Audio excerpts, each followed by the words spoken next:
buying cars.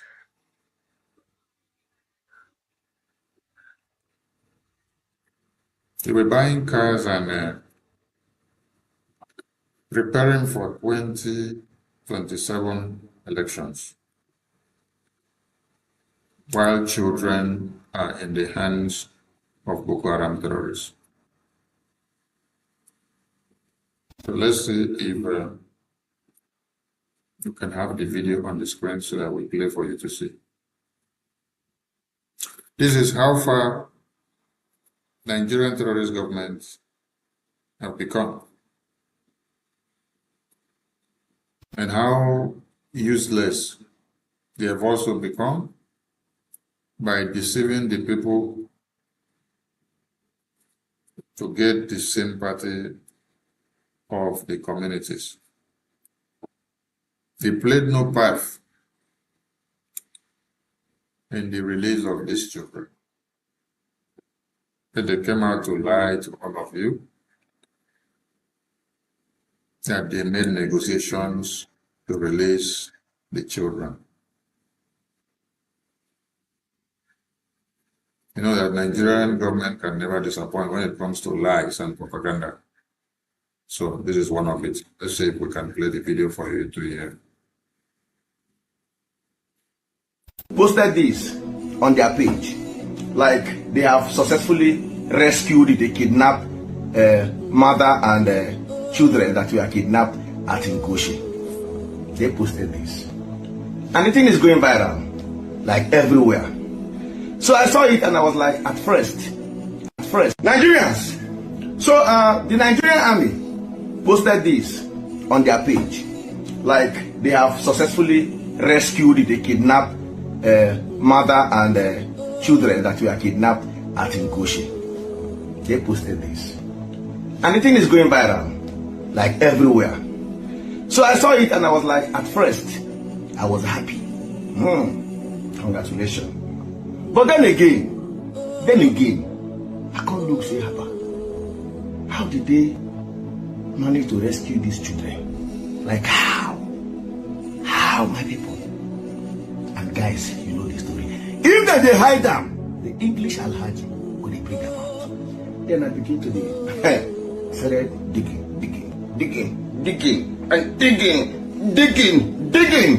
Then I stumbled this page. Borno South Youth Alliance. This was what he posted even before the children were released. Posted this. Make nobody take our glory. Read it here. Make nobody take our, like, give us our credit. Just like people will carry person video. You know they give person credit. Give them the credit. Posted this. Then I say, that's what they do for here. Then I was like, broski, what's up? How did it happen? The president of the youth, I contact, talk very well. Nice person. Very sweet guy. Nice. President, nice president. And after much, president dropped this video. And voice note to follow. Subsequent voice note to follow. How everything went down. Guys, the video might be too long. Chill. Watch this video. Dear Nigerians, dear Southern Borno indigenes, dear world, wherever you're watching, my name is Samaila Ibrahim Kaigama, the president of Borno South Youth Alliance, the same organization, the same individual in humanitarian mediation for the release of the 416 women and children. In fact, who processed, fought for the release, and also what finalized the release of the 416 women and children.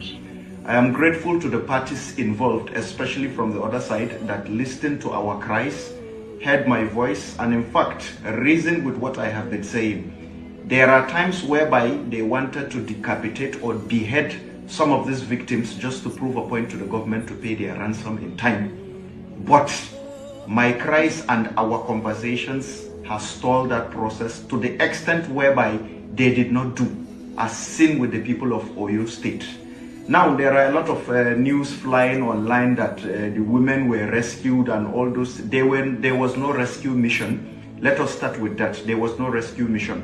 One thing with Nigeria is if you are not part of their circle, if you do anything good, they would find ways to take it out. The world has seen our efforts. We will release some voice note evidence on the final conversation we had before their release. That was done on Thursday, Friday, and they were released on Saturday. So if there was a rescue operation, why was it we had a discussion before the release? Please, let's be, let's not mislead our Nigerians. In security situations, when you have people that are able to mediate for such a release, in fact, one of the biggest release, unconditional release in the history of Nigeria and the history of Africa, which we followed the process done by Borno South Youth Alliance, its president Samael Ibrahim Kaigama. But because I am not part of a significant circle, or part of a political office or political team or whatever, it's like the glory is about to be claimed and all those things. I did not come out for glory. I came out to work for my people. I am not a political folk, but because of that, I decided I will pick up a ticket for Senate for Southern Borno, because the efforts I think should be put for our people is not being put. The last time we made a video, I called on the President Bola Ahmed Tinubu to work with us, create a form of grassroots initiative. Let us handle it, let us channel it, let us calm down the insecurity in Borno State, in Southern Borno. Yes, we can do that. We, the grassroots, we can do that. We have ways of doing things, as seen with the 416 women and children. But because we have certain people in Borno State that don't want to see Borno South Youth Alliance because they are not in good terms with them, we always fight for the people rather than for the politicians and for what some of the people that feel they are the most powerful. They will find ways to say no this, no that, and all. All our efforts, they would find ways to what? To destroy it. But our efforts is being seen by God and by Nigerians, by Allah specifically. So our efforts is there, it's been seen, and we are very grateful and excited. In fact, we're in a celebratory mode for the release of these 416 women and children. A lot of media team have been discussing, sending me messages and all, and all that, because I have been in communications with a lot of them. Even before the day of the release, I communicated with a media, organization, a media outlet, which they knew about it prior, but I told them not to release any statement. In case somebody would come claim glory and say we and all we. Where was the we when Borno South Youth Alliance went to what? Went to Maiduguri, made the necessary connections, got conversation with what? These people holding them, got them to make a video. Where was the we to reach? We did the necessary things, worked towards getting a video. We got the video released in Nigeria. So why was there no any of those conversations we are now seeing online? Please stop misguiding Nigerians, stop misleading them. Our efforts have been seen. What some of the politicians could not do, including some of the federal powers could not do, we did. It is left for the federal powers to do what? To create this initiative I keep speaking about. You created a security for, I think, Iboho, I think Sunday Iboho or something, right? Okay. So that is it. The Nigerian government came to the media. Nigerian army posted and said, these are the children that they just finished the rescue operation. So this is what Nigeria is all about. Federal government of Nigeria is all about blackmail, slander, and propaganda. So you can't get anything truth from the federal government of Nigeria. And I want to remind us something.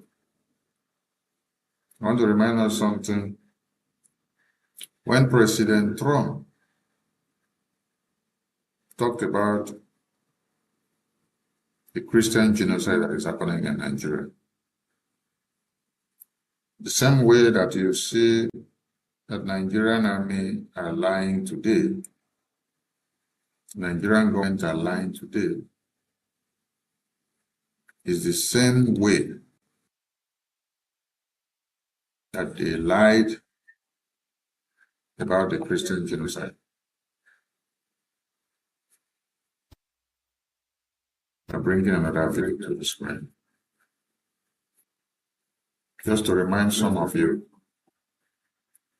and do this before I go into the main reason why I am here tonight.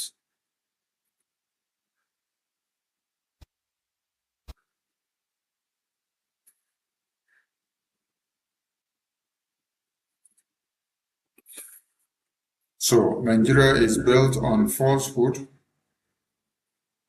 and anything you can hear from them is blackmail and slander. Now, let's listen to this one.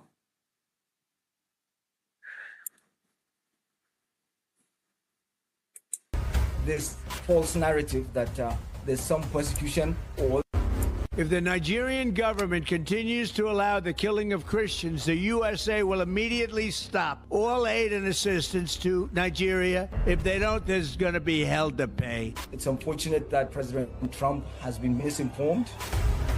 This false narrative that there's some persecution or a genocide. Why isn't it?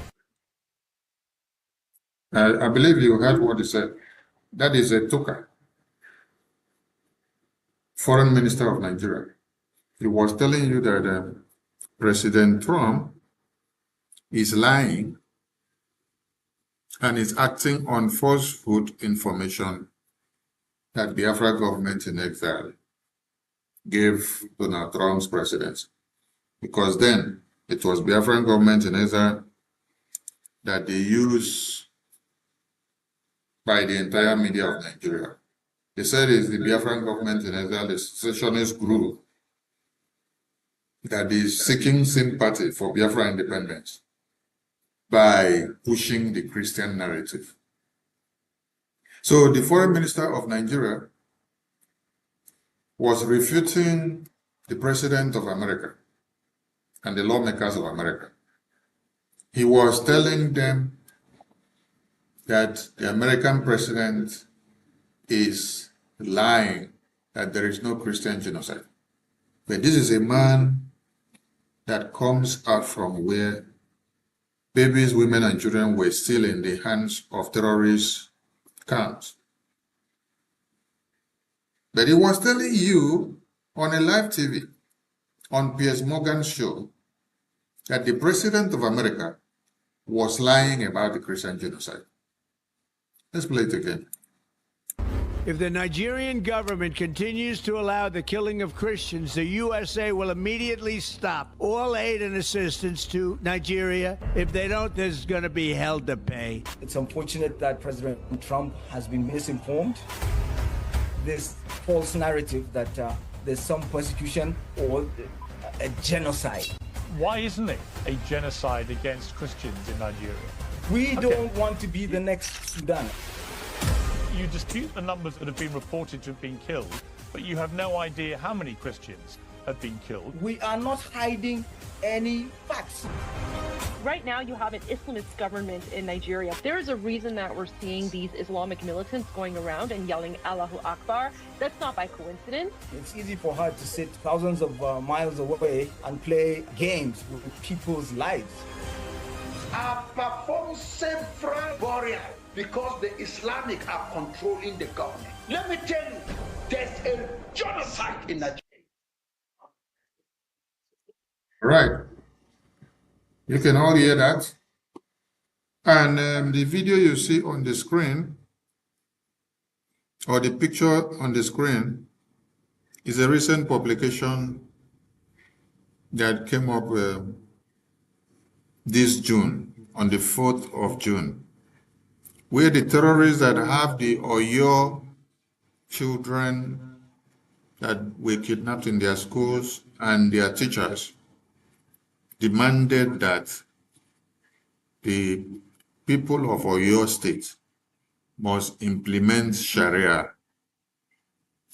They must give them money, give them weapons before they release the children. The question we asked these idiots that was on the screen just now is that, is Donald Trump still a liar?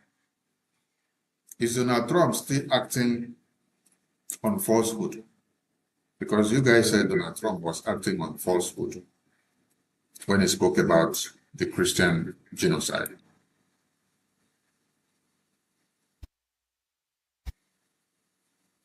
Nigeria is a death trap. Every Biafran that is seated on the fence had better wake up now. We saw in Ogbomosho that people were running away from their communities, while some others were actually making announcements for people to get prepared. For what? For a sit at home. As a way of protest, to see to the release of the babies, women, and children that has been in the hands of the terrorists for days.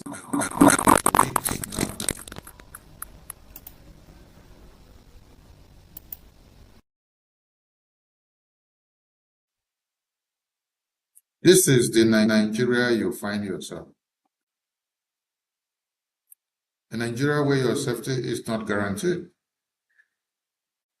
A Nigeria where nobody cares about you. Let's see if we can bring this video to the screen so that you see how the people of Ogbomosho are making announcements and preparing for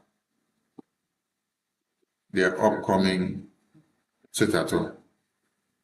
The sit-at-home that you will tell Biafrans to do sit-at-home, and some of them will be gnashing their teeth and telling you they want to go to the market. Now, the people of Ogbomosho now want to sit at home. Yes. As a way of protesting. Biafrans have been sitting at home and protesting since 2021. And some people did not take us serious. And some fight us because of the sit-at-home.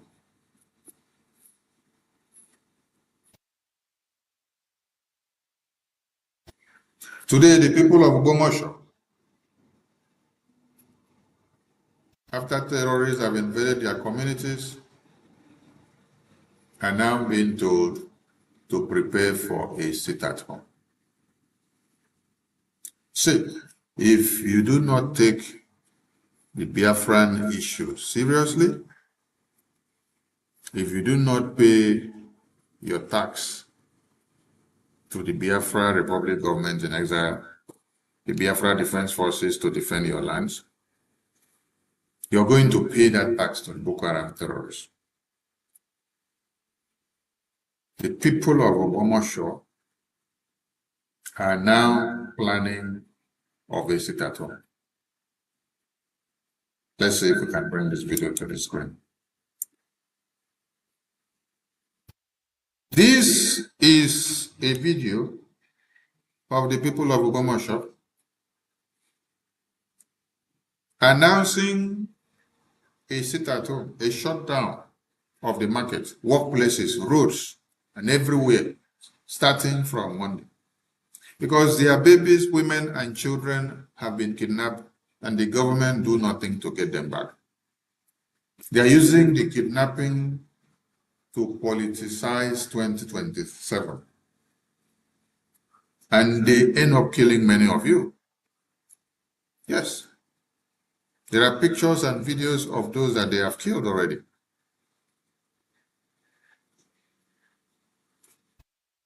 Let's listen to this.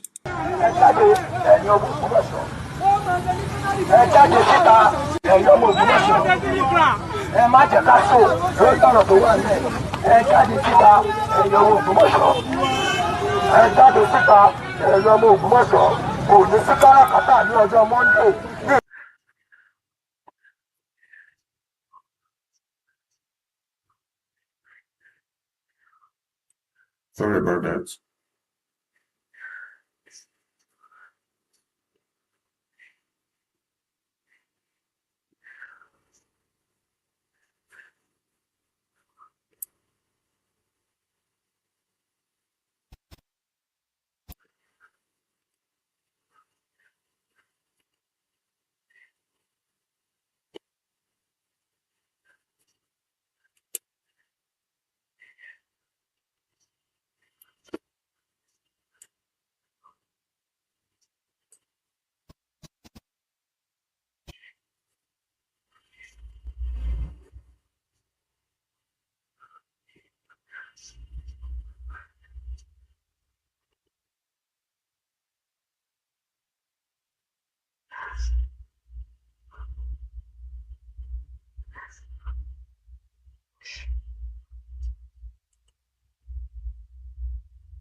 All right, we'll get the video back on screen.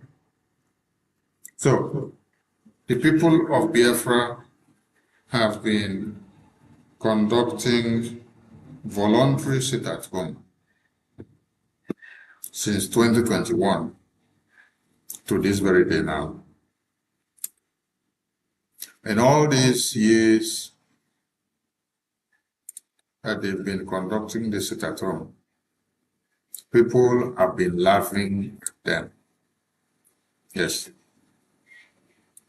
They've been laughing at the people of Biafra. I think we have the video on the screen now. I want everybody to listen and get the message.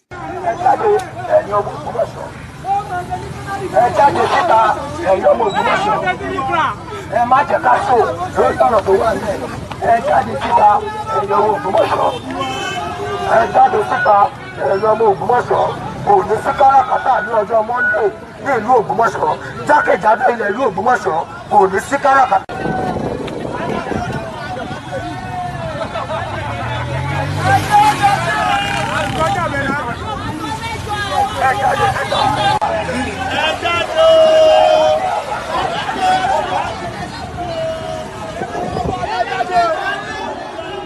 Chisamu, ẹ máa wo fún Monday o.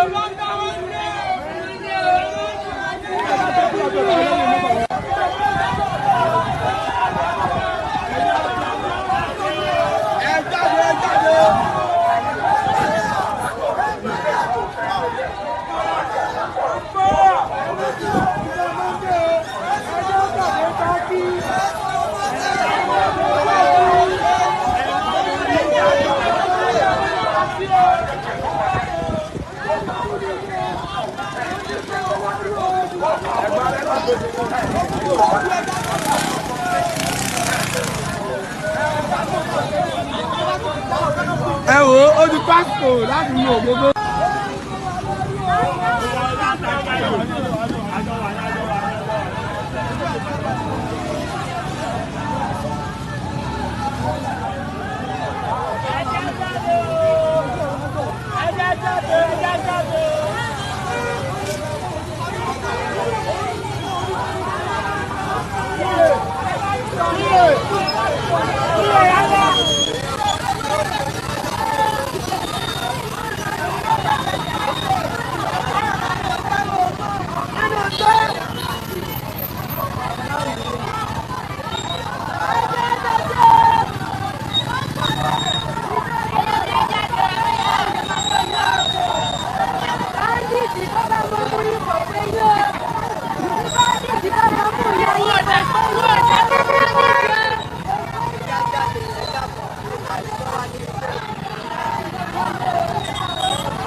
Àbísẹ́lẹ̀ ni o.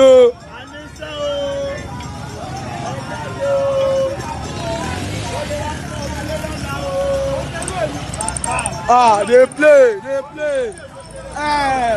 Aláìmọ̀kàdífà ẹ̀ tó ti fẹ́ ṣe rẹ̀. Àwọn olórí ibú gbogbo.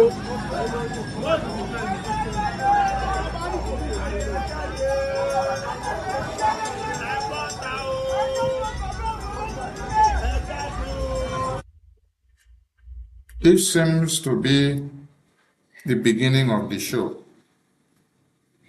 But we want to see more. Yes. Because the Biafran people have been doing sit at home. And They now call them all manners of names. Right? Because of sit at home, they want to kill them in their houses. When they sit at home, they don't become victims of the Boko Haram terrorists. When they sit at home, they eat their good food and relax while protesting and grounding the economy of Nigeria because of Biafra. We take a short break, and when we return, I will go into the main issue of the day. This is Voice of Biafra.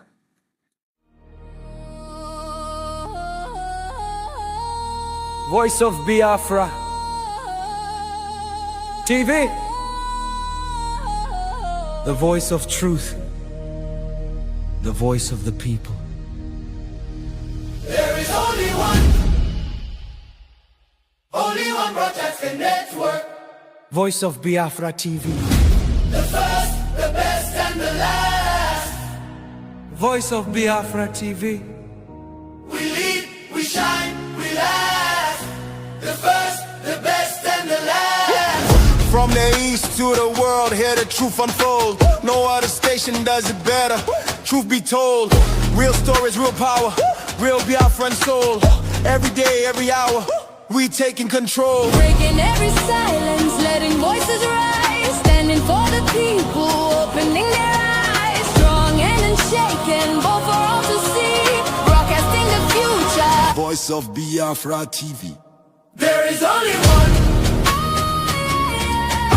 broadcasting network. Voice of Biafra TV. The first, the best, and the last. Voice of Biafra TV. First to speak, best to watch, last to last. Voice of Biafra TV. Voice of Biafra TV. Welcome back to Voice of Biafra TV. Peter Obi has been boasted again by the northern people. Northern people in Nigeria now understands that Peter Obi is being used by UK, EU, and every other government that loves to keep Nigeria one, not minding how many of your babies, women, and children have been massacred. Today we saw a post where Kwankwaso said, if NDC, the new party that they just ran away from ADC to, if they refuse to allow them to have their way and put their candidate and do the way they want, they will leave the party. And we see another publication that they are having talks with another party that they call whether PRP party or APR party. Why are they jumping and running from one party to another if they don't have agenda? They don't want to be where there is contenders. They want to be where there is a level playing field, where they just jump around anyhow, because they know what they are coming to do. They know that they are in to do what? To play the card of Britain. They are here to play distraction against what is happening in reality. So that all of you will now live in the fool's paradise, cajoled by Peter Obi's and Kwankwaso's presence in the political sphere, that hope, there is hope. They are going to win elections and they will take Tinubu out of the way. No, Tinubu goes nowhere. Tinubu is there to finish the template of the jihad. So that as Tinubu is there, he will wake up all of you from sleep. And all of you that have been sold out will realize where you are. But Peter Obi has been brought down there with Kwankwaso to play the card of Nigeria by destroying your focus so that you don't face the reality. That is why Peter Obi was brought in. Who brought him in? It is the UK government. The same template of 2023 is what the UK and Europe have also brought him back again.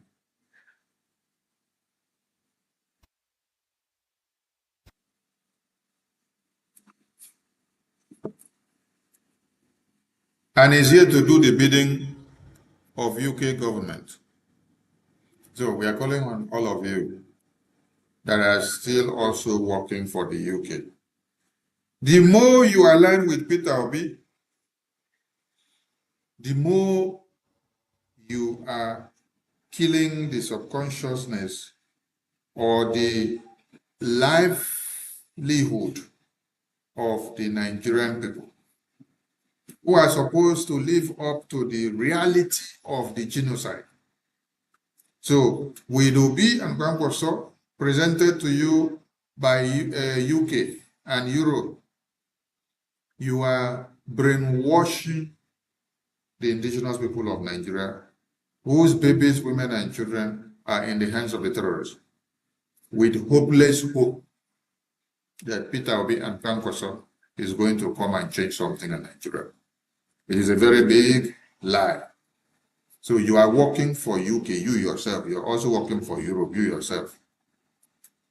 Because the worst thing that has happened to the Nigerian people is the UK government and the European government. These people want to see that the Islamic jihadist terrorists take over the entire Nigeria. As far as they continue to leak the oil and gas in Nigeria, they don't care about how many of you are being kidnapped. What intervention has the UK government done or the European government done about all of you that terrorists have beheaded your parents, your children, your babies, your women and children? They can't do anything. Because their mind is not dead. Where their mind is how much oil and gas will they be able to suckle out of Nigeria? That is the most important thing to the Boko Haram terrorists.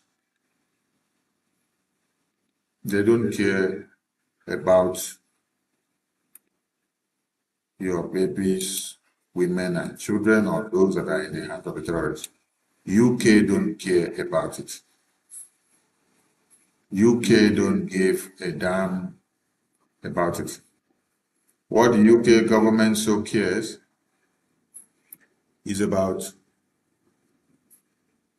how they will benefit themselves from the jihad that is happening in Nigeria now. How many oil and gas will come back to the Nigerian government while you are crying? That is what the UK government wants. You see these people on the screen? This one has been slaughtered by Boko Haram. This baby also slaughtered. I think we hear that this one and this one also have been slaughtered. We've not seen them or hear of their situation reports. Does UK government care anything about this? No, they don't care. Does European government care anything about this? No, they don't care. Does the Asian government do? No. Who then cares about you? Does the Chinese government do? No. Who then cares about you? The only person that cares about you is American government. That is why Biafran people want American government to come and even take everything that they want to take in Biafra land today in exchange of our freedom. Yes. Because if American government is giving and taking, and then you see the result, is it not better for those of you that have been in the hands of Britain and Europe and China and Asia for years? Then you cannot see anything about yourself. The only thing you can see is pens and penury.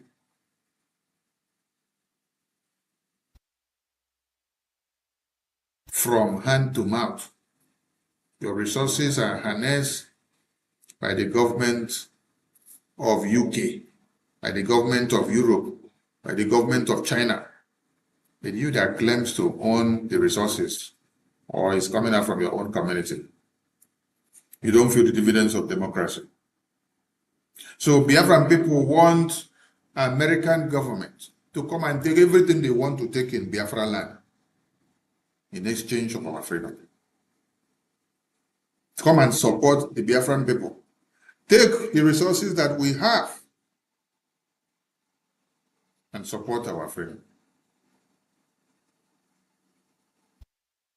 Give us the assistance that we need so that we can use it to harness our freedom and walk away. Because the contraption called Nigeria is designed by Britain, is designed by Europe, is designed by Chinese, is designed by the USSR. These are the people that came together to slaughter the Biafran people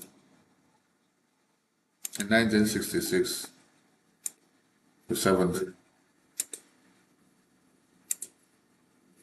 And that is why at this point we are applauding the Brazil government. Yes. The Biafra Republic government in exile, through the office of the Prime Minister, do well to appreciate the government of Brazil in the state of São Paulo. What the government of Brazil has done in the state of São Paulo with motion number 186 degree 2026 of São Paulo is a testament of Biafra revival through its diplomatic and political work globally. And we say, God bless Biafra, God bless Brazil, and God bless the state of São Paulo for speaking for the Biafran people. And the world should know and recall how Britain facilitated the massacre of Biafrans in Nigeria to protect its oil and gas interests. This is described as the world's worst humanitarian crisis in the late 1960s. The classified British file shows that Harold Wilson's government secretly harmed and backed Nigeria's government aggression against Biafra. So the Biafra Republic government in exile through the office of the Prime Minister expressed its happiness and applauds the Legislative Assembly of the state of São Paulo in Brazil for their recognitions of the Biafra genocide of 1967 to 1970s, stating that this is a part of the awareness needed of all other countries to call Nigeria, call Britain, call Europe, call the USSR out for the crimes they committed against humanity in Biafra genocide of 67 to 70s. And this genocide has not ended till today in Nigeria. Christians are massacred daily while some are kidnapped by the Islamic jihadist terrorists. The photo I displayed on the screen before this, those are photos of Christian genocide. Those are babies, those are children, those are teachers that were kidnapped in their schools. Up to now, they are in the hands of the terrorists. While that baby has been slaughtered by the terrorists, the teachers have been slaughtered. Many of them are not alive.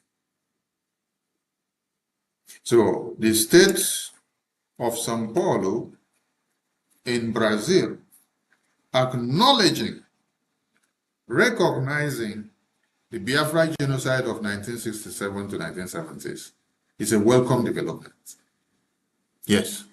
And that serves as the part of the Biafra restoration and the revival of Biafra through its diplomatic and political work globally.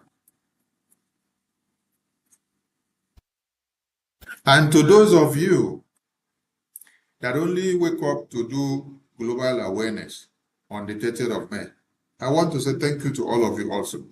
Yes, because when you carried the flag of Biafra and you were waving everywhere and you were doing a memorial ceremony all over the world,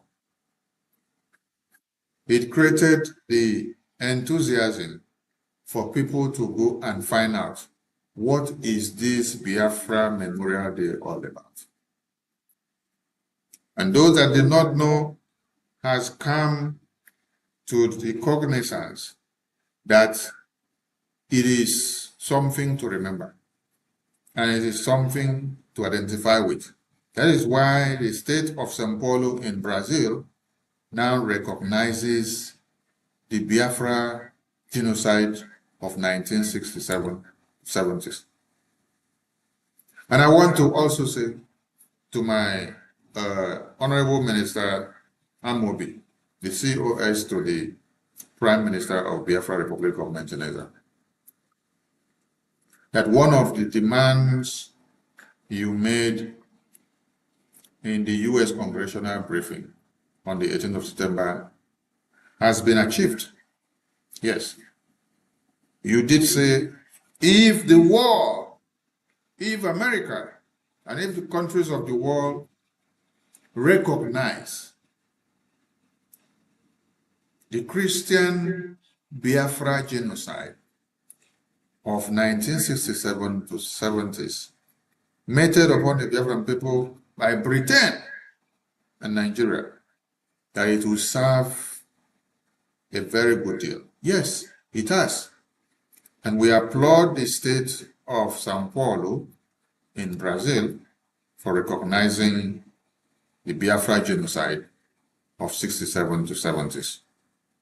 It's a step in the right direction.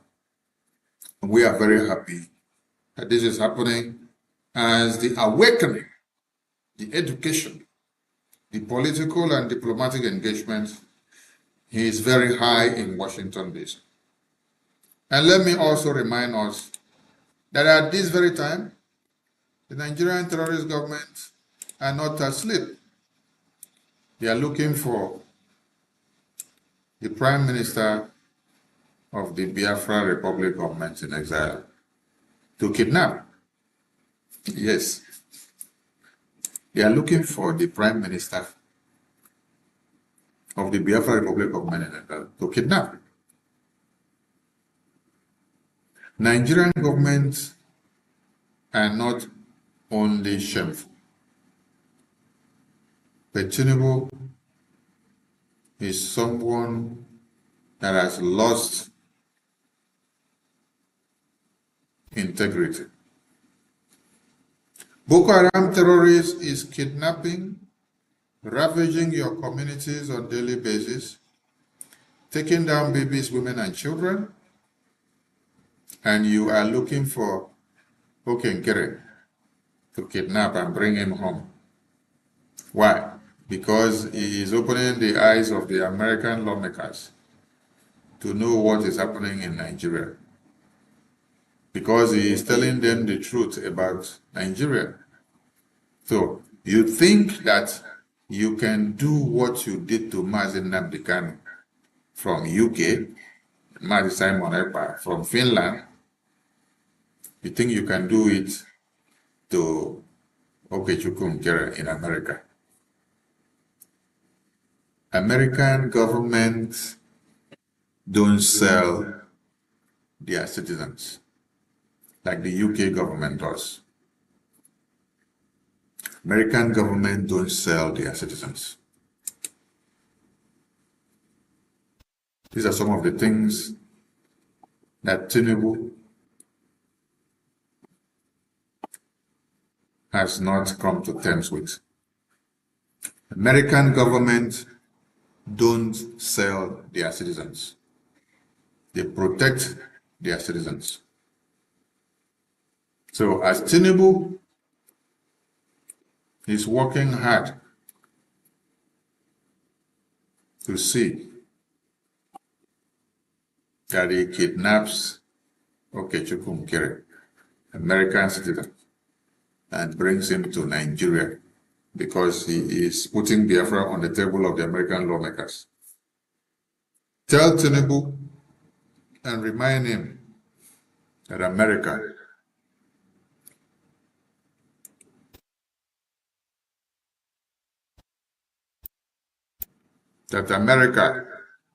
is not Finland. And that America is not UK, where they were able to bribe many people, both home and abroad, and put them all together to succeed in the kidnap of Mazen Nnamdi Kanu.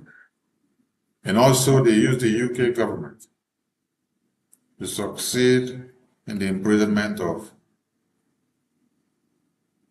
Mazi Simon Ekpa, and also the EU government, and also Finland.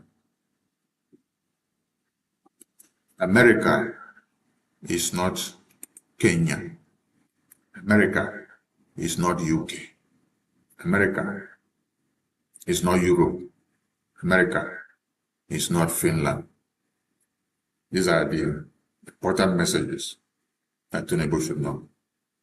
All right, having laid these precedents, now I want us to go into the topic that you see on the screen. There's a topic here on the screen. The topic here says on the headline, Nigeria proposed death penalty for Nnamdi Kanu.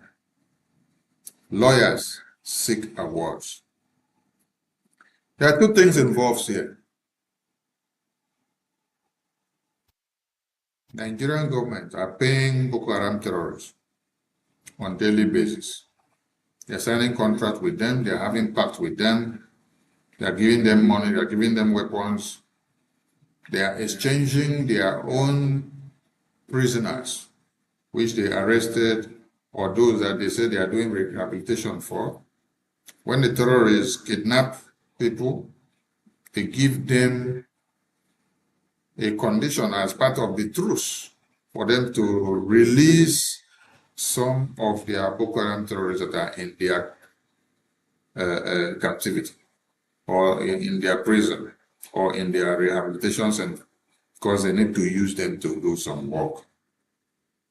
So Boko Haram terrorists will give them a condition: release these numbers of Boko Haram terrorists, give us some money, give us some weapons, then we will release the school children, the teachers that were kidnapped.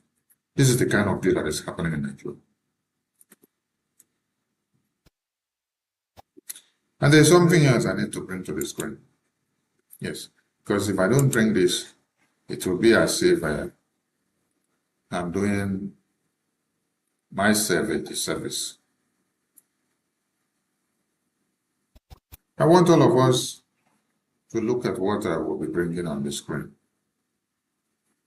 Yes. Look at what I am bringing on the screen and look at it very well and ask yourself a very simple question.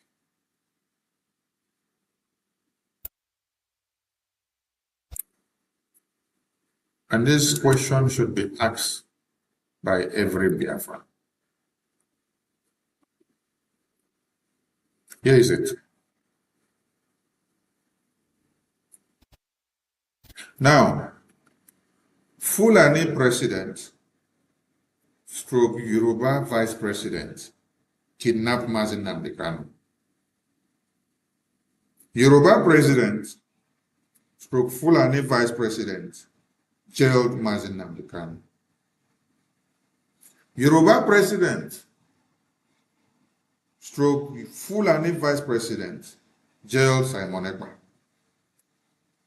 Yoruba President stroke Fulani Vice President pays Boko Haram on daily basis.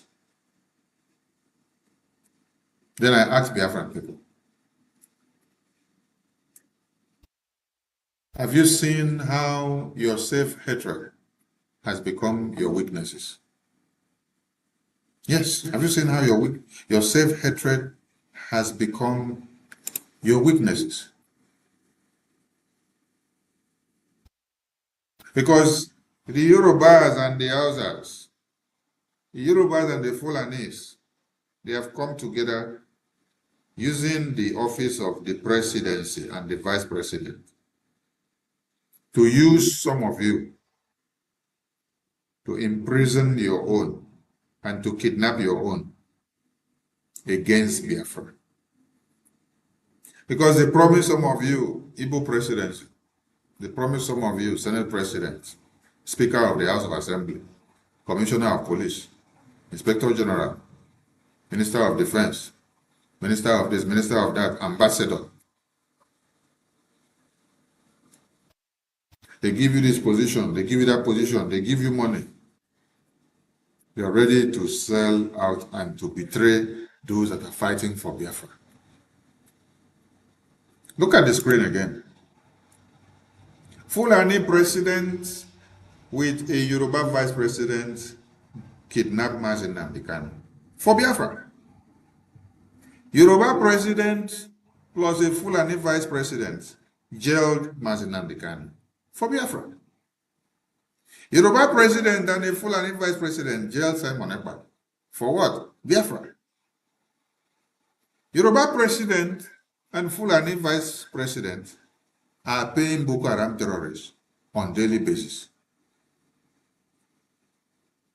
While you allow your self-hatred, your backstabbing, your envy, your jealousy, your evil,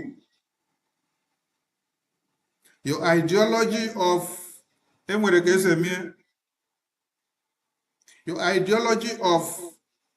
Ibueze.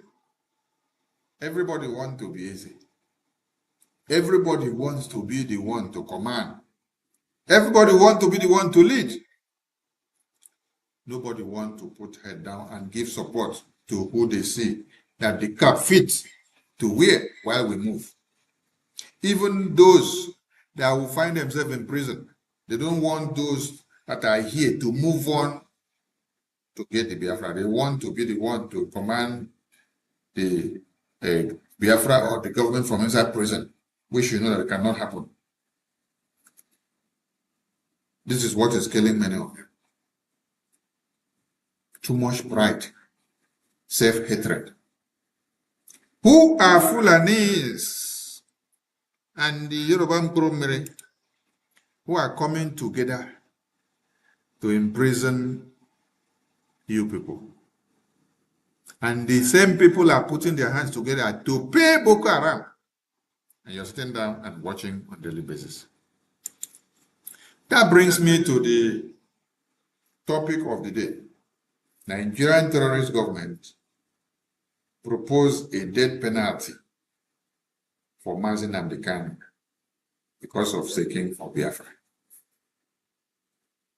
I am happy that the work that the Prime Minister of the Biafra Republic government in exile is doing in Washington, D.C. is yielding fruit.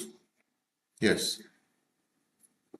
Because if it was not yielding fruit, many of you that are useless will not even appreciate it. Yes.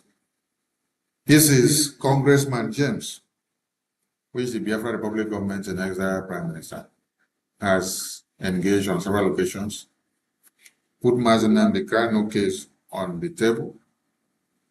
This congressman spoke about Biafra on the 20th of November in the U.S. Congressional hearing floor. And then recently, he submitted a resolution to the US Congress again in favor of Biafra and Mazi Nnamdi Kanu's release. And I asked a question, what are all of you doing? What are the rest of you doing? Who goes to the media to attack and to destroy the work that Okechukwu Nkere is doing with the Biafra Republic government in Ezza? The same Okechukwu Nkere submitted a congressional briefing testimony. And he did not go to submit congressional briefing testimony for his own favor. He went to submit a congressional testimony in favor of Mazi Simon Ekpa and Mazi Nnamdi Kanu. And I ask all of you, what have you done and where is your own work that you submitted to the US Congress to the release of Mazi Nnamdi Kanu or Mazi Simon Ekpa? This is what Okechukwu Nkere, with his government, have been doing in engaging the US Congress in favor of Simon Ekpa and Mazi Nnamdi Kanu. All the sanctions that you see that is happening on Nigeria today are the demands and recommendations of Okechukwu Nkere, with his government, to the US government to sanction Nigeria, to pressure Nigeria and the European government and Finland to finger them to see that too many sanctions comes on them, for them to do what? To release Mazi Nnamdi Kanu, Mazi Simon Ekpa. It is not about going to the media to make noise. No, it's about the result of what you're doing. How you are engaging the US congressmen and women, before and without, so that evidence will come out. I'm showing you what Okechukwu Nkere has been doing since 2025 in favor of Simon Ekpa and Mazi Nnamdi Kanu. And the results are coming out today. As the results are coming out, so are you seeing it. So, those that hate success, you will not like to see it. So the intervention of this resolution that Congressman James has submitted to the US Congress will speak for all of you that are inside prison, as far as you're a Biafran. But I am shocked to see that while Nigerian government proposes a death penalty to Mazi Nnamdi Kanu, his lawyer is seeking a reward, is seeking award. His lawyer is seeking award to be rewarded while his principal or his client is inside prison. And they have pronounced death sentence for his client. Then the lawyer is proposing and looking for award. Yes, he should be given award. Your award that your client was kidnapped in Kenya and then detained in DSS detention since 2021 till now. The people have not been able to deliver anything. And then on 20th of November, you people could not defend him, so he had to stand trial by himself in court. And he was tried in his absence when he was walked out of the court. And now, they transferred him from DSS in Abuja to Sokoto, where it is very dangerous for his life to be taken. I remind you all again that when Awolowo was to be killed by the Nigerian government, by the Northerners, There was a plea by the Biafran people that, oh, don't leave Awolowo in the northern region because it's dangerous for his life. Bring him to the Biafran region prison. That is where they brought him.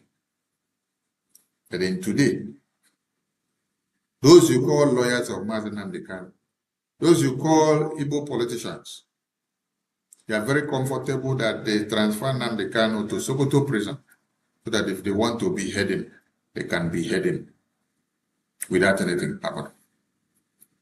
And then, while Nigerian government are preparing and proposing a death penalty for Mazi Nnamdi Kanu, his lawyer that is supposed to be ashamed of himself is posting about he deserves a medal. He deserves a medal. You deserve a medal for numerous courts for IPOB and Mazi Nnamdi Kanu, while there is a death penalty for him to be hanged to death. So you want to come and collect medal, want to come and collect award. This is how despicable you people can be.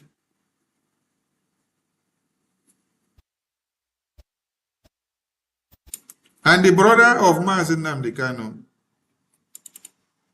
Kanu Nti, who said over his dead body will he see Simon breathe? Who says over his dead body will he see Biafra Republic government in exile breathe? They wrote letter with all these lawyers and then they sent it to Finland to prison Simon Ekpa, to imprison all Biafrans who are fighting under the auspices of the Biafra Republic government in exile. They said Biafra Republic government in exile is a fraudulent attack and that we should all be arrested, deported, imprisoned from Europe. This is what the lawyers of Mazi Nnamdi Kanu did, with the brothers of Mazi Nnamdi Kanu, with the wife of Mazi Nnamdi Kanu. And they put Mazi Nnamdi Kanu name there on the letter. The letter is there, signed by these people. So the lawyers and the brothers of Mazi Nnamdi Kanu are not worried that their client was sent to a dead zone, a dangerous zone, and also that their client is to face death penalty. But what they are comfortable is to come and seek medal of honor.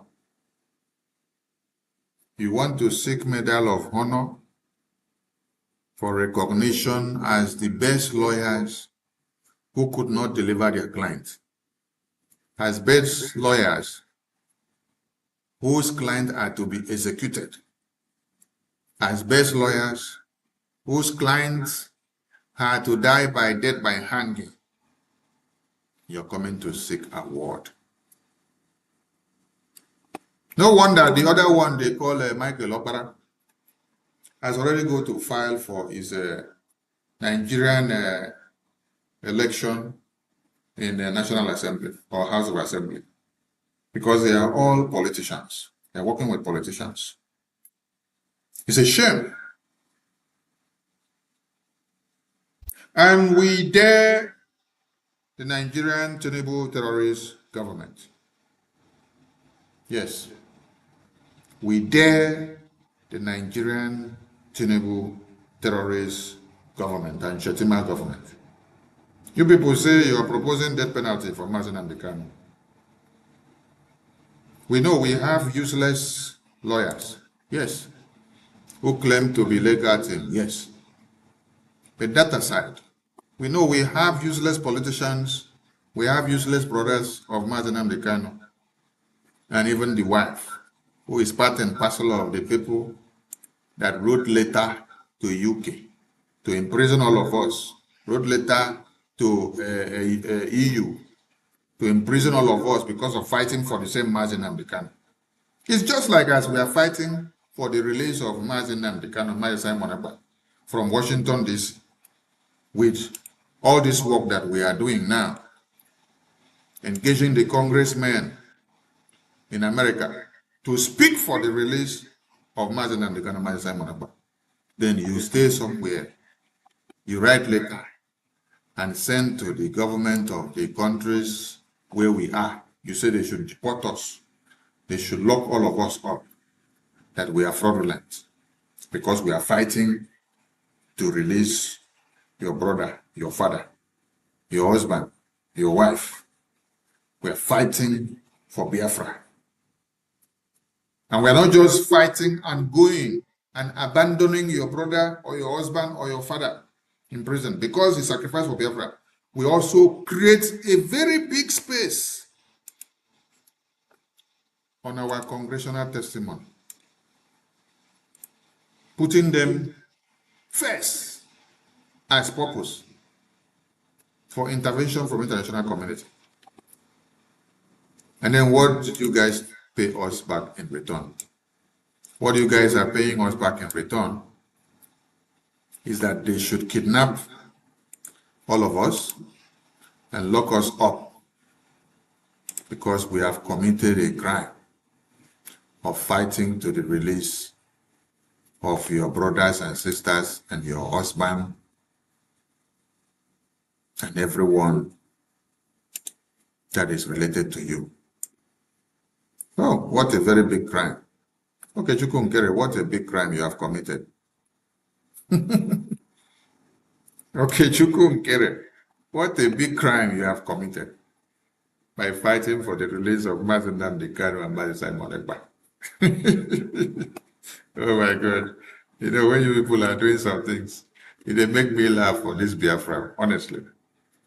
Somebody that is going to Washington, D.C., sacrificing his life and his money and time and energy is the person that you are sending your government to go and arrest them and lock them up. That means you are comfortable in seeing those your brothers and leaders and fathers and husband and uncle and nephew inside prison. So we that are fighting to their release and taking their case to Washington, D.C., you don't like it. Hello, Mero. Citing all this lopsidedness and all the effusions that we have in Biafran cause, and all the saboteurs and the backstabbers, and keeping their excesses aside, we are daring the Nigerian terrorist government. When I say when I want hang Mazen Nnamdi Kanu to death, Abi, we are daring you. Yes. You see, Mazen Nnamdi Kanu's case is on the table of America now. We took it there. Yes. Okay, Chukwunkere took it there. Mazi Simon Ekpa case is on the table of America now. Okay, Chukwunkere took it there. So, Nigerian government and your groups and those that you are paying and working with, we dare you people. Yes. We dare you people to do that death penalty for Mazen Nnamdi Kanu. We dare you. Tinubu, we dare you. Shetima, we dare you. Federal government of Nigeria, we dare you people to do that death penalty for Mazen Nnamdi Kanu. That an elephant is calm and quiet does not mean it's a timid. You people will understand what the Biafran people are made of. Forget the fact that we have too many saboteurs inside of us. Biafran government in exile, the entire Biafran people, which we speak for, are daring the Nigerian terrorist government. Let them do that death penalty for Mazen Nnamdi Kanu. Let them do that death by hanging for Mazen Nnamdi Kanu. We are daring them. And Tinubu should get the message very straight. that we are daring the Nigerian government for them to do what? To bring that death penalty for Mazi Nnamdi Kanu. We want to see them bring it. Yes. Let them bring it.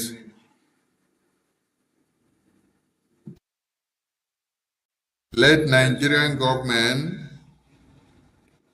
bring that death penalty for Mazi Nnamdi Kanu. We are daring the Nigerian terrorist government to bring that death penalty for Mazi Nnamdi Kanu. Then you will understand the stage which we have reached in this Biafran cause. Yes, this is where we are now. This is where we are now on this Biafran cause. Washington, D.C., U.S. Congress. When you used to see Okechukwu Nkere having meetings with all these U.S. lawmakers, some of you think that we are just going there to take photos. What's that to go? Nigerian government. And Abuala. We want to see. Let it happen. Make una do that in way una want to. So that una go know say we no be Fulani terrorists or Yoruba people wey una dey use. They play this nonsense game every day when they play. Touch Mazi Nnamdi Kanu. Bring the death penalty to him. Let us. From there, you will understand. First and foremost, you will now understand why we are having meetings with the U.S. lawmakers. That is number one. Then number two, you will also see the beast that will be coming out from Biafra land. You see that Biafra that you people don't want to escalate into another second war. I want you people to dare the Biafran people. Yes. Tinubu, Nigerian government, and all the Fulani terrorists that are in Azurok, dare the Nigerian government. Yes. We dare you.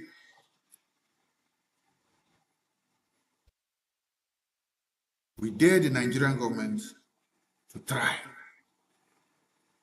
Let them try. So that they will now understand the reasons why and how we are in Washington, D.C. and in Biafra land. This is not 1966 that, or this is not 1980 something, or 1870 something, or when you people went to kidnap Omar Odiko, you put Omar Odiko inside a bag to put him inside crate to buckle him from UK to Nigeria.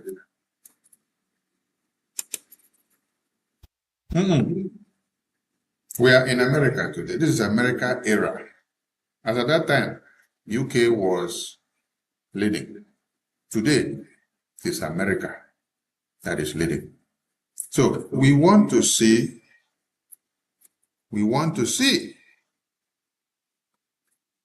Nigerian terrorist government. I said, we are daring you people to do it. We take a short break. And please, those that want to call, the number is on the screen. You can prepare your phone now and start putting in your call. As soon as the studio is back from this short commercial, we'll start taking your calls. Thank you so much.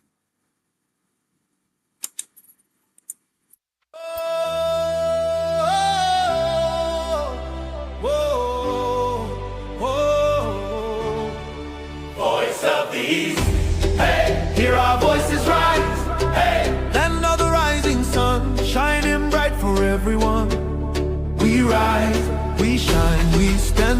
from every town we answer the call. Voice of the East, hey, voice of the East, hey, voice of the East, hey, hear our voices rise, hey, land of the rising sun, shining bright for everyone.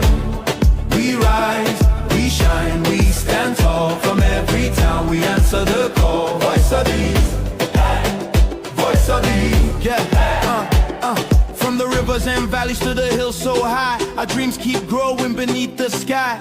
No more fear, no looking behind. We're hope in our hearts and a future to find. Together we're building, together we're strong. United in purpose, moving along. The light keeps shining for all to see. A people of courage and dignity. voice of the East, hey, hear our voices rise, hey, land of the rising sun, shining bright for everyone.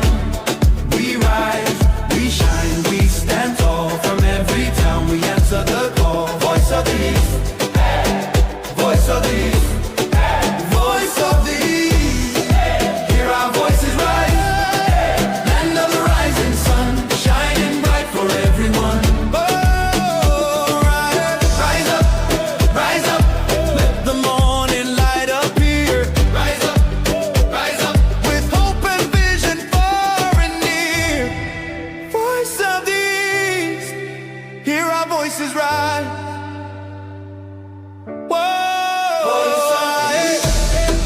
hear our voices rise, Land of the rising sun, forever shining bright.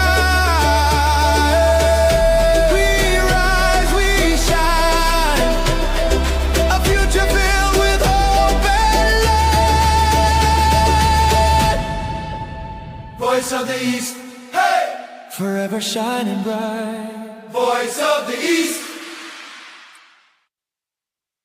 Come back to the Voice of the East, and we'll come back to Voice of Biafra Television. So what the lawyers of Mazen Nnamdi Kanu should have been worried of is that their client has been pronounced to be hanged to death. That is what they should have been worried of. They are not worried about that, but they are worried about getting an award. Worried about getting an award when your client is still in the hands of the terrorists. Hello, Mary. The lines are open for those that want to call in, please.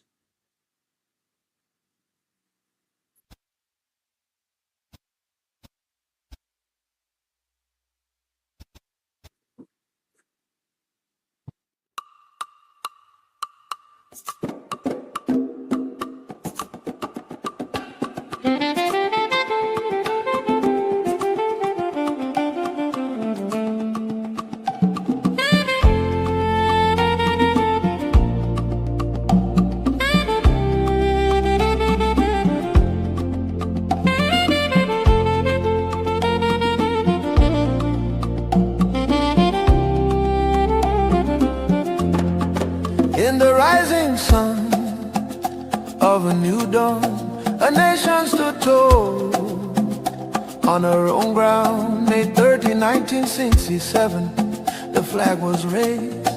Land of the rising sun, freedom proclaimed. All over Biafra land, the people sang and danced, tired of broken promises and iron chains. In July 6, 1967, Nigeria waged a genocidal war against the young republic. The drums of war began to sound. Nigeria turned against us on our own sacred ground. May 30, 1967, We still remember the day hope was born and hell descended. Rivers ran red, children cried for food. In the shadow of famine and flying bombs, Biafra, Biafra, your name we call. though they tried to bury you behind the wall, your spirit lives in every soul that knows the price of freedom and the blood that flows.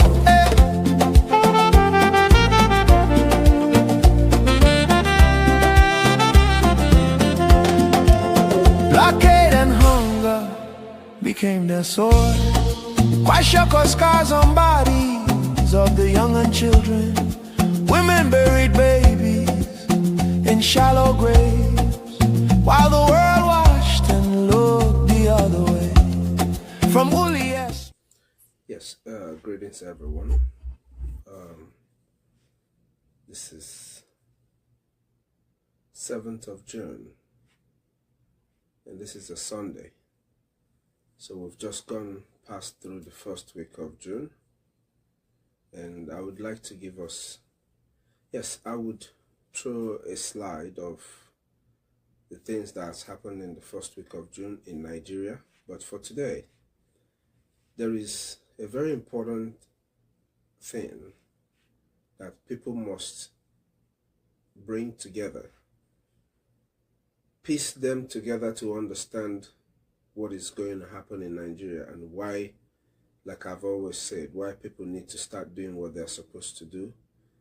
People from Biafra, people from Oduduwa, the Middle Belt, and every indigenous person in Nigeria. So a few videos I'm going to play, but before that, there's this headline that you see here. The headline that reports that 30,000 armed Fulani militants driving Nigeria's insecurity. This is from the US government. From this headline that in the news, which was on May 27th, 2026, to a couple of videos that I will be playing, just take a listen to these videos, and I will bring back pictures of what has happened in Nigeria before I go into saying what I want to say. Just a few minutes. Allahu akbar, masoyana ku matso ku ji wani labari mai ban al'ajabi. Kai mahasiri bai yi ba a rayu, sannan kuma makitaci bai yi ba a rayu. Wallahi wanda duk yace baya son ka koda jariri na kai.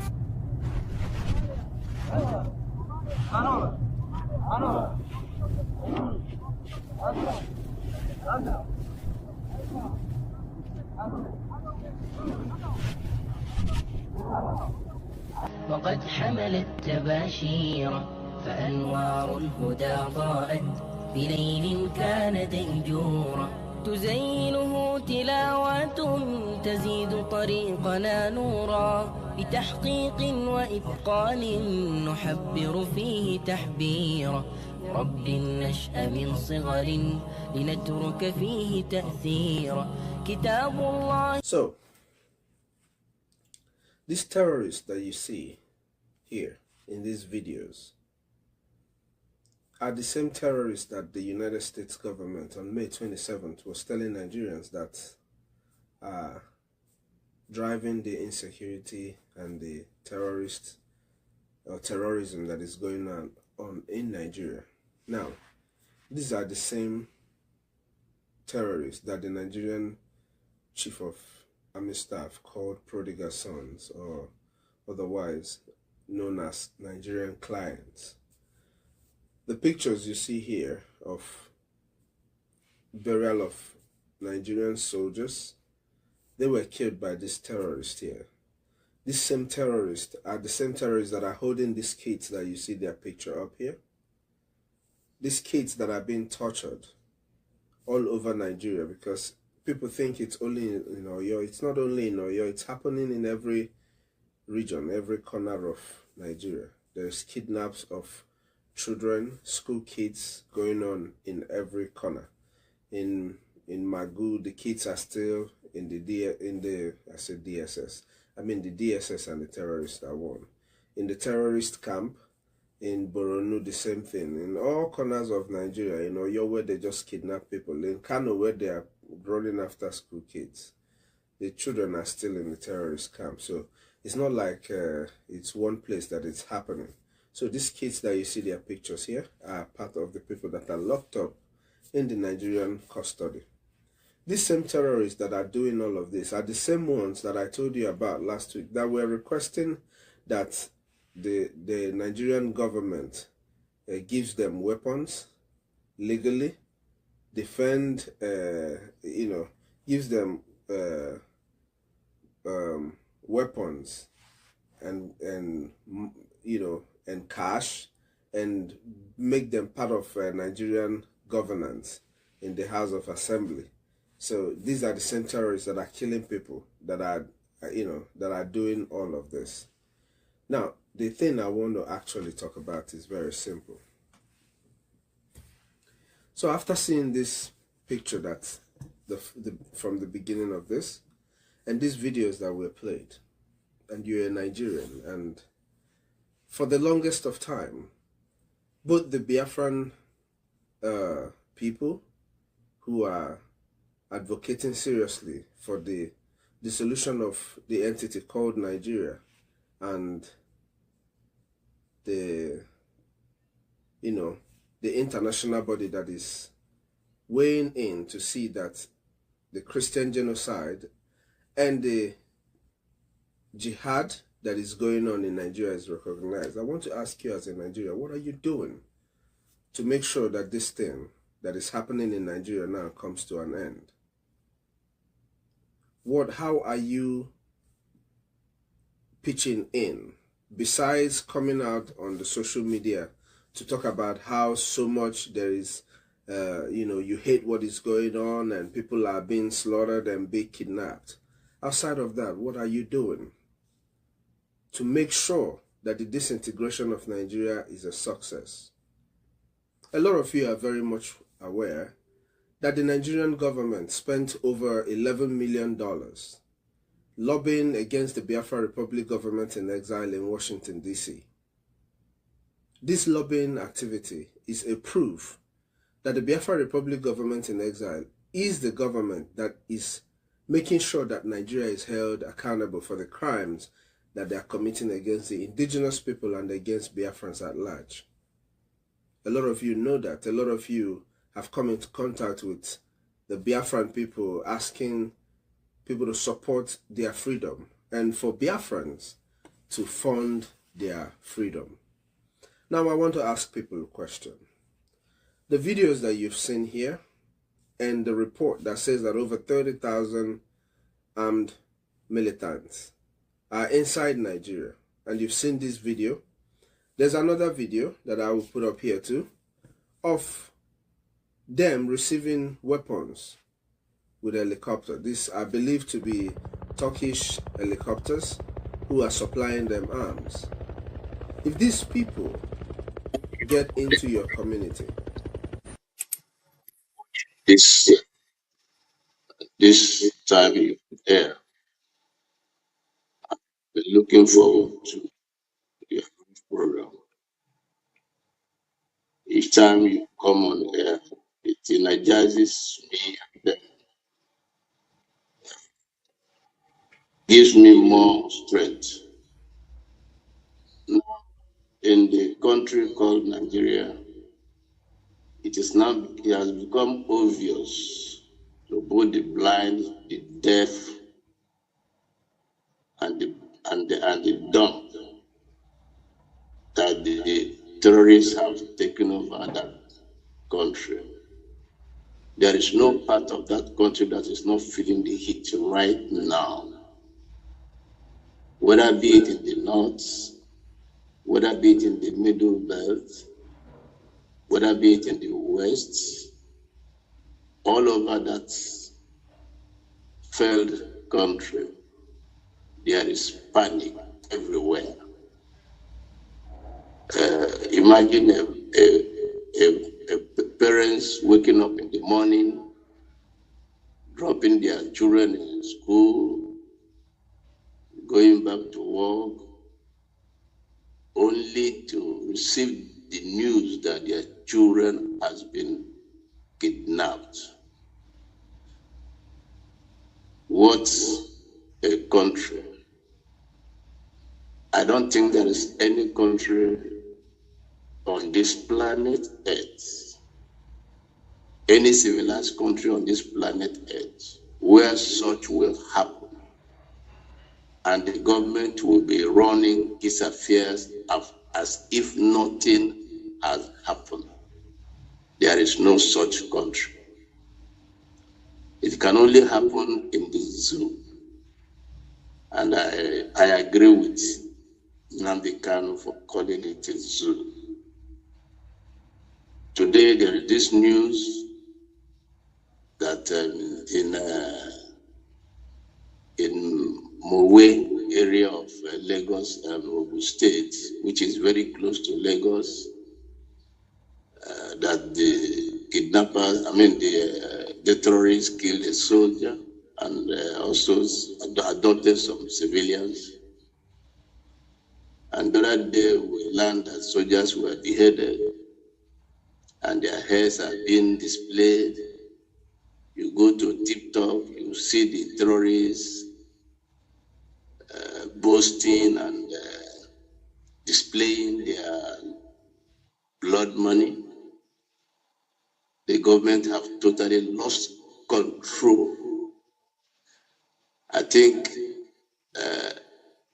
if Biafrans do not wake up now, those who are still sleeping, if they do not wake up now, those who are still gallivanting all over the place, talking about 2027, if they do not stop, halt now,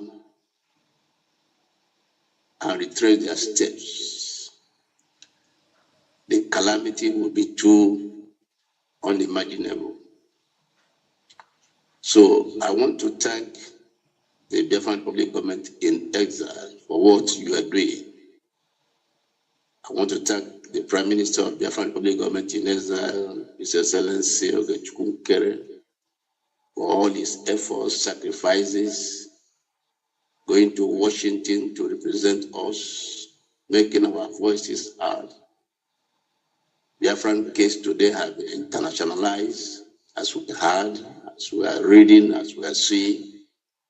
Even in Brazil, it's being echoed. So our march to freedom is unstoppable.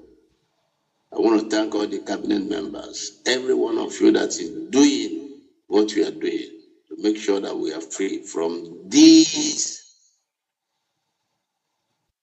enclave that consume citizens, where the government only cares for the terrorists. They don't care for the citizens, but they only cares for the terrorists.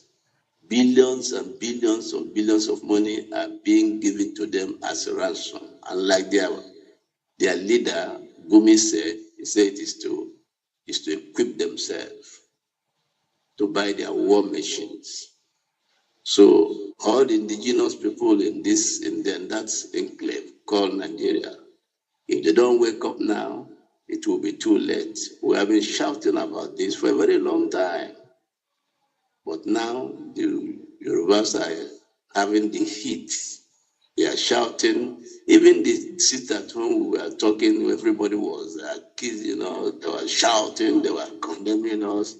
I think we are now hearing that in Osun State, they are asking the markets to close, banks to close, schools to close.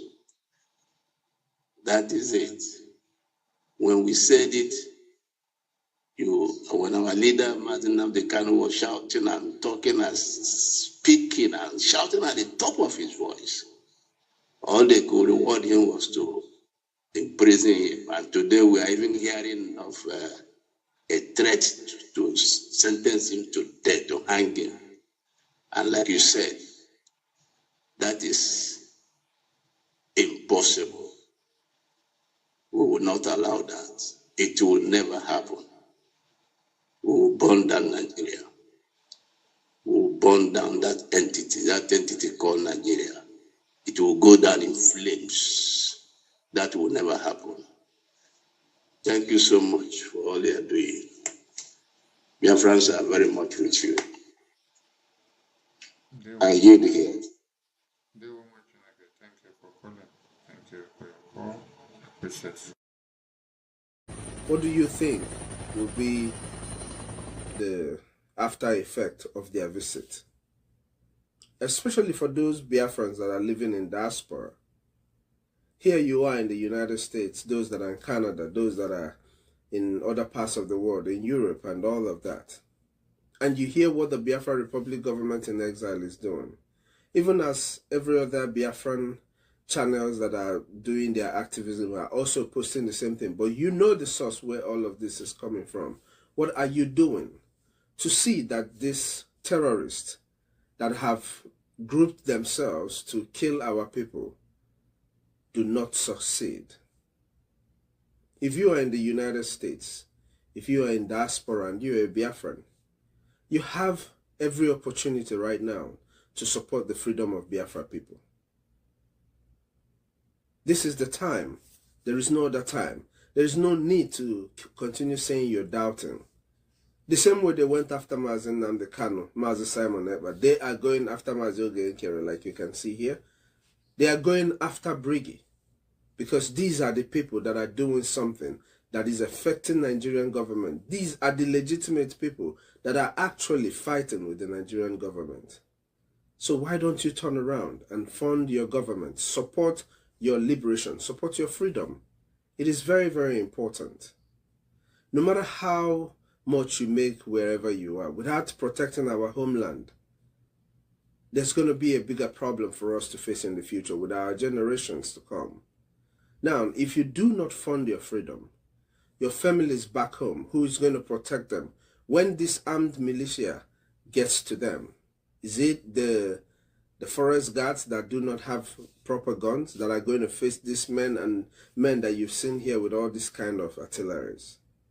Please, bring out your time and understand Biafra Republic government in exile and fund your government, fund your freedom. United we can do this, divided we can't. Go back and listen and watch these videos again and see what is about to befall our people. Let's make haze while the sun shines. Yeah, great to see.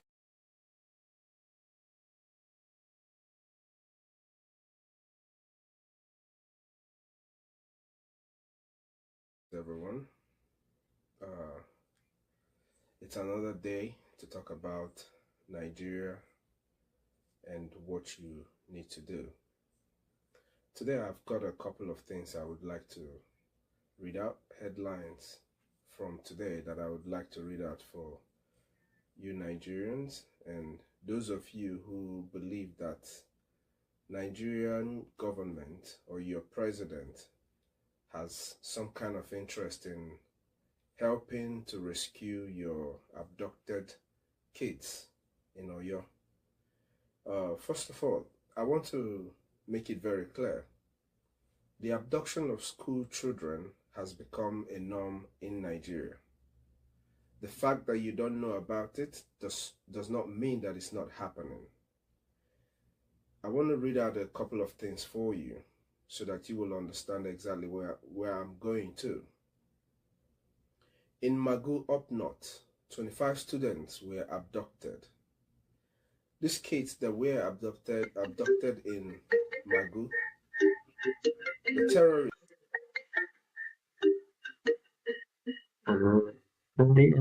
What's up? So welcome to. Yes, also. Good morning from my location. Can I be heard? Yeah. Okay, thank you very much. Greetings, dear fans, all over the world. Greetings to all the entire Republic government, director, ministers. Greetings to Honorable Prime Minister, His Excellency Udik Kiru. I really want to thank you especially the Community Staffing Commission for your commitment to your people who don't have greetings to the entire Biafran Defense Forces, especially the Biafran Navy, for the exploit they are doing for taking back control of our land without access. That is the way to go. You know, Biafrans, we must understand that if ROPI is for the government, Voice of Biafra TV is our voice in the international community. If you are wise, when what the Nigeria today, you will understand that there is every need for this government. Because at the end of the day, this so-called Nigerian government is not here to defend of innocent, helpless, indigenous citizens. This is why you see that right under their nose, cookies, little school children, by their parents took to school to be kidnapped. Nothing is done about it. That is a sign of a total collapse of the government and the total failure of the state. Nigeria is a complete failed state.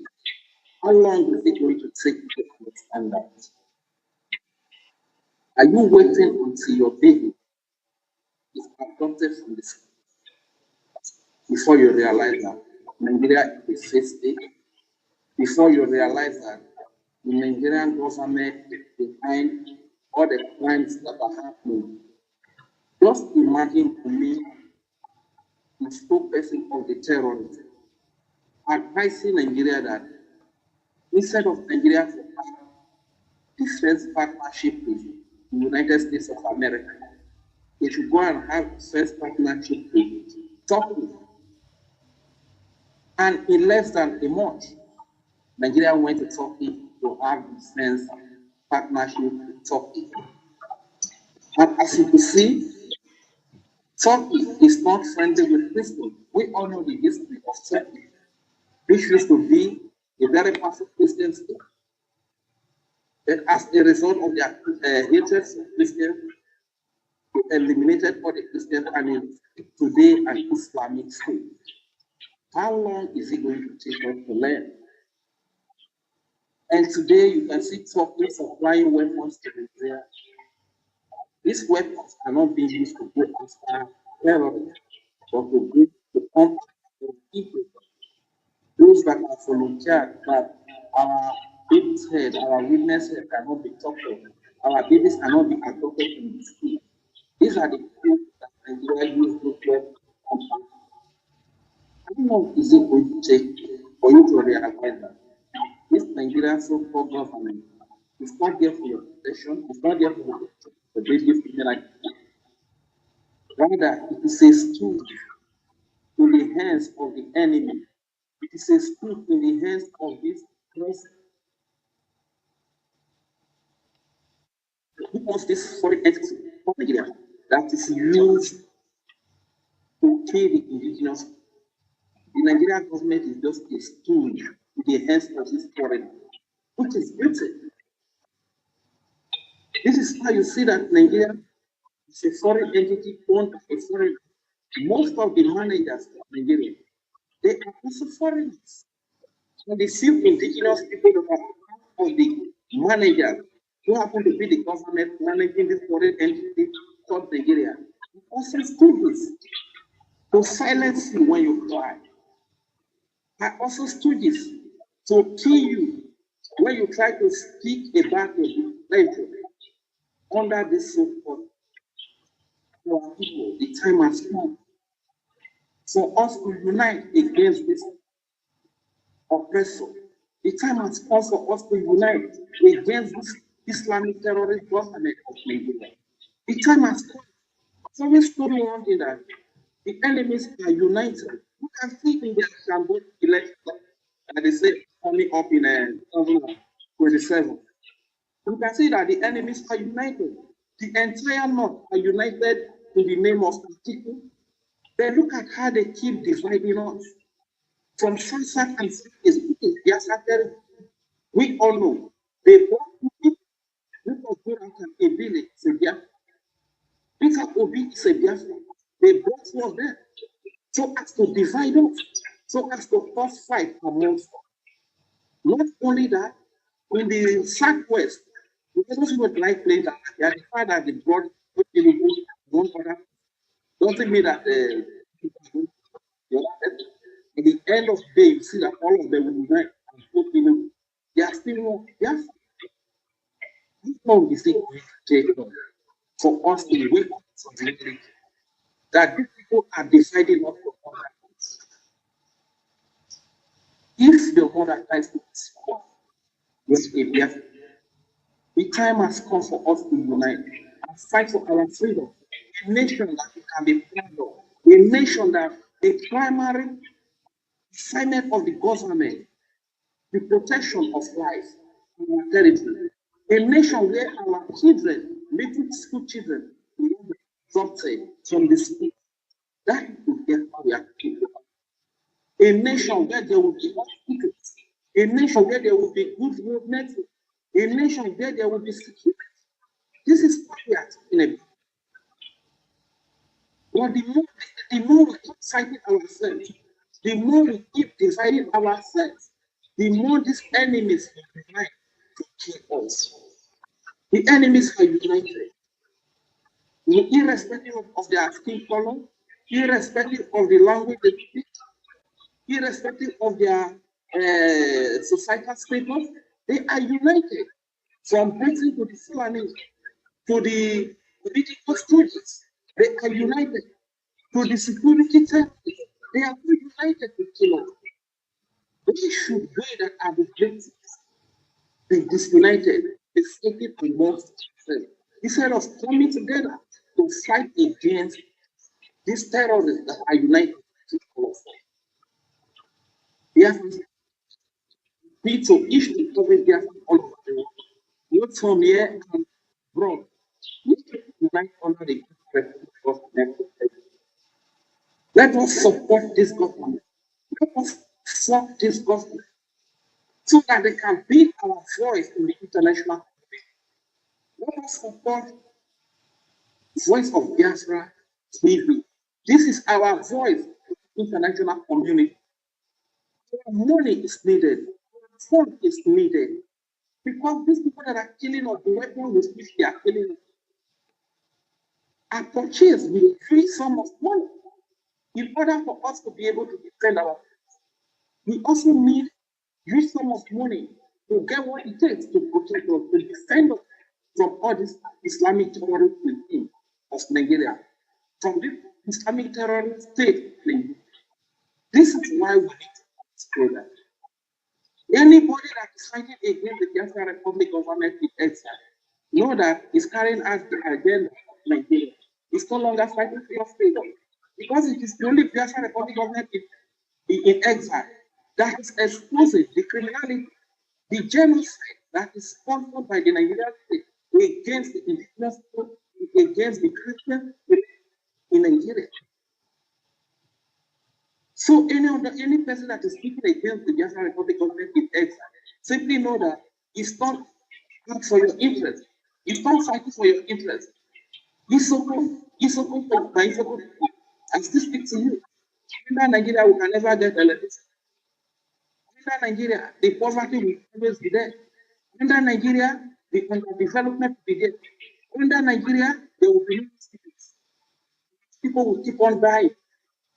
For little sickness to be treated, we just bring them. Nigeria is something with Nigeria, the insecurity. The only answer is Biafra. The only answer out of all this crisis, all this pain, all this slavery, every dehumanizing experience we've been through, the only answer, the only way is the freedom. It's for freedom. A country that we can be proud of, a country that we can call home, not something that is created in foreign body, merge different people, all different set of people, different civilization, different values, put them together, and they call Nigeria. Nigeria, the crime will continue. The insecurity. We need to keep together and unite. Fight for the freedom of God. That is the only way to enjoy the good of life as offer. This is the only way we can enjoy good hospital, good hospital. That is the only way we can enjoy good roads. Sometimes when I look at what is happening in Nigeria, the kidnapping of this little people, this could only happen in a place where the adults are very useless, where parents are very useless. Look at the kidnapping of these school children. A lot of parents are still sleeping comfortably, sleeping in people. I want to tell you, every parent, that these children are kidnapped. These children that are suffering with the hands of these terrorists, they are your children. Because it has not gotten to you. Don't think that it does not concern you. If you are a parent and you are still sleeping comfortably in your bed, there is something, everything is wrong with you. Because in a society or in a community where there are same people, at this time, if you are not using the adult, we will attack into the question against government organized terrorism, government organized crimes. If we perish, let us perish. If we launch attack in such a period, let us see the terrorist army, the terrorist police that is going to stop us from the way. You understand that? Because we are all useless. But if you cannot do that, then you support a government, an established government, with all the structure, with all the system, with all the security, whatever it takes to checkmate us. I want the international community to understand that what they understand as terrorism is not what Nigeria understands as terrorism. Boko Haram, Nigeria does not understand Boko Haram as terrorism. Hamas, Nigeria does not understand terrorism. Hezbollah, Nigeria do not understand it as terrorism. ISIS, that's one. Those Fulani terrorist herdsmen that chop off the heads of babies, women, and children, Nigeria do not see them as terrorists. Those that Nigeria see as terrorists are those that stand up to confront this menace from this group of people that say enough is enough of this killing. Enough is enough of the kidnapping of little babies. Enough is enough of the chopping off of heads of babies, women, and children. Enough is enough of raising down churches. Enough is enough of killing people, killing teachers. These are the people that Nigeria sees as terrorists. Hence, when you are supporting Nigeria by giving them weapons or by giving them any military support, know that what Nigeria understands as terrorism is not what you understand as terrorism. So on this part, or at this juncture, before you render your head, be very careful to understand what Nigeria understands as terrorism. This is why the terrorist person Gumi advised Nigeria that they should not have defense partnership with America, that they should have defense partnership with Turkey, because they know that they are Turkey, they are in it together. Turkey fund the terrorism that's happening, just like Iran. This is why you see that today Nigeria has defense partnership with Turkey today instead of the United States of America. So I know America may be claiming to be working with Nigeria, but in the recent, Nigeria is just trying to use Turkey on you. Not that Nigeria is fighting against terrorism. Because what they understand as terrorism is not what they understand as terrorism. Nigeria understands a Biafra that is exposing the genocide against Christians. It's terrorism. Nigeria understands a Biafra that stood up to protect his sisters, his mothers, his wife, to protect his brothers. It's terrorism. Not those that are coming to kill innocent babies, women, and children. Nigeria do not see those as terrorism. So this is just the only point I want to make here. Once again, it's my Biafra,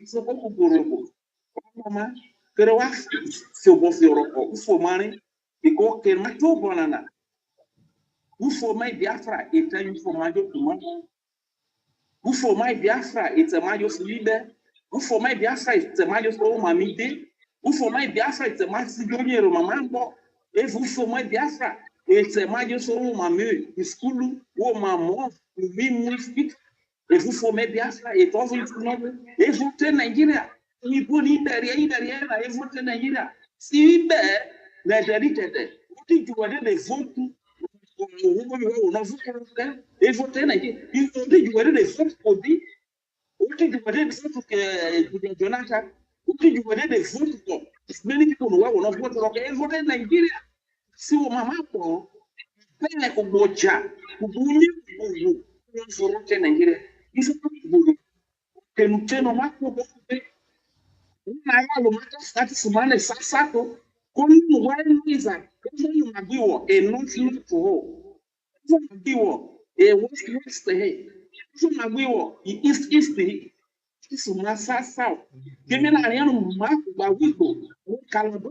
We go, we get it. We go to me go to the side doing Mobina, Kemi inni mana, Ibrahim Isaiah Wifo, you must see what Kube, Keremawo, Ufroman is what Nigeria is a just Ufroman, a just a train, they do to Mabo, a train Mamma, he did to Mabo, a train rally, who did it, who did to Mabo, is a good Borobo.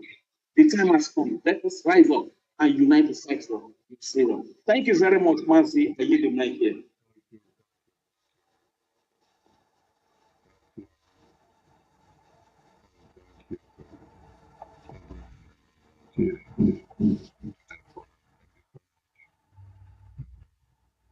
Keep the floor. This is voice of Biafra.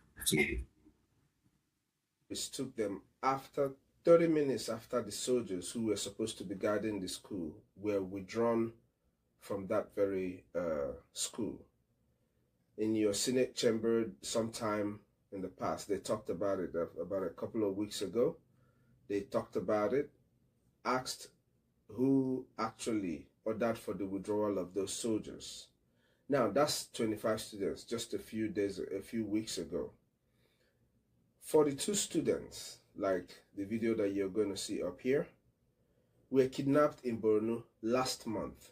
42 kids were kidnapped in Borno State last month.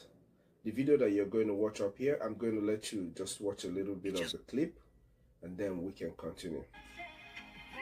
In Maiduguri, teachers are out of the classrooms and in the streets, demanding the release of 42 school children abducted in Borno State last month.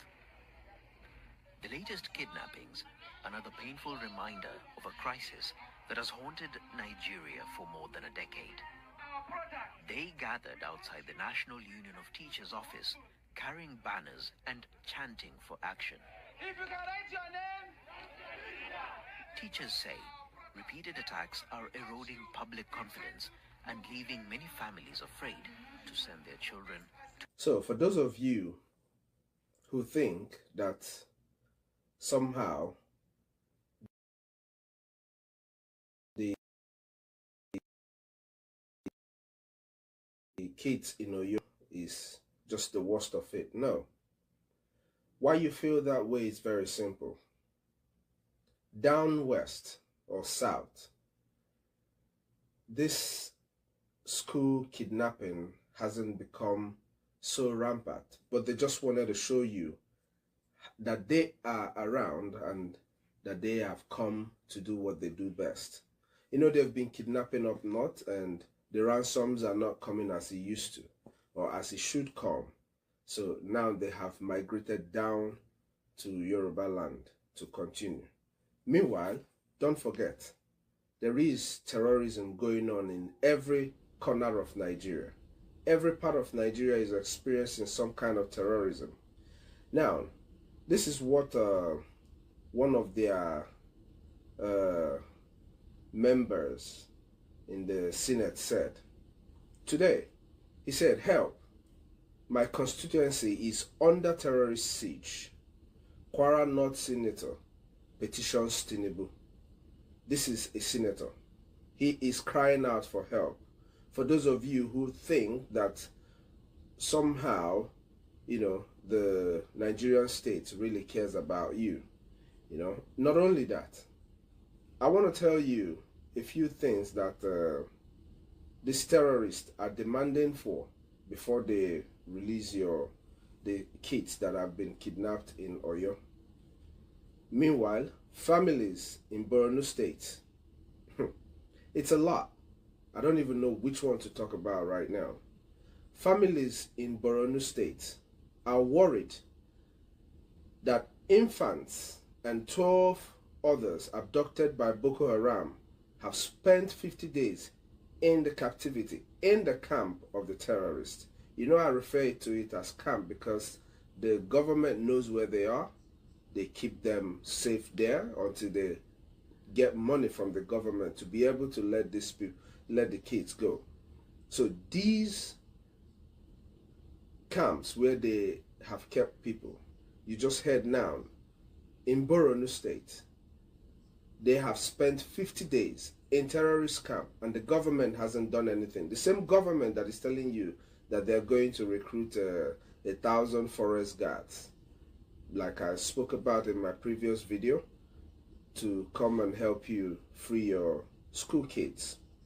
Now, what are these terrorists requesting of from the government before they will free the kidnapped students? This is what these terrorists are asking of the government. The terrorists said, the terrorists demand weapons, money, concession on future Nigerian laws to release abducted Oyo school children. This is, and others. This is the National Assembly Speaker saying this. This is what these terrorists are requesting for before they can release the students. And from everything that I've put out here for you today, you will see that it is not just happening in Oyo State. The reason why you hear so many of the celebrities and all the people who are turning on their cameras and crying on camera is because in this case in Oyo, if you do not talk, the people come at you that you're not being patriotic, that you're sitting back while these things are happening. Because it's been going on up in the north.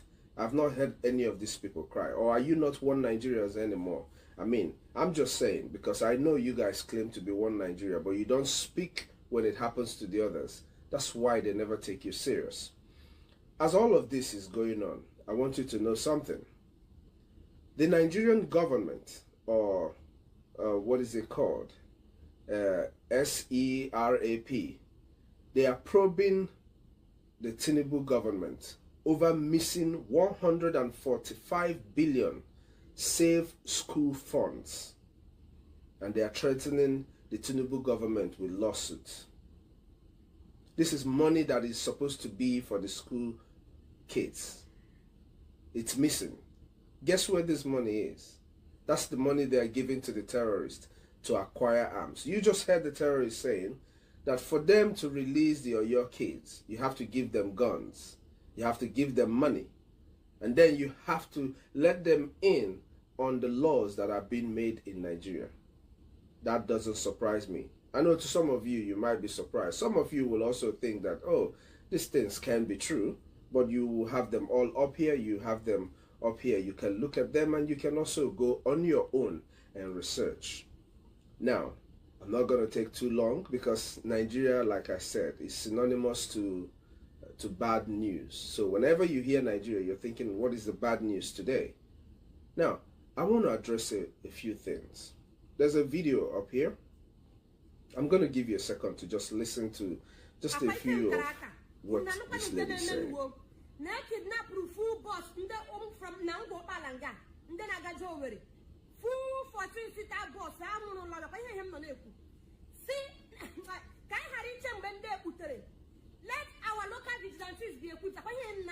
So, let me just break it down a little bit, or because I don't have all the time. The lady you're hearing her voice is screaming that they have been surrounded by the terrorists. The Biafran people have been saying this for the longest of time. When I say Biafran people, I mean the frontliners, those who are agitating for the freedom of Biafra. Particularly the Biafra Republic government in exile and the de facto government in homeland. Of course, all of this was started by Mazen Nnamdi Kanu. Now, my dear young lady, you are complaining that you have been surrounded by terrorists that were brought into your territory by the government, but you're still calling on the same government to come help you. Are you not dulu? You guys are delusional. You guys have a problem. I have said this before. In Nigeria, you are on your own. You better stop crying and start acting. The earlier all of you understand that acting now will save your life.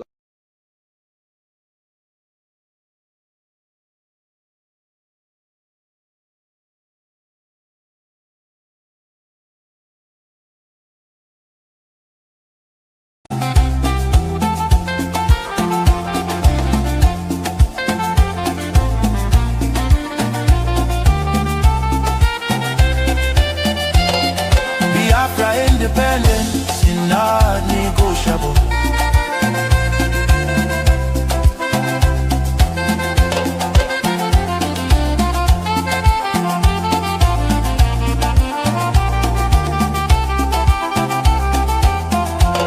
Biafra leaves. Today Nigeria is in confusion. Jihadist terrorists killings everywhere in Nigeria. Biafra leaves. Retreat and surrender is dead for us. Therefore, no retreat, no surrender. God bless Biafra Republic, government in exile, under the leadership of Prime Minister.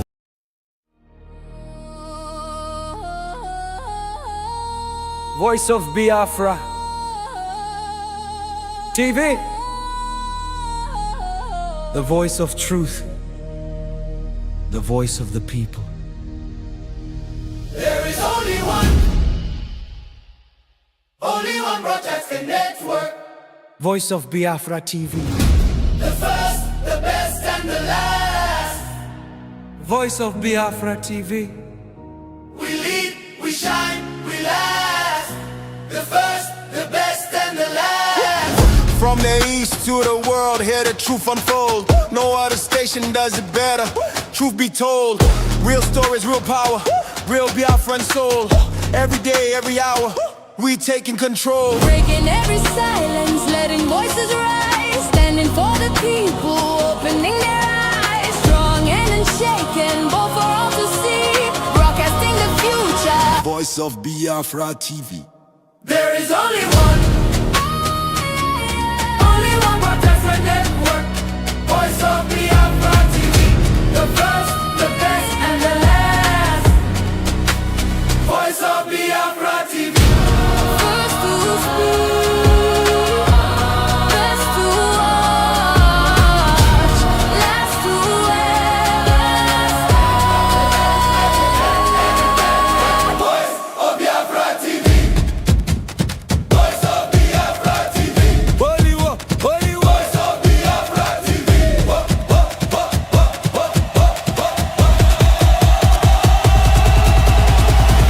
Only one, no only one. Only one.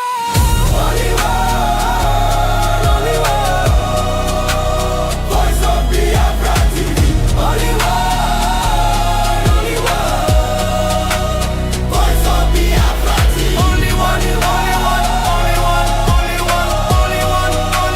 Voice of Biafra TV. Only one. Voice of Biafra TV. Only one. Hear the people sing at last. Voice of Biafra TV.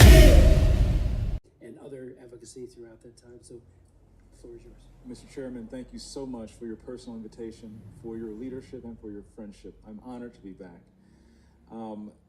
Psalms 96:14 asks, "Who will rise up for me against the wicked? Who will take a stand for me against evildoers?" Nigeria is facing one of the gravest religious freedom crises in the world. As the former chairman of the House Foreign Affairs Committee on Africa, I have visited and have seen firsthand the direness of the conditions in what is now the deadliest place on earth to be a Christian. They are targeted, displaced, and killed simply for their faith. The ancient plea, "Is there no help for the widow's son?" still echoes today. Since 2019, nearly 17,000 Christians have been killed. In the first 7 months of this year alone, hundreds more were murdered.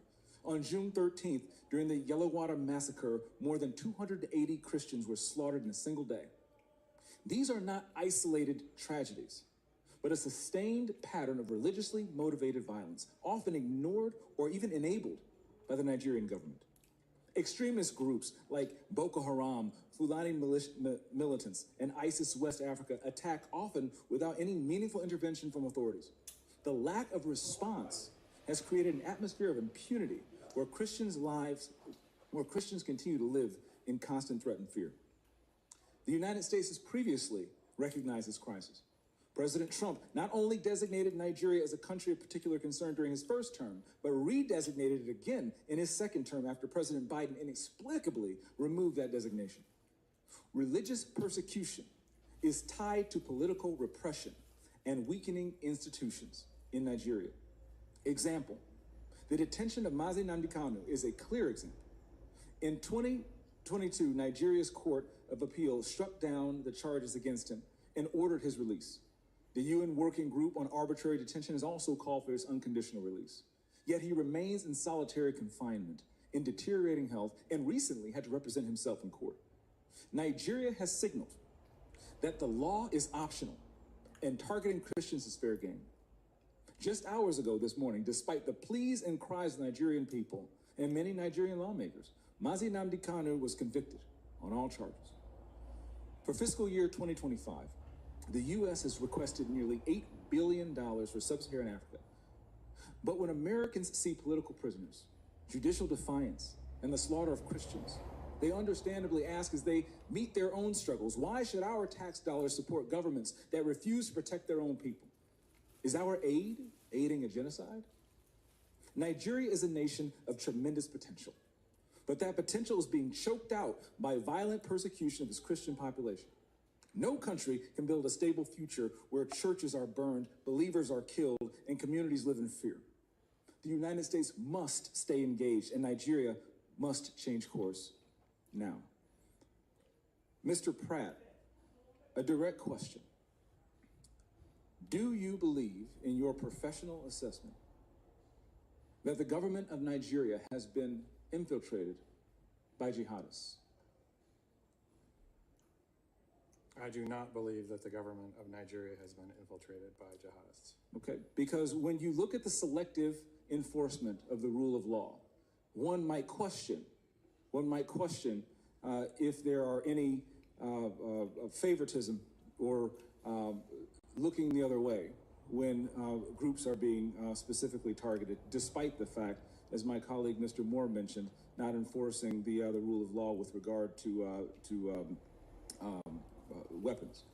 My next question, how has the Nigerian government reacted since President Trump's country of particular concern designation announcement? They have taken the designation very seriously. There is a senior delegation here now. They will meet with the most senior officials of the U.S. government this week. And we have already demarched the government in Abuja and here in Washington on the action plan. And I can say that the results so far have been positive in terms of cooperation. The Nigerian government needs to do more to address this issue themselves, but what measures are being taken to assist Nigeria to increase its focus on persecution, particularly in the Middle Belt?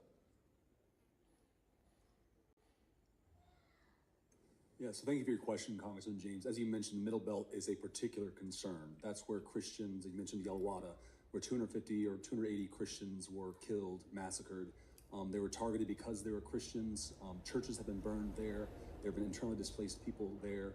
And so we're reviewing all options at the State Department, including Chairman Smith, you mentioned our bureau, we have Global Magnitsky Act sanctions. We have other tools at our disposal as well to make sure that Nigeria, the Nigerian government gets the message that we are serious about the persecution of Christians and other communities as well, but particularly Christians right now who are suffering disproportionately in the Middle Belt. Thank you for your answer, Mr. Chairman. Thank you for having me again. God bless you, and good luck. I'm here for you. Thank you, James, and I want to thank him. February of 2024, he had a very important hearing on Nigeria and other advocacy throughout that time. President Trump says the persecution and killing of Christians in Nigeria is, quote, genocide. Others say it's not quite that simple, but there is no doubt Nigeria has a major problem with mass killings and kidnappings of both Christians and Muslims going back more than 10 years. This week, 2 more mass abductions at schools in the country's north and west. Hundreds of children taken from a Catholic school yesterday. One bishop urging action there. Without quick intervention, Christianity risks elimination in parts of northern and middle belt Nigeria within a very short time. The church alone cannot stop the killings. It requires coordinated political, military, and humanitarian intervention. Mr. Chairman and members, the blood of Nigerian Christians cries out to you people. We cannot afford to wait any longer. Let's bring in Reverend Father Rebelius Ahula of the Catholic Diocese of Makurdi in Nigeria. He's also the director of the Foundation for Justice, Development, and Peace. Peace, it seems, is in short supply in your country. Thank you, John, for having me. And I want to thank you very much for this platform. Actually, there is no peace. Even though I heard the Foundation for Justice, Development, and Peace. We have been noticing for many years, we've been witnessing for many years killings and adoptions like you just described.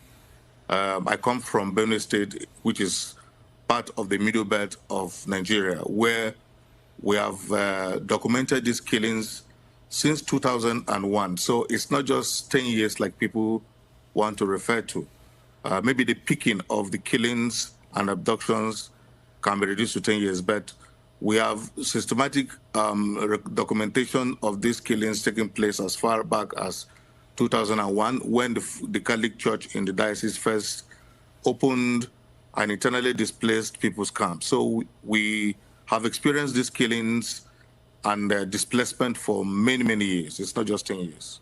Those 350 schoolgirls that were kidnapped, what happens to them? I mean, what are the chances of getting them freed, do you think? Very little, sorry to say. And I say very little because this is not the first. If you have followed the history of Nigeria in the recent past, schoolgirls were kidnapped in 2014. In 2015, others were kidnapped. There is a famous girl who was kidnapped in Dapchi alongside other girls that is called Leah Sharibu. She's not been returned to her parents, to her family up to now. The many others who have been kidnapped like that have not been returned. So I'm sorry to say, but I think that the chances will be very slim.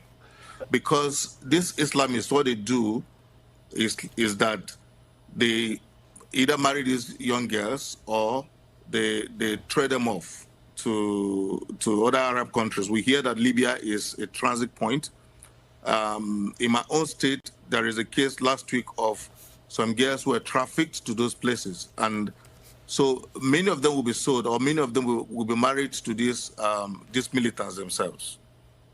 We have a map that shows the situation in your country. The north, largely Islamic. The middle part of the country, sort of a bit of a mixed bag. And the south is predominantly Christian. But we note the locations of the Boko Haram hotbeds. Boko Haram is perhaps the worst offender, is it not, when it comes to violence against Christians? When Boko Haram started, it was the worst offender to violence against Christians. It started in the northeast of our country, in a place called Borno State. When they started in the 2000s, they used to be the most deadly Islamic group. As I speak to you today, the deadliest Islamic group will be the Fulani ethnic militia that is operating in the middle belt of the country, where you highlighted, and you have the picture very well.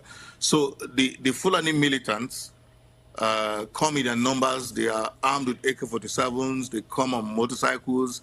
They surround villages, displace a lot of people, kill as many as they can.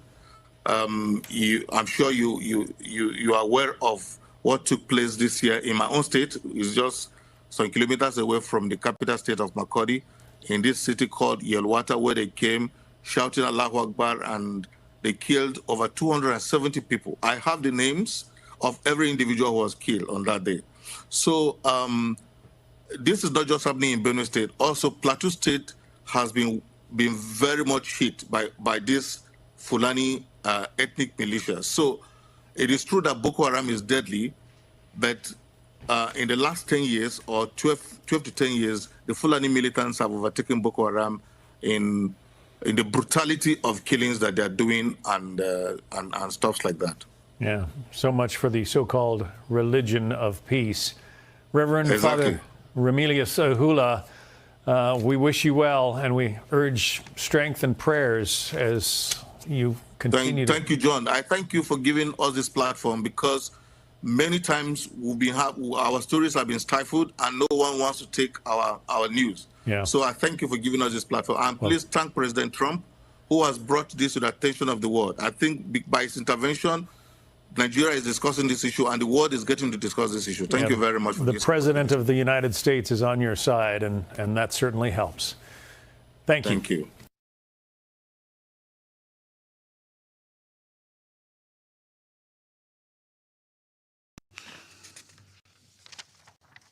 I resume my function as President of the Council. I now give the floor to the representative of the United States.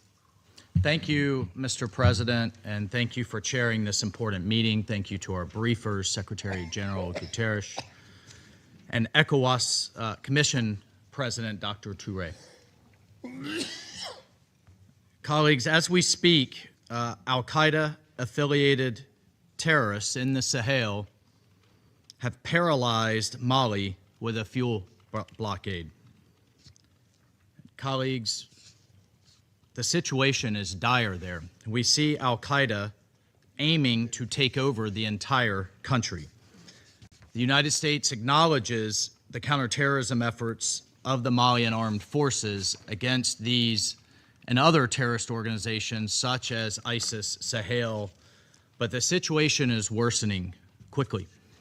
We remained deeply concerned about the incidents of kidnapping, the incidents of hostage-taking across the Sahel as a means to finance these terrorist activities.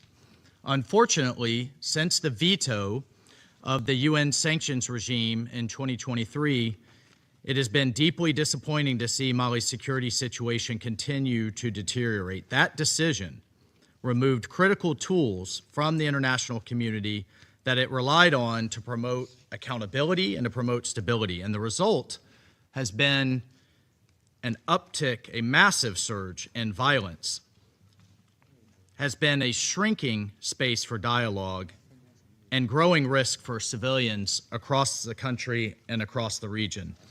The terrorist threats are not only intensifying, they are spreading, they are shifting southward, as evidenced by the terrorist attacks we've seen in Benin and Togo. But particularly, the United States is concerned and outraged by the ongoing slaughter of thousands of Christians in Nigeria by various ethnic militias in the Middle Belt, as well as terrorists like Boko Haram and ISIS West Africa in the north. It is tragic and it is unacceptable. Churches are burning, villages are being razed, thousands are killed, clergy murdered simply for wearing a cross, for being a Christian, for daring to say they worship Jesus as Christ. Just yesterday, 25 little girls were kidnapped from their school, and one school official murdered trying to protect them from MAGA Comprehensive Girls Secondary School in Kebbi State. Colleagues, this is happening. It's undeniable, and it's unacceptable. The United States condemns these attacks in the strongest terms, and it demands accountability. And as President Trump has made clear, we will not stand by while such atrocities are happening in Nigeria. The government of Nigeria must take immediate steps and do more to increase security, respond to early warnings, end impunity, and address the drivers of violence. And colleagues, we need to see African leadership on these matters, and we need to see a coordinated response among all countries in the region. The situation is critical. The United States will continue to work with regional partners to counter these common threats. Thank you, Mr. President. I thank the representative of the United States for the statement. I now give the floor to the representative of China. You decided to use Christians in place of Biafra to catch President Trump's attention? Well, I wouldn't say in place, but rather in connection with, because the Biafra issues both has ethnic undertones, but also it's a religious. There are religious connotations to it as well, because the Biafrans are predominantly Christian, and so we have advanced the Biafra issue in conjunction with the issue of Christian persecution in Nigeria, because those are connected issues and related issues. It's just the Biafra issue also has some specific nuances to it beyond also the Christian issue as well. So you're saying that you added Biafra and Christian advocacy to catch President Trump's attention. Am I getting that clear? That's correct. And those are related issues. Cameroon on October 12 had presidential elections. The Constitutional Council declared Paul Biya the winner, that is the incumbent president. Issa Chiruma on the other side published results from the polling stations, and those results showed he won. But the Constitutional Council and the Elections Management Body have not published the results polling station by polling station. Well, what I would say is, and again, these are things that I already highlight in my capacity of representing the Amazonians, but Paul Biya has been a longtime dictator in Africa. He's 93 now. He wants to be president until I think he's 100, which I think will be a record. And Cameroon, under his tenure, has not had free and fair elections. They've been Cameroonians, whether they be Amazonians or other Cameroonians, have had a history of being oppressed under the Biya dictatorship. And I think someone.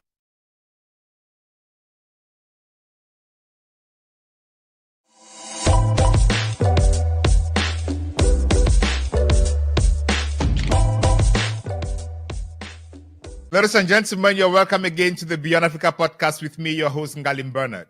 At the Beyond African podcast, we tell African stories that change lives. Today, we are discussing not Cameroon, but the United States and Nigeria. All this because it is important within the global context of Cameroon and Africa. Why? You'll get to understand that in the course of the conversation. President Trump recently redesignated Nigeria as a country of particular concern on religious freedom grounds, citing alleged widespread attacks on Christians. He publicly threatened to cut U.S. aid to Nigeria and instructed Pete Hegseth, the United States Department of War Secretary, to prepare for possible military intervention if the Nigerian government continues to allow the killing of Christians. This rhetoric or this approach, you would say, has generated alarm in Nigeria and abroad. And of particular interest are a group of people who have been identified as key lobbyists in the United States.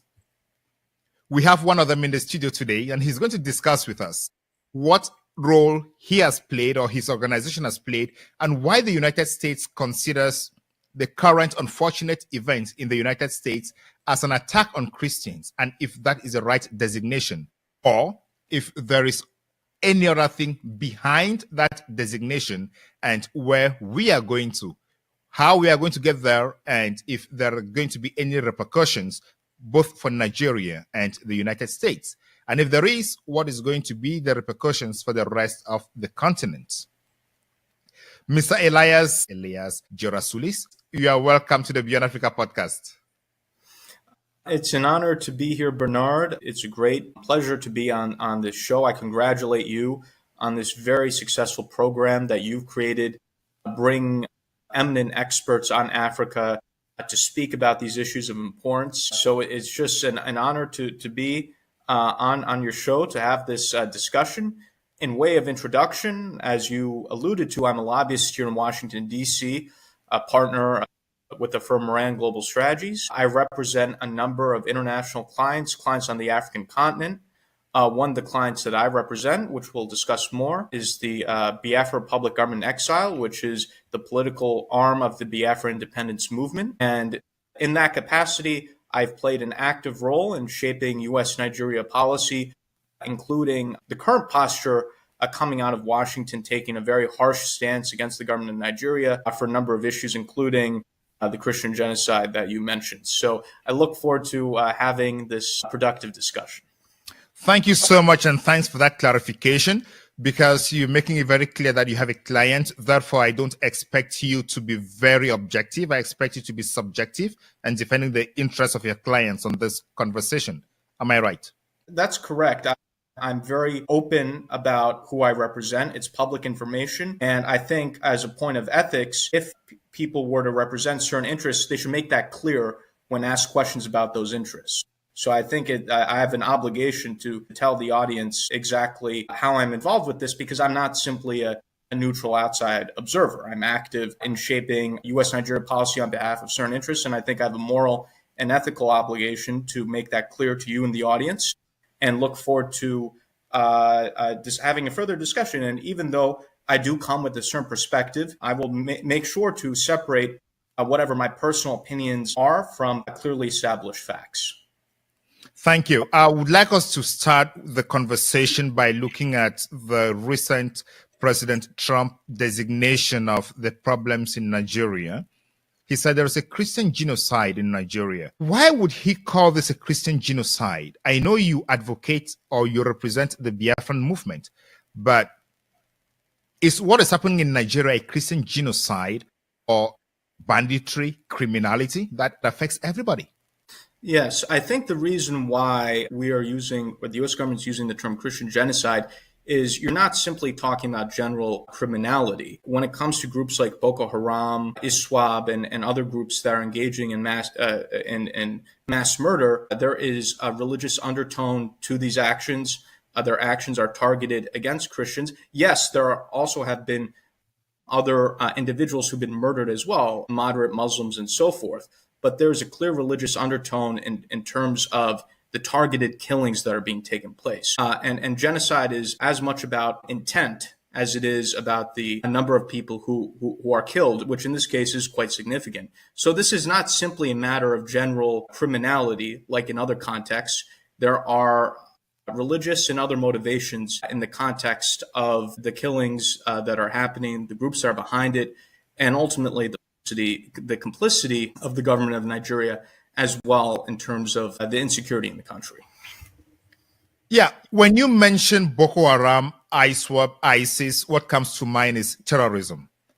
How could terrorism be linked to genocide? These are therefore terrorists who are committing terrorist acts, and then you refer to it as a genocide against Christians. That doesn't seem to match with my understanding. I think you bring up a very good point. I think part of the problem is that the Nigerian government is not an innocent bystander in this. If it were, then maybe a term other than genocide would be used. But the problem is that the government of Nigeria is complicit in what is happening, and you have elements of the government of Nigeria that are tied to these terrorist groups. So if we look at the current government of Nigeria, the vice president of the country currently, Shettima, has deep ties to Boko Haram. Some have called him the co-founder of Boko Haram. But regardless, everyone, and this is a public fact in Nigeria, he has deep ties to this terrorist group. There are photos that are available. Politicians in Nigeria have talked about this. What I'm saying is not a speculation. It's an established fact in terms of his ties. You have elements of the Nigerian military that also have ties to the same terrorist groups. And there have been famous instances of this. For example, back in 2014, there were plans between the U.S. and the Nigerians to rescue the Chibok schoolgirls. And one of the plans was foiled because elements of the Nigerian military leaked the planned operations to the terrorist groups. So the reason why the term genocide, or you've also heard the term Christian persecution, is being used is that you also have complicity of elements. I'm not saying the entire Nigerian government, but at least elements of the Nigerian government that are sympathetic to these same terrorist groups or who have relations with the same terrorist groups. And I think that's a fundamental part of the problem. And in a way, it's almost, to use an American phrase, asking the the wolf to arsonist? guard the sheep, or to ask the fox to guard the hen house. Because how can we hope that a government could effectively fight the same terrorist groups in which some extremely senior members of that government have relations with those groups? And again, even politicians in Nigeria have openly talked about, we have this dangerous situation in which elements of our own government are tied to terrorist groups. So this is not just Elias's opinion. So Let's look at it this way. The United States has legal instruments like the Magnitsky Act and other sanctions that they could apply to the individuals you have identified and mentioned, if at all they are guilty of what you are mentioning. Why doesn't the Nigerian government or the United States government use those tools at their disposal to target the individuals they know are directly linked to Boko Haram, instead of categorizing a whole nation as suffering from genocide, understanding that maybe the vice president, as you say, is part of it, but then the president himself, who is the commander-in-chief of the armed forces, is not part of it? Is that not a mistake on the side of the United States?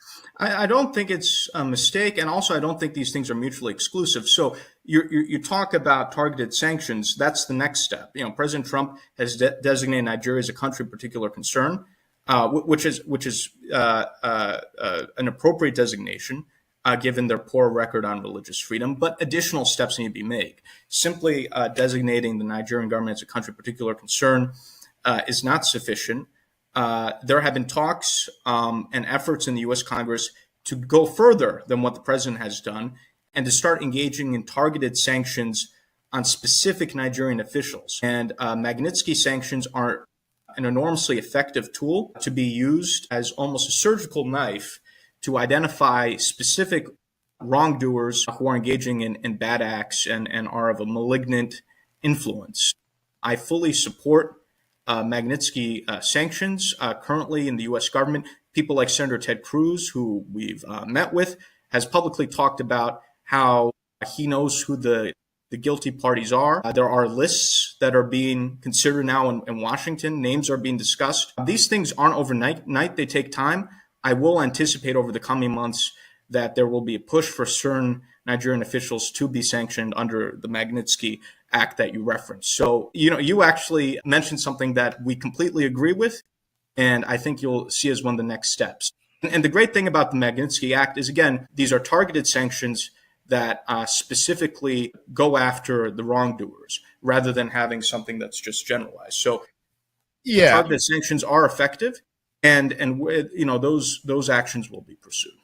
I understand that is just a first step, and there could be second steps or third steps. But President Trump was very emphatic about using military attacks, and he already told Secretary Hegseth to prepare to attack Nigeria, meaning he understands, or they already know where the terrorists are, and they could just go there and obliterate them, as he did with the nuclear arsenals in Iran. So why take all these steps if he already knows that is where the problem is and the terrorists could be obliterated?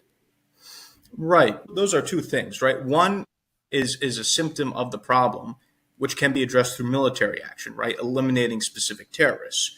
But the problem will continue if the government of Nigeria continues to have politicians that have relations with these terrorists that covertly support these terrorist groups.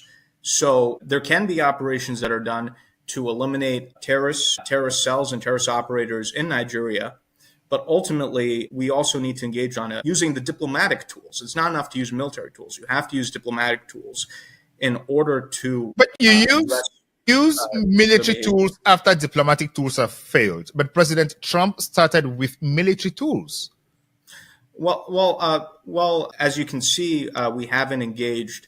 The U.S. government yet is considering its options, right? There haven't been military operations, full-scale military operations yet. And the President Trump has a very unique style, if you will, in terms of dealing. That's very unique, right, amongst the presidents that we've had.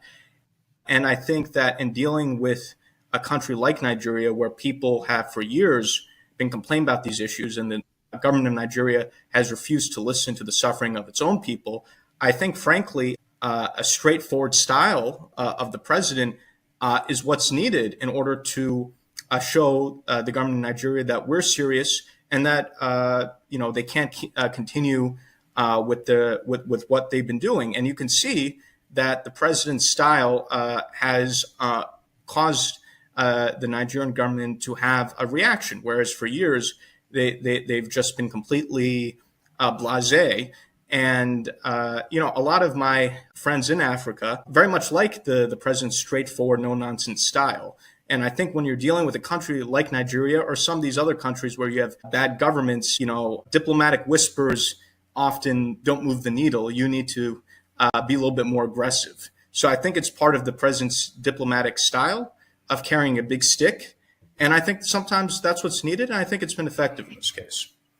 I think President Trump's direct style, where he breaches diplomatic protocols, is one of the strategies that he uses to get things going and resolving problems around the world. But let's come back to talk about the funders of the Boko Haram. You have been emphatic that military officers in Nigeria and politicians are part of that movement. But we have on record on the floor of Congress a congressman reading an audit of USAID. And in it, he claims that the USAID has been sponsoring Boko Haram. So why is President Trump putting the responsibility on Nigerians and Nigerian leaders while there is evidence from the United States side, read by a congressman on the floor of Congress, that the USAID has been participating in this? Why is the responsibility falling only on Nigerians now? Well, the responsibilities, as discussed, are falling not on Nigerians, not the Nigerian people, but these horrible, horrific Nigerian politicians. And I want but on the United States side, there seems to have been action sponsoring that too. Yeah, well, and you see what President Trump did on that front. President Trump has shut down USAID and has folded USAID into the State Department, and a lot of ineffective programs were eliminated. Again, I'm not... I try to work to influence U.S. policy in directions in which I think they are the right directions. That doesn't mean that everything the U.S. government has done has been correct. Sometimes mistakes have been made. And I think the president made the right choice in terms of deciding to make reforms within our administrative state. So again, the same USAID that you're mentioning that the congressman talked about is the same USAID that the president has shut down, and it's now been folded in the State Department. Programs like that. Those programs have been closed. And there have been other programs, too, that have made absolutely no sense whatsoever. We've, unfortunately, USAID, which had, started with good intentions, had a variety of programs that just didn't make any sense, that were a waste of taxpayer money, sometimes even working against our interests. So I think that that's a perfect example in terms of why there have been reforms. But nonetheless, the primary responsibility is for the problems in Nigeria is the government of Nigeria. Yeah, thank you. I just want to make a clarification here. You don't work for the State Department. So what you are saying is just your understanding of how the State Department and the government of the United States is operating and the processes, how you read them from outside. Am I being right? Well, yeah. Well, I'm a lobbyist, government relations consultant here in Washington, D.C., so I'm not an employee or representative of the U.S. government. That being said, I work closely with all the parts of the U.S. government, including our Congress, State Department, White House, National Security Council, and other agencies. So I'm not a representative of the State Department. I'm not a formal representative of the U.S. government, but these are all officials whom I talk to, who I work closely with, who I try to bring my information to and my perspective to. So I hope that provides a clarification.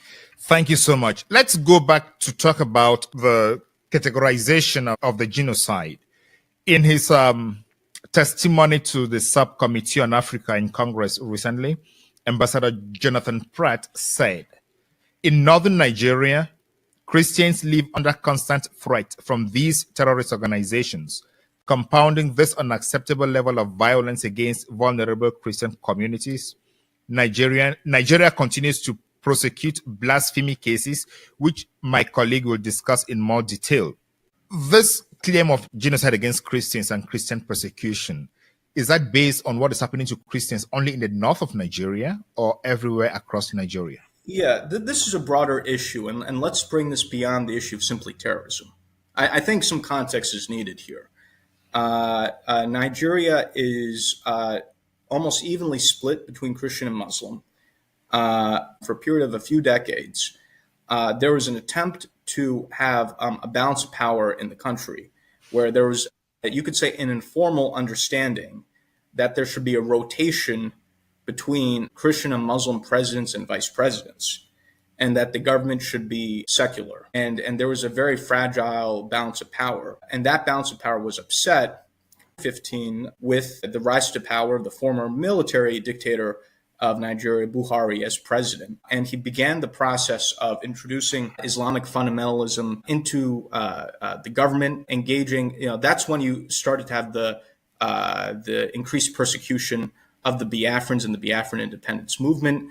You start to have policies about reintegration of quote unquote repentant terrorists into the Nigerian military.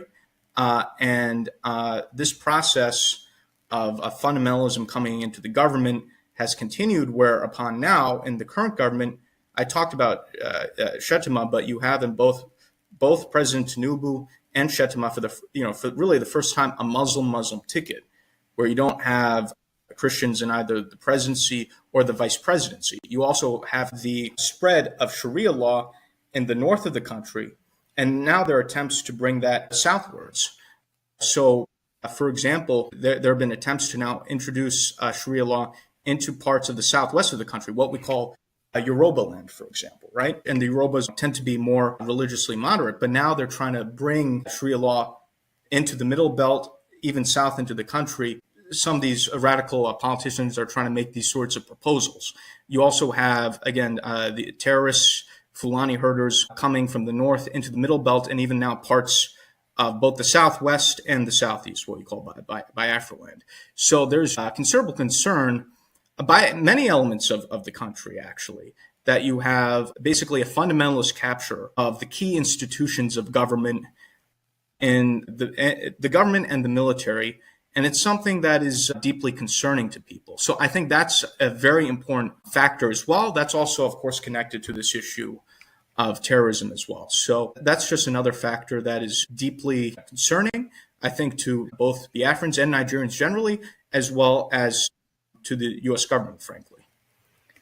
I get you very well. What difference do you make between the Fulani herders and the Boko Haram terrorists?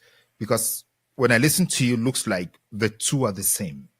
No, I didn't say the two are the same. I'm saying there have been issues by those groups and other groups in terms of murders of innocent civilians, and the situation has gone completely out of hand in the country. So I did not, I didn't say all these groups are the same. They have different nuances, but they all contribute to the problem.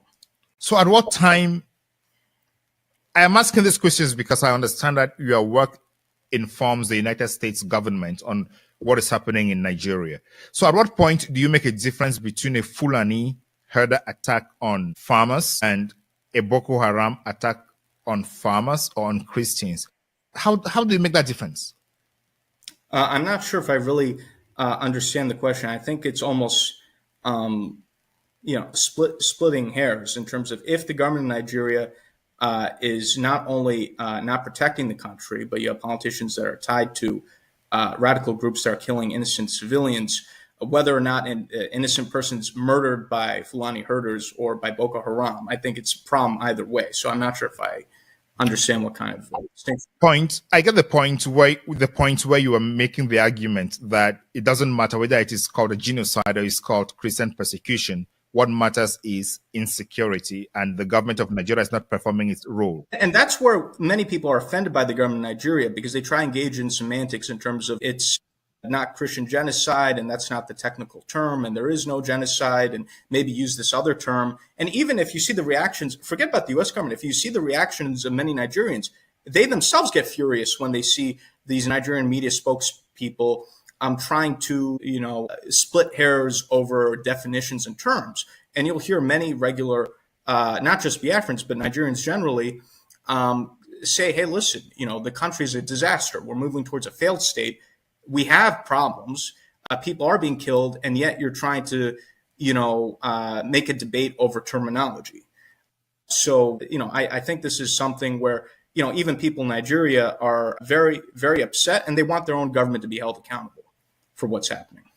Okay, so I'm happy with that clarification. So at this point, from your understanding of what the United States Congress and White House and State Department are thinking, what would be a solution that the United States would say, okay, the Nigerian government is doing everything now to protect Christians? What is going to happen for them to say that that is happening? Yeah, I think when you're dealing, again, with the country in Nigeria, with the types of people that are running the government, the best tool to use is really sanctions, including targeted sanctions. When these corrupt Nigerian politicians, for example, are no longer able to, let's say, launder their money in the U.S. and other places, if, let's say, their assets are seized, because also many of these officials are completely corrupt in outrageous ways. And there have been a number of stories about the corruption of Nigerian officials. So if we were to go after officials who are complicit, who are part of the problem, sanctioning them and holding them accountable, I think that would be the best way to change their behavior. Simply trying to nicely ask the Nigerian government officials, oh, please do something. People have been asking the Nigerian government to do something for years. Clearly, they've not cared to do anything, and the problem's only gotten worse. So I think when you're dealing with a conundrum like Nigeria or any other, and these other governments too, I think, a tough approach is what's needed, frankly. And the same goes to, for other governments in Africa as well, where, let's say, and especially with more autocratic regimes. But, that's a separate discussion. Yes, we're going to talk about that in a moment. I want us to switch gears now and talk about Biafra. So we'll definitely talk about autocratic governments like the government of Cameroon when we talk about Biafra in this case. In an article by the Africa Report, they say former U.S. Congressman Jim Moran, who lent a voice to the indigenous people of Biafra movement in 2024, the situation in Nigeria reflects human rights abuses, religious freedom issues, persecution of Christians, increasing Islamic fundamentalism with the Nigerian government and its alignment with U.S. adversaries. But in his statement, Ambassador Jonathan Pratt says, Nigeria is one of the United States' key allies in Africa. Is your firm having this thing wrong? No, I think not at all. I think one thing to clarify is the U.S. government is a very complex machinery. It works in a very unique way. On any particular issue, you'll have different parts of the U.S. government that may have different points of view, right? What matters is what's the overall political consensus among those who are the decision makers. In this case, when it comes to taking a strong stance against the government of Nigeria, you see extremely strong support in the United States Congress. I've worked with many of these members of Congress. That's now been reflected at the White House and in the National Security Council and the President of the United States himself. And ultimately, in the nature of the current U.S. government, what really matters is the policy stance of President Trump.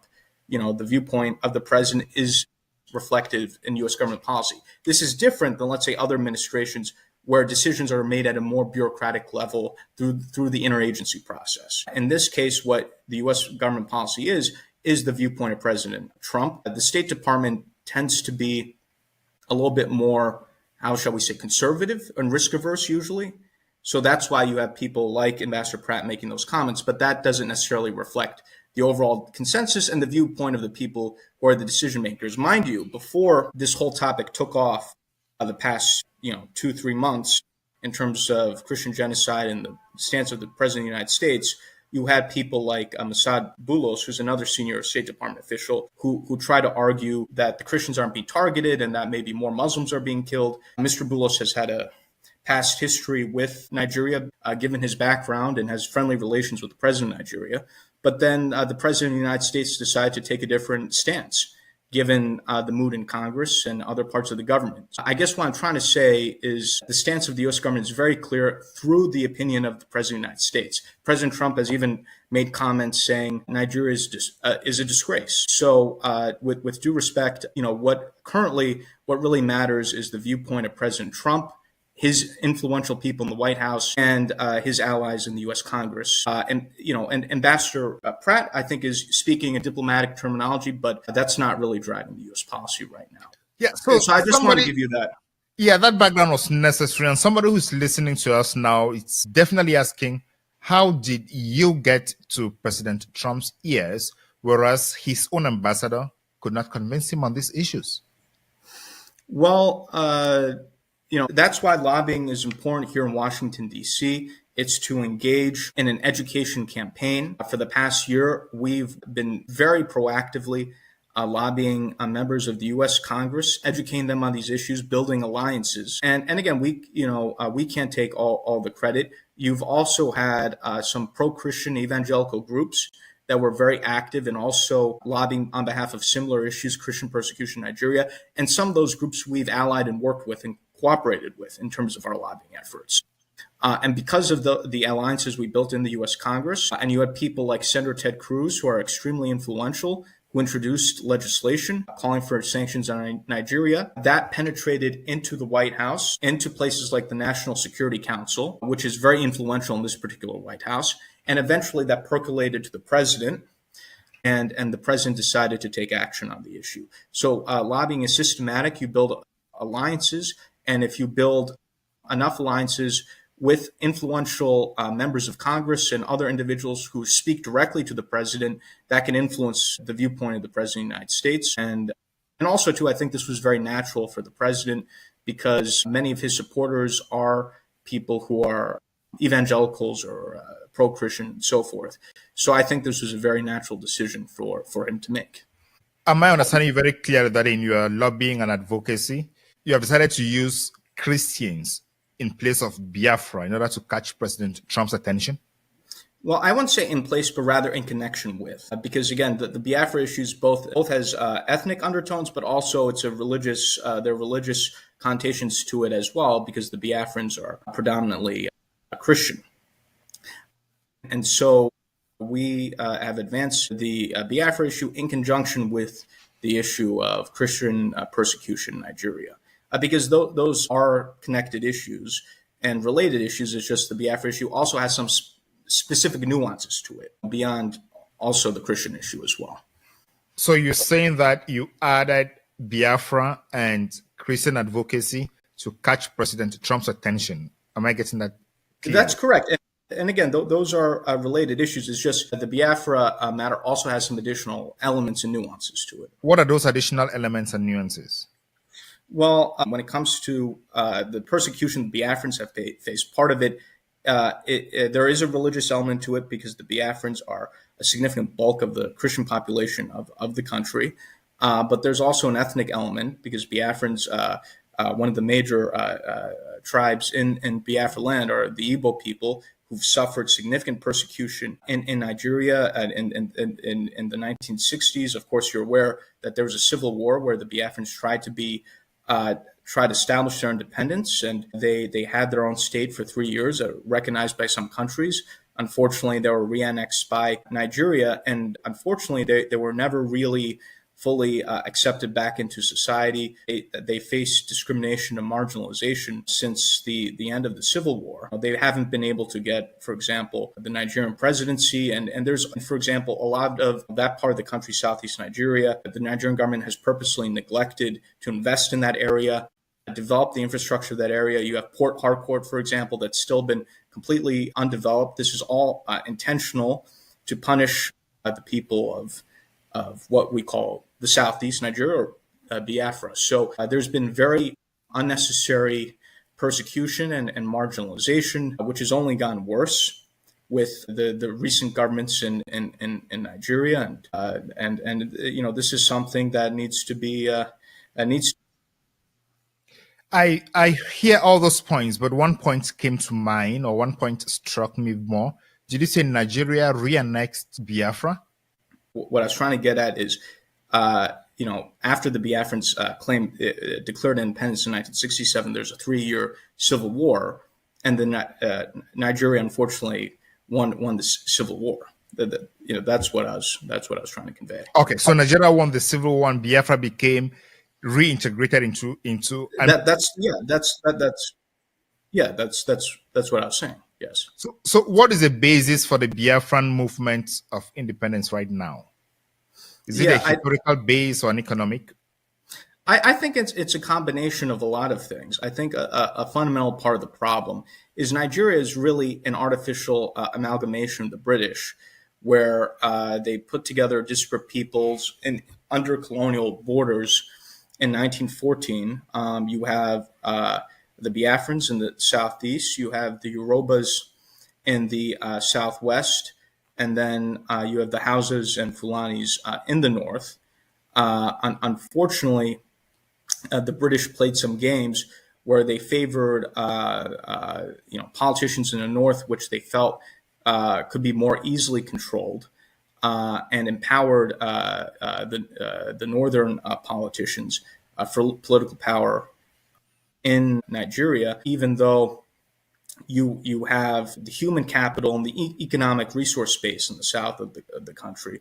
The Biafrans or Igbo people are incredibly educated, entrepreneurial, and also the Yorubas in the southwest. You have Lagos. They're also very educated. A lot of the Nigerian professors that you see are of Yoruba background, for example. And also that's where you have considerable natural resources, and let's say in the Biafra territory in terms of oil and gas and so forth, which unfortunately they don't get the benefit of that. So the country was put together, and again, when there was an attempt of having a balance of power between Christian and Muslim presidents and vice presidents, the country was kind of barely holding together in this dysfunctional way. But now that the balance has been upset, the country's totally spiraling into a failed state, because ultimately you have different competing value systems, within the same country. You have parts of the north, again, that are under Sharia law. You have, again, the Biafrans who are completely different in terms of being westward, westward oriented, Christian, highly educated population. So the whole system is disintegrating. And we've seen this in this happen in other cases, in other contexts, like, for example, the breakup of Yugoslavia and so forth. So, unfortunately, we're at a situation now where, given just how dysfunctional the country is, other options have to be considered. And what I'm talking about is not radical. Many people throughout Nigeria have talked about we have to really reconsider this whole arrangement. Even people in the Southwest, the Yorubas, some of them have called for their independence because they're just concerned that the whole system is becoming dysfunctional and collapsing.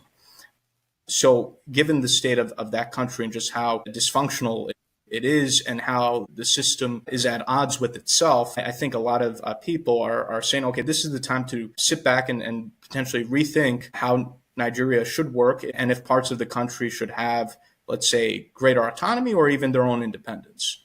So this is not a radical point of view, and this is not just a perspective of the Biafrans. Different people in different parts of what we call Nigeria are seriously reconsidering this entire arrangement.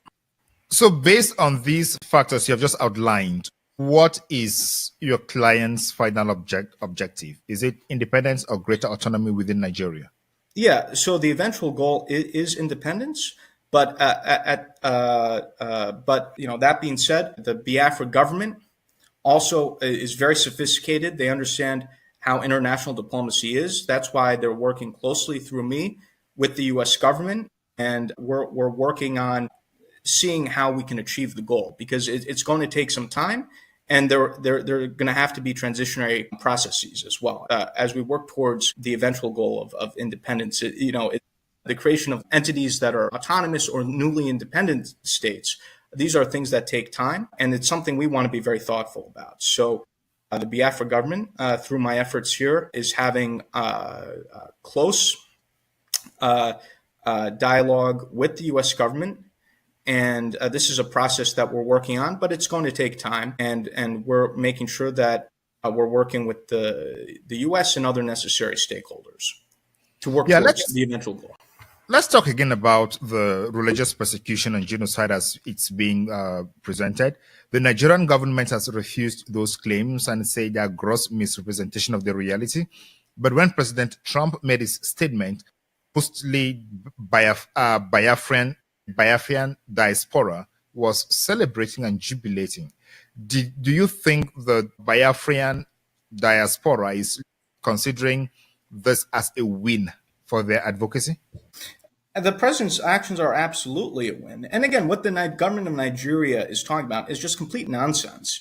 I mean, we see this recently in the life sentence of Mazi Nnamdi Kanu, who's a prominent Biafran activist that was illegally kidnapped by the government of Nigeria in 2021 from Kenya. He's the Nelson Mandela of our time. He's been a peaceful activist for an independent Biafra. The government of Nigeria kidnaps that gentleman, drags out his trial for years, gives him a life sentence. Meanwhile, you have the president of Nigeria pardoning drug traffickers, murderers, and convicted Islamic terrorists. So a lot of not just Biafrans, but even other Nigerians, when they look at what's happening, they say, "Hey, how come the Nigerian government, in the case of Mazi Nnamdi Kanu, is giving him a life sentence through this clearly politically motivated court case, and meanwhile the president of Nigeria is pardoning criminals, drug traffickers, and former terrorists?" So it's just when you have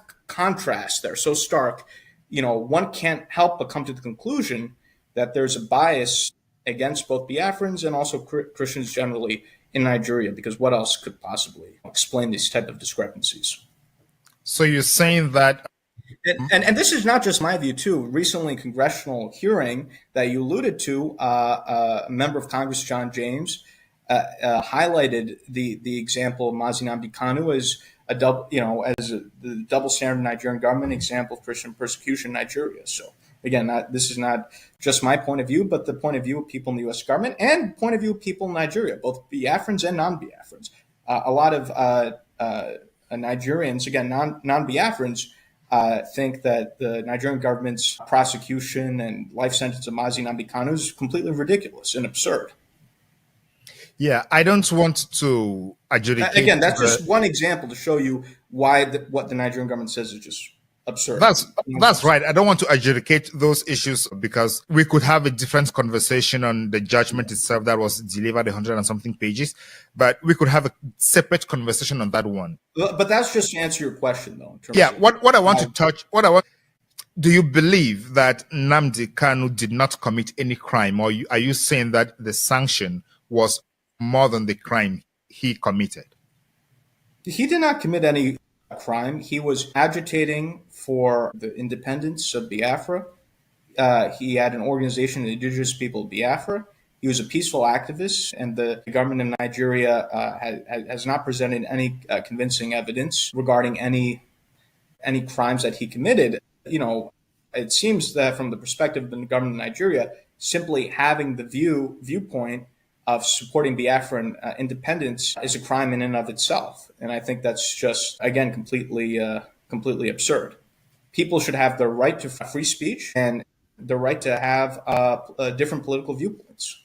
So what is the main leverage right now that the Biafran movement has as compared to the Republic of Nigeria, to the Federal Republic of Nigeria?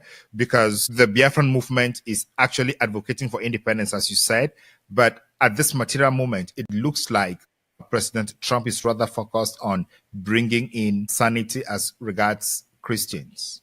So what leverage does the Biafran movement have to press the right buttons? Well, we have a lot of support here in Washington, D.C. Again, there's certain things I can't go to due to their sensitivities, but we've met with senior people in Congress, in the White House, and other places as well. I think given the acknowledgement of the poor treatment of Christians in Nigeria, right, that there is a greater sympathy or openness towards having a separate Christian state in the south of the country, and in this case, Biafra.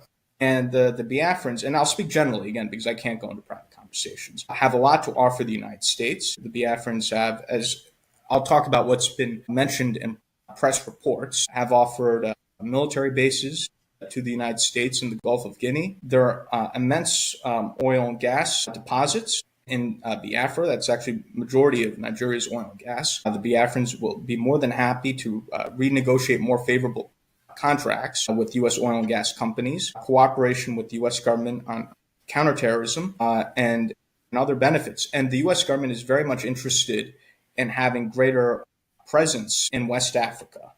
There have been a number of coups in the Sahel, Niger, Mali, Burkina Faso. We've lost some of our military installations and bases in those countries. There's an interest in having alternative allies in West Africa to make up for those losses so we can maintain a presence. And Biafra offers an ideal place for the U.S. to have presence in the Gulf of Guinea. And unfortunately, because the Nigerian government has just proven to be so problematic, and there have been efforts over the years to try to work with the government of Nigeria, and it's just been not very fruitful. There's an openness now to alternative allies. I'll give you another analogy in a different part of the continent. We have in East Africa, Somalia, which has been a failed state for a long time. You have the separate de facto state of Somaliland, which is self-governing, but they're not recognized yet by the U.S. or the international community as an independent country. That being said, because Somaliland is developing good relations with the U.S., they've made open offers to the United States in terms of bases, port deals, natural resource deals. You've had key people in the U.S. government, especially in the U.S. Congress, advocating for the recognition of the independence of Somaliland.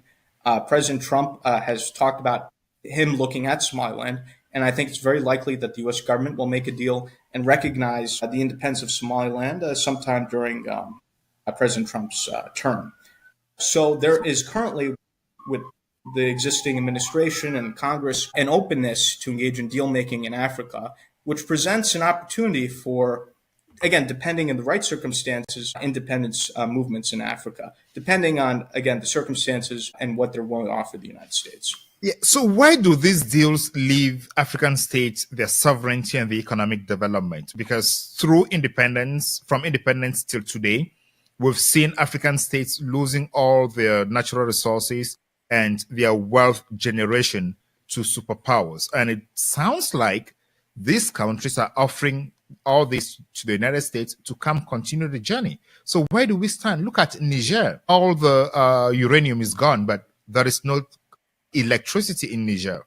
Nigeria, the oil and gas is all gone, but there is no consequential development. And then what I'm hearing from you is that is going to continue with the United States? No, that's not what I'm saying. You make a good point in terms of, I think a lot of Africans have been exploited by what we could call neocolonialism, where even after, let's say, countries become quote-unquote independent, they're still under undue influence by former colonial powers. I think one of the most controversial being France. And oftentimes the issue with some of the former European colonists, whether it's the French or the Belgium or some of these other powers, is they do business with their former colonies in a way that's exploitative, oftentimes trying to prop up puppet dictators, engaging in economic deals that are bad for those countries that are exploitative. That's not what I'm advocating for, and that is not what the U.S. is advocating for. In fact, I think a greater U.S. presence can offer an alternative for African governments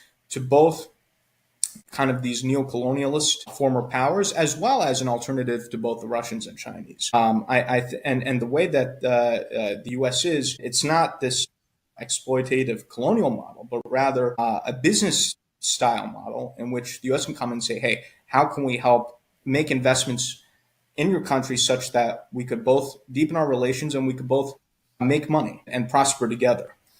So the viewpoint is not in exploiting the countries or its natural resources, but rather having investments in these countries in which both the U.S. and those countries, whether it's the Biafrans or other places in Africa, where there can be a mutually benefit, where it could be a win-win situation.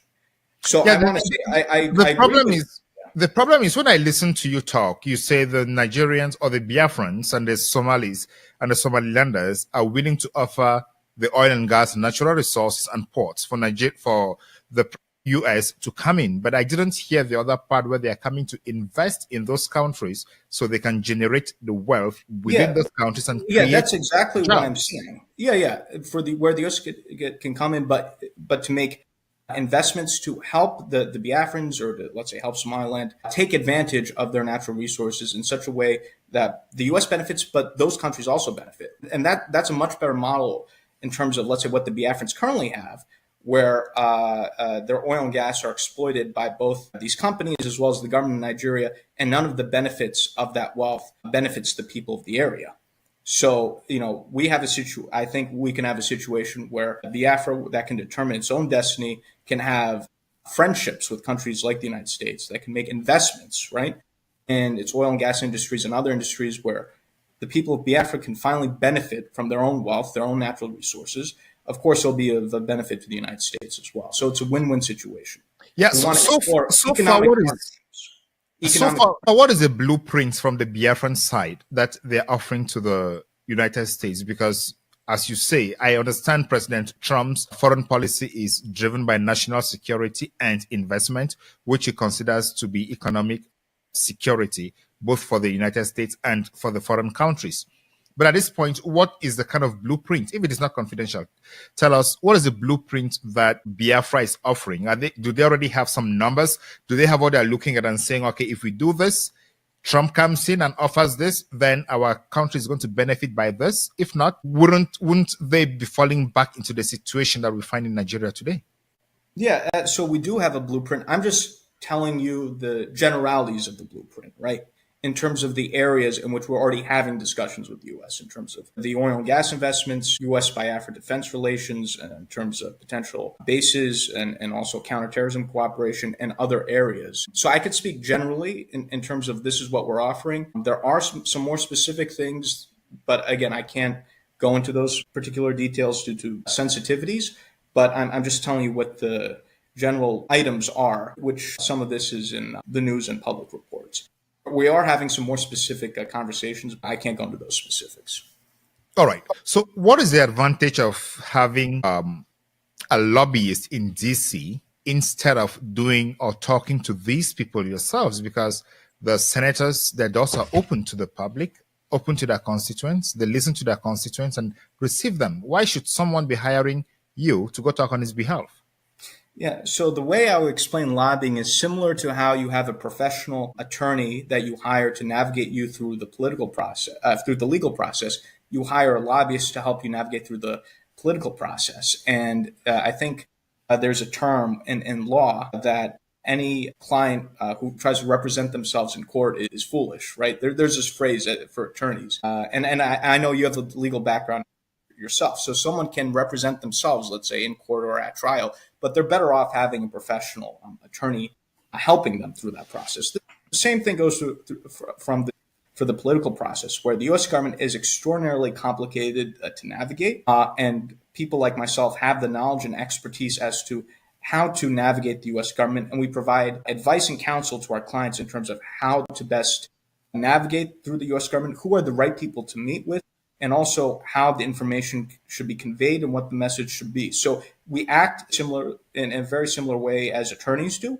And also people like myself, we have established relations with members of Congress. So a lot of members of Congress are people in the U.S. government. They know me. There's a certain comfort. There's a certain understanding that if I'm to introduce someone, let's say to a member of Congress, that person is vetted, that the cause that I'm representing is legitimate because I have these relations and I'm established here in Washington, D.C. So it produces a certain comfort to be introduced by a party that's known by both sides versus, let's say, someone approaches a member of Congress who they don't know who that person is, right? And the same thing applies to life in general. More comfortable when you're introduced to someone else by someone who you already know, who you have friendly relations with, who you trust. So I have established relations with members of Congress and other people in the U.S. government. They know me, they know my expertise, and that allows me to be essentially a facilitator between myself and these worthy causes. So I hope that gives some perspective. It does give the perspective, and but it's expensive to hire a lobbyist to do this work in DC on your behalf, not being sure of the outcome. It's an investment that I think should be viewed as a political investment, and it's something that's very effective. That's why so many countries and international causes hire lobbyists. And I think given the results that we've achieved, and this is not just me saying it, senior officials in the government of Nigeria have openly attacked me and have blamed my lobbying and so forth. So even the Nigerian government itself, you could say, has acknowledged the effectiveness of my lobbying, although they're not happy about it, whereas my client is happy about it. So I think clients can decide the effectiveness of the services given the results. In this case, we've achieved, I think, significant results. And in fact, there's even a tweet, I forget by who, but there's a tweet online that went viral, 500,000 tweets, saying, the lobbying campaign that our firm engaged on behalf of the Biafrans was one of the best returns on investment in history, which I think was a little bit flowery. But, clients can judge, and people can generally judge in terms of, whether or not a lobbyist is achieving results and influencing opinion or not. So Biafrans are already happy while they have not yet had their independence? You say, is that what you're telling me? Well, Biafrans are happy about the results we're achieving, but we're still working towards the goal. Achieving a newly independent state in Africa or anywhere takes time. We've engaged in our lobbying campaign. I've been involved in representing the Biafrans for a little bit more than a year now. In the cases of some countries, it's taken decades for them to obtain their freedom and independence. So we've achieved a lot in a short period of time, and we're working towards the goal. These things don't happen magically overnight, and anyone who says that they're going to achieve a newly independent state overnight is not a serious person, in my opinion. These statecraft takes time, especially if you want to do it the right way. I don't want to go so much into that. That was not the focus of our conversation today. But you've mentioned the Biafrans and Somaliland that are advocating for independence. And the Ambazonian movement is linked with the Biafran movement. And the leaders of the Ambazonian movement and the leaders of the Biafran movement are in jail. Do you have any relationship with the Ambazonian movement? Yes, so I also have experience with the Ambazonian movement. I am the lobbyist here in Washington, D.C. for the Ambazonian Governing Council, and so I have an understanding of the Ambazonian cause as well. And, it's something that has relations to Biafra, as you said, because Ambazonian Biafra, those regions border each other, and some of the Biafran groups have collaboration with Ambazonian groups. And are you proud that you're putting yourself in the middle of a region that is likely being destabilized in Africa? Well, the way I view it is I hope I could play a constructive role in terms of coming to positive conclusions in these issues, because I think if you don't have, let's say, any sort of international interest or U.S. mediation, let's say, for example, in the case of Cameroon, you've had the Anglophone crisis for the past, I think, 9 years now, and it hasn't gotten the attention that it deserves. I think highlighting the issues to the U.S. and the international community and trying to get some interest in terms of resolving the problem that can be helpful. So I view myself as trying to have a positive role in an area that has had conflict and instability, and trying to be constructive, because otherwise some of these conflicts will continue to be neglected and the problems will just continue to worsen. So President Trump is on record as saying he has resolved at least eight conflicts around the world, and he wants to prevent other conflicts. If you were to advise President Trump about conflicts, let's say you meet President Trump today and you were to talk to him about conflicts in Africa, what are the 3 top conflicts you're going to talk to him about? Yes, so obviously I would talk to him about the Amazonia, Cameroon conflict, the Anglophone crisis. I think President Trump was negotiating 8 or so peace agreements or negotiations. That would be a perfect place where he could be a mediator. Obviously, I would talk to him about Biafra and our interest in, having the U.S. Play a role in deal making with Biafra. You mentioned a third. There are a number of conflicts that could also be highlighted. You have what's happening in Sudan, for example. President Trump has indicated that he now wants to get involved in resolving the conflict in Sudan, and I commend him for that. So I think Sudan is something I would mention. You've also have had a tremendous amount of instability in Central African Republic. That's another place you could look into as well. So those are other areas that I think the president should look into. And again, I'm very pleased now that President Trump, in a tweet or Truth Social, the president enjoys social media. has finally mentioned what's happening in Sudan, which has been, again, one of those areas that has been neglected. A big part of the problem is some of these conflicts just receive absolutely no attention, and people are suffering. And I think just having some attention to these issues is so important. So I think if the president can play a positive role in negotiating the situation in Sudan, I think that'll be a great win for his administration. He's already, the President Trump has already tried to broker deals between Rwanda and Democratic Republic of Congo. So I commend these efforts and engagements, and they should continue with these efforts and engagements. All right. You say you are the lobbyist and you speak to these people. What about a situation where one side has a lobbyist and the other side has a lobbyist? How does that play out? Because I don't think it's like a situation where you go to court, you have the prosecution and the defense, and they argue following specific laws, specific procedures, and then based on the law to have an outcome. So if there are two different lobbyists on the cause arguing two different stories, how do you play that out? That's a very good point, and it happens quite often here in Washington, D.C., where you have lobbyists, let's say, representing the opposite sides, right, of a particular issue. And what's needed in that situation is to present the better argument. And I think a member of Congress has the right, or any U.S. government official has the right to listen to both sides and see what makes more sense and make their best judgment. And so that's how those situations play out. And again, someone like myself or any other lobbyist cannot guarantee what a U.S. government official will do. And anyone who says that is, again, not being genuine. But what we can do is present our best arguments to the decision makers, make sure they have the information. They could then process information from possibly the opposing side, and then make their own judgments and come to their own conclusions. So again, this sometimes happens here in Washington, and I think that's perfectly fine. I think we should have a healthy competition of ideas, and then U.S. officials can make their own best judgment. All right, I want to give you a hypothetical here. It's a practical example, and I hear how that plays out. Cameroon on October 12 had presidential elections. The Constitutional Council declared Paul Biya the winner, that is the incumbent president. Issa Chiruma on the other side published results from the polling stations, and those results showed he won. But the Constitutional Council and the elections management body have not published the results polling station by polling station. Now, if you are hired to represent Chiruma to make a case to the United States Senate and government, what would be your best strategy? Well, what I would say is, and again, these are things that I already highlight in my capacity of representing the Amazonians.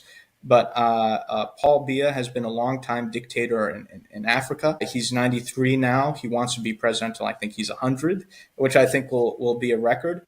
And Cameroon, under his tenure, has not had free and fair elections. They've been Cameroonians, whether they be Amazonians or other Cameroonians, have had a history of being oppressed under the Biya dictatorship.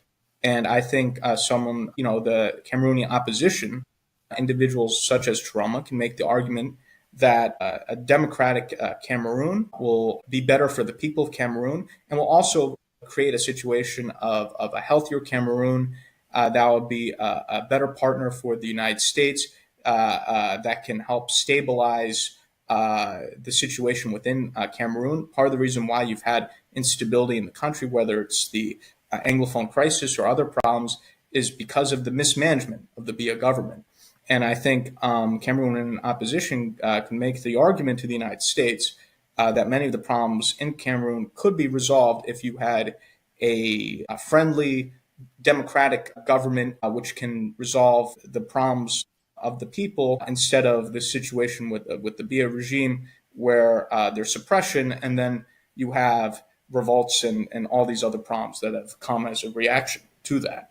So I think there's a persuasive case at this moment that the opposition could make, and you have members of especially members of Congress like the Senate Foreign Relations Chairman who are skeptical of the Biya regime and others. Yeah, the Biya regime has many critics in the U.S. for their lack of democracy and many other problems. And if Bia's lobbyist comes in and says, we have a stable government that has stabilized the country for the last 43 years, and we are critical for the stability of the Gulf of Guinea, if we change the system, there is a high probability that the country may go into full-blown crisis, considering the case of the Northwest and the Southwest and the North and the East. And if they say they have held some balance for all this while, and that is what they need for the country right now, how would you counter such an argument? Yeah, I'm sure that's what they would say. But what I would say is, again, the situation has completely come out of control. Under the Biya regime, the situation in the country is not stable, as we've seen with the Anglophone crisis, and that's because of policies of the Biya government. And also, too, he's 93 years old. He doesn't have much more time. You know, his end is inevitable given his age. Regardless, there's going to be a change because at some point, So if he's going to amend the constitution because he has a majority in parliament and appoint a vice president who takes over from him to ensure continuity, what would you say? Well, what I would say is there are many people who are dissatisfied with this style of the Biya regime, which is autocratic in nature. And there are many people in Cameroon that would like to experience true democracy. And so I think that's something that should be given a chance. And I think it will be a beacon of hope, especially a country that's important like Cameroon. If it were to have a transition to democracy, I think that would be a positive development in the region. So I think there's an argument that can be made and should be made there by the Cameroonian opposition. Thank you so much, Elias, for coming to the Beyond Africa podcast. Do you have any last word for our viewers? Yeah, well, it's a pleasure to be here with you. What I say is this is a very interesting time in the continent. I think some of these liberation movements, like the Biafra independence movement and other pro-democracy causes in the continent, should be receiving more attention. I'm glad that some of these issues are receiving attention, but I think more attention needs to be paid to Africa. Africa is often overlooked, even though it's so critical and so important. And so I appreciate the role that your program has in terms of creating additional awareness and appreciation for Africa, and it's a pleasure to be on your program. Thank you so much. We seek to give in-depth time to actors who are discussing and managing issues on Africa because traditional media does not give that amount of time, and we want to have all perspectives on the news, so we share those views. For example, the news would go on saying there is no genocide in Nigeria, but irrespective of the term that has been used, what is important is there is violence and there is need for security because the government is failing. And when we have such conversations, we have a different view of what is happening around the world. And that is the essence of the Beyond Africa podcast. We are here to tell African stories to change lives in Africa. And thank you again for coming to the Beyond Africa podcast, Elias Jorasulis. Ladies and gentlemen, thank you so much for watching. What a time to be alive and what a time to follow African politics. I have been your host, Ngalim Bernard. See you in the next episode of the Beyond Africa podcast. I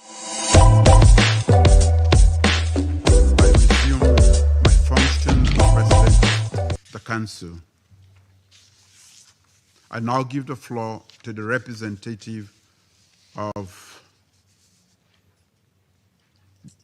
the United States. Thank you, Mr. President, and thank you for chairing this important meeting. Thank you to our briefers, Secretary General Guterres, and ECOWAS Commission President Dr. Touré. Colleagues, as we speak, Al-Qaeda-affiliated terrorists in the Sahel have paralyzed Mali with a fuel blockade. Colleagues, the situation is dire there. We see Al-Qaeda aiming to take over the entire country.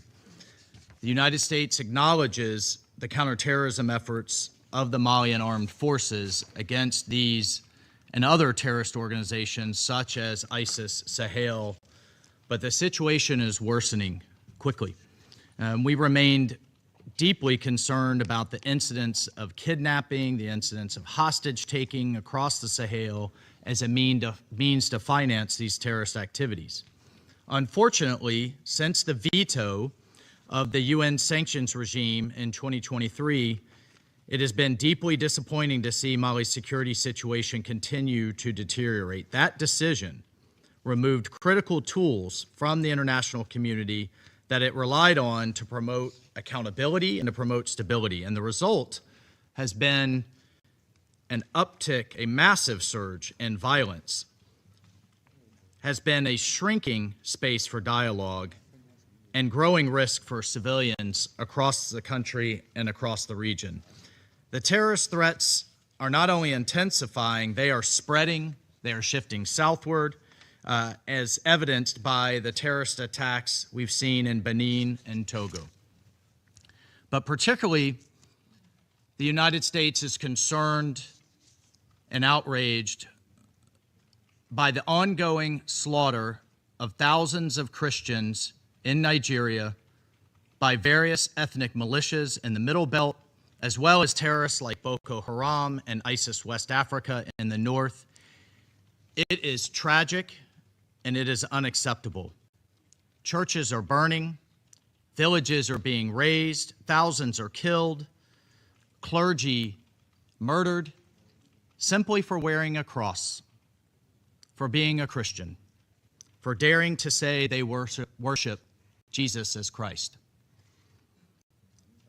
Just yesterday, 25 little girls were kidnapped from their school and one school official murdered trying to protect them from MAGA Comprehensive Girls Secondary School in Kebbi State. Colleagues, this is happening. It's undeniable and it's unacceptable. The United States condemns these attacks in the strongest terms, and it demands accountability. And as President Trump has made clear, we will not stand by while such atrocities are happening in Nigeria. The government of Nigeria must take immediate steps and do more to increase security, respond to early warnings, end impunity, and address the drivers of violence. And colleagues, we need to see African leadership on these matters, and we need to see a coordinated response among all countries in the region. The situation is critical. The United States will continue to work with regional partners to counter these common threats. Thank you, Mr. President. I thank the representative of the United States for the statement. I now give the floor to the representative of China. James, and I want to thank him.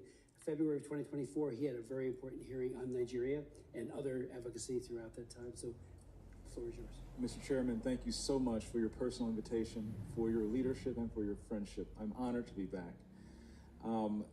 Psalms 96:14 asks, "Who will rise up for me against the wicked? Who will take a stand for me against evildoers?" Nigeria is facing one of the gravest religious freedom crises in the world.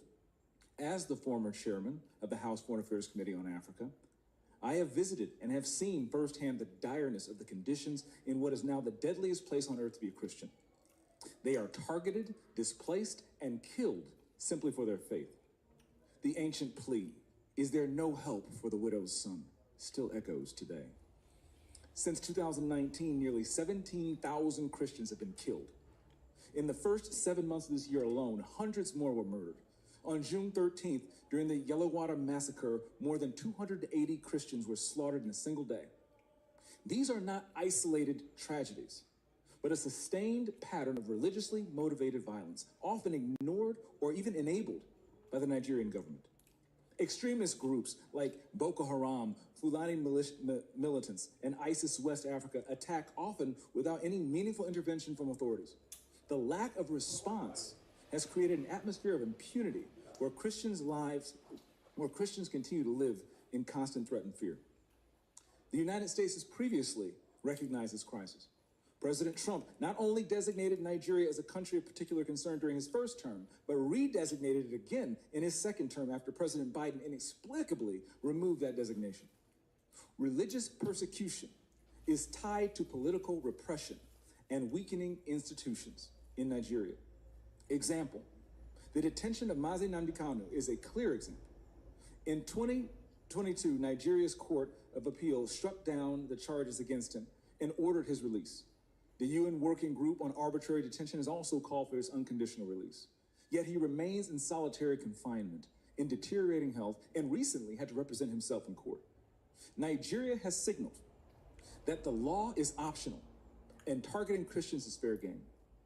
Just hours ago this morning, despite the pleas and cries of the Nigerian people and many Nigerian lawmakers, Mazi Nnamdi Kanu was convicted on all charges. For fiscal year 2025, the U.S. has requested nearly $8 billion for sub-Saharan Africa. But when Americans see political prisoners, judicial defiance, and the slaughter of Christians, they understandably ask as they meet their own struggles, why should our tax dollars support governments that refuse to protect their own people?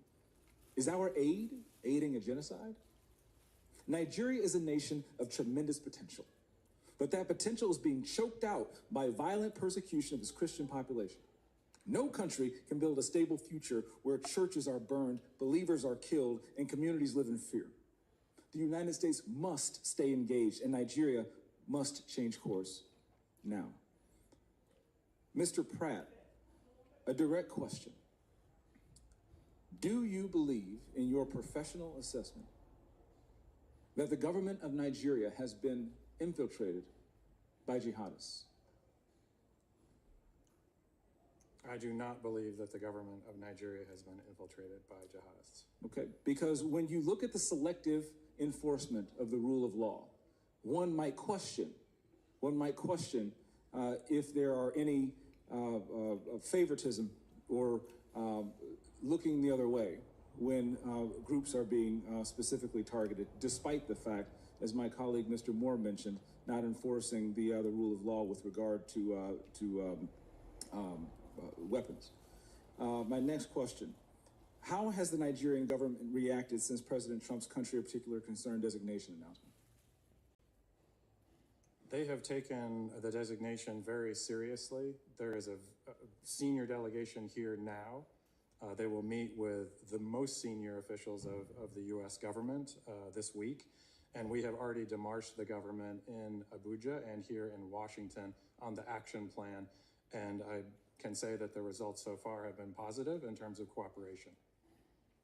The Nigerian government needs to do more to address this issue themselves, but what measures are being taken to assist Nigeria to increase its focus on persecution, particularly in the Middle Belt?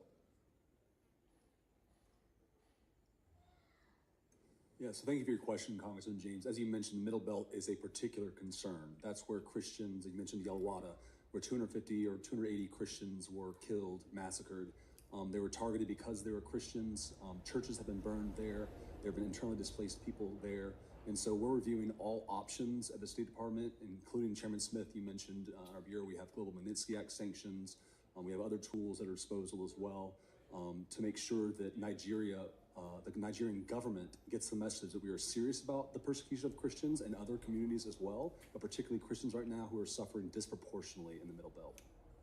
Thank you for your answer, Mr. Chairman. Thank you for having me again. God bless you, and good luck. I'm here for you. Thank you, James, and I want to thank him. February of 2024, he had a very important hearing on Nigeria and other advocacy throughout that time. So, the floor is yours. Mr. Chairman, thank you so much for your personal invitation, for your leadership, and for your friendship. I'm honored to be back. Psalms 96:14 asks, "Who will rise up for me against the wicked? Who will take a stand for me against evildoers?" Nigeria is facing one of the gravest religious freedom crises in the world. As the former chairman of the House Foreign Affairs Committee on Africa, I have visited and have seen firsthand the direness of the conditions in what is now the deadliest place on earth to be a Christian. They are targeted, displaced, and killed simply for their faith. The ancient plea, "Is there no help for the widow's son?" still echoes today. Since 2019, nearly 17,000 Christians have been killed. In the first 7 months of this year alone, hundreds more were murdered. On June 13th, during the Yalwada massacre, more than 280 Christians were slaughtered in a single day. These are not isolated tragedies, but a sustained pattern of religiously motivated violence, often ignored or even enabled by the Nigerian government. Extremist groups like Boko Haram, Fulani militants, and ISIS West Africa attack often without any meaningful intervention from authorities. The lack of response has created an atmosphere of impunity where Christians continue to live in constant threat and fear. The United States has previously recognized this crisis. President Trump not only designated Nigeria as a country of particular concern during his first term, but redesignated it again in his second term after President Biden inexplicably removed that designation. Religious persecution is tied to political repression and weakening institutions in Nigeria. Example, the detention of Mazi Nnamdi Kanu is a clear example. In 2022, Nigeria's Court of Appeal struck down the charges against him and ordered his release. The UN Working Group on Arbitrary Detention has also called for his unconditional release. Yet he remains in solitary confinement, in deteriorating health, and recently had to represent himself in court. Nigeria has signaled that the law is optional and targeting Christians is fair game. Just hours ago this morning, despite the pleas and cries of Nigerian people and many Nigerian lawmakers, Mazi Nnamdi Kanu was convicted on all charges. For fiscal year 2025, the U.S. has requested nearly $8 billion for sub-Saharan Africa. But when Americans see political prisoners, judicial defiance, and the slaughter of Christians, they understandably ask as they meet their own struggles, why should our tax dollars support governments that refuse to protect their own people? Is our aid aiding a genocide? Nigeria is a nation of tremendous potential, but that potential is being choked out by violent persecution of its Christian population. No country can build a stable future where churches are burned, believers are killed, and communities live in fear. The United States must stay engaged, and Nigeria must change course now. Mr. Pratt, a direct question. Do you believe in your professional assessment that the government of Nigeria has been infiltrated by jihadists? I do not believe that the government of Nigeria has been infiltrated by jihadists. Okay, because when you look at the selective enforcement of the rule of law, one might question if there are any favoritism or looking the other way when groups are being specifically targeted, despite the fact, as my colleague Mr. Moore mentioned, not enforcing the rule of law with regard to weapons. My next question, how has the Nigerian government reacted since President Trump's country of particular concern designation announcement? They have taken the designation very seriously. There is a senior delegation here now. They will meet with the most senior officials of the U.S. government this week. And we have already demarched the government in Abuja and here in Washington on the action plan. And I can say that the results so far have been positive in terms of cooperation. The Nigerian government needs to do more to address this issue themselves, but what measures are being taken to assist Nigeria to increase its focus on persecution, particularly in the Middle Belt? Yeah, so thank you for your question, Congressman James. As you mentioned, the Middle Belt is a particular concern. That's where Christians, you mentioned Yalwada, where 250 or 280 Christians were killed, massacred. They were targeted because they were Christians. Churches have been burned there. There have been internally displaced people there. And so we're reviewing all options at the State Department, including Chairman Smith, you mentioned our bureau, we have Global Magnitsky Act sanctions. We have other tools at our disposal as well to make sure that Nigeria, the Nigerian government gets the message that we are serious about the persecution of Christians and other communities as well, but particularly Christians right now who are suffering disproportionately in the Middle Belt. Thank you for your answer, Mr. Chairman. Thank you for having me again. God bless you, and good luck. I'm here for you. Thank you, James, and I want to thank him. February of 2024, he had a very important hearing on Nigeria and other advocacy throughout that time. So, the floor is yours. Mr. Chairman, thank you so much for your personal invitation, for your leadership, and for your friendship. I'm honored to be back.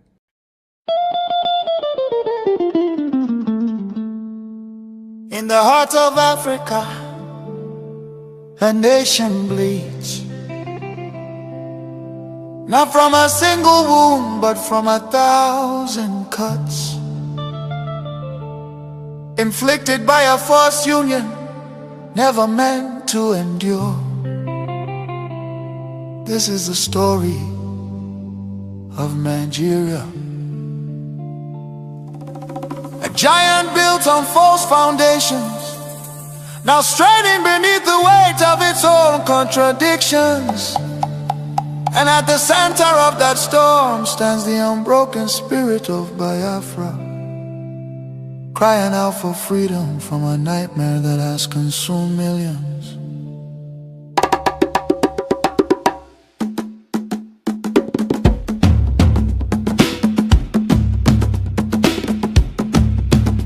It began with the rivers of blood in 1966. Thousands of Biafran men, women and children, professionals, traders, students and families who had built lives across the Federation became targets in the northern city, fueled by ethnic hatred and religious hostility. Mobs descended upon innocent civilians. They were slaughtered in their homes, in crowded markets, and aboard trains carrying desperate families back to the east. Streets were littered with bodies, rivers choked with corpses. Survivors returned to the east carrying trauma, grief, and the painful realization that they were no longer wanted in the Nigerian Union. Biafra, Biafra, voice of truth and freedom. Biafra, Biafra, the rising sun will rise again.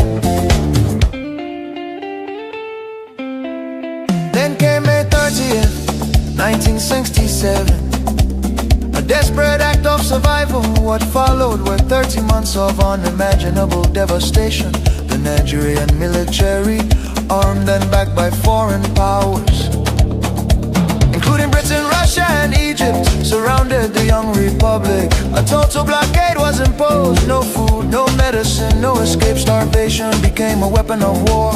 5 million, mostly civilians, many of them children, perished during what was not just a conflict but genocide against Biafra. Bombs fell on markets, hospitals and villages. Communities were razed. The world watched in silence while famine hollowed the faces of innocent children. Some nations spoke out, but many turned away.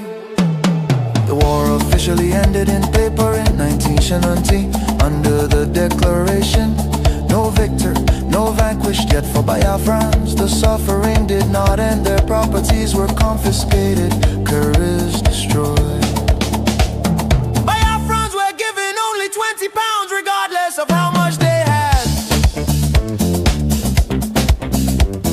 Entire families struggled to rebuild shattered lives. The promise of reintegration faded into disappointment. Marginalization deepened in Nigerian government appointments. Infrastructure and control of resources from Biafran land. Oil flowing from the Biafra land enriched the center, while much of the east remained neglected. Roads deteriorated, industries collapsed. Biafra, Biafra, voice of truth and freedom. The rising sun will rise again. The nightmare did not disappear, rather it evolved. Across Nigeria today, violence and insecurity continue to devastate communities. Armed attacks by Fulani herdsmen terrorists have left villages destroyed, farmers killed, women violated, children orphaned and churches burned. Boko Haram and its offshoots have unleashed terror across multiple regions in the southeast. Demands for Biafra and self-determination are often met with military crackdowns, arrests and bloodshed. Protesters have been killed, fear and tension continue to rise. These tragedies reflect the deadly consequences of forcing vastly different peoples into one political structure. Through the 1914 British amalgamation, distinct ethnic nations, religion, traditions, ideologies, and systems of governance were merged without consent and without a shared national vision. The North's feudal and religious conservatism can never blend with the South's entrepreneurial drive. And the East Republican individualism attempts to hold the Union together continue to be be at the cost of innocent blood. Why does Biafra matter? Biafra means self-determination. Biafra represents dignity, survival, and the right of a people to life and choose their future. Biafra symbolizes resistance, innovation, enterprise, and hope. The vision is of a nation with secure borders, focused development, protection of its citizens, and economic engagement with the world of future, free from oppression, fear, and perpetual conflict. The solution is not endless political conferences, military force or federal quota system, but a peaceful separation based on shared values and voluntary association. History shows that artificial unions often fracture violently, while honest separation can allow wounded nations to recover. Biafra is not dead, Biafra lives. It lives because the desire for freedom cannot be extinguished. Nigeria's ongoing crisis, corruption, insecurity, poverty, and division are proof that one structure cannot hold people with dangerous diversities together. For the million already lost, for the children yet unborn. Biafra, Biafra independence is non-negotiable. Let Africa remember that true unity cannot be sustained by force. The world must listen before more lives are lost. Biafra, Biafra lives, freedom calls. God bless Biafra. God bless the land of the rising sun. God bless Biafra Republic, government in exile, led by Prime Minister His Excellency Okechukwu, for standing tall in the pursuit of Biafra independence. Biafra,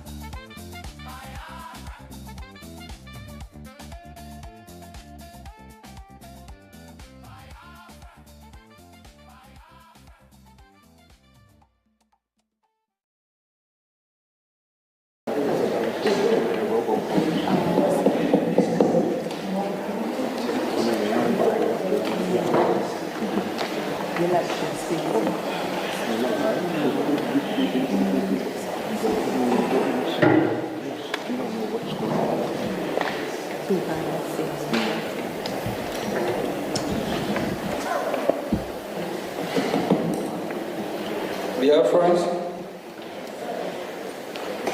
am I coming out? Yes.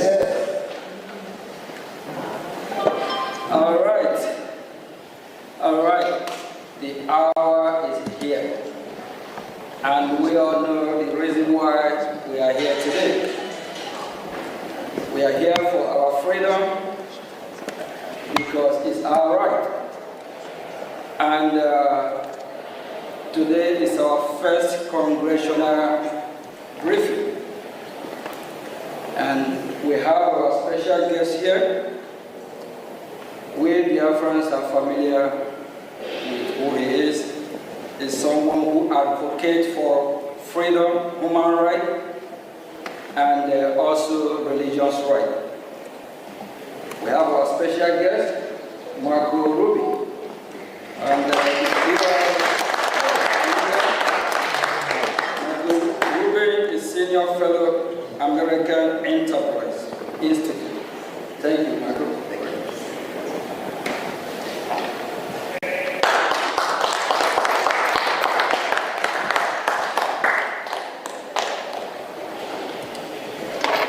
Thank you very much, Mr. Acting Prime Minister. I don't need, first of all, it's good to see Biafra represented so well in Washington, D.C. Unlike in Nigeria, and unlike in Finland, we're not going to arrest dissidents.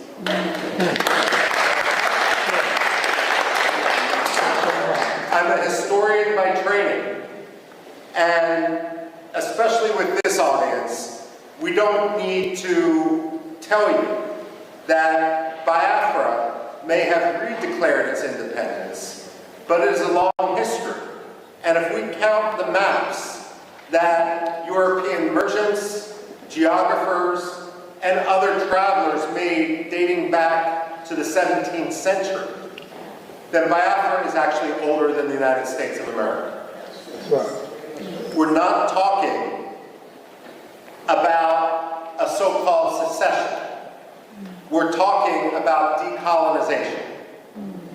And when we look at Africa today, we must recognize that the problem of colonialism is no longer based in London and in Paris.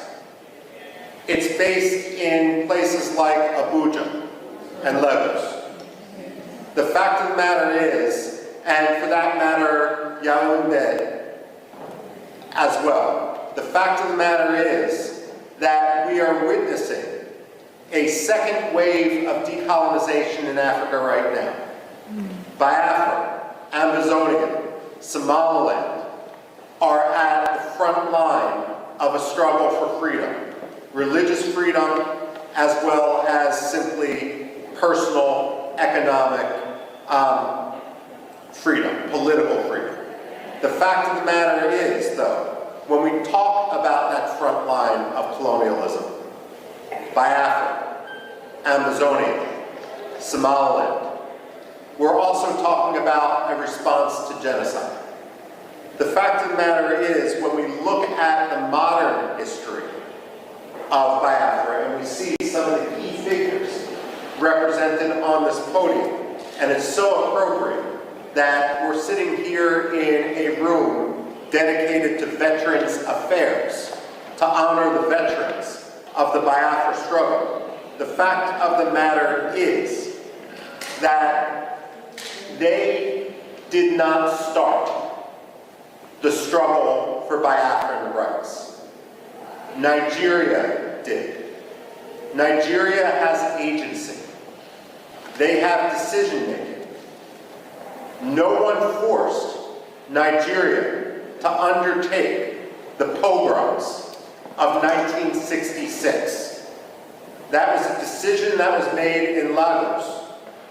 And what we have seen, the struggle for freedom in Biafra, is a natural response to the repression, which is now more than 60 years old inside Nigeria, and especially with regard to Biafra. Now, we can talk about genocide, and unfortunately, what has occurred in Biafra in the late 1960s and so forth, isn't the only case of genocide that the 20th century has seen. But what makes the history and the recognition of the Biafran genocide so important is this. When the Jews suffered the Holocaust, Germany afterwards acknowledged the Holocaust. The ideology that led to Nazism became stigmatized. Yes, there are still Nazis today, but it is an ideology which is outside the realm of acceptable belief. The problem with genocide denial isn't simply a denial of fact, a denial of history. But when you don't acknowledge the genocide, then what you're actually doing is throwing a life raft to the ideology upon which that genocide occurred. So when you have someone like the late Muhammadu Buhari, whose hands were covered in blood from the events of the Biafra genocide, rise to the presidency of Nigeria without anyone acknowledging his role, that simply perpetrates and legitimizes that genocide. Now, when it comes to genocide denial, I also have this to say. When people debate foreign policy in the United States, one of the progressive slogans that we hear time and time again is no blood for oil. Well, I have a message for Alexander Stubb. no genocide for oil. Finland has been a disgrace. Stubb has kowtowed to Turkey at the expense of the Kurds, at the expense of other dissidents, for the sake of getting Turkey to lift its de facto veto for Finland's NATO membership.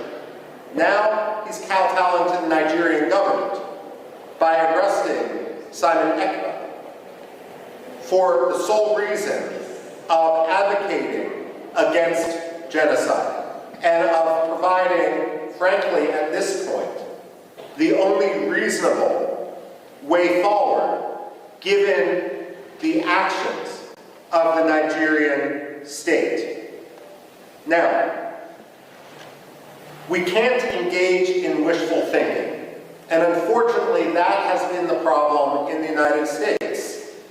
I would argue that Europe is more engaged in a cynicism, where they simply want Nigeria's oil, and let's be frank, it's not Nigeria's oil.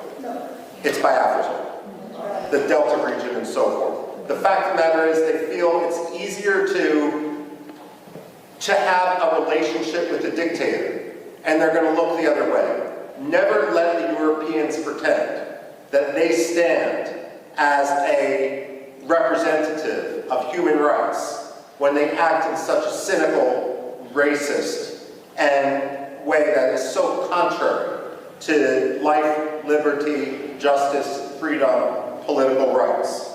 The fact of the matter is the Europeans need to be called out each and every day for that. Finland, especially.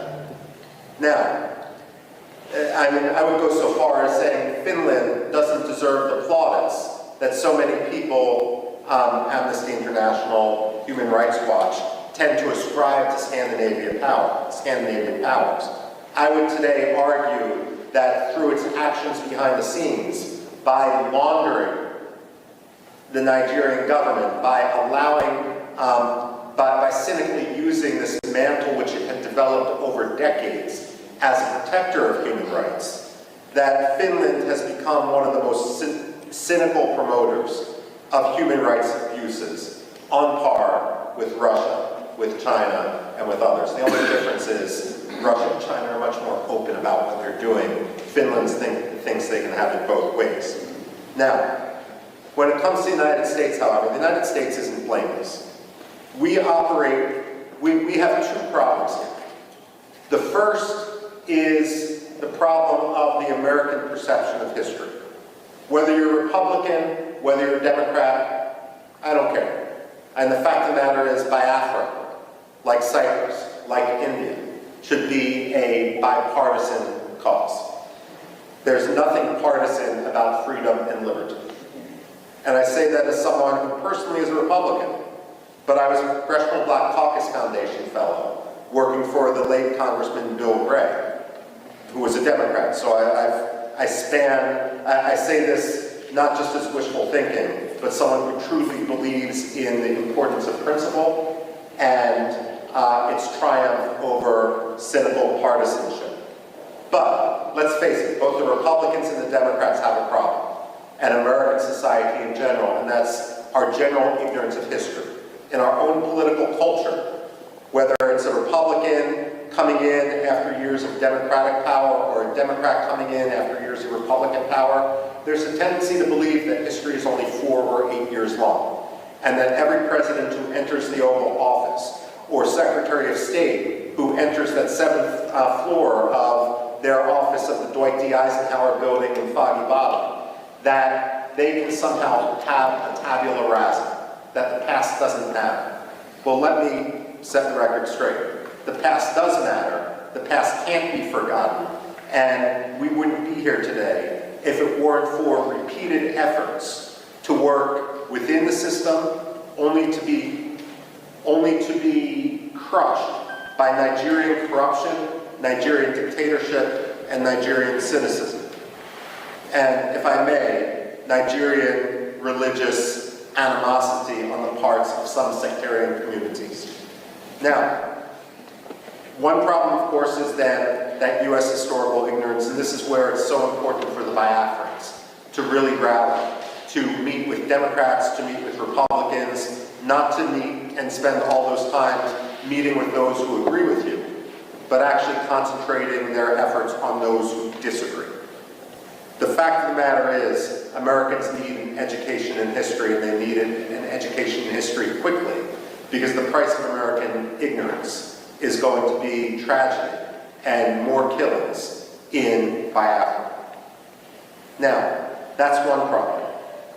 The other problem is the tendency of the United States to engage in wishful thinking. There are two types of ambassadors that the State Department sends abroad.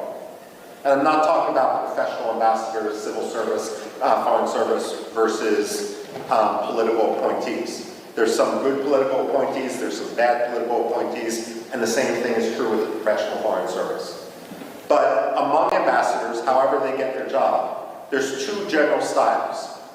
One style, and we've seen this too often in Nigeria, and I can name other places where we've seen this, the Democratic Republic of Congo, Somalia as well, takes an ambassador, and that ambassador believes that the best way to represent American interests is to ingratiate themselves to a dictator, to have zero tension with that dictator, and that oftentimes means amplifying that dictator's propaganda, his rhetoric, to his face. Well, the State Department should realize and should recognize that dictators have no shortage of sycophants. It shouldn't be the job of American ambassadors to join the sycophants. George Shultz, the Reagan-era Secretary of State, was famous when a new ambassador was appointed.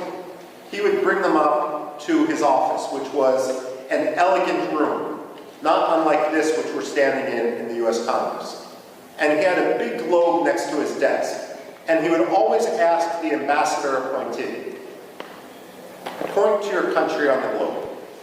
And if they pointed to Nigeria, or they pointed to France, or they pointed to Burma, or they pointed to Pakistan, God help them, he would point to the United States and say, this is your country. You never forget it.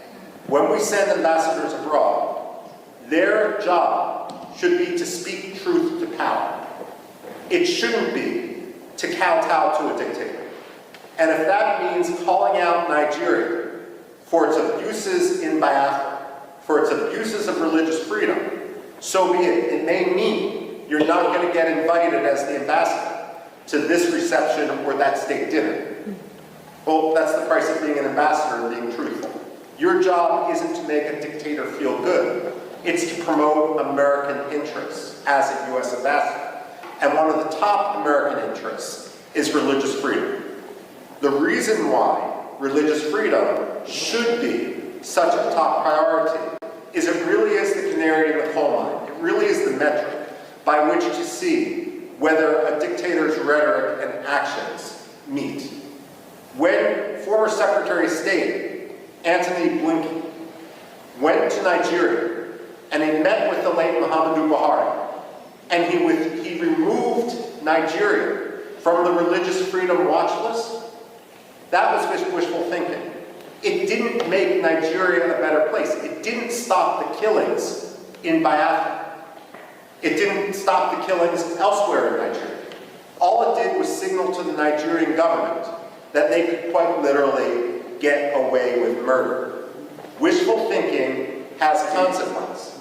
The United States also needs not to believe its own spin and not to try to force, cynically use the Biafran issue to advance its other causes. So, for example, I don't know how many times I've talked to people who are partial to the Nigerian government in the United States and will accept the Nigerian lies. And they will say that what we see happening in the Southeast has nothing to do with religious hatred, with religious intolerance on the part of the Nigerian government. It's all about climate change. Let me tell you this. I've actually said this to the State Department, climate change does not charter buses in order to ship Fulani militiamen into Biafra to kill Christians. That's not China, that's not climate change. That's ethnic cleansing. That's religious hatred, that's sectarian cleansing. American wishful thinking isn't polite. It doesn't make diplomacy easier. It simply gets people killed. And this is also why it's so important for the Biafran people to rise up and not only work to establish their freedom in Biafra, to reestablish their country. It's also important for them to educate Americans. Now, as many of you know, my background and what I did when I worked at the Pentagon actually focused much more in Middle East history. That's what my PhD is in, and so forth. And having worked for more than 2 decades on issues that have some parallels, let me say this, and this may be controversial to say, Nigeria can't always be the enemy. And the reason I say this is, while Biafra must be free, there can be no compromise on it. At the same time, an independent Biafra is only going to thrive when Nigeria, its neighbor, is at peace with itself and with its neighbors. The fact of the matter is, the Biafrans are an engine of democracy. They were always historically the intellectual capital, the economic capital of Nigeria when they were under Nigerian occupation. But at the same time, they have a role not only to win freedom for Biafrans, but that freedom is only going to be confirmed when Nigerians also win their freedom, when corruption no longer governs Nigeria, and when the Nigerian military and Nigerian politicians don't cynically use religion in order to advance their own Swiss bank accounts. This is important, and this is a conversation, for example, it's understandable that you focus on Biafra, but this is an example which I've had conversations in the past with Iraqi presidents and prime ministers, and Kurdish presidents and prime ministers, and there's a recognition, despite the century-long struggle of the Kurds, the so-called largest people without a nation, to win their freedom, to win their independence. Many of them have also come to recognize that that independence is going to take real reform instead of ruin for their neighbor next door. I've had this conversation with the Cypriots and the Greeks, vis-a-vis Turkey as well. Turkey is a problem today, and Turkey is a problem which is going to work with the Nigerian government in order to kill Biafrans. But at the same time, what the Greeks and the Cypriots will tell you is, while today Turkey acts like an enemy, there can only be true peace once Turkey fundamentally reforms.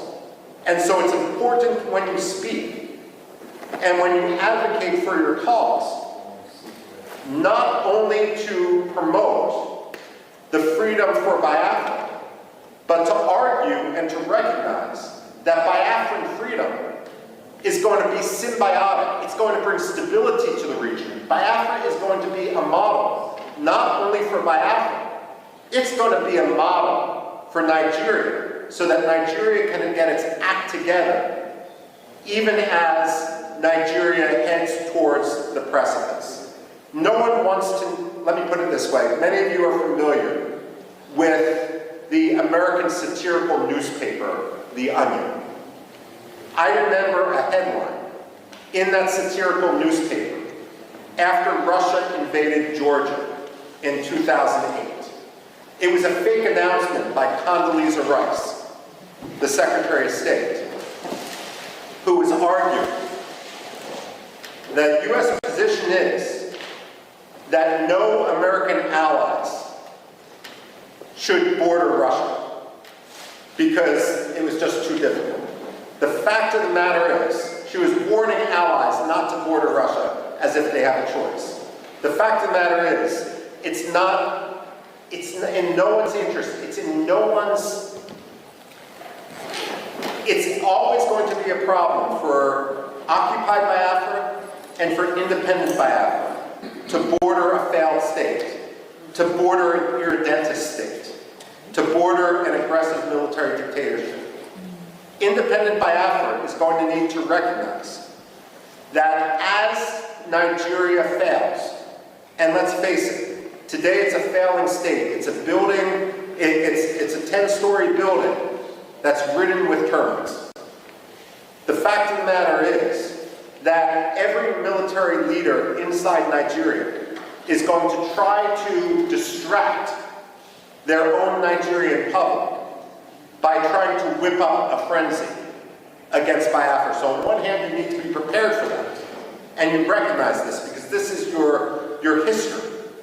But on the other hand, if there can be fundamental reform in Nigeria, then ultimately you will thrive and be the most prosperous country in Africa.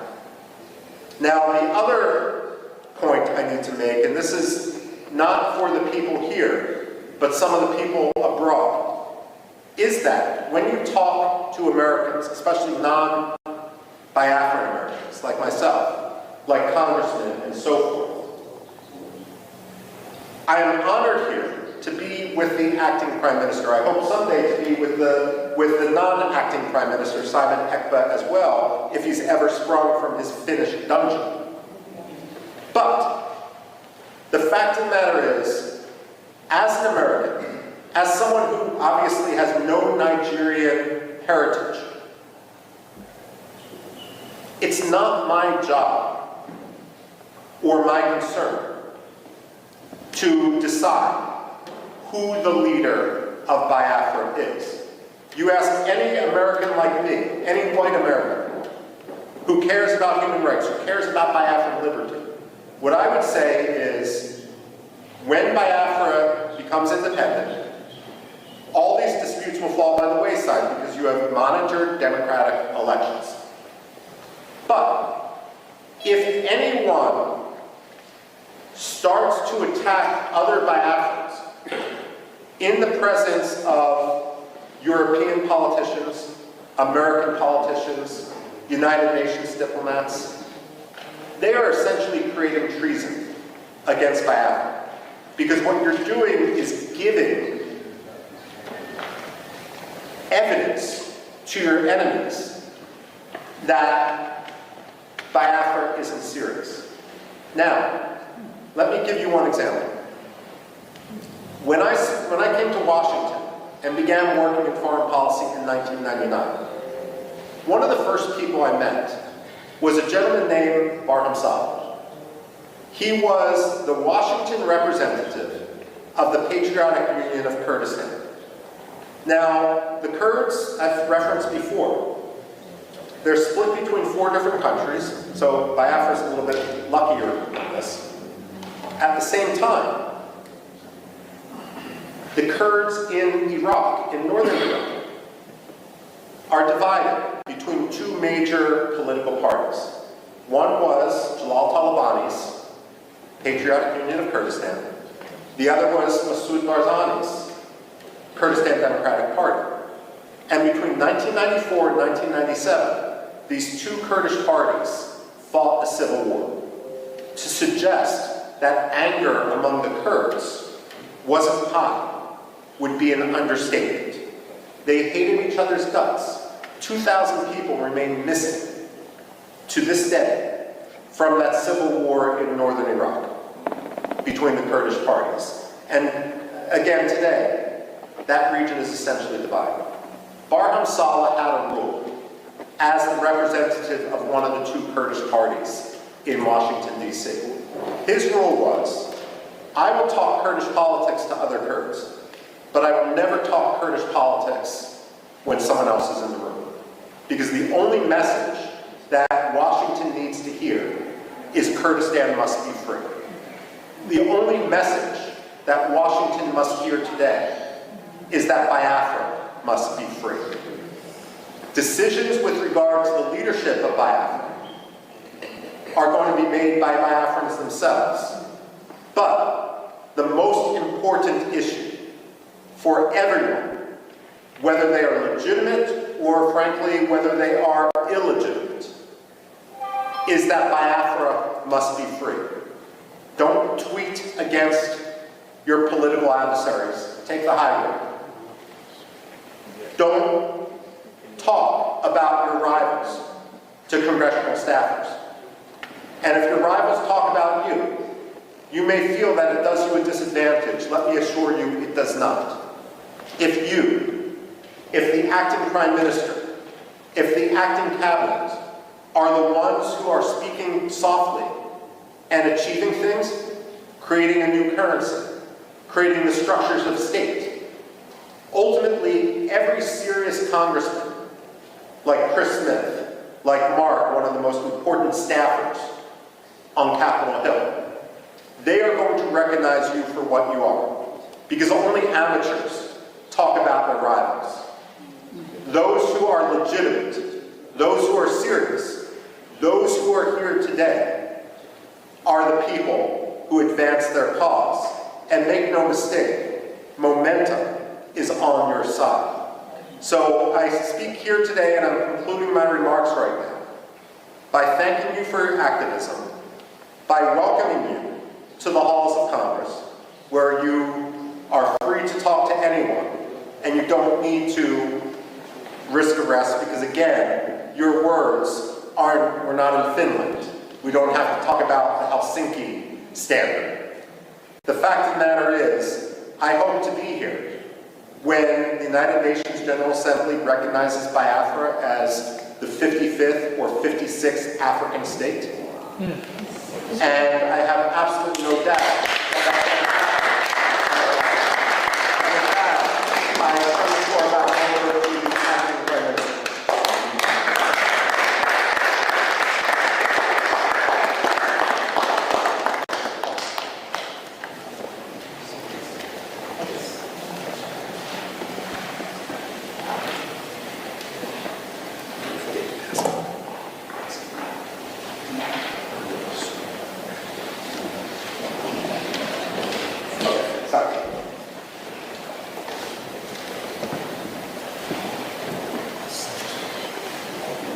Please, can we give a hand of applause?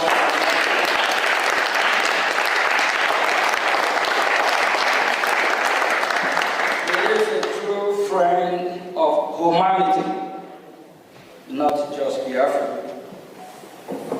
He fights for me, he fights for you, he fights for the global community. And he is a kind of one we need, so that we can have a safer world and a better world, a world that will be great again. Thank you.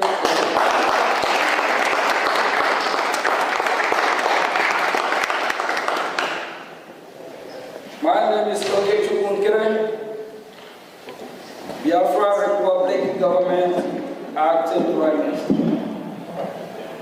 I'm here acting on behalf of His Excellency Mazi Simon Edward.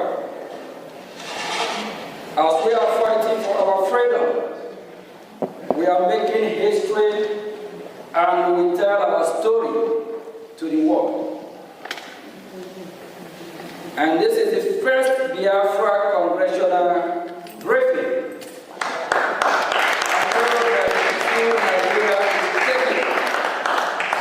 I tell you, you won't believe.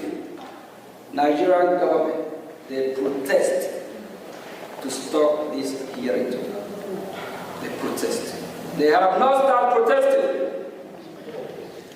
Thank you all for being here today. Thank you. It is an honor to speak today during this historical congressional briefing on Biafra, the first in modern times. I want to thank Michael Ruby, which we are just giving hand of applause now before, of the American Enterprise Institute for his unwavering support and friendship to the Biafran people. Today, I will provide a broad overview of Biafra issue for all those watching. Nigeria is oil-rich country. When we say Nigeria, it's Biafran oil. Marco just on his speech, he made it clear. It's Biafran oil. And a continent power in Africa. It is a multi-ethnic, multi-language, and multi-religious country with a population of about over 200 million people. There are three major ethnic groups: the Igbo, the Yoruba, and the Hausa Fulani, and 250 other smaller ethnic groups. The Hausa Fulani are predominantly Muslim and live in the northern Sahara of part of Nigeria. The Yoruba who live in the southwest are split almost even between Muslim and Christian. The Igbos, along with related tribes, whom we refer to as Biafras, the interface of this submission, inhabit the southeast part of Nigeria, which is Biafra, and we are no longer Nigeria. We don't identify ourselves as Nigeria, we are Biafra.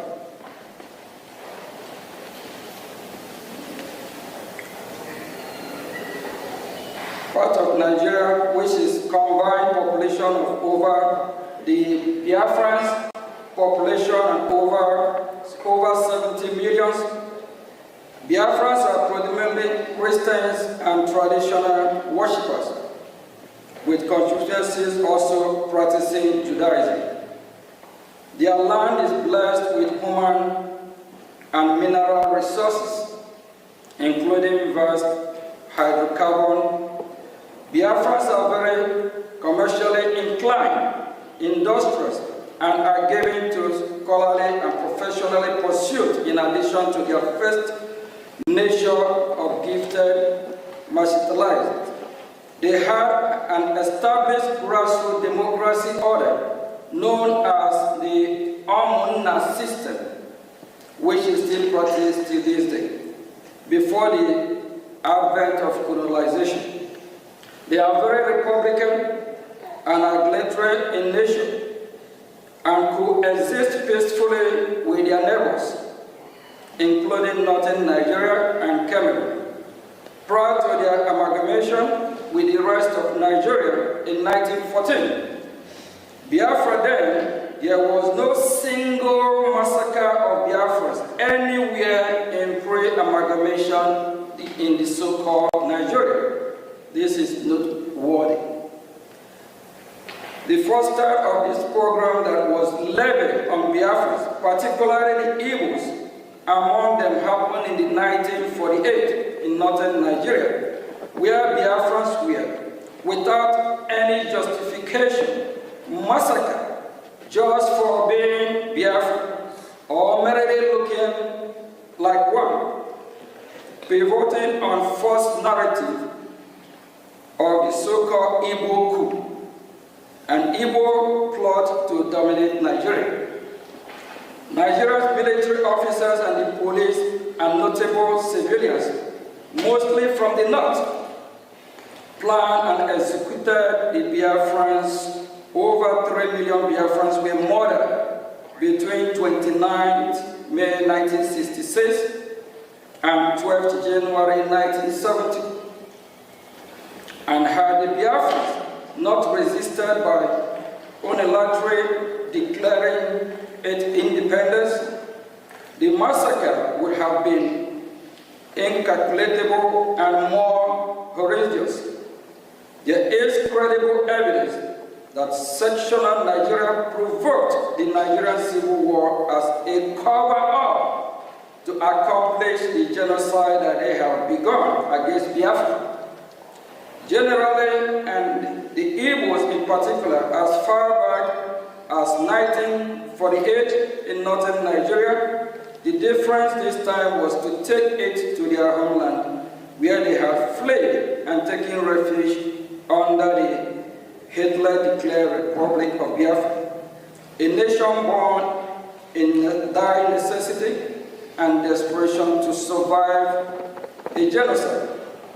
The following aspect from recent declassified U.S. Embassy diplomatic dispatch of the era on the program and the war that follows in instructive, and it states that the North was minded to use the war as a tool to resort its dominance of natural affairs.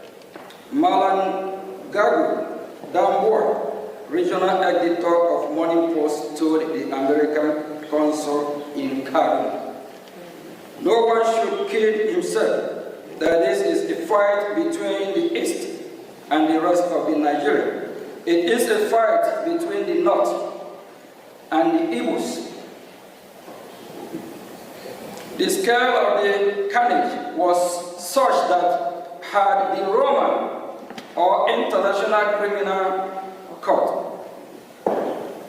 status been enacted, Nigeria's entire military leadership and its top civilians enablers would have been prosecuted for genocide and crime against humanity, for orchestrating the destruction of Biafrans in whole or in substantial part because of their ethnicity.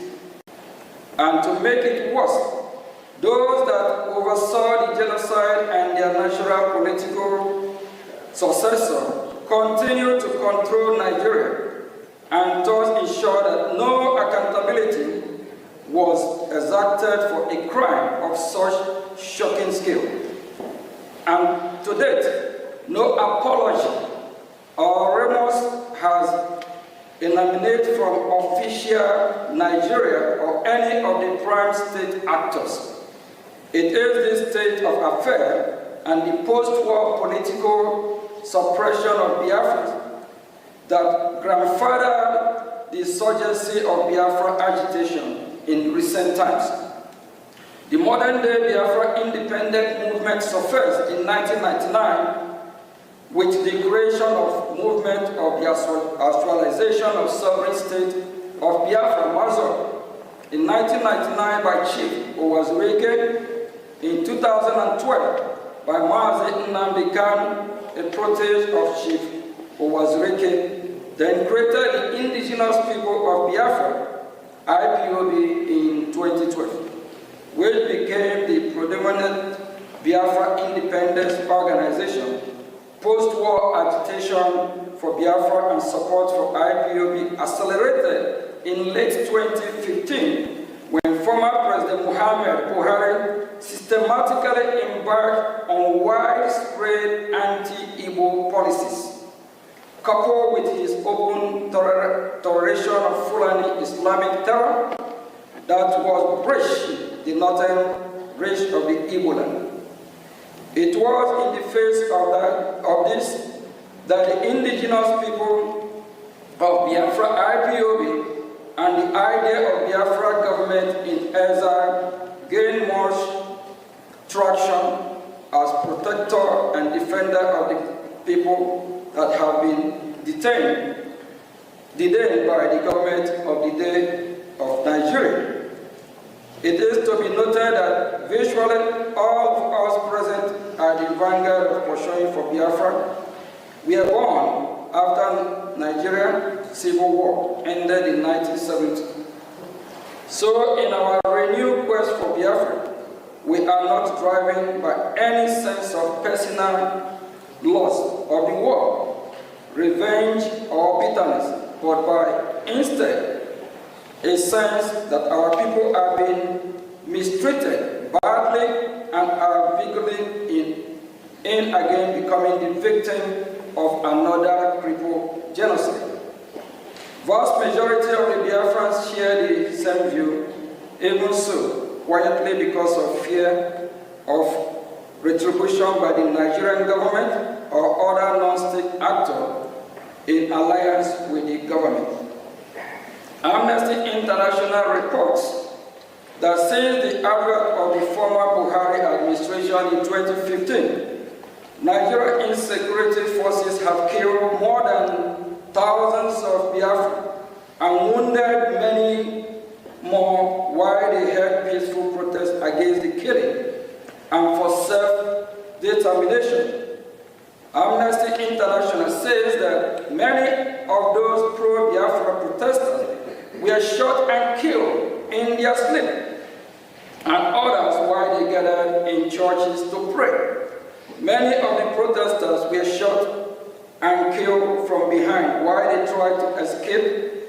Contemporaries country report released by the United States Department confirmed such of this, particularly the Nigerian government declaration of IPOB as a terrorist organization in October 2017, which gave a dubious legal cover to Nigeria's security forces to resort extrajudicial killing of Biafra perceived by self-determination agitator or members of IPOB.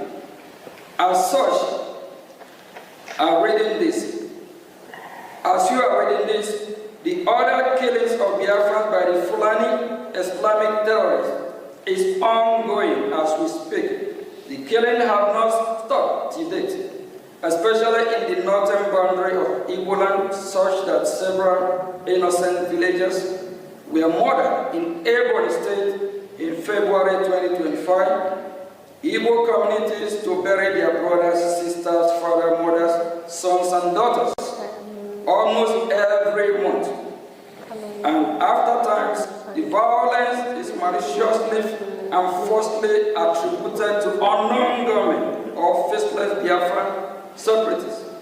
In the face of all this, and in the perception that rogue elements of the security forces are complicit, the Biafran government in exile emerged as beacon of hope for Biafrans that have become distrustful of the government. It bears mentioning that when the agitation for Biafra accelerated in late 2015, the response of Nigerian government was disappointingly non-pragmatic.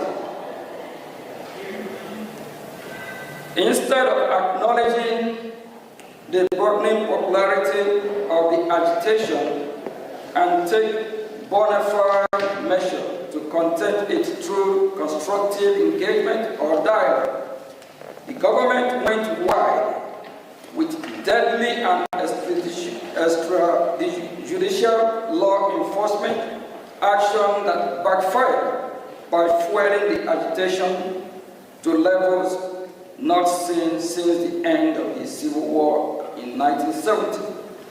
This misguided law enforcement action turned a dangerous corner and boom-raged when the government went rogue by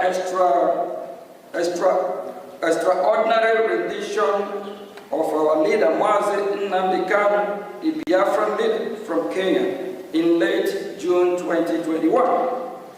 No doubt this is an avoidable overreaction that has composed Nigeria's legal system, triggered the international legal order against Nigeria, and bettered the government-driven insecurity that have brought Southeast Nigeria, which is Biafra, to this day.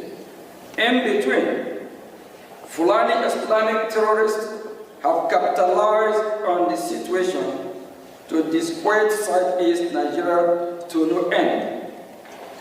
After Mazi Nnamdi Kanu illegal kidnapping, one of Mazi Nnamdi Kanu protege, Finland-based Biafran activist, His Excellency Mazi Simon Ekpa, took charge of the Biafra independence movement and created the Biafra Republic government in Brgie, of which he is the Prime Minister. As the next illustration of the Biafra independent movement, the Brgie has galvanized the support of the Biafran population and has engaged in high-level dialogue in Washington, D.C. with U.S. government officials. Furthermore, Brgie organized a self-referendum in which more than 950 million Biafrans voted in favor of independence. Brgie held an independence convention in Lahti, Finland, which started November 29 to December 2, 2024, in which Brgie declared the independence of Biafra on December 2, 2024. December 2, 2024, Biafra was redeclared. The government of Nigeria, according to Mr. Ekpa, has orchestrated 5 assassination attempts against his life. After allegedly failing to assassinate Mr. Ekpa, the government of Nigeria successfully pressured the government of Finland to arrest Mr. Ekpa in November 2024 on political motivated charges. The government of Finland then issued an indictment against Mr. Ekpa, as well as subsequent conviction, which demonstrates the political nature of the persecution at the instigation of government of Nigeria. The indictment by Finland, issued in May of 2025, alleged that Mr. Ekpa participated and supported a terrorist organization, even though pro-Biafra organizations are not designated as terrorist group in Finland or anywhere in the European Union. In fact, the only country in the world where pro-Biafra organization, in fact, the only country in the world where pro-Biafra organization was designated is in Nigeria.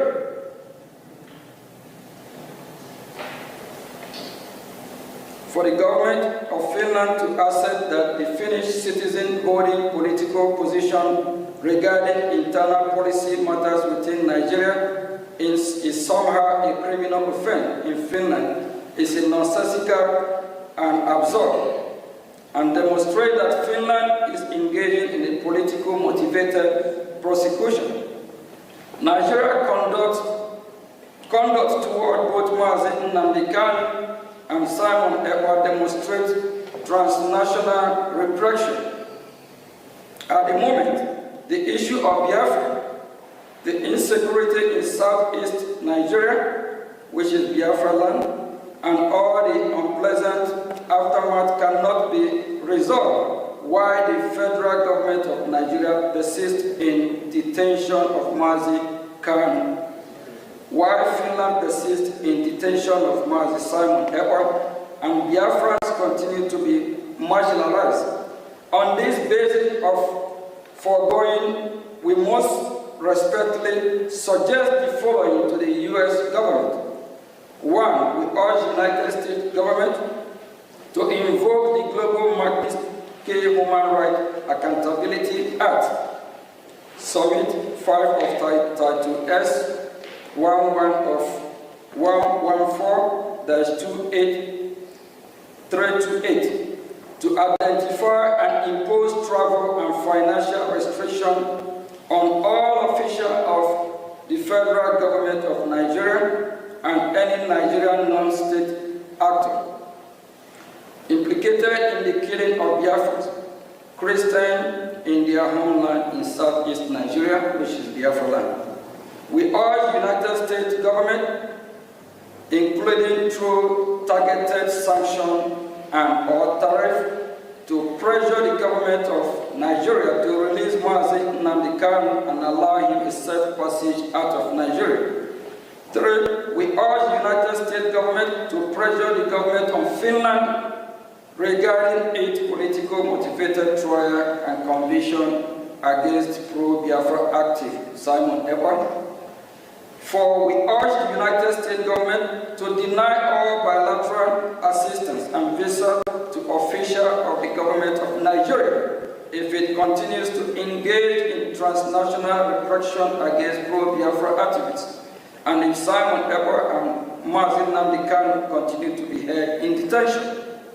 Consequently, Biafra troop Brgie are ready to engage with the international community, include the United States of America government, especially in seeking to establish a newly independent Biafran state. The Brigade is willing to engage in deal-making with U.S. government and come to economic defense and security agreement with the United States. Biafrans represented by Brgie are willing to negotiate with the U.S. in reciprocity and in anticipation for specific demand, interest, and expectation of the U.S. recent event in Sub-Saharan Africa have created a compelling need for the United States of America to get involved in the Gulf of Guinea. There is no better opportunity than that presented by the Biafra. For example, Biafra can be an ideal place for U.S. military base, as well as seaport. Biafra can also be host to African installations. Biafra can be a close ally of the United States and purveyor of Western interests in the region, as well as a bulwark against Islamic terrorists and extremists. This is important now more than ever, given the loss of key U.S. military bases in Sahel countries, as well as the Nigerian government ever closer relations with United States adversaries, a United States designated Islamic terrorist organization. In addition, Nigeria's persecution of Christians continues to worsen and further adds to the case of independent homeland for Nigeria. Christian population, just as U.S. recognized of Somalia, present great benefit to U.S. strategic interests in East Africa. Similarly, Biafra can present opportunities along similar lines for the U.S. in West Africa. We hope today's historical briefing will provide the precedence for further diplomatic engagement. And before I say thank you, we believe that we have sent our message, and we are damn serious for our freedom. We'll continue fighting. Our freedom is our right. No one else can do it better for us than us. And we are sending a message to the world, especially the United States of America. We appreciate the opportunity and the privilege they have given us to voice out so that they can do what is right. We believe they are listening. We believe very soon we'll be having more diplomatic engagement with the United States of America, the leader of the free world. Thank you.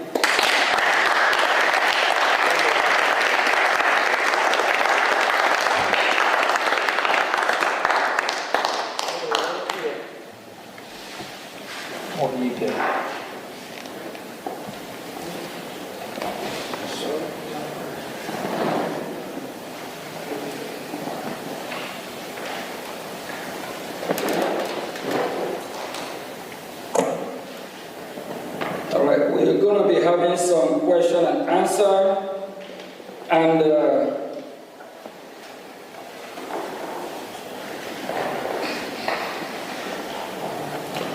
we have some witnesses that will be asking questions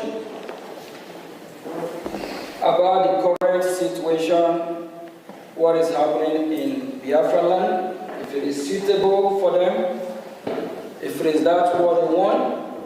Do they deserve to live better than what is happening here today? We are glad to be here, and this is the beginning of our hearing in Washington, D.C. We believe that U.S. government, they are watching, they are listening, they are following, even if the members of the Congress, the ones that are not here, they are watching, so they know what we are doing and what is going on. I will call on Mazia Mobi Yeah.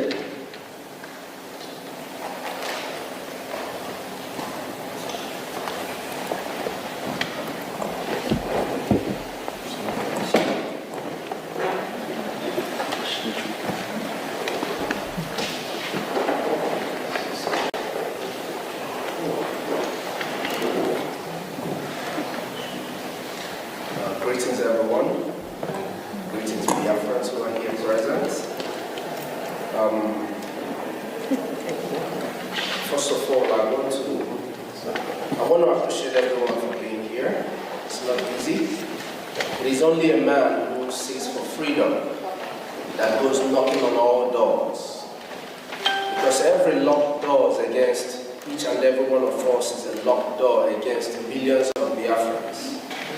Especially millions of Biafrans, yourself, myself, who are witnesses, and over 50 million people who gave the Brgie government their vote for a self-referendum conducted in Finland.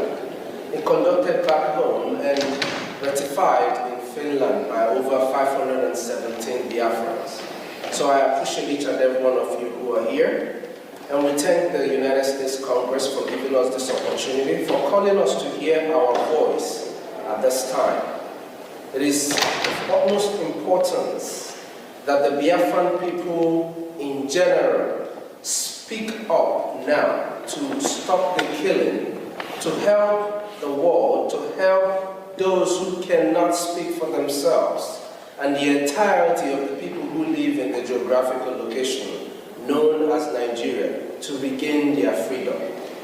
The freedom that we seek today is not just for the Biafran people, but for over 230 million people who exist in a place where they are all in a cave.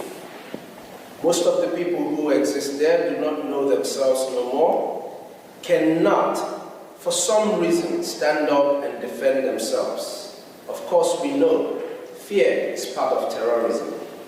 With me here are fellow Biafrans who are witnesses to the ongoing genocide in my land, Biafra. The ongoing genocide is a continuation of 1967 to 70, as we all have heard the acting Prime Minister of Brgie speak to us who are Biafrans and to the rest of the world who are listening.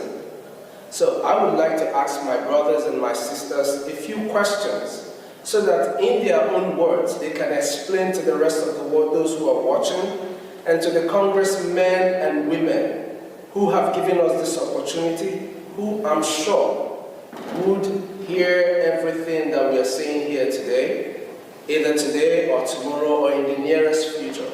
And whatever we say here will help them make decisions quick and act fast to save lives of Biafra, to save lives of women, children, and even unborn. Because in our case, we lose children in the mother's wombs due to Nigerian terrorism.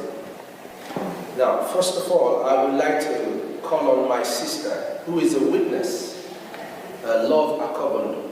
I would like to ask you, Love Akobondo, how would you describe the persecution and marginalization of Biafrans from your own personal observation and experience? What are the root causes of this genocide?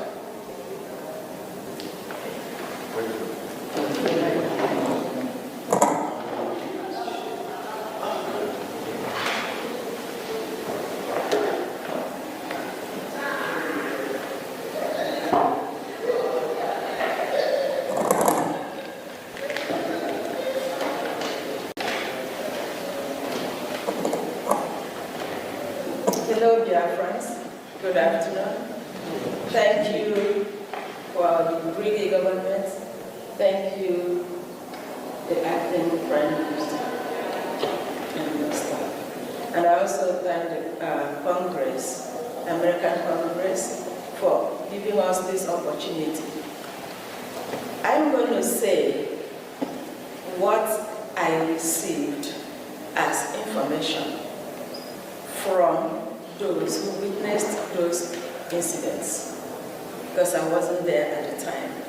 From there, that will lead into what is happening and still happening unless we put a stop to it.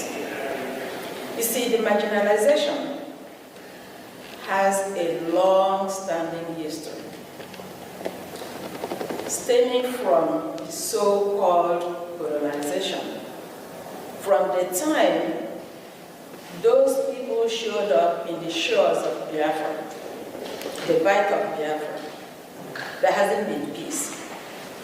Each time they bring up a situation that is not acceptable to our people, the Biafrans, we object it because we already had democracy before they showed up.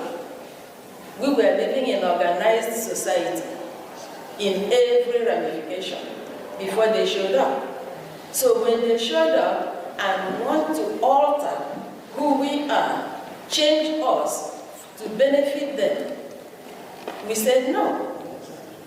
Instead of dialoguing with us, they come up with aggression.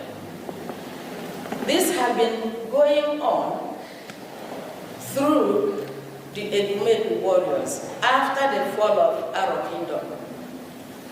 Our people regrouped, defending themselves, defending their land, defending their culture, defending who they are as a people. They were met with killing, because that's the only thing to understand. They don't understand dialogue. From there, it moved to the time of taxation that was totally unacceptable, and our great-grandmothers came up to protest, simple protest. They did not kill anybody, they did not destroy anything, they were just protesting because one of the useless people, it is not today we begin to have a flavors in our society. A man called, and I'm going to call him by name, and I wish his generation will get to hear it so they can be ashamed of their grandfather. Chief Okuk from Oloko was the warrant chief who delivered that message of taxation. And after they had finished taxing our fathers, they came up with our mothers. And our mothers said no. What did they do? They turned out, killed some of them. To glorify their action, they termed it about women riot, which is a false thing. From there, when they discovered coal in Enugu, again, to their interest, poor working condition, our fathers protested for a better wages, a better working condition. What did they get? Bullets. They massacred the men. That was the coal mining massacre. It did not stop there. Each step of the way is aggression, no discussion. The good thing is, we are not the people you can just walk over. It's not going to happen. It's not yesterday, it's not today, it's not going to be all the tomorrows to come, because we are Biafrans, madam. No two ways about to take it or drop it. We're going to fight to the last man standing. Now, it did not stop there. It continues. The same marginalization, the same wickedness in all form and shape. Fast forward to the so-called flag independence. What did we get? The 1966 pogrom. I have a sister-in-law who lost her father to 1966 pogrom. Move forward, 1967, the so-called genocidal war, which the world refused to acknowledge. The thing sweeping it under the carpet is going to make a difference. It's going to escalate, and it's escalating. We have no apologies to anybody. Biafra must be free. Okay?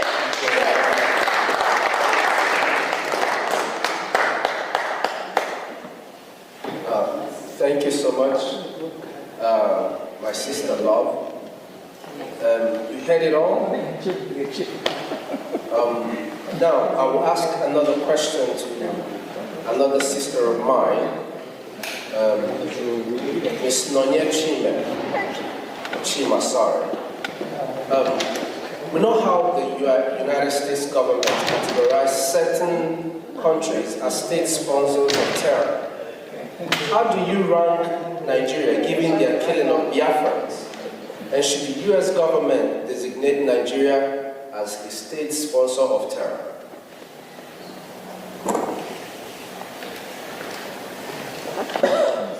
Thank you very much for that question. First of all, I just wanted to thank Honorables Jim Moran and Elias Terasulis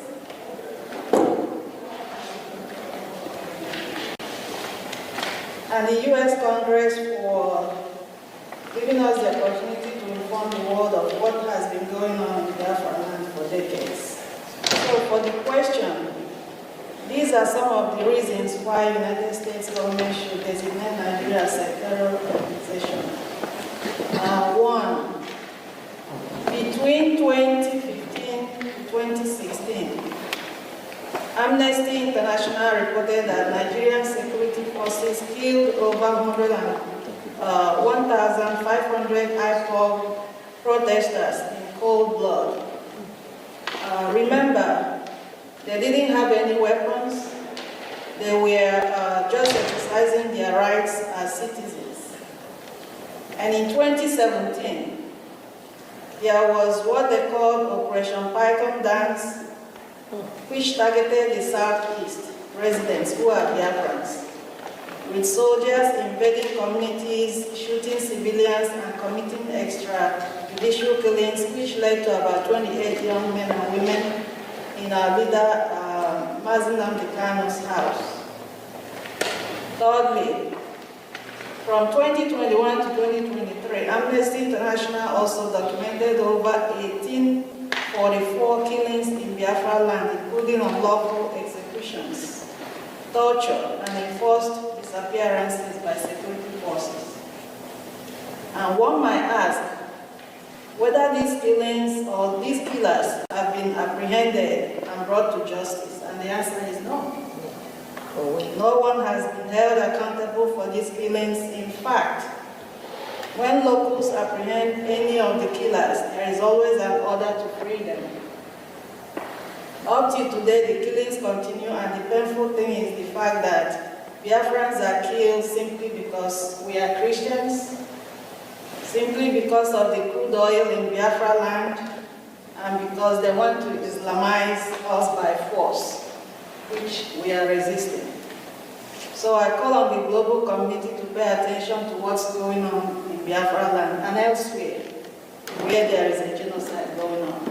Thank you all so much. Thank you so much. That was wonderful. That's what we expect from every Biafran to always carry in their heart. The fact that our people are dying every day. Now, I want to ask my brother Emmanuel Ugo, how would you describe the hatred of Biafrans or Igbos within the Nigerian by the political establishment, which has traditionally been controlled by the Muslim North? Would you say this is an important part of why there is support for the Biafran independence movement? Thank you all. When we talk about Biafran hatred, the hatred of Biafrans in Nigeria by the political establishment, that goes deeper. Some of us came into this world and we live with this hatred, and we keep asking ourselves, why? Why us? What have we done? They will hear after everything we have gone through. The hatred runs deep in the Nigerian establishment, in their blood, both the political establishment and people from other parts of the country. We see this hatred every day. We have this economic jihad that has been going on. Our businesses are being born in Lagos, in the north. We are not allowed to scale when it comes to political positions as in the presidency of the country. And now we are seeking for Biafra. We want to be on our own so that we can be able to live in peace without facing this hatred every day. The Fulani Caliphate are the ones controlling Nigeria. And with this economic jihad, they have continued to display this economic jihad on the Biafrans, day in, day out, in every aspect of life. And we are tired of it. And we say this is the reason why over 80 million Biafrans, over 50 million Biafrans voted for the Biafra self-referendum, because they themselves are tired of the hatred. Every one of us can see it, even the young ones. And that is why there is maximum support for Biafra, so that we can have our own independent state and live in accordance with our own values. So that's what I will say about that. Thank you.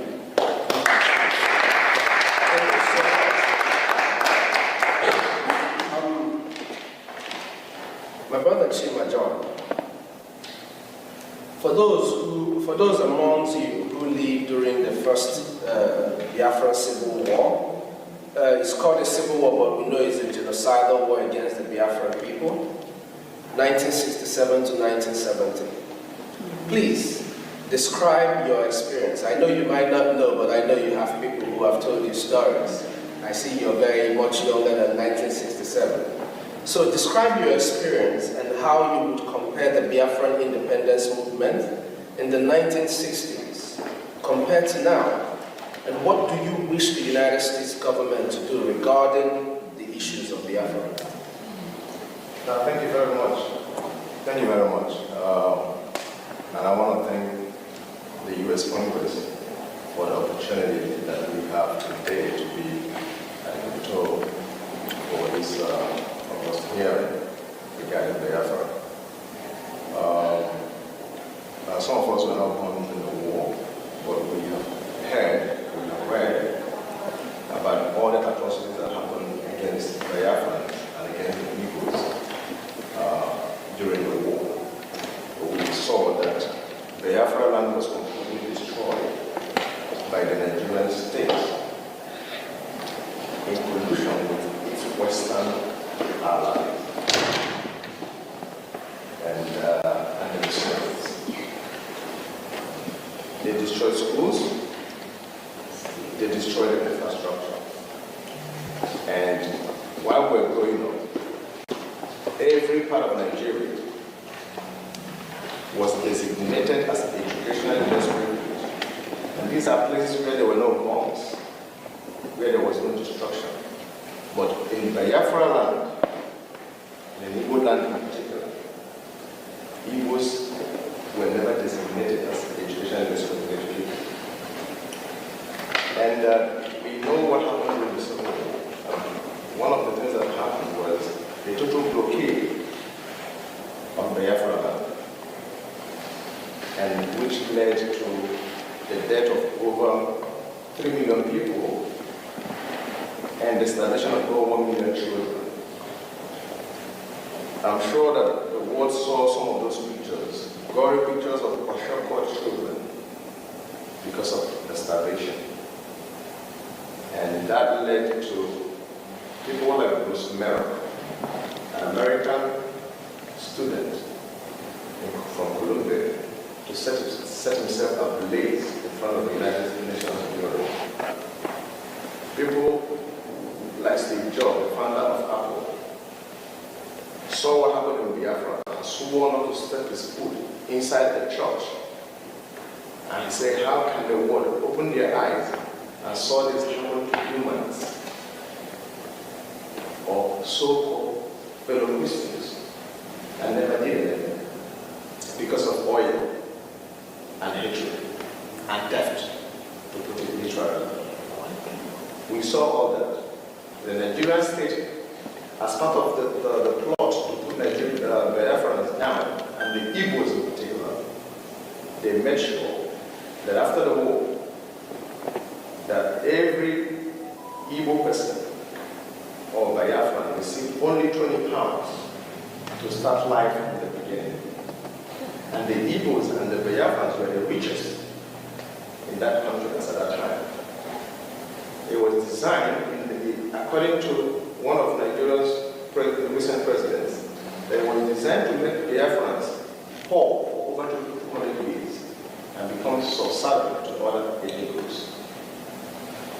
At the end of the day, today, Biafrans are not only successful, but they have reason to say that the only thing that will make us safe to actualize our economic and political potential and destiny is the creation of an independent state of Biafra, or the restoration of it, so that we can live in peace with our neighbors, so that we can be allies of the West and to our global community, so that we can harness our potential, our intellectual resources, our natural resources.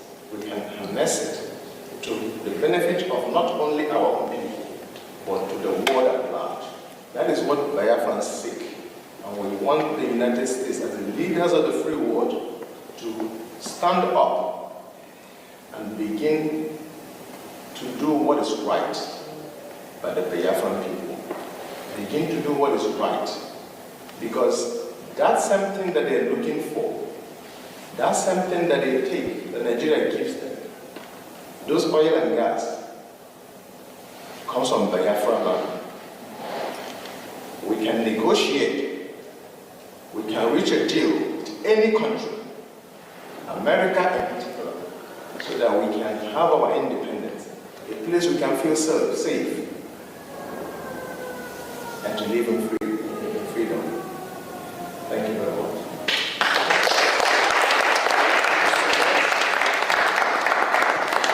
Just so you know, my mother served in the Red Cross during the war, and my father was equally a soldier during that war. So, just like himself, and like many of us here, I have so many stories of what happened and why we need to be free.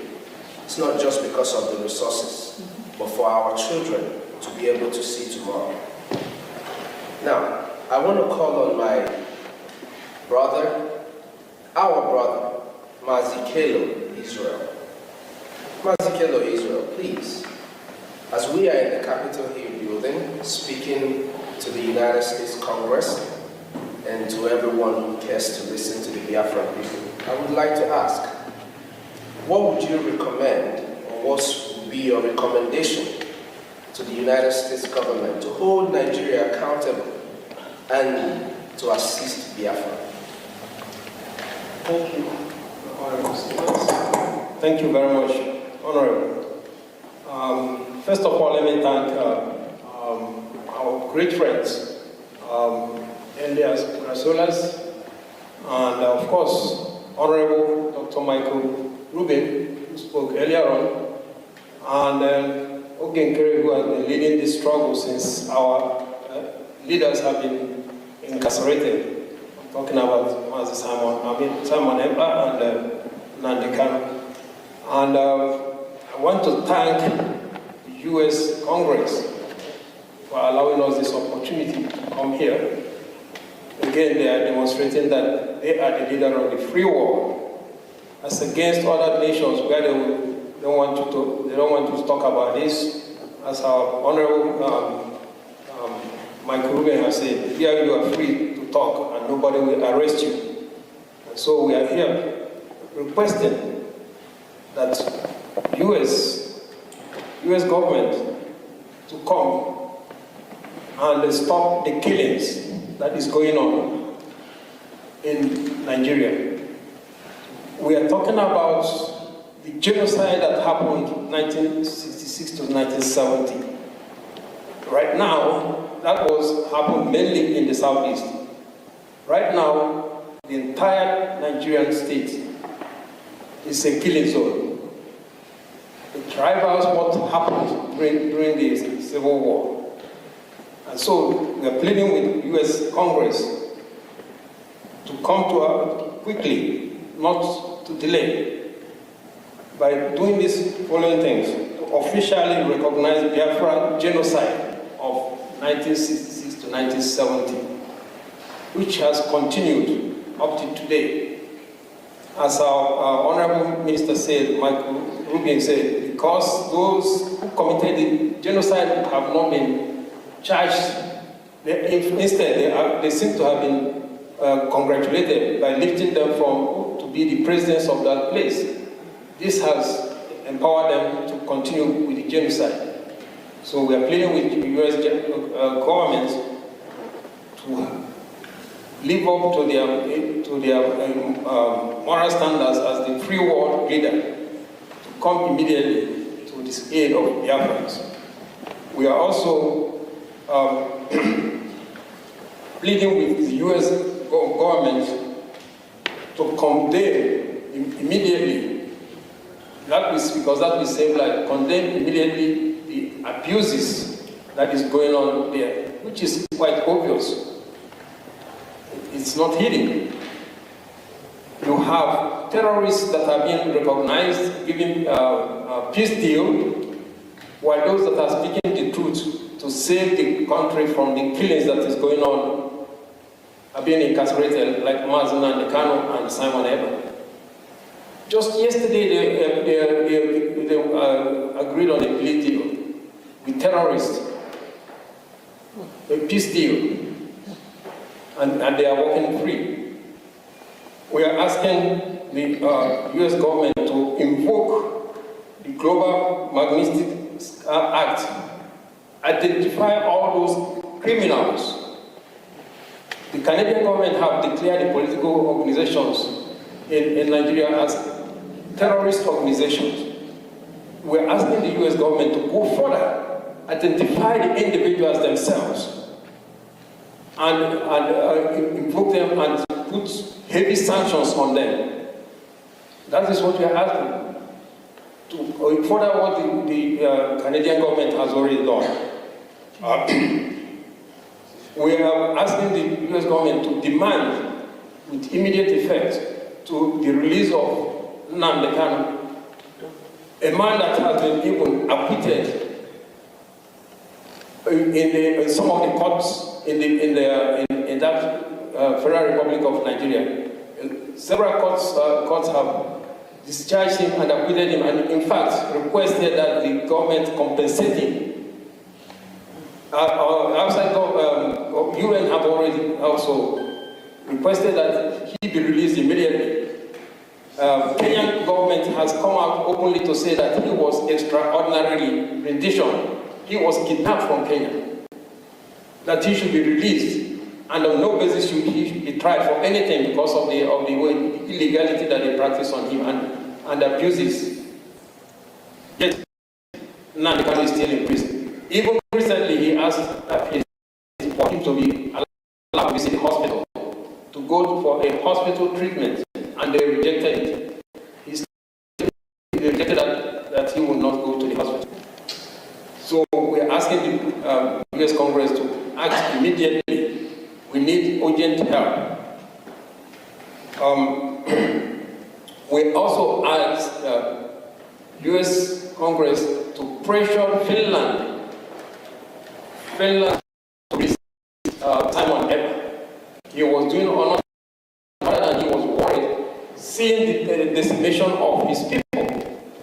Okay, but that's what we are asking, to pray on Finland government to release Simon Eber. Finally, we ask the U.S. Congress to recognize the referendum that was conducted. 50 million. If that is not acceptable, then to help us organize a UN acceptable referendum for Biafrans, and to show that demonstrate that Biafrans are really in need to be freed. And the freedom we're asking for Biafrans is not only for Biafrans, because it will also free the ordinary people of that country called Nigeria from all the killings that are going on, which is only going to escalate as their 2027 elections continues. These are what we are requesting. Thank you very much.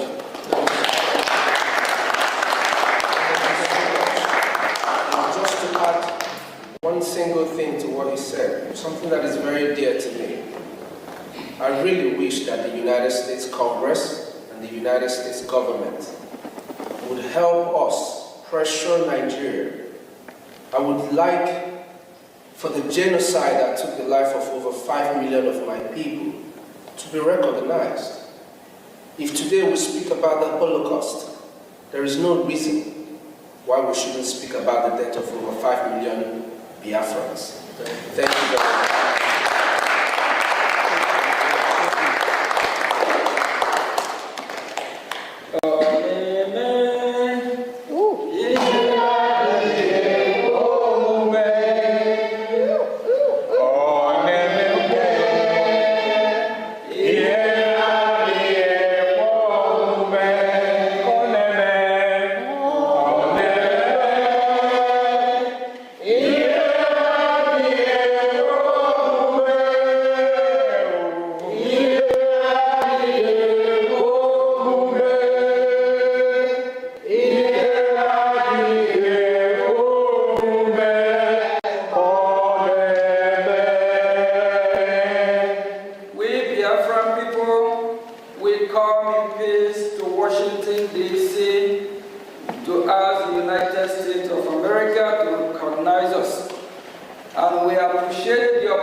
Voice of Biafra TV, the voice of truth, the voice of the people. There is only one broadcasting network. Voice of Biafra TV, The first, the best, and the last. Voice of Biafra TV. We lead, we shine, we last. The first, the best, and the last. From the east to the world, hear the truth unfold. No other station does it better. Truth be told, real stories, real power, real Biafran soul. Every day, every hour, we taking control. Breaking every silence, letting voices rise. Standing for the people, opening their eyes. Strong and unshaken, both for all to see. Broadcasting the future. Voice of Biafra TV. There is only one. Only one broadcaster network. Voice of Biafra TV.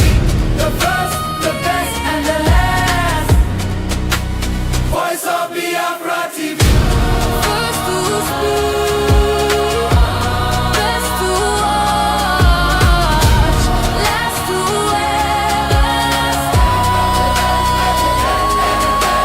Voice of Biafra TV. Voice of Biafra TV. Holy war, holy war. Voice of Biafra TV.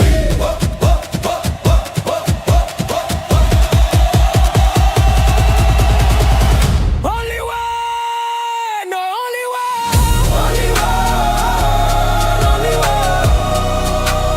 Voice of Biafra TV. Only one, only one. Voice of Biafra TV. Only one, only one, only one, only one, only one, only one. Voice of Biafra TV. Only one, only one, only one, only one, only one, only one. Hear the people sing at last. Voice of Biafra TV.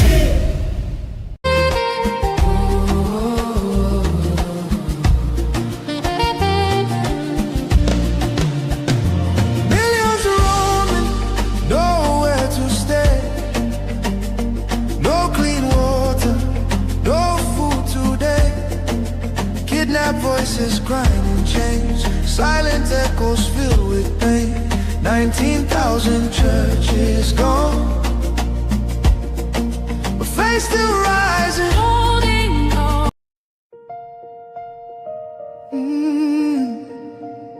Can you hear the cry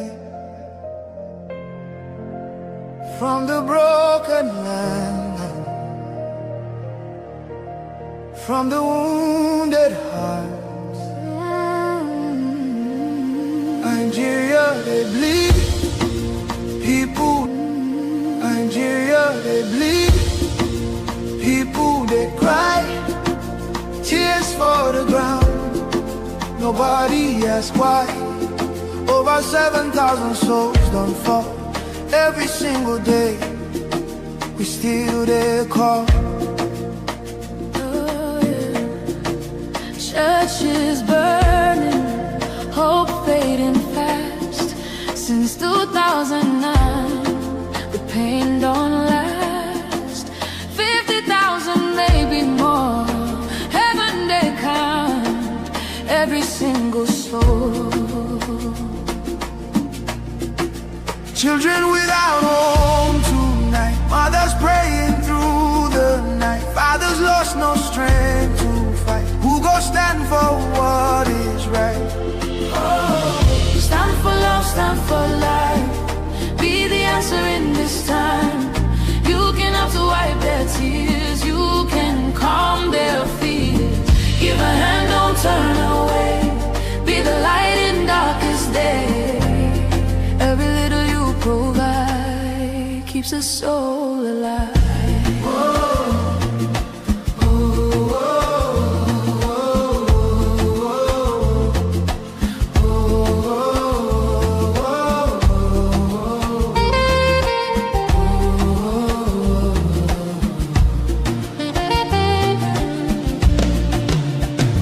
Millions roaming, nowhere to stay. No clean water, no food today. Kidnapped voices crying in chains. Silent echoes filled with pain. 19,000 churches gone, but faith still rising. Holding on. In the ashes, hope remains.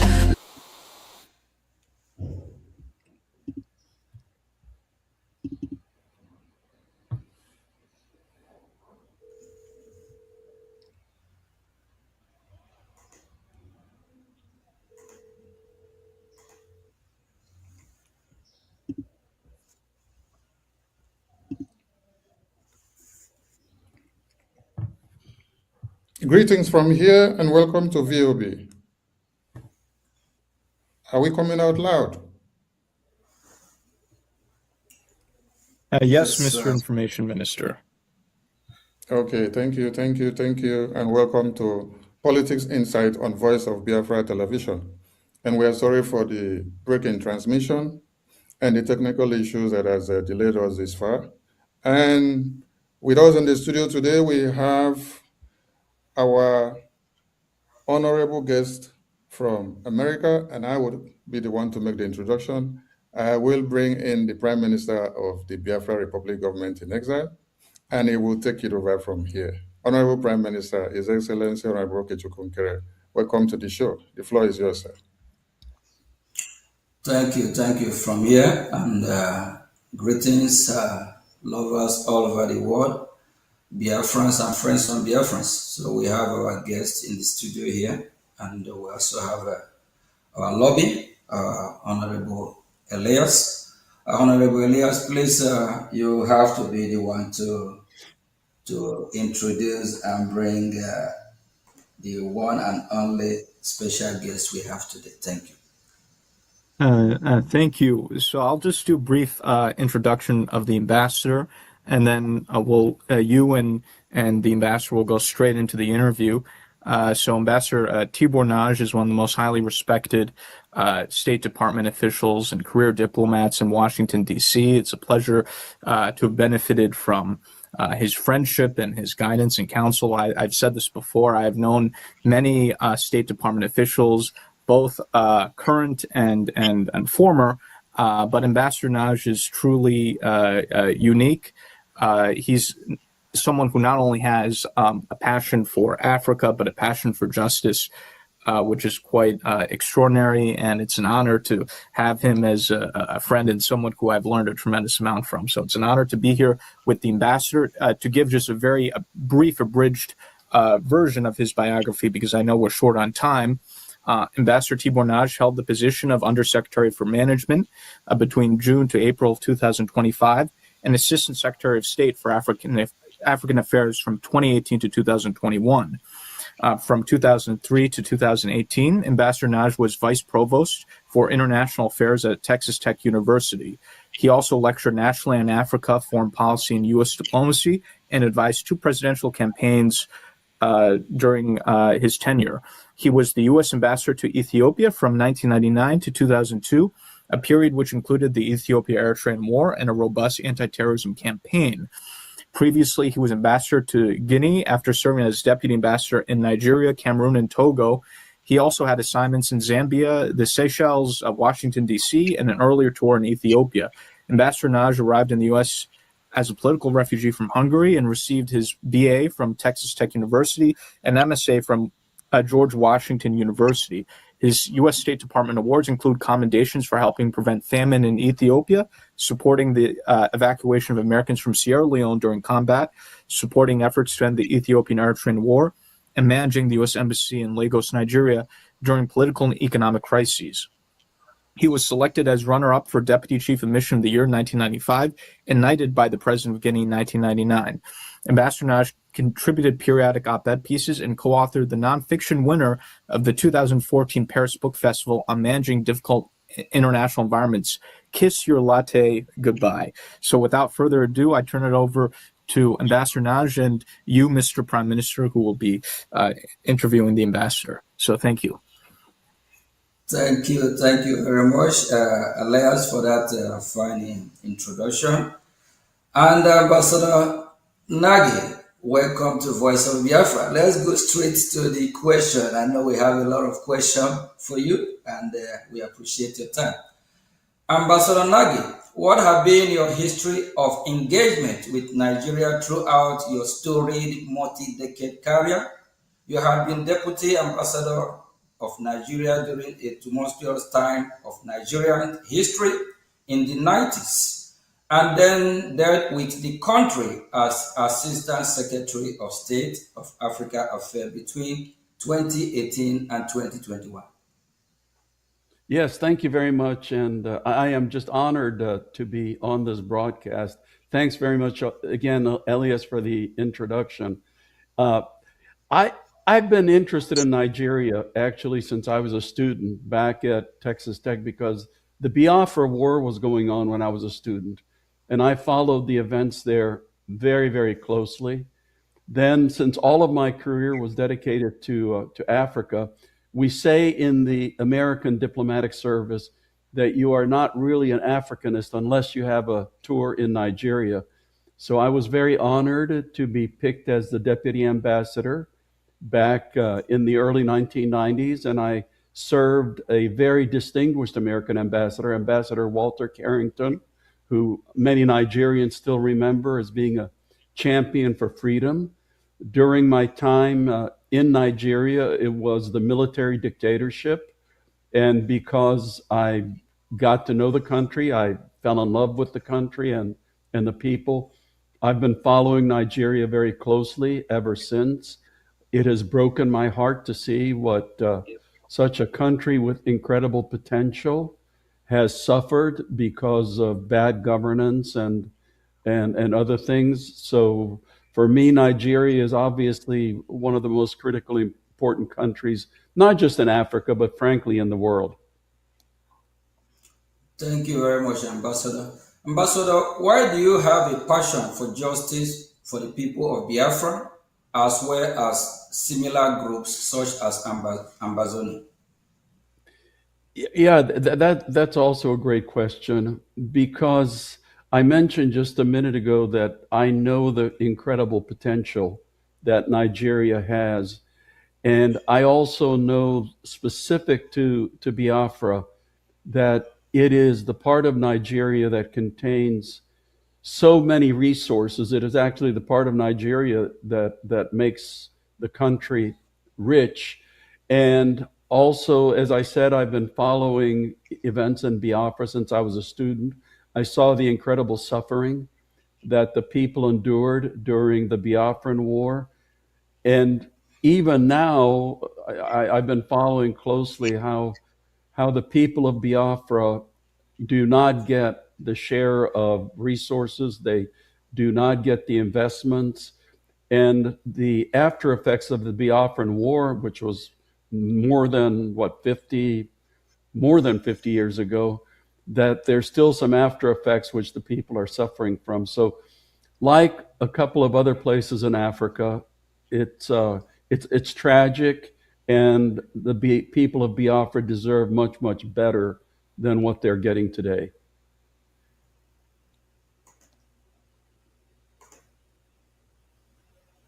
Thank you very much, Ambassador.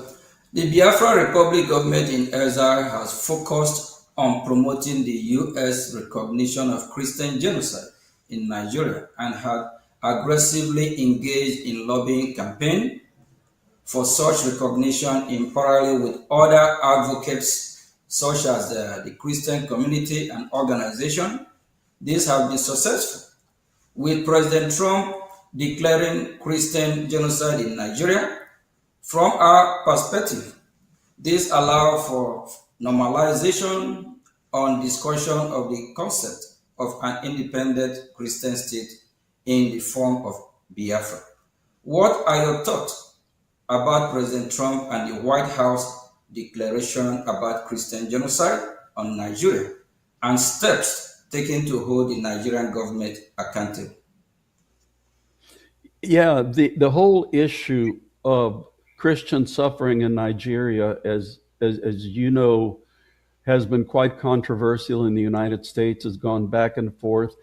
And the people who deny Christian suffering use an argument which I would label as plain sophistry, because people say, people who object to the concept of Christian suffering say, oh, you know, if you look at Nigeria, there are many more Muslims who die because of terrorism and violence and extremism than Christians. And what those people refuse to admit is that there are several consecutive crises going on in Nigeria at the same time. Because you can look at what's going on in the Northeast, which is absolutely, it's a heavily Muslim area. So the violence that's going on in the Northeast is between terrorist organizations and the Muslim population. Central north part of Nigeria, it's kidnappings. Again, a heavily Muslim part of Nigeria. Northwest Nigeria is starting to be impacted by local groups and also by some of the terrorist organizations in the Sahel. Again, an Islamic area. But if you look at the area where the Christians are being targeted, which is central Nigeria and now in the southeast, the overwhelming number of victims are Christians, and the victimizers, the people that are perpetrating the violence, happen to be Muslim groups. I'm specifically referring to herder-farmer violence in central Nigeria, where the herders, the Fulani, are overwhelmingly Muslim, and the farmers tend to be overwhelmingly Christian. So there is, in fact, a horrendous problem with Christian violence in Nigeria. And thankfully, the Trump administration is taken it very seriously, unlike the previous Biden administration. Thank you very much, Ambassador. What are your thoughts on the interconnection between the Nigerian Christian persecution issue ties in with the Biafra aspiration? Yeah, again, I understand, and from my studies, the region that is Biafra is overwhelmingly Christian. And leaders of Biafra, like yourselves, have been very loud in pointing out the egregious injustice that is happening to Nigeria's Christian population. And, there are also political forces at work, which we can talk about later, which also is very much against the Christians.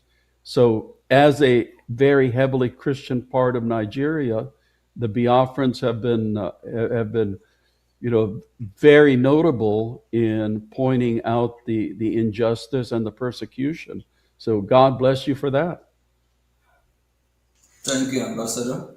The Biafra Republic government in exile, Brgie, heavily invests in time and energy on lobbying and advocacy in Washington, D.C. We have retained a professional lobbying firm, while the Neo Biafran movement has existed since the late 90s. A professional Biafran lobbying campaign led by Brgie in Washington, D.C. is very recent phenomenon, being less than 2 years old. Due to this change in strategy, in some ways, we have more success in the past 2 years than the previous 20.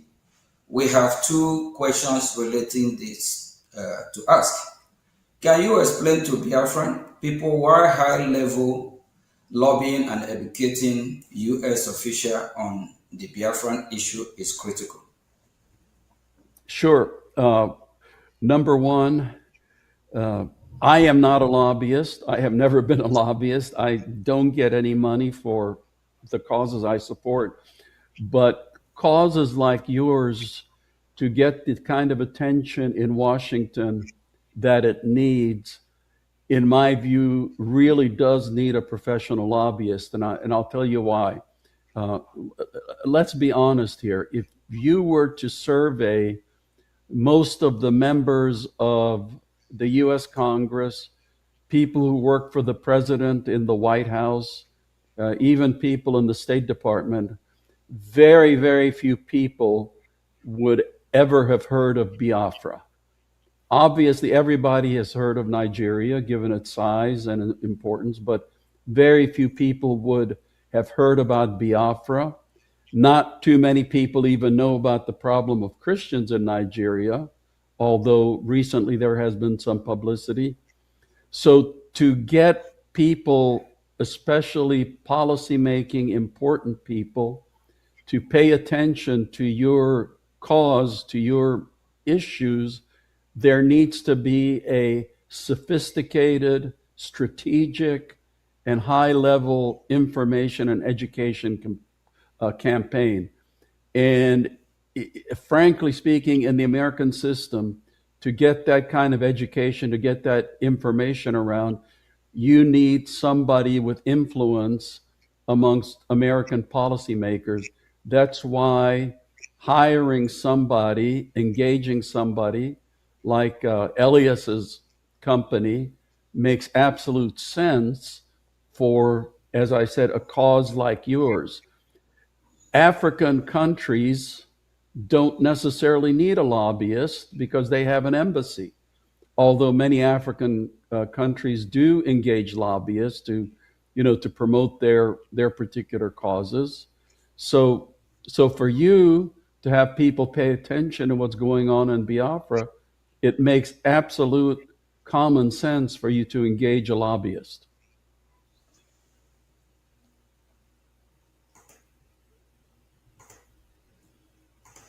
Thank you very much, Ambassador. In addition to the preliminary successes the Biafran lobby has had, where would you point to as lobbying successes, past or current, for groups similar to the Biafrans?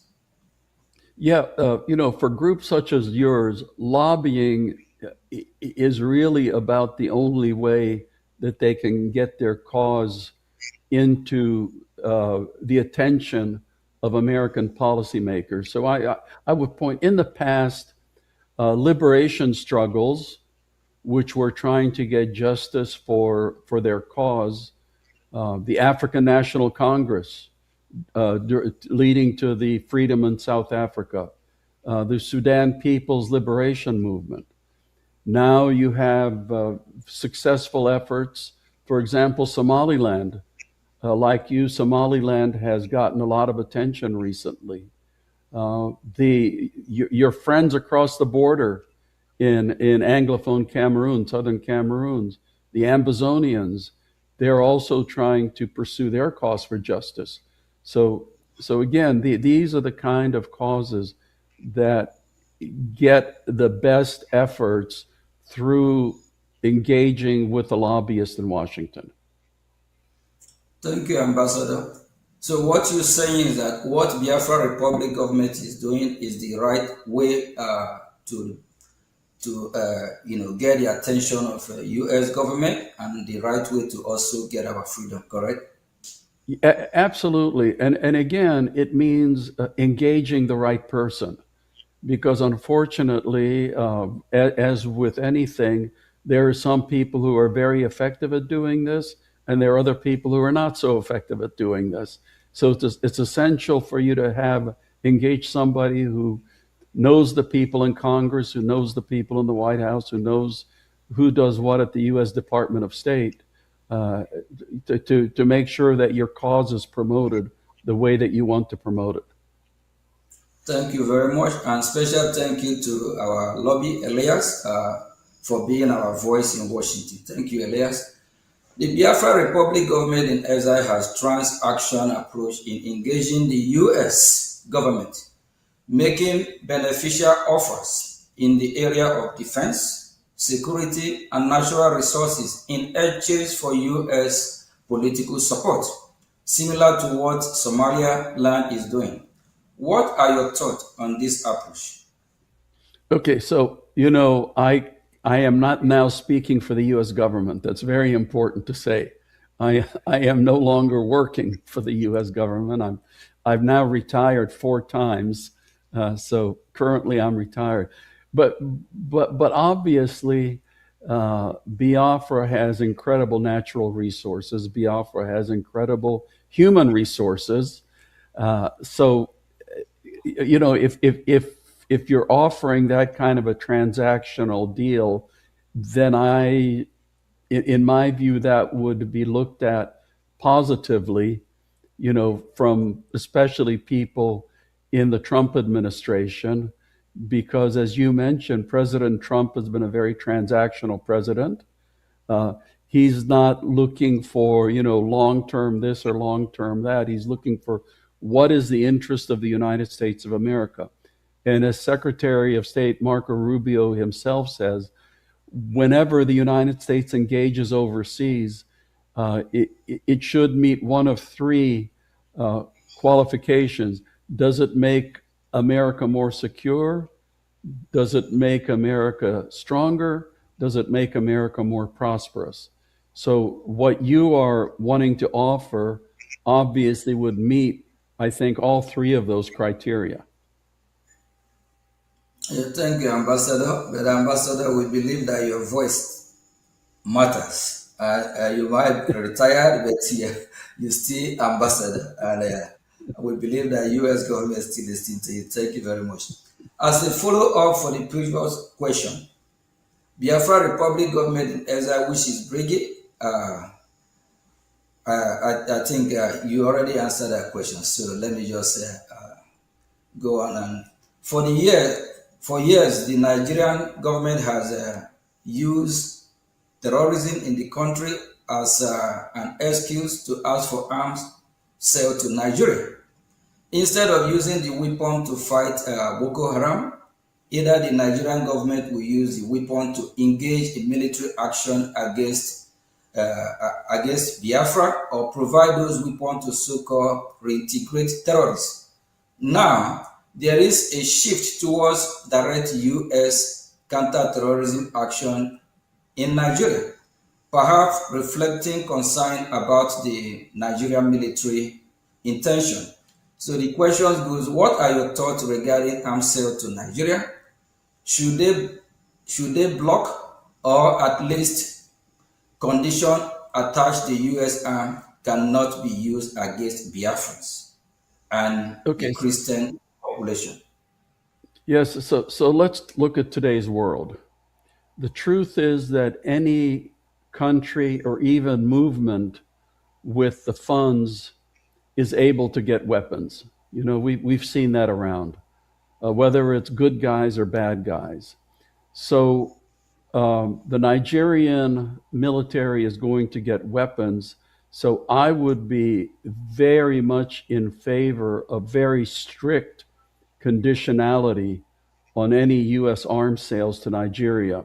When I was Assistant Secretary of State for Africa, we saw the same thing with Cameroon, because we were providing Cameroon military assistance to fight against the Islamic extremists in the far north of Cameroon.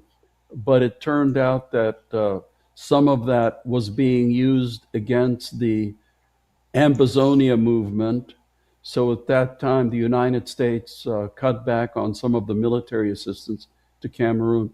So in my view, given today's world, yes, it may as well do the military support, but it has to be with very strong conditionality, because if the United States doesn't engage in military support, then they turn to China, they turn to Russia, they turn to Belarus, other places.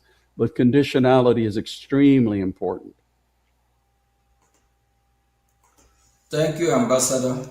And as also a follow-up to the previous question, Brgie has offered the U.S. military base in Biafran territory, which would provide the U.S. valuable access to the Gulf of Guinea. We know how important the Gulf of Guinea is. We believe this is valuable, given increased terrorism in West Africa and the loss of U.S. presence in the Sahel. This idea of having U.S. military base in Biafra has been spoken about by foreign policy experts in Washington, D.C. What do you think of this idea? Again, I cannot speak for the U.S. government, but obviously the United States is looking for strategic geopolitical areas for basing rights. So, in your engagement, that obviously would be something else that would be attractive for you to be putting on the table. Okay, thank you, Ambassador. I also have another question regarding this. Can the Biafran military force, the Biafran Defense Force, Biafran Liberation Army, be an alternative for the U.S. in the area of Nigerian military, similar to how the Kurds have been helpful to U.S. in Middle East? Well, right now, official U.S. government policy is to recognize Nigeria. So that kind of a question would only be applicable in the future if there's further political evolution that goes on. Because right now, I mean, the United States of America deals with the Nigerian military, not with other components. Even in the case right now of Somaliland, which actually runs its own territory, it has an army, and I know that our own Pentagon would be very open to engaging with them, but their engagement is limited because the United States policy is still to view one Somalia instead of individually recognizing Somaliland. So, your situation probably would be similar. So it would depend on future evolution. Thank you, Ambassador. While our focus is achieving self-determination for Biafra, we do follow the event in broader Nigeria as well. Many have observed that Nigeria is no longer a democracy and is moving toward a one-party rule and is looking to rig the 2027 elections. What are your thoughts on this, and what should the U.S. reaction be if the 2027 election do end up being rigged? You may have a unique insight into this, given your time as U.S. Deputy Ambassador to Nigeria during the annulment of the 1993 election and the rise of Sani Abacha.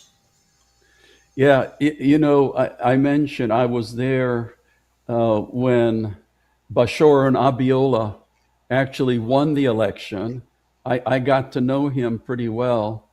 And, he was an extremely frustrated man because I think the results were obvious to everybody, but Sani Abacha, Sani Abacha made himself the ruler of Nigeria. So Nigeria's had a very precarious political past, and it is in very dangerous territory again.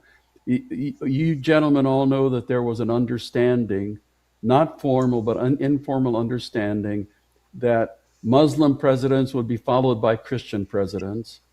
And there was also an understanding that if the president was Muslim, the vice president would be Christian, and vice versa. And we also know now that that agreement has been broken. We've had Muslim presidents now, I think, for, if I'm right, for over 10 years. So the political situation is precarious. There have been some fairly influential people recently, including some of your human rights champions, who have cautioned that if people don't look out, then the country's on its way to the same road that unfortunately we have seen in some other African countries of it becoming a single party state. I think, when democracy was restored and Obasanjo became president, I think it was a very well-devised plan to make sure that there would be at least two, if not more, national political parties. And it would be tragic for the rest of Nigeria if that system was now overthrown.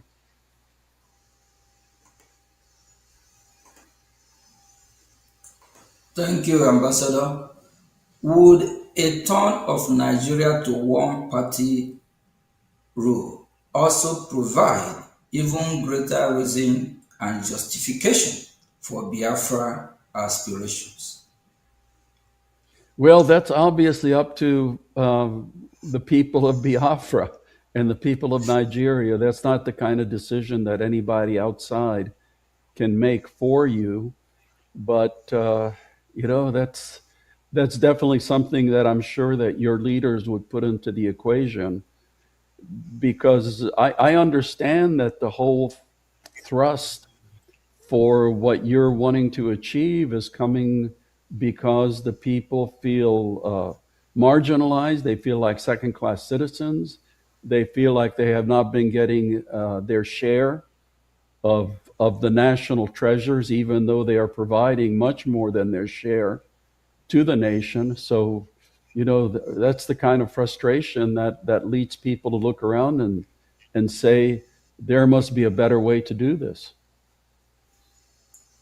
Thank you, Ambassador. I know because of time, we still have a few more minutes left. From our conversation in Washington, D.C., U.S. officials are open to exploring possibility with us, which by their own admission, they will not have even considered just 1 or 2 of these years ago. We suspect that this is not only due to our education campaign, but also U.S. dissatisfaction with the Nigerian government.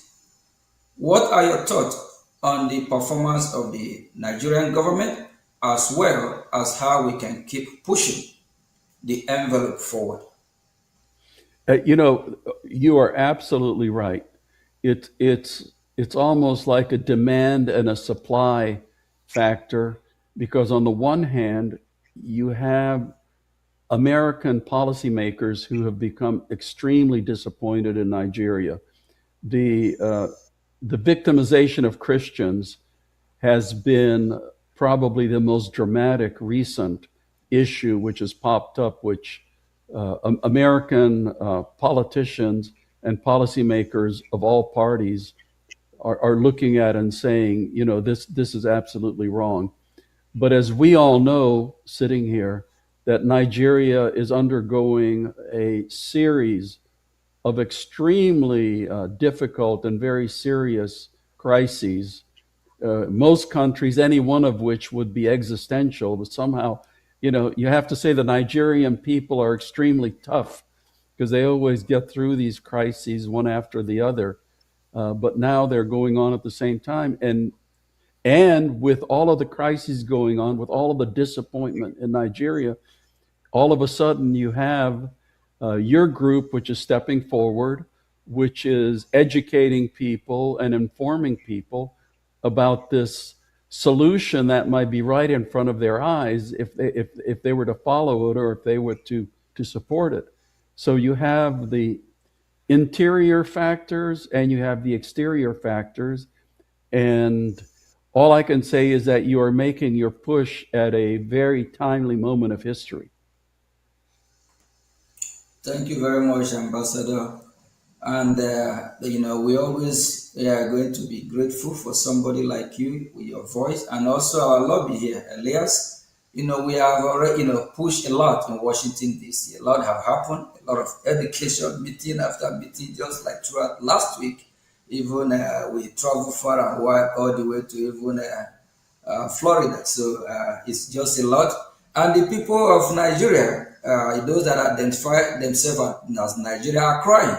They are tired. They can't afford food to eat, no road, no electricity, nothing is working. Everything is just falling apart. The people themselves are tired. Thank you very much. And can I just say one thing? One thing I have noticed: Nigerians who leave Nigeria end up doing extremely well. When I was vice provost at Texas Tech, I was in charge of all the international programs, and we had quite a few Nigerian students. So among the international student groups, the top grades were received by the Chinese students, but the second group were the Nigerian students, and most of them were in engineering or business. And I've always said, when Nigerians do so well outside of Nigeria, why in the world cannot it be one of the greatest countries on earth? Nigerians should be able to do just as well inside Nigeria as they do outside of Nigeria. And unfortunately, what has been stopping them has been the government.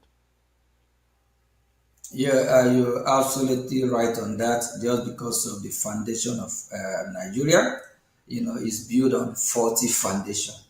The division is just too much. That brought me to a former president called Goodluck Jonathan. Goodluck Jonathan quote from former president before him, like Nnamdi Azikiwe, Tafawa Balewa, and other before him, that they said that Nigeria, that the British government is trying to make it work, but the people are not making it work because the people are different. So they always like if the Yoruba today happen to be the president, from the southeast Biafrans, they're not going to like it. if the North happen to be the president, both the Southwest, Southeast, they have problem. Then if it just don't just work. So I think the best thing is us to go our separate way, and that's where it's heading to. Thank God that the US is doing what they're supposed to do as leader of the free world now, and I'm so happy because going to Washington for the past 2 years, Elias have really taken me on the journey. We have a lot of meet a lot of US. Actually, we have met with you, I believe, 3 or 4 times too.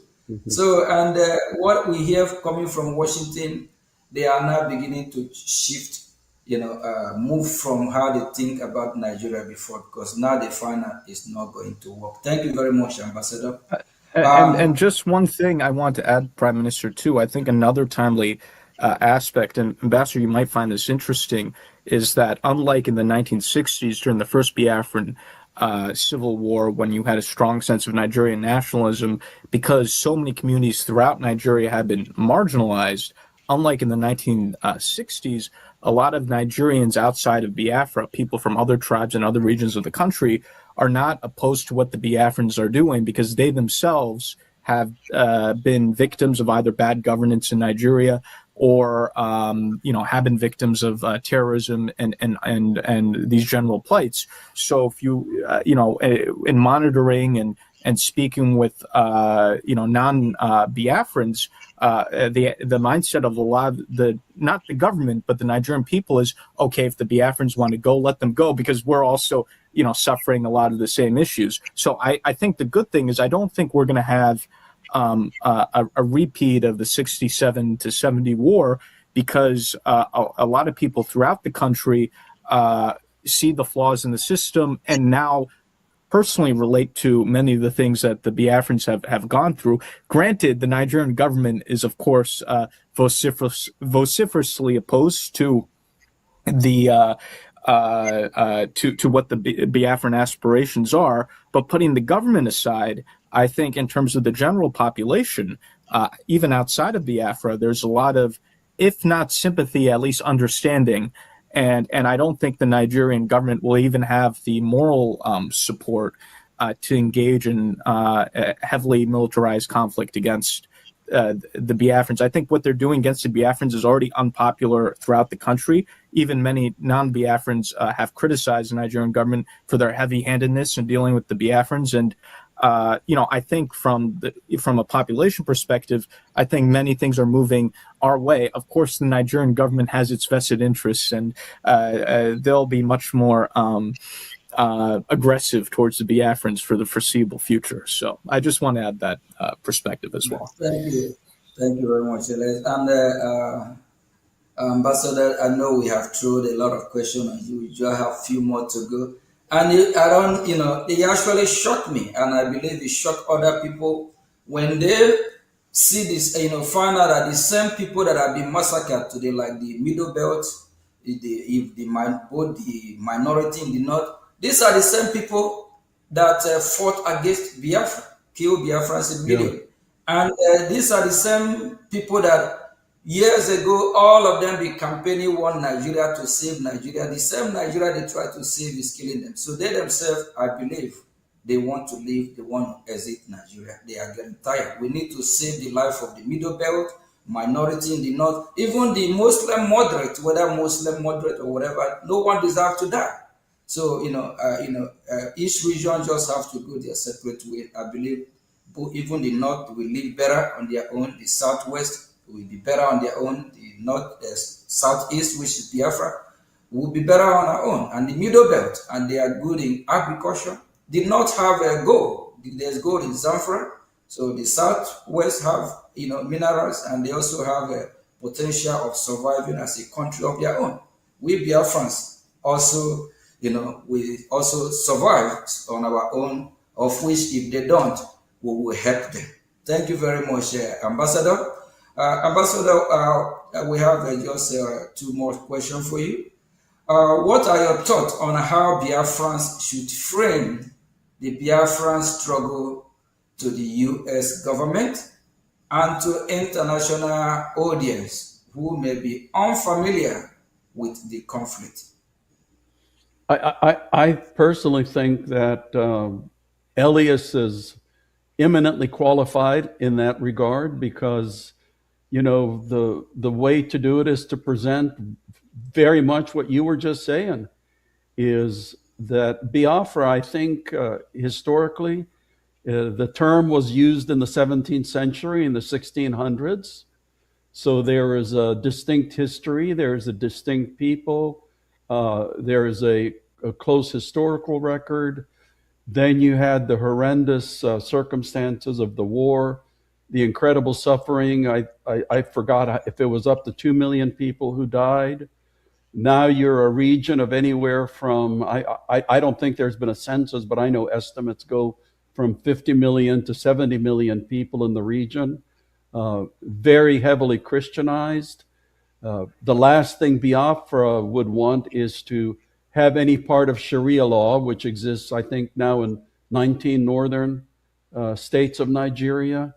So it's almost like, I've heard Elias, it was, I think, Michael Rubin, who referred to a second wave of decolonization, that the first wave of decolonization in Africa was against the European powers that had colonized it. Now, colonialism is not necessarily by somebody who's a different race, because being Hungarian, we were colonized by Austrians and Russians along with the Turks. So it can be that, in today's Africa, that some people see themselves being colonized by a fellow African ethnic group, and those forces are steering very quickly. So, information, education, the truth about what's going on, the truth that has gone on, and the kind of future that you want. I have never, said it has to be independence. My own campaign has always been for justice and equality and fairness for all of the people, and that's what I absolutely believe in, and that's the points that you should be making. Thank you very much. Thank you. Thank you very much, Ambassador. And that justice, that's where we are. Because when you mention of Sharia law, we are Christians, 100% Christians. From we Biafrans, that's who we are as Christians. Sharia law is a no-go for Biafran people. And these Islamic jihadist terrorists, with their own ideology, they said we must be converted to Islam, of which they want to Islamize us. So automatically the division is there. It's just we need justice because it's not going to work. And justice have to play its own role, its own part here, since we are not going to accept that Sharia law. And it's part of the reason why all feeling the middle belt and even a minority in the north, and they are actually pushing it towards the Biafran territory to try to, see how they can penetrate with this so-called Sharia law and whatever they call it. Elias, I just want to quickly add to this. This is not an overblown concern. This is a very legitimate concern. Senator Ted Cruz, for example, has introduced legislation addressing this issue of the spread of Sharia law in Nigeria. It's throughout the north, but what people are less aware of is that the radical Islamic politicians in Nigeria are trying to bring it into the Middle Belt and even into the South. So, for example, in some parts of the Southwest, what we call the Yoruba traditional territory, they're now discussing in some states the introduction of Sharia law, which is very, it's not native at all because, Ambassador, as you know, the Yorubas, they're a mixture of Christian and Muslim. They tend to be very moderate. Sharia law is really not indigenous to those people at all. And even with the Biafrans, Sharia law has not yet been introduced, but now the Nigerian government, for example, we've noticed propaganda recently talking about this concept of Igbo Muslims, which is very strange. And we see this as the beginning of what they're already trying to do in the Southwest, of trying to now push Sharia law into the Southwest. So they're slowly bringing Sharia from the north into the Middle Belt and even in the South now, or parts of the South. And if they continue to do that, I do think there's going to be significant unrest in Nigeria, not just in Biafra, but throughout other parts of Nigeria, if they try to impose Sharia on Christian or moderate Muslim populations. Yeah. And I think this is something the U.S. government has to be engaged on. Yeah. Yeah, because people should remember that the reason South Sudan split off from Sudan was the whole issue of Sharia law, because the South Sudanese were Christians or animists. Like me, they like drinking their beer. And when the extremists tried to implement Sharia law, that really added to the desire for separation and freedom. Yeah, thank you very much, Ambassador. Before I find Yeah, my question, let me add something there. Let me add something, please. Ambassador, do you think with the Nigerian Constitution of 1999 having the Sharia law, since then down to this time, with the numbers of massacre of babies, women, and children that have gone so up to this very point, which also necessitated Senator Ted Cruz Accountability Act legislation invoked. We've seen like 5,191 in 2021. We've seen like 5,061 in 2022. We've seen 8,222 in 2023. We've seen 6,500 in 2024. 2025 has 7,500 Christians massacred. Looking at the future or in the next 2-3 years, do you think Christians have a hope or they will still be alive in Nigeria with the Sharia law? Absolutely. No, Christians absolutely have a hope, because they have to stand up and against this kind of what I call religious intolerance. If you remember when Sharia law was introduced in the northern states, the deal was that it would not apply to Christians. So when Ramadan came along, Christians were supposed to be able to continue their meals. Christians were supposed to be able to continue buying traditional beer and things like that, but that's not how it turned out. Now, when there's Ramadan in the Sharia state, everybody has to participate, whether they're Christian or Muslim, because they have their religious police. So, that, like I said, they tried it in Sudan, and the South Sudanese said, no, we are out of here. Take your Sharia law. If you want it, that's good for you, but we are Christians and we're not going to deal with it. Thank you very much, Ambassador. I think you just answered that question, that Christians have to stand up and have their own Christian country. Yeah. Christians in the middle belt need to stand up if they want to live, and they will be well better off having their own territory and worship their God. Then those that want to worship Sharia, they can go and have their Sharia. Thank you very much, Ambassador.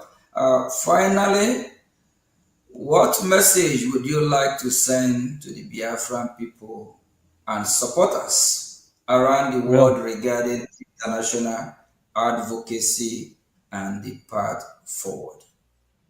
My message is that the people of Biafra have the same rights to justice and equality and dignity as anybody else, and it's for them to decide how they want it and to struggle for it. Thank you very much. Thank you, Ambassador. Thank you for being part of this program today. And I know that Biafrans and the lovers of freedom around the world will be very happy to see you on VOB, Voice of Biafra. And Minister of Information, what do you have to say to our wonderful ambassador here, being in our show? I want to say a very big thank you to our wonderful ambassador, who has been the friend of the Biafran people, the friend of the Christians, and the friend of everyone that do not carry machete to cut off heads of babies, women, and children in their communities. And that brings me to the conclusive question to our ambassador as he showers us the grace. Nigeria pays terrorists and reintegrate them into their military formations. Some people may be asking, if Nigeria wants to emulate America, where are they copying this kind of habit from? Is it okay for Nigerian government to pay terrorists and reintegrate them into the military formations? When I went through some documentaries the last time, they said they are trying to use the terrorists by reintegrating them into their military formations to go after another terrorist. And these are the same terrorists that ruined their plan before they go out to attack the other terrorists. What do you have to say about this? Because I would have loved to hear if America is reintegrating the ISIS or the Al Qaeda into the U.S. Department of War. Thank you, sir. So do you turn the hyena into a guinea fowl by bringing the hyena into the guinea fowl house? I don't think so. Ambassador, what is that not the same playbook of Afghanistan by Taliban, right? Yeah, no. Anyway, listen, thanks so much for having me, and God bless you, and God bless your struggle. Thank you very much. Thank you. Thank you. Thank you. Bye-bye. Thank you very much for having you. Thank you. Thank you. Okay, Biafrans, we just, is this not wonderful? Having somebody like Ambassador Tibunage, is that not wonderful? And on the 4th of May, 9 a.m. Eastern Time, 2 p.m. Biafran time, we'll be having a Marco Rubin on our show. So please tune in as well. And, Marco Rubin is someone who we're really familiar with. And, he advocates for freedom of religion. He also advocates for freedom for oppressed one. So it's somebody that you will want to hear from him. Before we conclude, Honorable Minister of Information, I think you can take it from here. We have few, still have very few time. Then Elias, I think Elias, you go first before Minister of Information. We are he's the information minister, so he can wrap it up, and he will be the one to say we should stay or continue, because we are here in his territory. Thank you very much. Well, thank you, my honorable ministers. This was indeed a very historic and enlightening interview with Ambassador Tibor Naj, who's a very storied diplomat here in Washington, D.C., who's played a critical role on U.S. policy in Africa. This was indeed an extremely historic interview, and I'm very proud of both of you and appreciative to the ambassador for his generosity in participating in this program. Thank you very much. Minister of Information. Thank you so much. I don't know how to express my appreciation, because every day we are making it work and we are making it better. I want to appreciate Honorable Elias for your good work for Biafra, and also our Honorable PM for doing what God has ordained you to do, because the tempo is getting high. So if ambassadors of America are telling you that reintegrating a terrorist into your military formation is a no-no idea, then it means Nigeria got this recommendation from a madman. Because it's only when you have some kind of recommendation from a madman that you will be tilting your head downward, and that will land you in the lagoon. And Nigeria has landed in the lagoon because that is what we are seeing today. Their military formations are overrun on a daily basis. And there is no day you sleep and wake up without hearing that babies, women, and children have been slaughtered, communities invaded. And the worst has happened that field marshals, generals, and commanders of the Nigerian military formations are taken down daily by the notorious Boko Haram terrorists. The list goes on and on, but like we said, Biafrans have hope because we have created the space for that, and Biafra Republic Government in Exile has done it. So I appreciate all Biafrans. Please key in to our next upcoming Politics Insight. It was good having our lobbies in the show and having our PM and having Ambassador Tibonash. Thank you all from here. It is Voice of Biafra Television. Bye for now. Thank you very much. Thank you.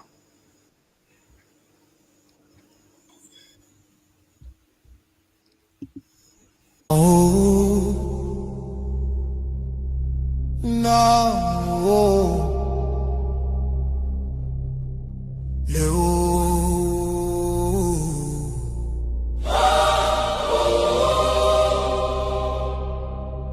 from every village,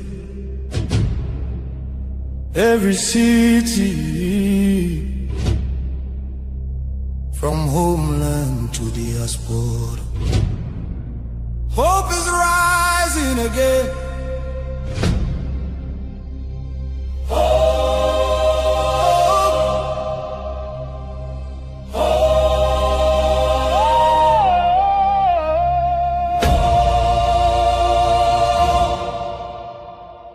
Biafra now our only hope. Yes, now our only hope. Hope for today, hope for tomorrow. No more pain, no more sorrow.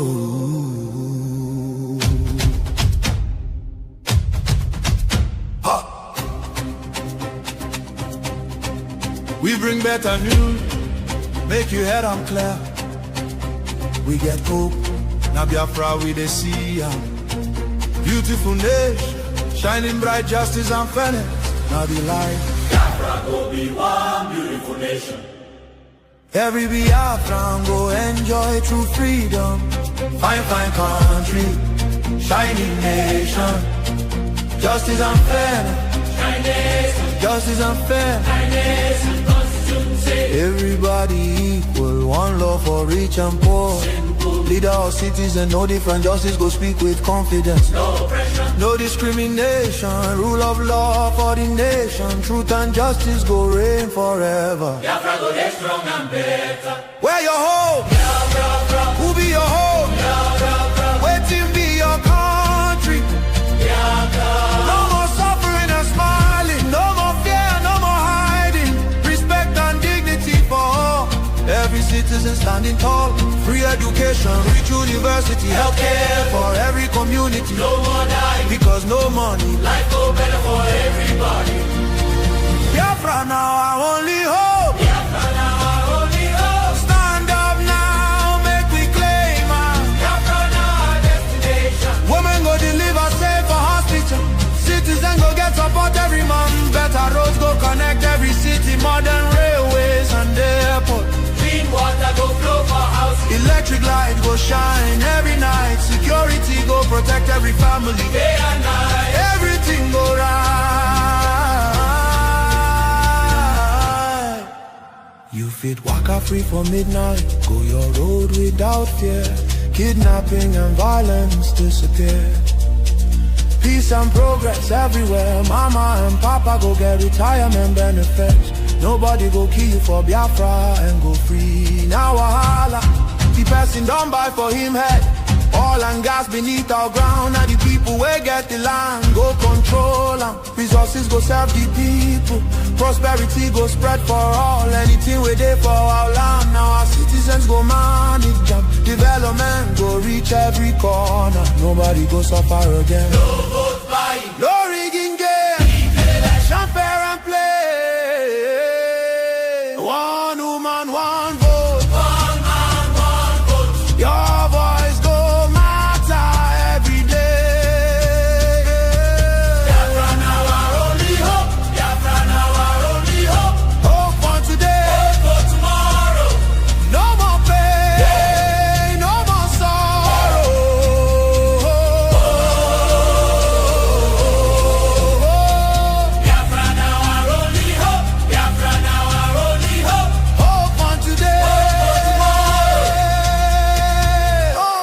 tomorrow, no more pain, no more sorrow. Biafra, our home, our country, our future, our future.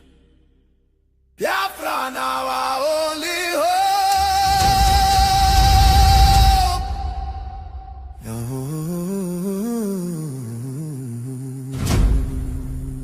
Love can heal the deepest pain.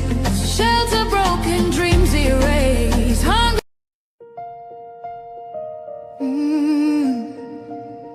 Can you hear the cry from the broken land, from the wounded hearts? Nigeria, they bleed, people they cry, tears for the ground. Nobody asks why. Over 7,000 souls don't fall. Every single day, we still there call. Churches burning, hope fading fast. Since 2009, the pain don't last. 50,000, maybe more. Heaven they count every single soul. Children without home tonight, mothers praying through the night, fathers lost no strength to fight. Who go stand for what is right? Stand for love, stand for life. Be the answer in this time. You can have to wipe their tears. You can calm their fears. Give a hand, don't turn away. Be the light in darkest day. Every little you provide keeps a soul alive.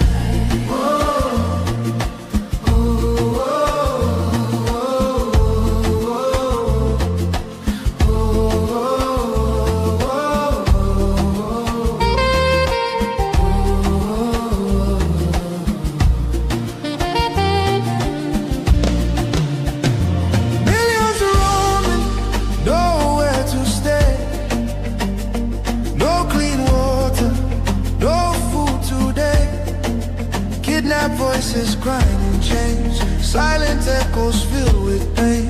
19,000 churches gone,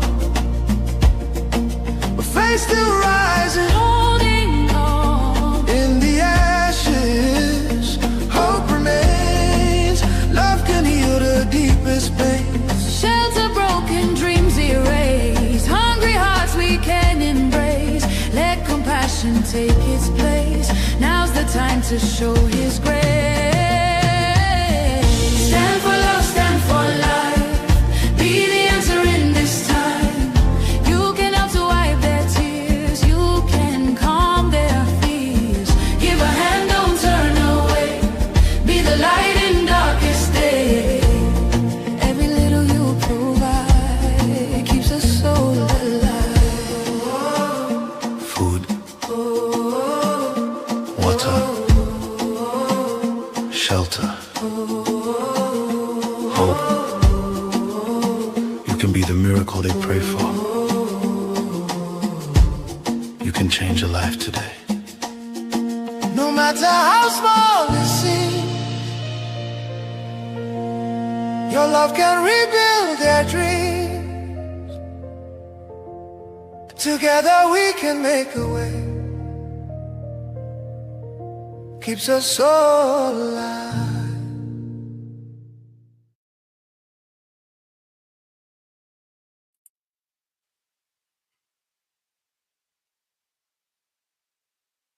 It's good to have you once again on Voice of Biafra Television.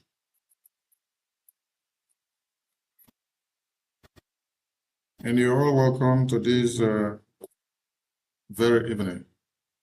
I bring you warm greetings from the Biafra Republic government in exile to the entire world and the lovers of Biafra. This week has been a week of success to the Biafran people. First,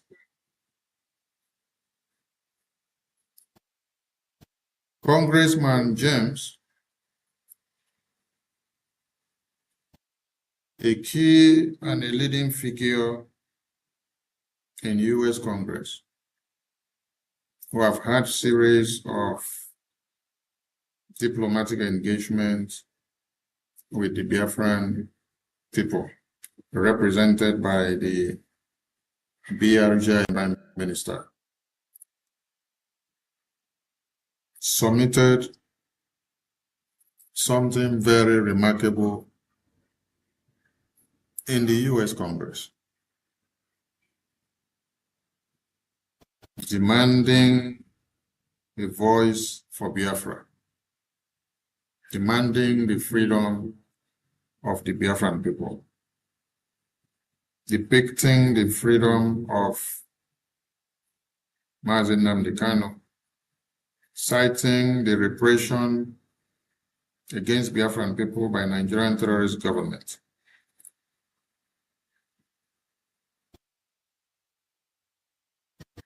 The intervention of the U.S. government on Biafran prisoners is well appreciated by the Biafran Republic government in exile through the office of the Prime Minister. This week has been very useful and very remarkable in the history of Biafran people. And we count it as a gift to the Biafran Heroes Memorial ceremony that we just conducted on the 30th of May. It did not just stop there. There is another big news again from Dr. Michael Rubin. You all know Dr. Michael Rubin. If you don't know him, then you are an enemy of the Biafran people and the enemy of the successes of Biafra Republic government in exile. Yesterday, being the 3rd of June, Dr. Michael Rubin appeared in the U.S. Congress to testify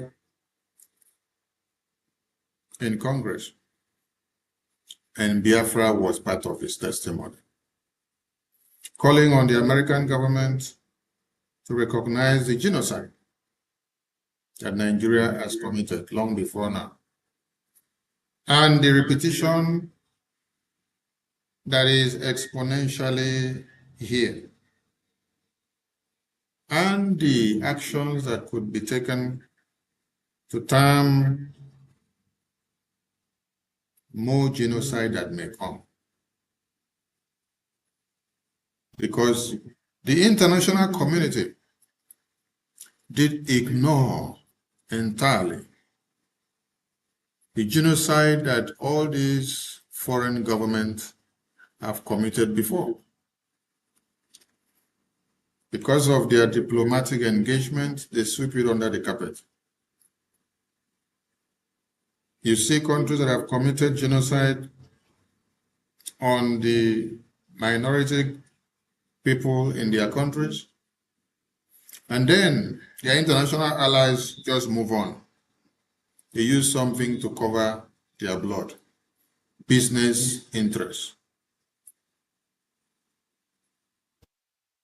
Honorable Dr. Michael Rubin, yesterday in the U.S. congressional hearing, testified and called on the American government to the reasons why they have to recognize the Biafran genocide, the Biafran quest of independence,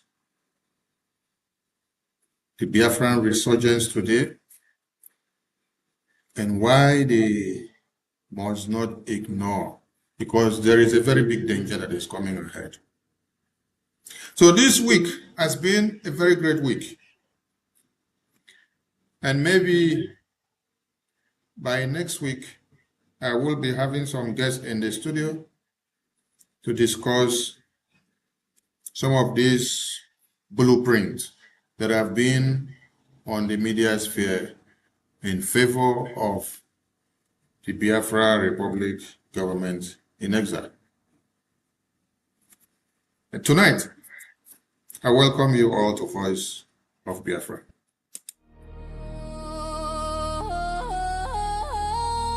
Voice of Biafra TV, the voice of truth, the voice of the people. There is only one broadcasting network. Voice of Biafra TV, The first, the best, and the last. Voice of Biafra TV. We lead, we shine, we last. The first, the best, and the last. From the east to the world. Welcome back to Voice of Biafra TV, the voice of truth, the voice of freedom, the voice of justice, and the voice of the people. The people that have been oppressed, the people that have been massacred, and the people that have been slaughtered. I've seen many people on the social media throughout the day. Some of them say, oh, Yoruba people owe the indigenous people of Biafra an apology. The Middle Beltans owe the indigenous people of Biafra apology.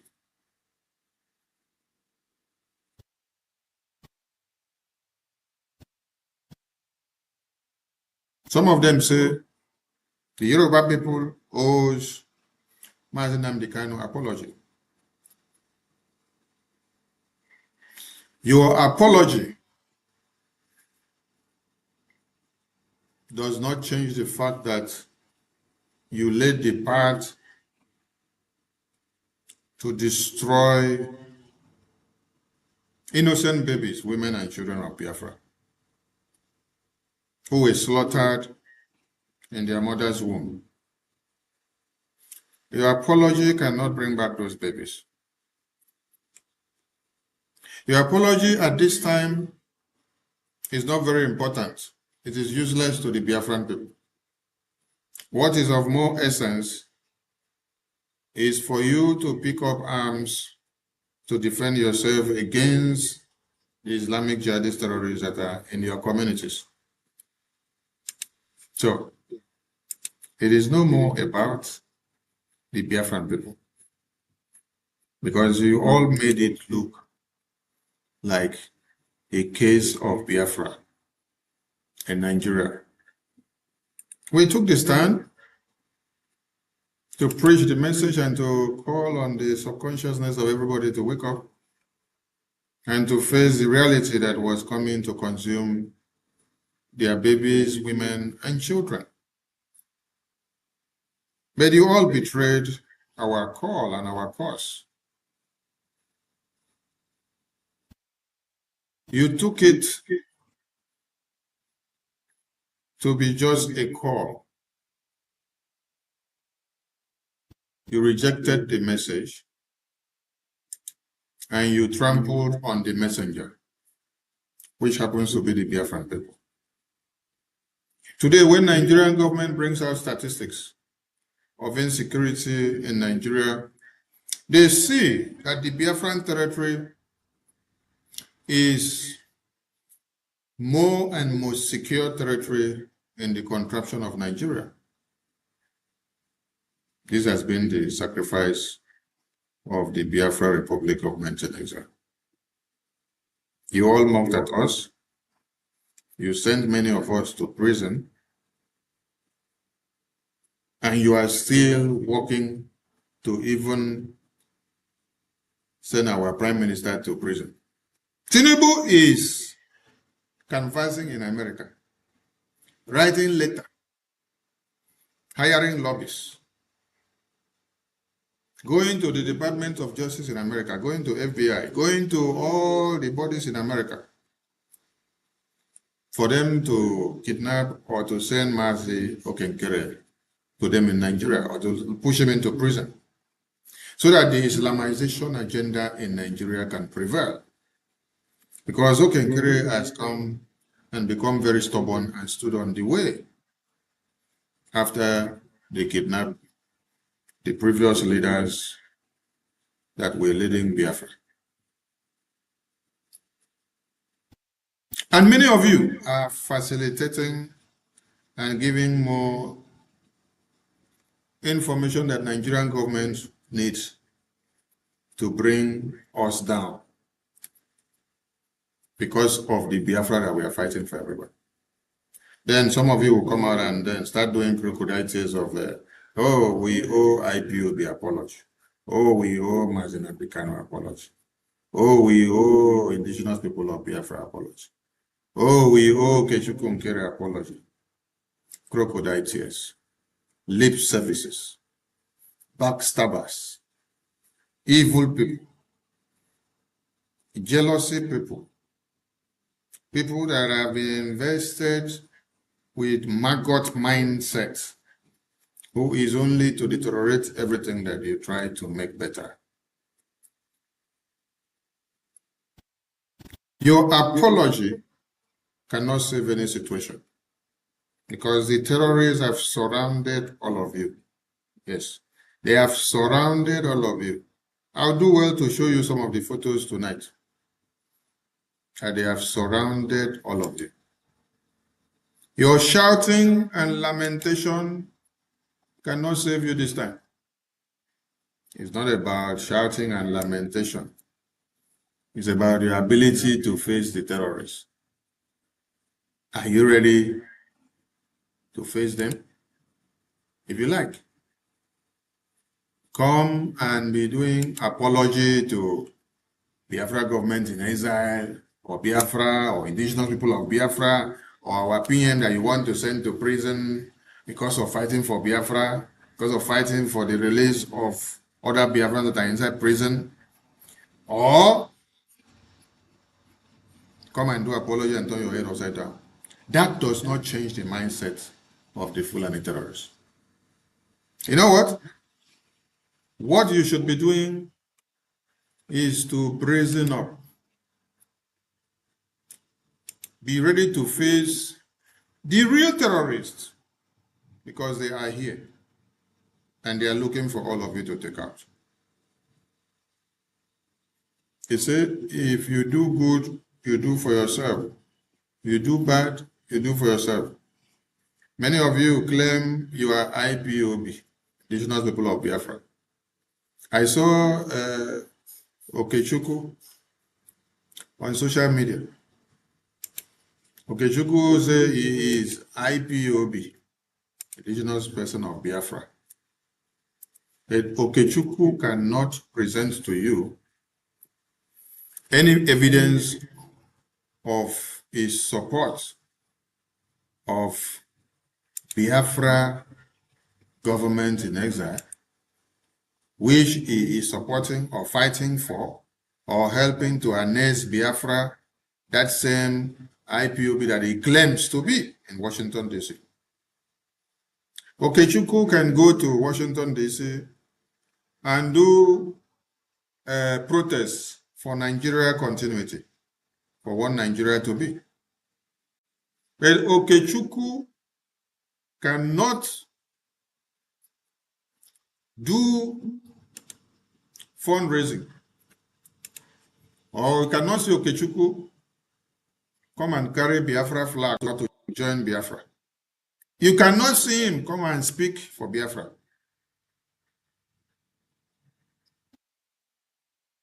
His appearance in Washington, D.C.,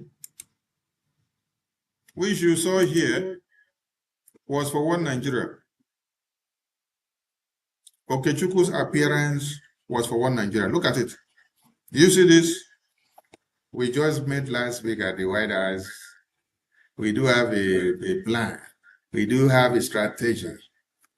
Things are moving in the right direction and they are going to start to speed up at some point.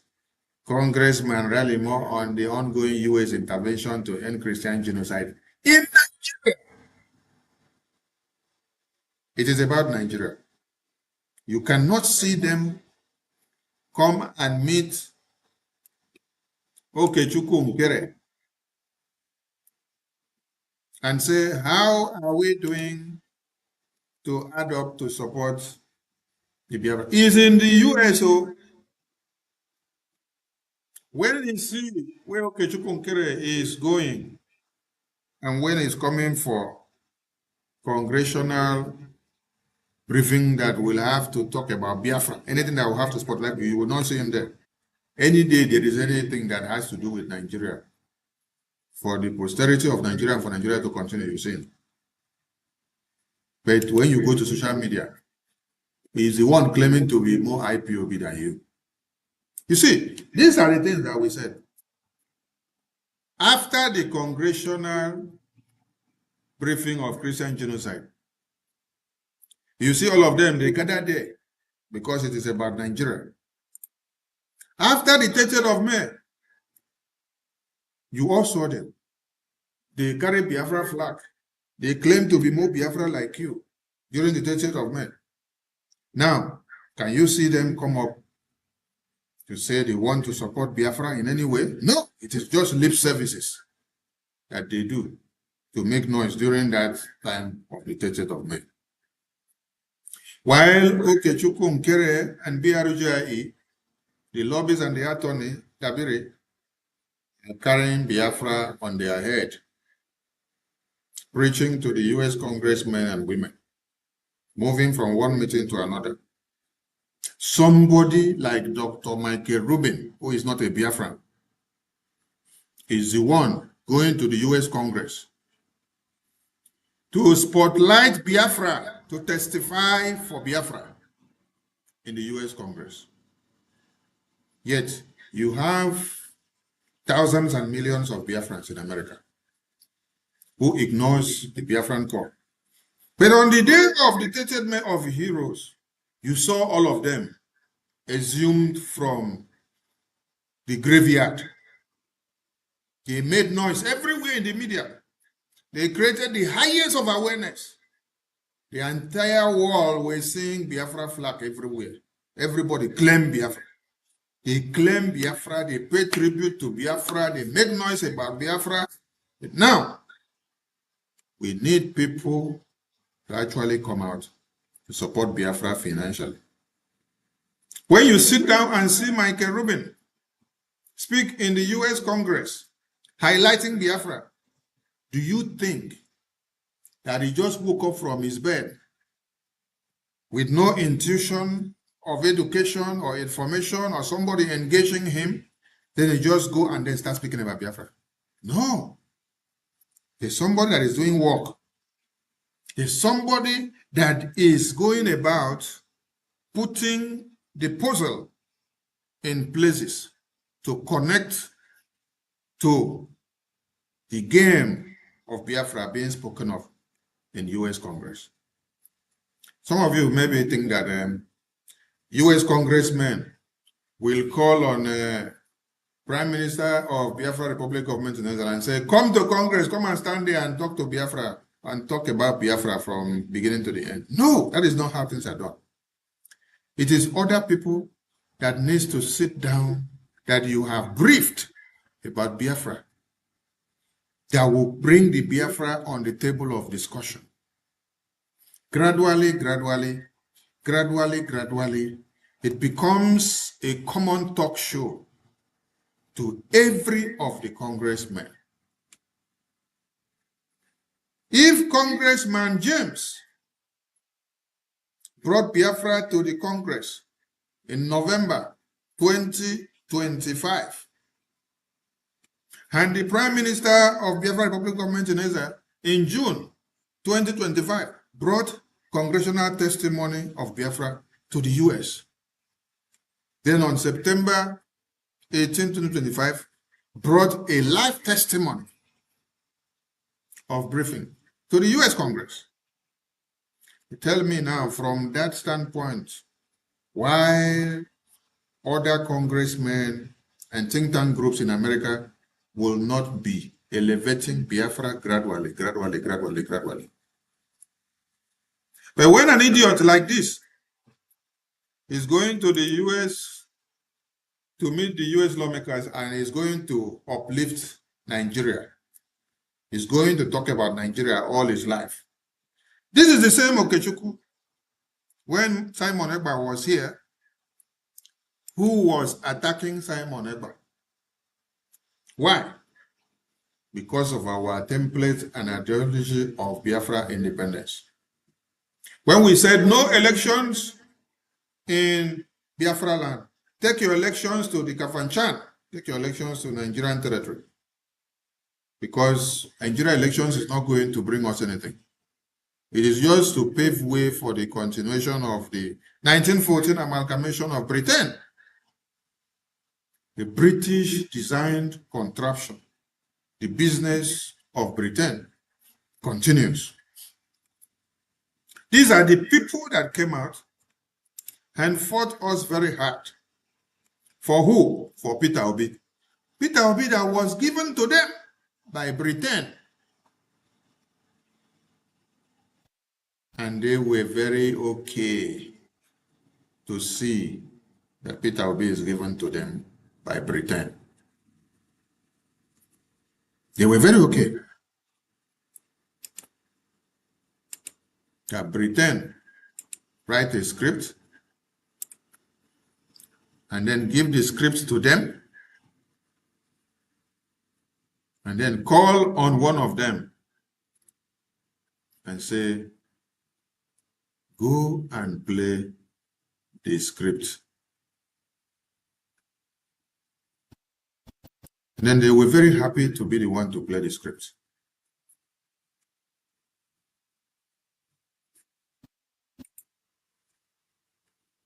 None of them cares about how you will do or what you are doing in Washington, D.C. for Biafra to come. But on the social media, they claim that they are the real Biafrans. Real Biafrans with no support to the real cause of your independence.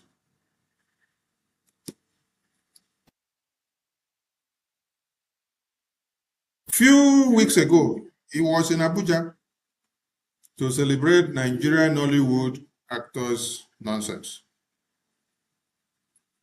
Nigerian Nollywood actors are people that are denigrating the culture and tradition of the Biafran people. You will not see Nigerian Nollywood actors act a movie that is depicting Islamic jihad, that is exposing Islamic jihad. Rather, what you see Nigerian Nollywood actors, who are predominantly Biafrans, what you will see them act is to portray that Igbo people are doing money rituals, that they sell their mother and sell their father, and then they use them to do money rituals. And they do witchcraft. These are the kind of things Nollywood has been brought about to be projecting about your culture. So when they do this kind of movies and they sell it out, what do you think your culture looks like out there in the eyes of the people? And all of you are promoting the nonsense. When they all saw that BBC was preparing a documentary on surviving Biafra, they all came out from the bush and were making noise. Even the foolish man they call Ejimako, the one that claims to be the lawyer of Mazi Nnamdi Kanu, a lawyer, he saw a documentary publicity that has not been released. You don't know the context. And then he was the one that launched the thing in the media and say, oh, Biafran people, Yoruba person cannot read or write your history or tell your story. He pushed their attack dogs and they went out to the media and started mesmerizing themselves. You guys really disgrace yourselves. The same Ejimako that came to push and say Yoruba person cannot work with BBC. to tell your story of Biafra. How many stories of Biafra did Ejimako write before the Yoruba journalists decided to compile and bring something very skeptical and inquisitive? No, nothing. The only thing they can write is for them to come and ask you for money. They'll come and read, we have filed the case of Mazen Nandekan. We have filed the case in Abuja. We have filed the case in Sokoto. We have filed the case in Enugu. From 2021 to now, they cannot deliver anything. So the man had to relieve all of them of their duties. He stand in the court to defend himself, yet they are collecting salary. Even when the man is sent to Sokoto, they cannot do anything in court to see that their client is not transferred from a safe zone to a dangerous zone. Why did they transfer him to a dangerous zone? So that when the terrorists want to start killing people, they will kill him there, right? Awolowo was to be killed by the Northerners, a Yoruba man. When he was sentenced to prison, they wanted to put him in the north. Biafrans said, no, you cannot take Awolowo to the northern prison. They will kill him because they see him as enemy. Because the north is already in fury against the south. Send him to Biafran prison, where he is not seen as enemy or as a threat, so that his security will be secure. Did anybody alter it? No. He was sent to Biafran prison. He stayed there until when it was time that we released the animal. And the plan was to make the animal the Prime Minister of Nigeria. So when the animal came out, they made him Commissioner of Finance of Nigeria. He turned back against the Biafran people. So all these useless lawyers that wear wigs and call themselves names, you can't even secure that your client will not be sent to prison in a dangerous zone. Anyway, if you could not secure anything for him inside the court, is it for you to now secure where he will be kept in prison? That shows how useless you are. The only thing that is important to you people is to keep him in prison and turn him to a manicure. Turn him to a museum article so that everybody will be going to prison to look at him. And then you'll be collecting money from everybody. The day you want to go to Sokoto, it will now become as if you are traveling to America. You call the entire people in America, Canada, UK. Call them in Europe, ask them for money. Oh, give us money, we have to go to Sokoto prison to go and see. It becomes a merchandise.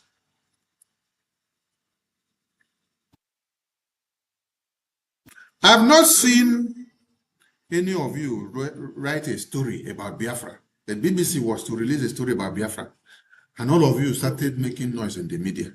Some of you are very good at making noise, but to bring something tangible to the table becomes very useless.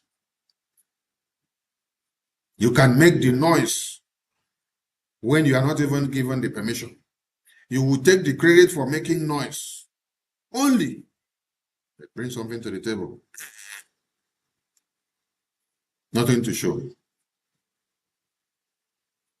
The story that you people are good in telling is backstabbing, propaganda, blackmail, and slander. Working and reading the script of Nigerian terrorist government and the script of the UK and European government.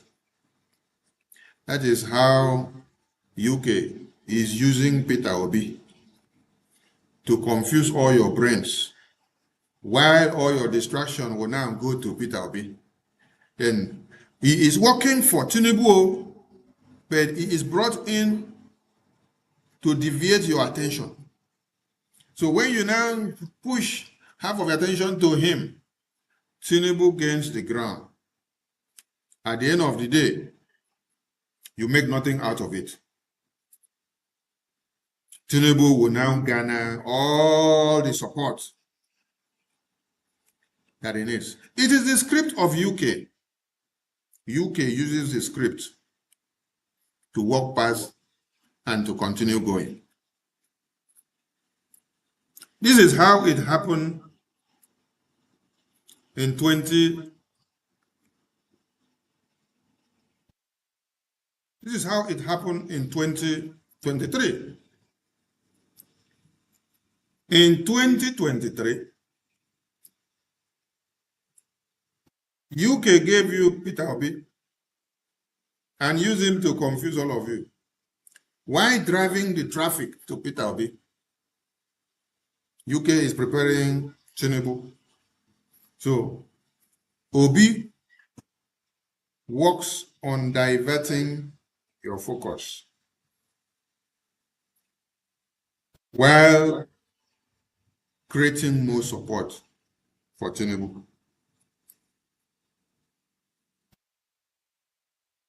Few weeks ago, who is the person that hosted Tinubu? Is it not the UK royal cast? They hosted Tinubu. The same UK is where the Prime Minister called Peter Obi and gave him a handshake and gave him a mandate. Go and become a distractor to the Nigerian election. Do it to destroy the brains and minds of the Biafran people, so that some of them will not go and support Biafra. So that at the end of the day, Nigeria will be shrunk in percentage and APC will be declared as the winner of the elections. The same Chatham House that all of you go to before you become president of Nigeria is where Obi goes to be grilled. Is where Tinubu goes to be grilled. You did not see UK invite Tinubu the same time they invited Peter Obi. That is to show you the disparity in what they are doing. They invite them openly, they invite them through the back door. So the one that they invite openly and show you the video, oh, all of you will go crazy. While they play the underground game with the other one. Today, where are all of you? I don't know why you are all crying today. You don't need to be crying because Nigerian terrorists have not started yet. Nigerian terrorists are just preparing the ground. In 2024, who had thought that it would degenerate to this point now, where you are? In 2022, that was when the U.S. files of Tinubu narcotic crimes surfaced on the media. You were all informed not to.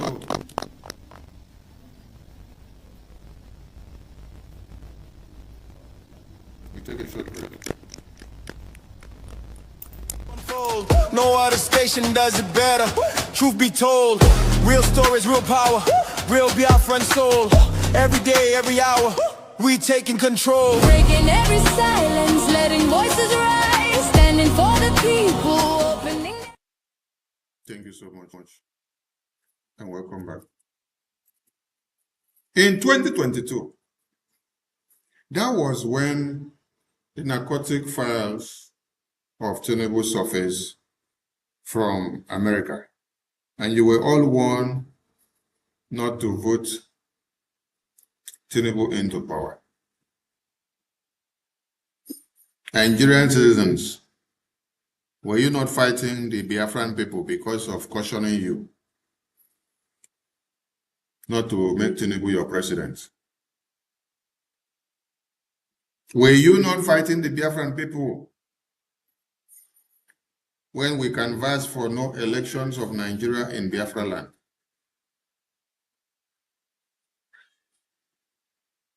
So there is no amount of persuasion of any kind that is good for you people, Nigerian people. All you just need to be seeing is fire for fire. You love fire for fire. When the terrorists are taking you people down, you love it that way. Because you love the corrupt leaders to be in power, because some of you are benefiting from it.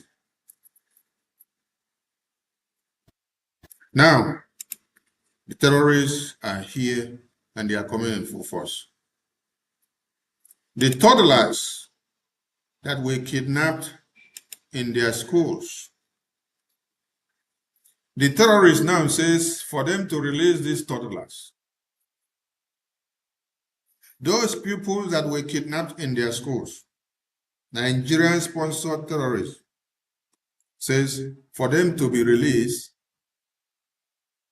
they want Nigerian government to implement Sharia law in Nigeria. And after they implement Sharia law, they should give them more money, and then they should give them more weapons, and then they will release the babies, the children that were picked up in their schools. These are the demands of the Islamic jihadist terrorists, recruited and paid by Nigerian government on a daily basis. Have you seen how Nigerian government are recruiting them? And how they are also rehabilitating them and reintegrating them into their military formations and the society. Most of the videos that have circulated on the social media for the past 72 hours has been videos of most of these rehabilitated terrorists, which has been given military regalia and has been given police regalia, has been given naval regalia, Air Force regalia, civil defense regalia. You even see road safety regalia, you even see Amotekun regalia. We saw one that they removed Nigerian Army uniform on him. The same person, he wore Amotekun uniform. The same person wore road safety uniform. I think he also wore police uniform. So what are you supposed to understand there? When they go on the rampage, when they go to kidnap the babies, women, and children in schools, just like when you remember when let me see if I can see the video. When the Nigerian government were grilling the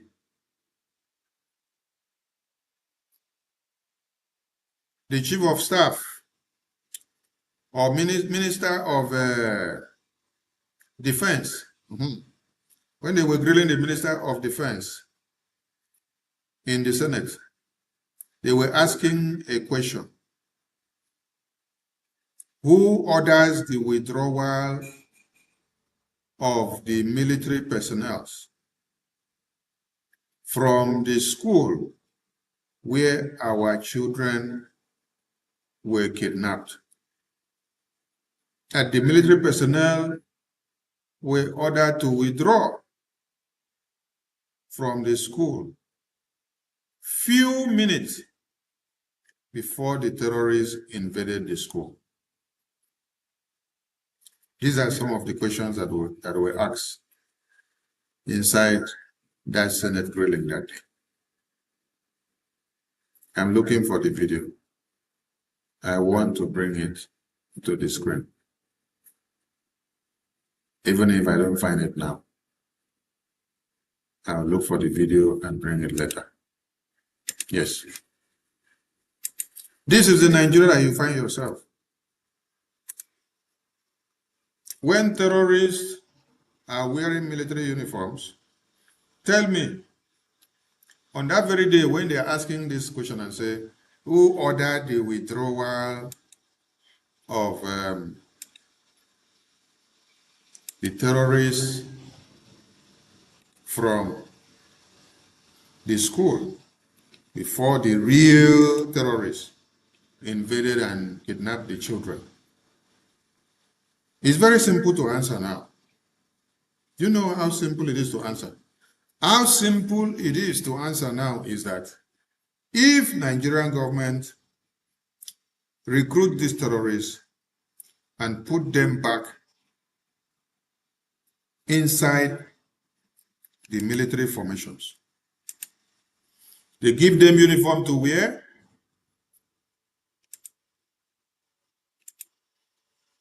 they give them ranks and they pay them salary. Now the question is, why wouldn't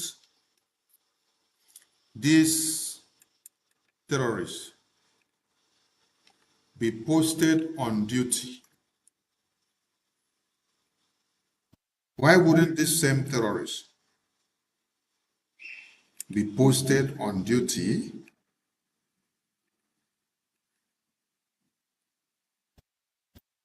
and then when they are posted on duty, when these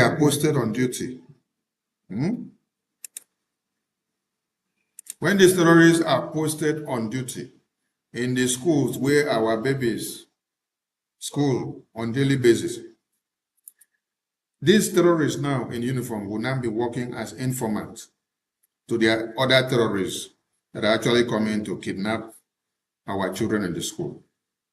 So on the other end coming, they will communicate together. So the ones that were sent to come and mount here as officers on duty, this is how they will discharge. They will discharge few minutes before the other ones that are to come to launch the attack will now invade the school. Do you now understand? I'm also going to look for that video and bring it. But let me play the video from the Nigerian Senate first. Should have asked had been asked.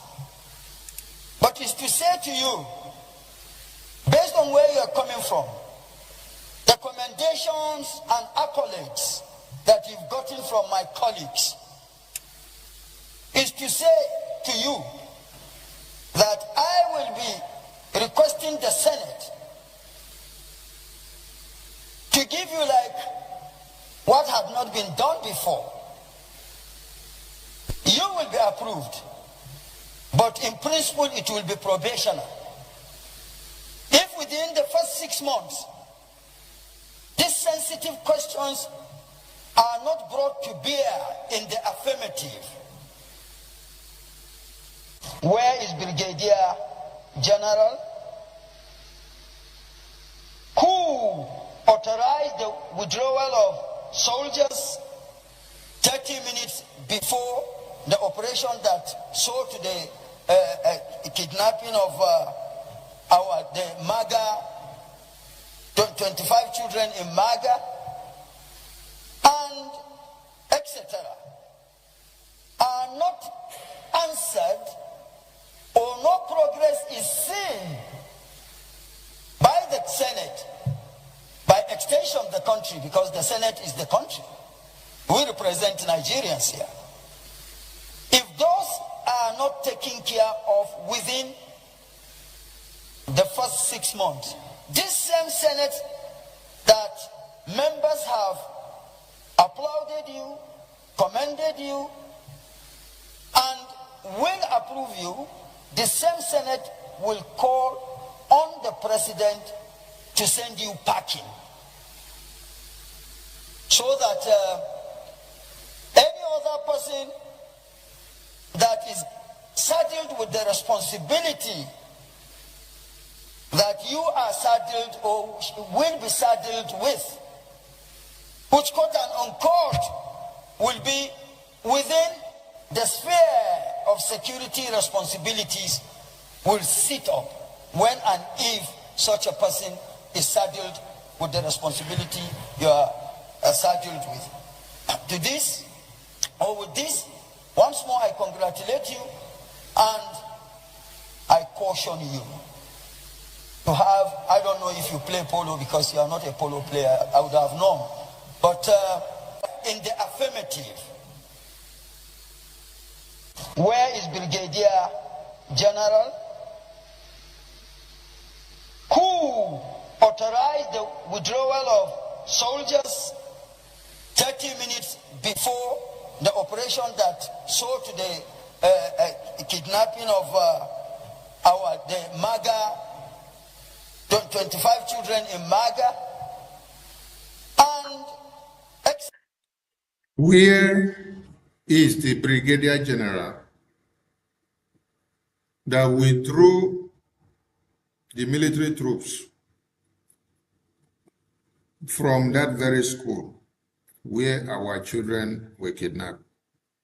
Few minutes before the real terrorists that were to carry out the onslaught came, the ones that were posted there, who are recruited and rehabilitated Boko Haram terrorists that now serves the Nigerian army, had communication, and those ones withdrew, while the real ones that are to come and carry out the onslaught came in 30 minutes before. Where is that Brigadier General? Up to today, Nigerian government have not brought out that Brigadier General. This same Senate said they are going to have Musa on probation. I want to ask all of you, is it not over 6 months now? They said it's going to be 6 months. You will listen to Senate President, he will also be crying and lamenting also. After I finish the cry and the lamentation, you will also see him singing the praises of Nigeria. He will sing the praises of Nigeria today. You will see, I will also play the video. I think our COS to the Prime Minister is the one that spotted that video in the video that he made earlier today. I'll play it here today so that you will see what is happening.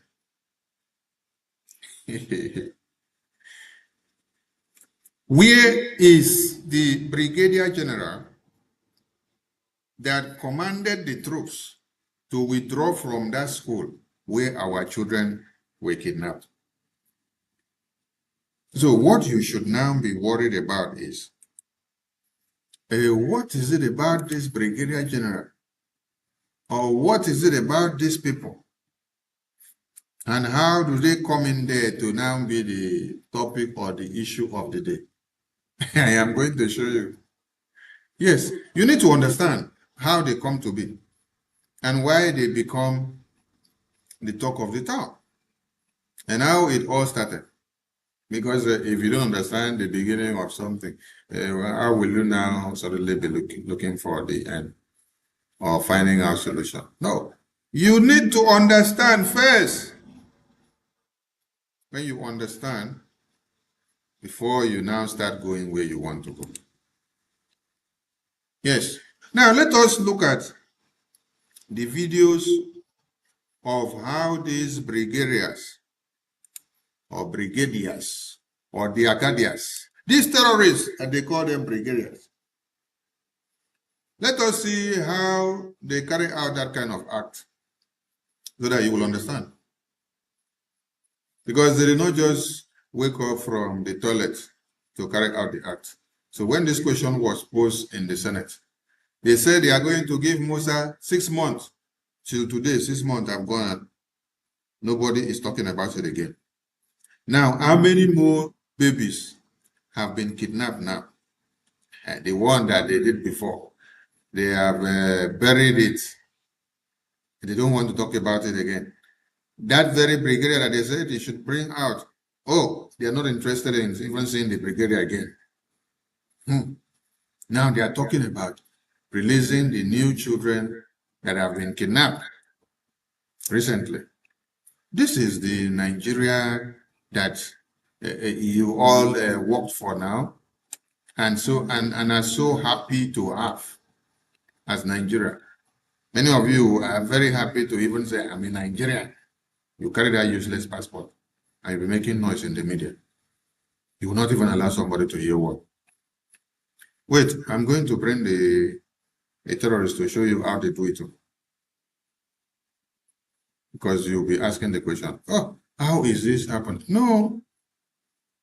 These ones are asking their own here in the Senate.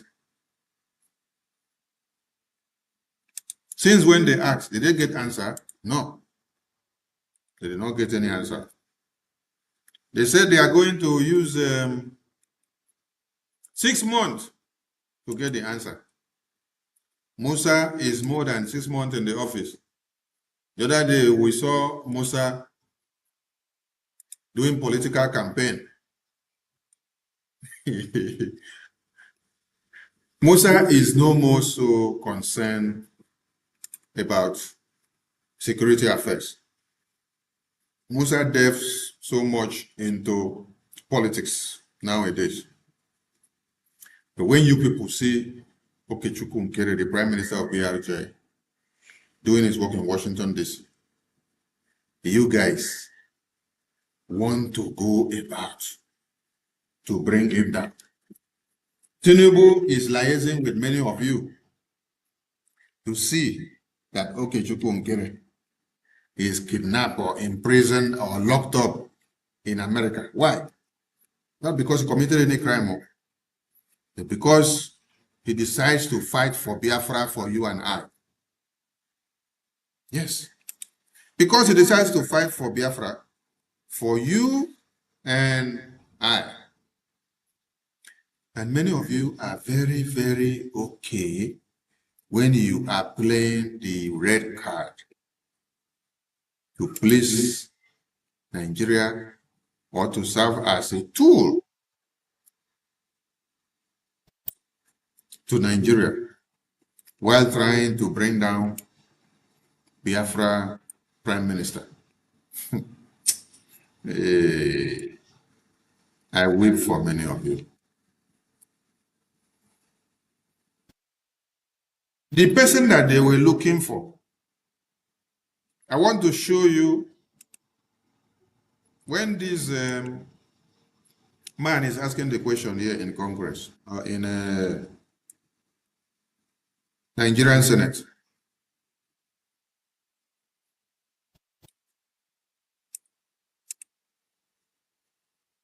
This is how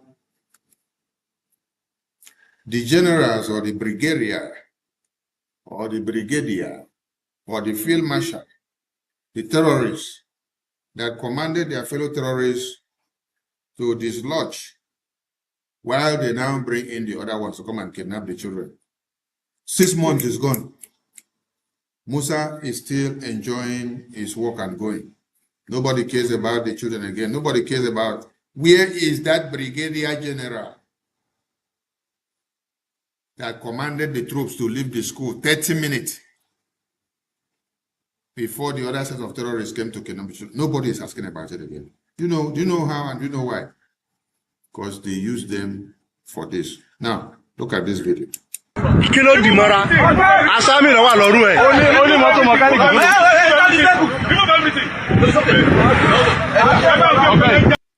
Now, you are wondering what is happening here. Let me explain what is happening here. This is a terrorist that has been captured, a recruited one, a rehabilitated one, the one that Nigerian government put inside their military formations. This is how it happened in that very school. When they say in the Nigerian Senate, where is the military general or brigadier general or the terrorist commander that withdrew the troops in the school 30 minutes before the babies, the children, were kidnapped in that school by another invasion of another set of terrorist groups? When they are asking, where is that brigadier general? None of them is giving the answer. Musa is not giving the answer. They cannot bring the person out. Because it is like this. It is like this that they come about those brigadiers, those generals that were supervising that school The question is, why were those generals in that school in the first place? They said they were there to train the children. The same school that they were there to train the children is while they are training, when they now dislodge in 30 minutes, then their other hand of terrorist groups, they came to that very school to now kidnap the children there. Since when the Nigerian terrorists in uniform did not go to that school to go and train those children? The terrorists did not come and kidnap them all.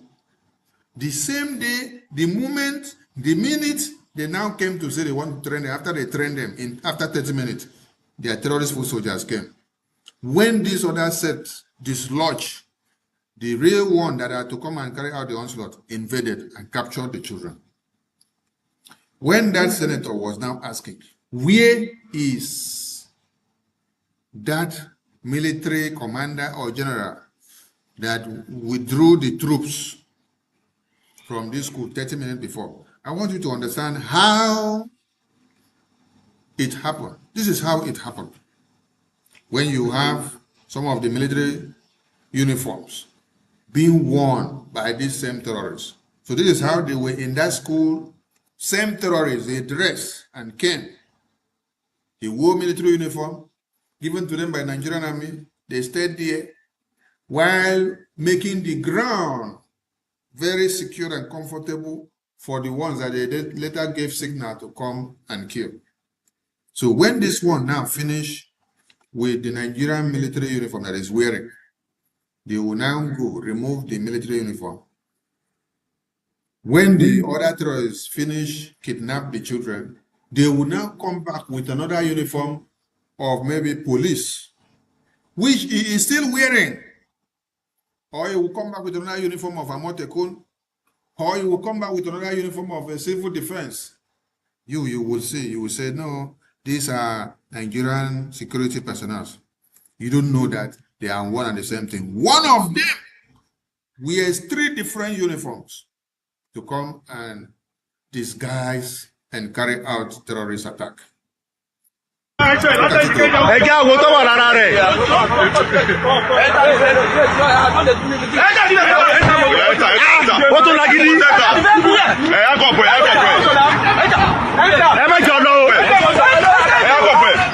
Just wait to.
When that senator was asking the question and said, where is the military personnel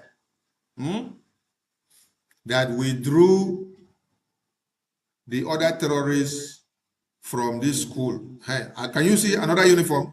Hey, how many uniforms are you seeing?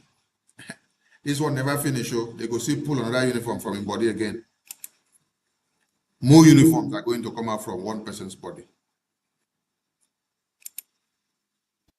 Now we are going to go back to the Nigerian Senate video so that we explain to you when the Nigerian senator is asking, where is the general, the brigadier that call off their fellow military personnel that were there 30 minutes before? This is how it happened. All of them that wore the same Nigerian military uniform to come down there, they were the same terrorists because they are all wearing the military uniform. So when they wear the military uniform, they come and disguise as if they are the real military that time. So they are giving them training. They are securing the environment to see that there is no threat of invasion. After they have secured and gotten guarantee, they now send signal to the other ones that will come to do the attack. Then they will now dislodge. All of them will now disappear. As they now disappear, are not answered. As they now disappear, the other terrorists that are to come and kill or kidnap will now come in. Some of them that even disappeared and left the place, they will still go and mix up with the other ones and come back to carry out the attack. I want to ask a very simple question. When these Fulanis come out and wear military uniform, sometimes maybe they wear marks on their face. They only wear their dog tag or they wear their name tag and you see the name. It is possible that when they go to join their group, they remove that name tag and put another name tag and come back with them and come and attack. Do you know them? You will not know. So when this senator here is asking, where is that military personnel that withdrew the troops? Let's listen to me again. The first 6 months, these sensitive questions are not brought to bear in the affirmative. Where is Brigadier General? Who authorized the withdrawal of soldiers 30 minutes before the operation that saw to the kidnapping of the MAGA, 25 children in MAGA? Where is the Brigadier General? I have just shown you the Brigadier General.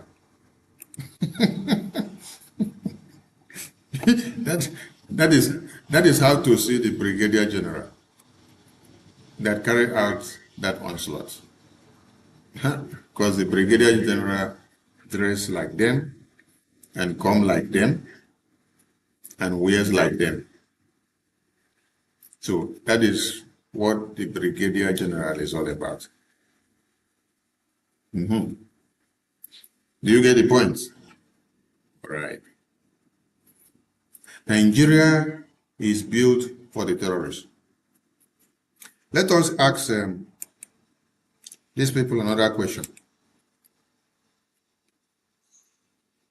God's will, Akpabio, here you are. You were asking Musa whether they will be able to secure our children. And today, you are singing that Nigeria is okay and that you people are making exploits because of Nigerian politics. As Musa answered the question that you asked 6 months ago, has our children been secured in their schools? Has the kidnapping stopped in Nigeria? Let us listen to them.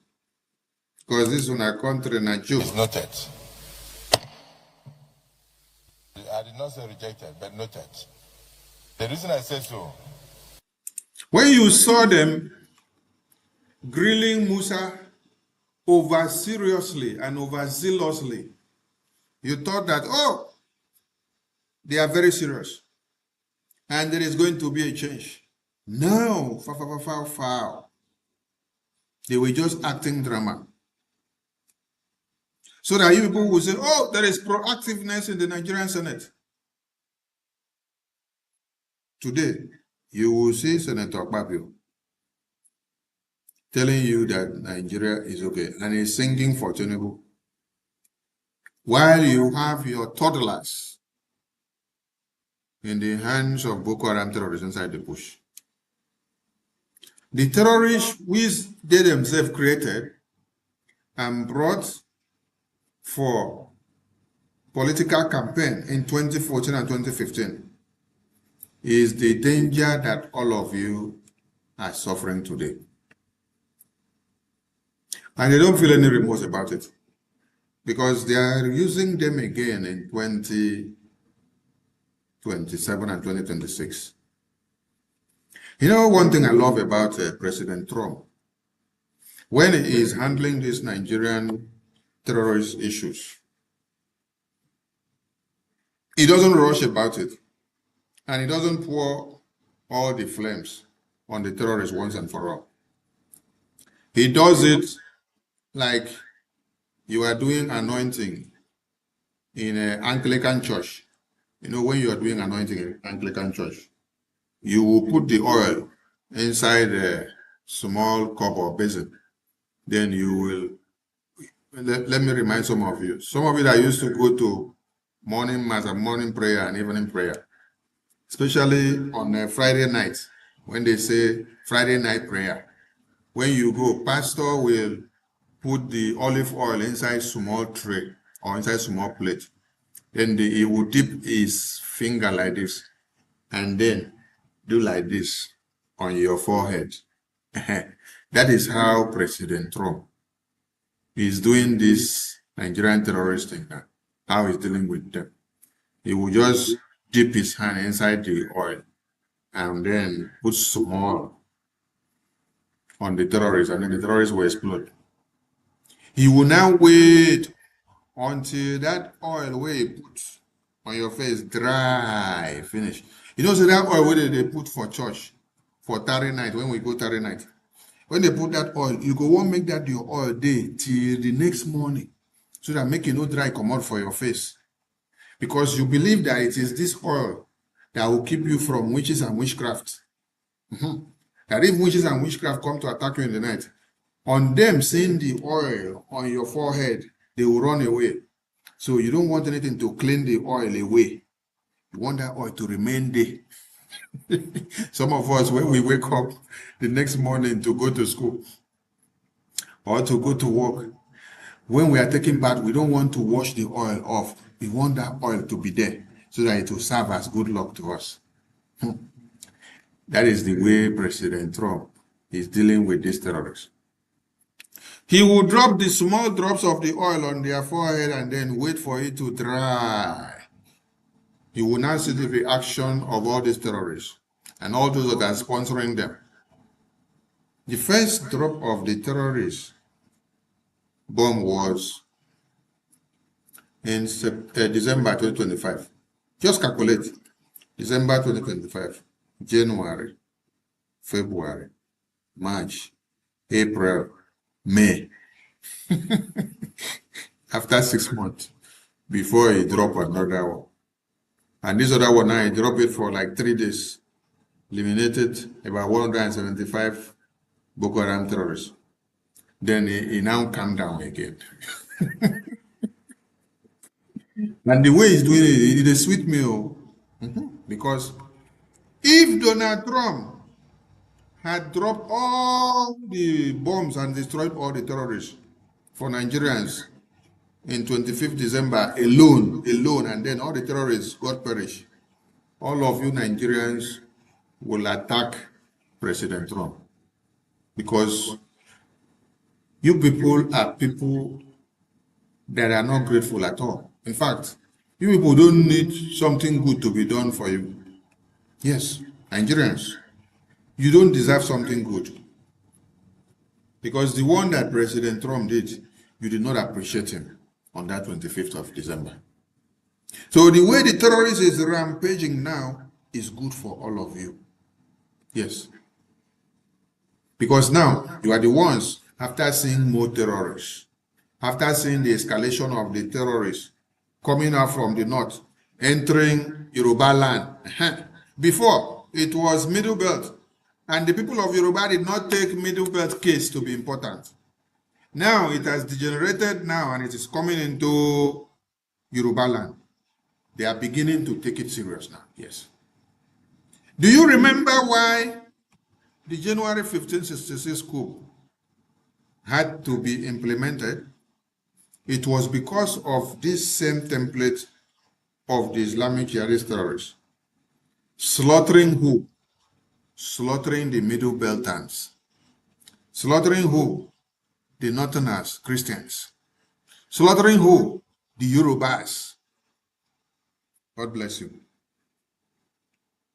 Were they slaughtering Biafrans before then? Is it because of Biafrans that the coup of January 15, 1966 had to be carried out? Never. It was not because of Biafrans. It was because of the Middle Beltans that were being slaughtered the same way that is happening today. It was because of the Yoruba people that were being slaughtered. It was because of the Northern people that were being slaughtered.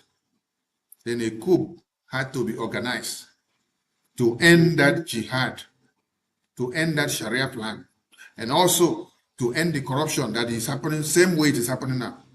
To also end the NPC party that was serving as the APC today. Also to end the nepotism, to end the corruption. Exactly the same template that was playing, that necessitated the January 1566 coup, is what is repeating today. It was not for the Biafran people, but when the coup was carried out in favor of Yoruba people, Middle Beltans, and the Northerners, all these same people turned the radar against Biafran people. You see, this is not 1966. This is not 1945. This is not 1950. This is not 1954, 1955. This is not 1960. This is not 1961. This is not 1962. This is not 1963 or 64 or 65 or 66, which the coup had to be carried out. You see, this time, Biafran people are watching while you people are feeling the heat now. Because Biafran people have felt these heats since 2012. We started talking about the invasion of your land. Instead of all of you to have listened and take measures, you send Operation Python Dance to come and kill us because of just talking. You send Operation Python Dance 1, 2, 3, 4, 5. Operation Odoka, Operation Lokachi, Operation Akune Chamber. Is it a Ebubagu that you people also form? All of them was formed to kill Biafrans because of what? Raising the awareness against jihad. We had ESN. You people attack us. ESN later metamorphosed into Biafra Army. People attack us. Today, we have Biafra Army, waxing very strong. If you're not seeing them in action now, they have fought a very good fight. They are on the watching zone now. They are watching to see, they are relaxing to see how the terrorists will deal with all of you to wake you all up, because they have been fighting since when they were fighting. You were destroying their image. You were destroying their effort. So they cannot be fighting for all of you to continue to shout Nigeria, and to continue to shout Peter Obi, and to continue to shout Atiku and Golo Jonathan and Kwankwaso while they are dying for you. The worst part of it is that many of you are not contributing anything to support the Biafra Army. Just few people are contributing their ad-end money. Biafra Army have sacrificed a lot Now, it's time for all of you in Nigeria to bear the brunt. We are watching. When it is time for Biafra army to strike again, they will strike. But for now, let the terrorists deal with all of you. The terrorists of Nigeria must deal with all of you so that you will all wake up. So that you will realize that the God of Biafra is a true God. You kidnap Mazen Amdekan, right? You lock Simon Ekpa up, right? You want to lock Okechukwu Nkere up, right? Okay. You are locking Biafrans up anywhere they are, right? They say Biafrans that are doing Biafran government in Israel, all of them should be locked up in prison. They should be deported to their country, right? Because they are fighting for Biafra. Because they identify with the Biafra Republic government in Israel. Yeah. When I go see the thing never starts. These terrorists that we work so hard to alert all of you in 66 to 70s, and you all turn it against us, this time you will bear the brunt. Biafra land, we have Biafra army. You see, when it's time, those of the Biafrans that are not supporting Biafra now, it will get to a time that they will rush and say they want to come and support Biafra. Yes, because the heat will come up. We are waiting. We are not in a rush. We have created the highest level of awareness. We have set the template and the pace already. We are just waiting for everything to key into the puzzle. There is a puzzle game on the table. They are all coming in one after another. The puzzle is coming in one after another. It's remaining some to fill up. When they fill up, get to the right place, you hear the next stage of what we are going to do. So let those people that dug the graves of Biafrans, let them embrace and rejoice with their terrorists. But woe to you that makes yourself a vessel of destruction to be used by Nigerian government to either imprison Biafrans, both the past leaders that are in prison and the leaders that are here, and the government of Biafra that you're working against to betray. Woe to you that will make yourself that vessel of destruction, because it will not be nice for you. Listen to Akpabio and ask Akpabio, where are all these things that he said 9 months ago? And what reforms has been implemented from what he said 9 months ago? Yes, listen to him and ask him the questions. Is that the man standing in front of us could be regarded as a solution to the current insecurity in the country. And we are not here on our own. We are here representing our constituents. And our constituents would like to hear from him whether his appointment will enable them to sleep well, whether their children will be safe in schools. Yes. Whether the appointment will enable them to sleep well, whether their children will be safe in school after appointing Musa. Are your children safe in your schools? Are your children in the hands of the terrorists as we speak now? Are your parents, are your teachers in the hands of the terrorists as we speak now? I thought the reform of bringing Musa was to make sure our babies will be guaranteed of safety. Our children in their schools will be guaranteed of their safety. Our teachers in their school will be guaranteed of their safety. Where are those reform promises? Akpabio, you continue. So we are not asking him questions because we don't like him. We're asking him questions because our constituents would have loved to ask him questions at a time like this. So if we come here and we do politics of bow and go, this is not a period we should say bow and go. Even Donald Trump is on our neck. We have not yet asked him what his response will be to Donald Trump, the President of America. He is not just anybody. Chief of Defense Staff, a nominee for a Minister of Defense of a country, and you stand up and say you should take a bow and go, with so many questions on the mouth of Nigerians, with over 200 Nigerian children in the bush, kidnapped and being tortured.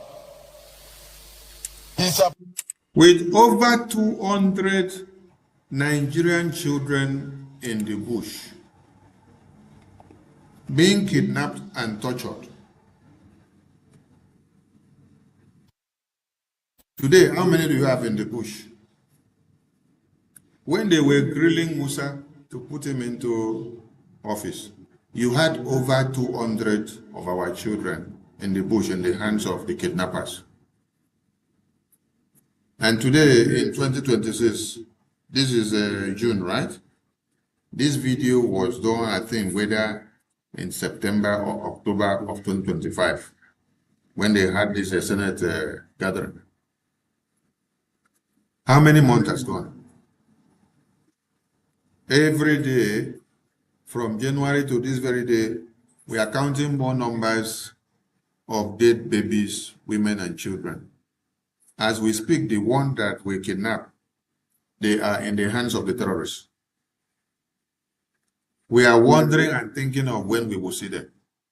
But Nigerian government politicians, they are buying cars and sharing cars for political campaign. Tinubu's wife was launching a campaign yesterday. The video has been trending.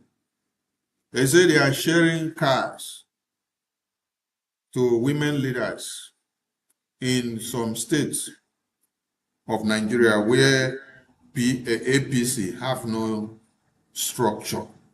So they are giving them cars.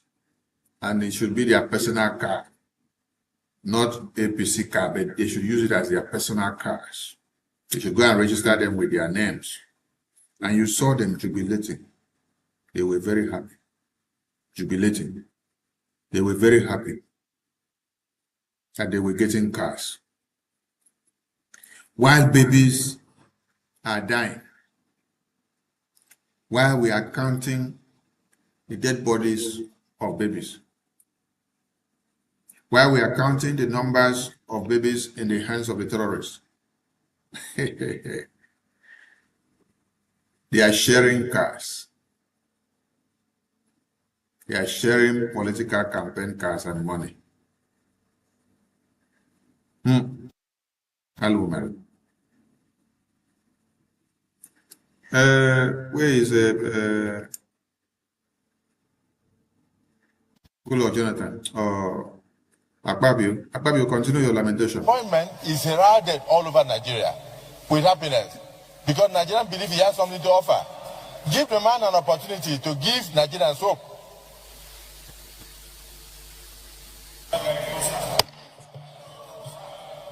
Akpabio, don't talk finish, Mr. Nominee. He wants to start his grilling now. Listen to him.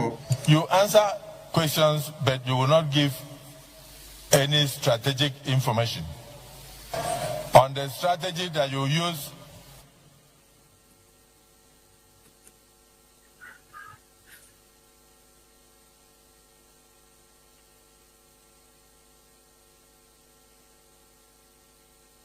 You muted your mic, Abby. Unmute your mic. We want to hear. Don't take it that we are not happy. We are all happy. We applaud Mr. President for your nomination. We have a lot of hope in you based on your track record. But a few questions are begging for answers. The Senate has just set up a committee to find out from the cry of the governor of Kebbi who gave the order for the soldiers who had prior information that kidnappers were coming to the school Is it St. Mary's School or where? Maga. And they went there and they even took the students to the field and taught the students what they would do when the kidnappers come. But are you getting the point? They got there, they were giving the children orientation of what they would do when the kidnappers come. How did they know that kidnappers were coming that same day, that they must come and give children kidnappers anti-orientation that same day? So that is the thing I was playing before in that video, that the same terrorists in uniform had the same terrorists that works with the one that will come to do the kidnapping. Some of them were sent to come and give drill to the children. And when they finish the drill and step aside, they now give order to the other ones to come in. Question was, where is the military officer or general commander that gave the order?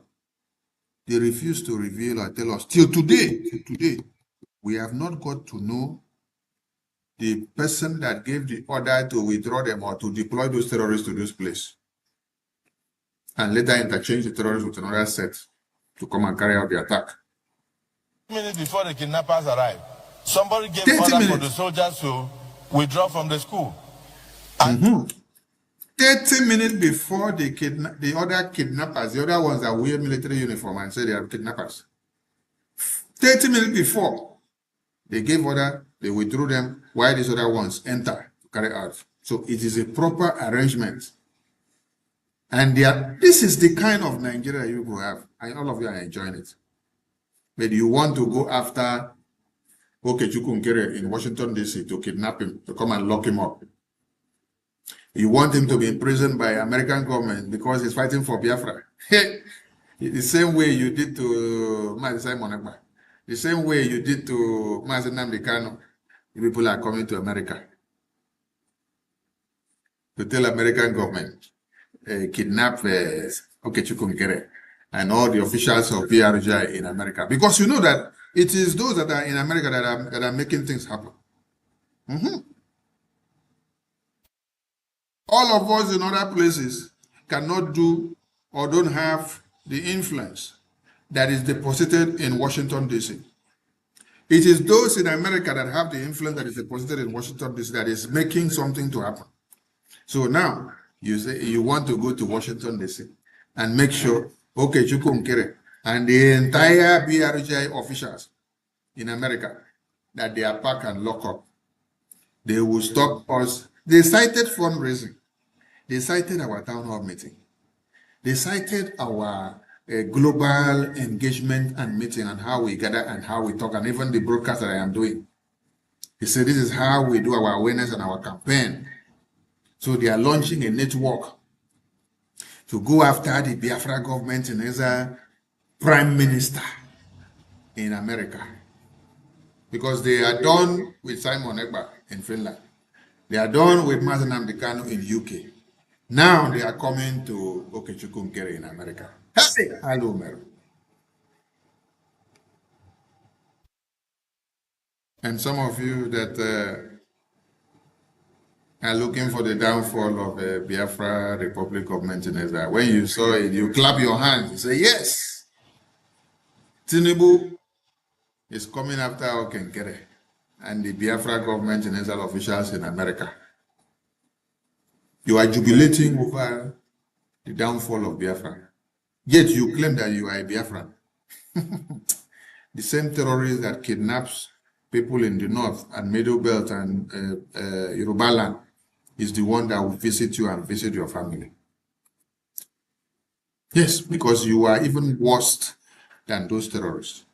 You mixing up with us with backstabbing mindset, evil, jealousy, hatred, deceit. You are worse than the Boko Haram terrorists that wear the uniform to go to the schools to kidnap our babies, women, and children. Listen to the National Assembly of Nigeria. But 30 minutes before the kidnappers arrived, somebody gave order for the soldiers to withdraw from the school. And the kidnappers came and operated, and children were packed away. And the governor raised alarm all over. As the chief of defense staff, former, now a nominee for the office of Minister of Defense, I want you to know that this senator has set up a committee to investigate who gave that order and why they withdrew to give access to kidnappers to take those children unhindered. I want to ask now, Nigerian Senate, Musa and Senator Babio, you said the Nigerian Senate has set up a ad hoc committee to investigate and to unravel the military personnel that gave the order. So since September 2025 down to June 2026 now, Nigerian Senate have not completed the investigation or unraveled the Nigerian military personnel that gave the order for the personnel to withdraw and to deploy the terrorists to come and kidnap the children. Up till now, how many months? You see why Nigeria is a scam? See why Nigeria is a Nollywood movie?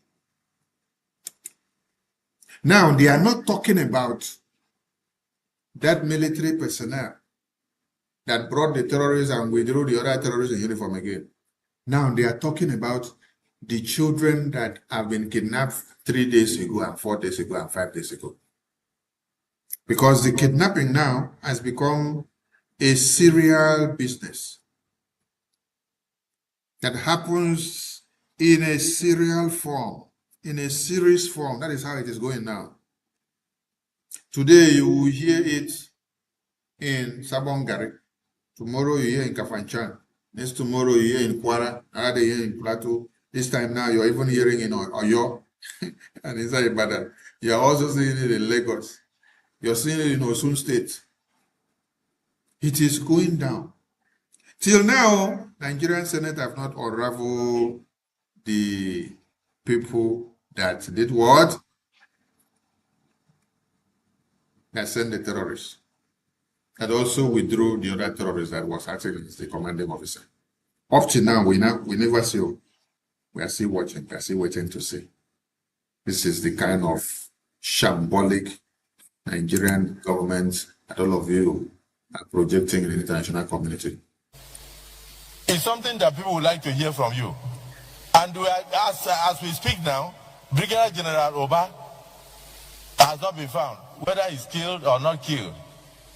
He made a phone call to disclose his location.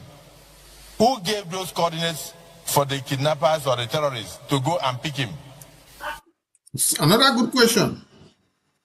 If the terrorists are not part and parcel of the army, of Nigerian military formation, how did they know the coordinates?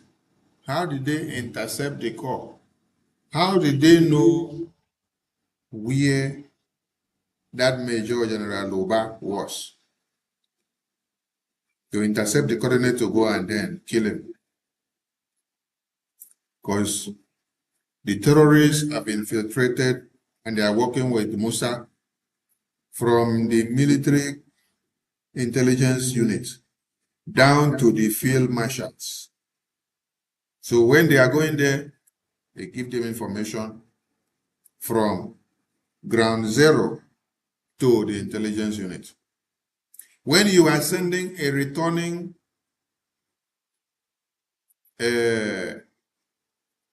message to the intelligence unit for call or emergency, Mayday, Mayday, Mayday, Mayday, man awol, Mayday, Mayday, man awol. Who is intercepting the call? If it is not someone that is not in the intelligence unit, how did you get the call when a man is giving order, Mayday, Mayday, man awol? Mayday, Mayday, man awol. Alpha, Syria, Awol, and it's giving you the coordinates. And then as it's giving you the information, you are tracking his coordinate on the system so that you can be able to locate where he is for rescue. After you track and get it, you now send it to your terrorist brothers to go and eliminate him because he is alone there. Questions unanswered. Because they're working together. You see, as you people have come out and you want to kidnap all our Biafran leaders and to imprison all of them, America is the last bus stop. When I go see Nto, and all of you that are working together with Nigerian government, feeding them with one information or another, whether you claim to have been with us in BRGI, whether before or now or later, or you are privy to any information and you're feeding it to the Nigerian government, you don't enter big soup. Just wait. This is not Finland. This is not United Kingdom. Okay? We shall see. So, how was Major General Loba intercepted of his Mayday distress call? Distress call of Mayday is only sent to the control room of intelligence, where they will now get and then track your coordinate to be able to come for your rescue. This one, when the message got to the control room, they now send it over to the terrorists inside the bush and say, go and eliminate him. That is what Nigeria is for you. Those are questions begging for answers. And then somebody like you, as highly placed in security service, you have been everywhere. You have attained all the ranks. You come before the Senate and somebody is saying, take a bow and go. When you take a bow and go, where is Brigadier General Ba? When you take a bow and go, where are the children? How are we going to get the children back? You should make a statement on that. Please, I will not want us to ridicule the nomination of the president. The president knows why he brought him. And he has ideas of why he brought him. Let him also tell Nigerians what he will do in that regard. He doesn't need to disclose the strategy. Point of order.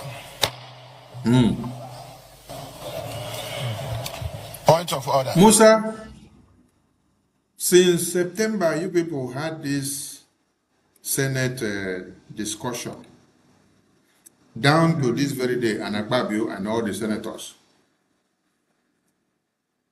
What has been the reform? Because as we sleep and wake up, we are seeing more children kidnapped on a daily basis in Nigeria. I just decided to bring the video back so that you people will know. This video had happened, I think whether in October, earlier or September of 2025.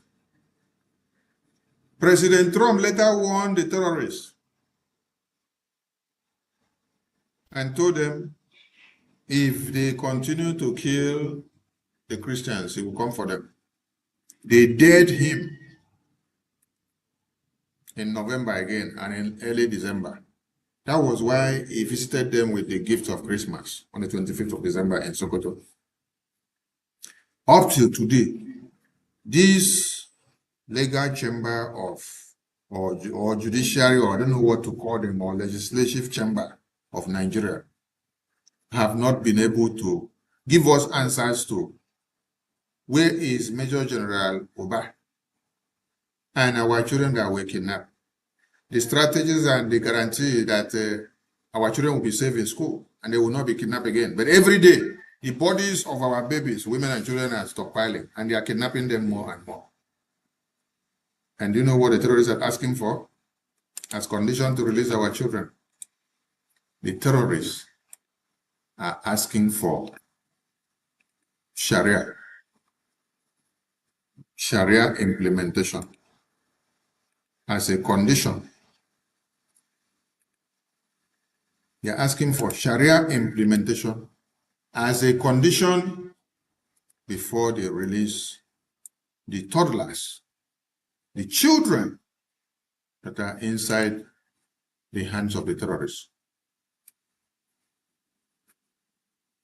They asked for Sharia implementation. Do you all understand and see what Nigeria is all about? No, all of you will not understand. You will be shouting Peter Obi. You will be shouting PVC, PVC, PVC. You will be shouting Atiku Abubakar. You will be shouting Goodluck Jonathan. None of these people have your solutions. Peter Obi cannot help you. Goodluck Jonathan cannot help you. Atiku cannot. I think Atiku may help you. Yes, Atiku would be able to help you. Yes. Atiku could be able to help you. Yes, I want to tell you something. If you allow the Northerners to take power to Atiku, Atiku will be able to quell his terrorist brothers and tell them to calm down. Let us go wayo. They will calm down first small. And then they will now start giving them money and placing them into political circles. Ministers, senators here and there, they will be gaining more ground. They will now implement another thing inside the Nigerian constitution. This time it's not just the small part of Sharia. This time will be the biggest part of Sharia. At the end of the day, it will be total takeover of Nigeria Islamization. When you bring Obi, all of you will die overnight in Nigeria. When you bring Goodluck Jonathan, all of you will die overnight. Are you getting the message? Tinubu was to play this template of Islamization. This was part of the agreement of the Muslim ticket of 2023. But after Tinubu got into that seat, he refused to implement all those plans for them. That is why you see the hunger in them. Yes. That is why you see Erufai got angry to come out and say, Tinubu, they are paying terrorists. But the same Erufai was paying terrorists in his state under his watch. He said, we know the terrorists. We listen to their calls and their conversations. We know where they are. But we cannot bomb them. These were the exact words of Erufai.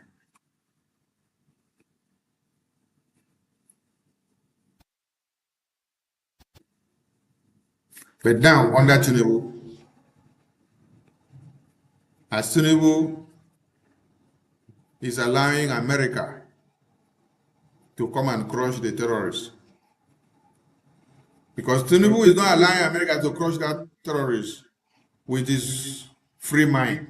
His hands are tied because these terrorists have gone so much on the Christians. So Tinubu's hands are being forced by American government to crush the terrorists. So they are not happy with Tinubu. That is why we say Tinubu need to continue to rule Nigeria so that Nigeria will break into pieces very fast.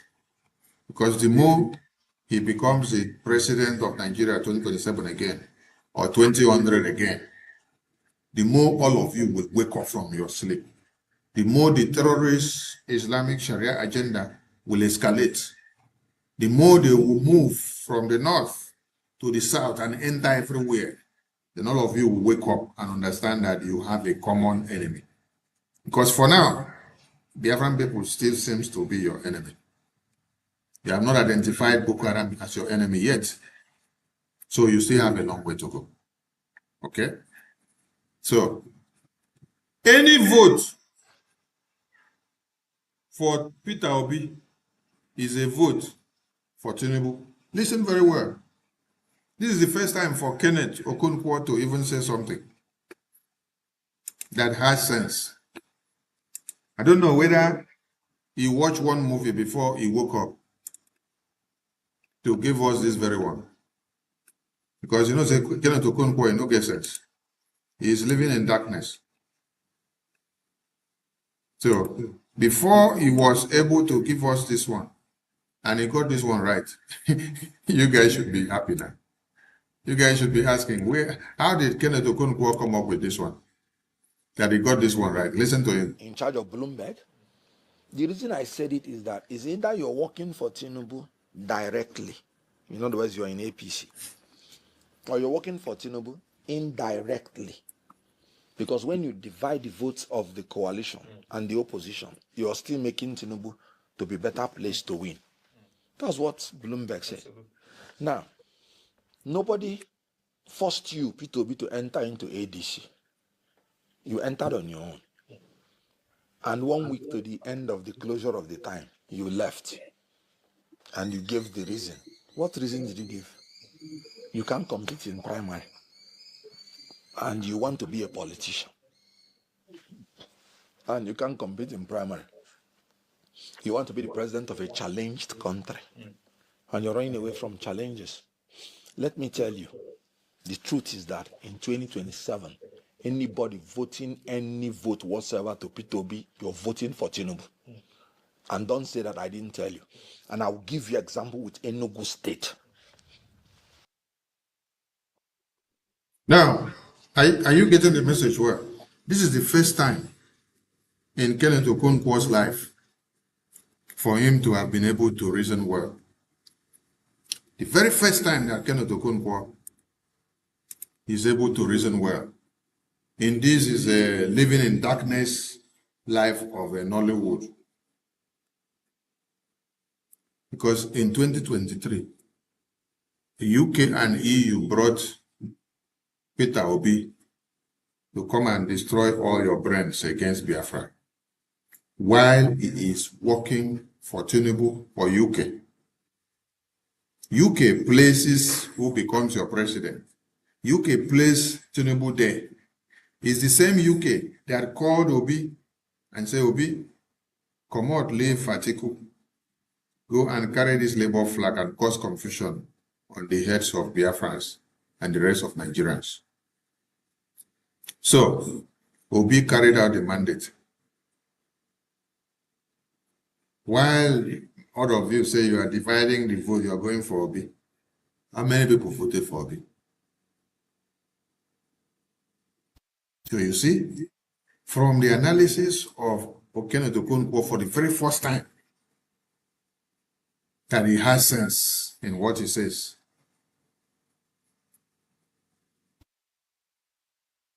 Obi is working to destroy your mind from reality of how you should have been standing to resist Nigeria continuity. So while you now see Obi, you now continue singing One Nigeria.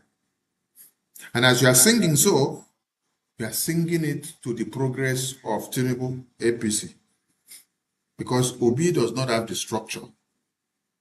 It is not all of it that make noise in social media that makes a difference in politics. The numbers is what counts on that day. Who will manufacture the numbers?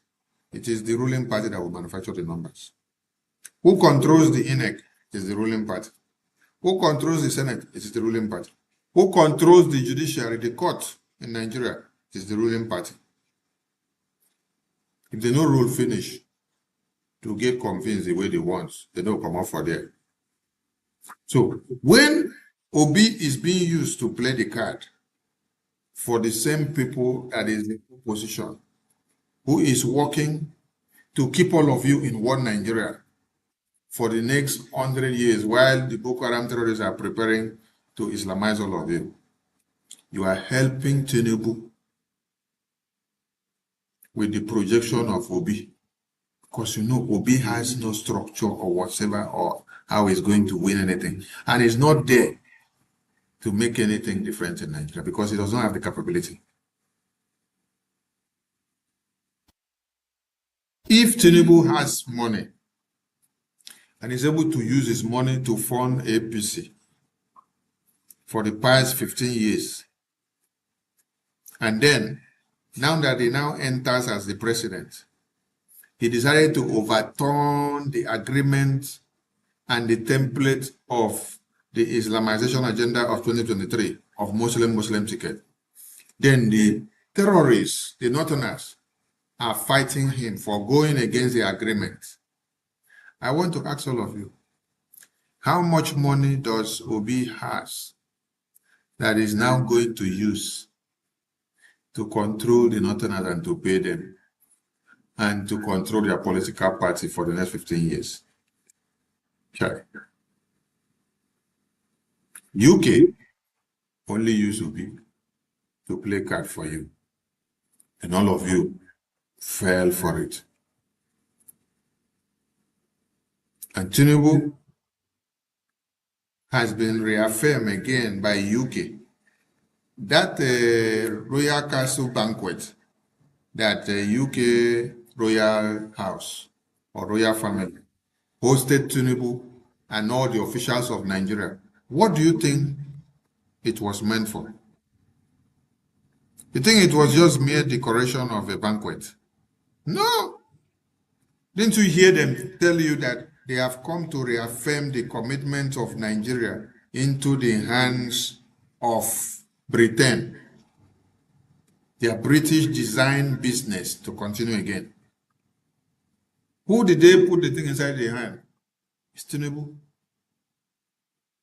Did you see Obi there? Why didn't they invite Obi to come there? Why didn't they invite Atiku to come there? Why didn't they invite Goodluck Jonathan to come there?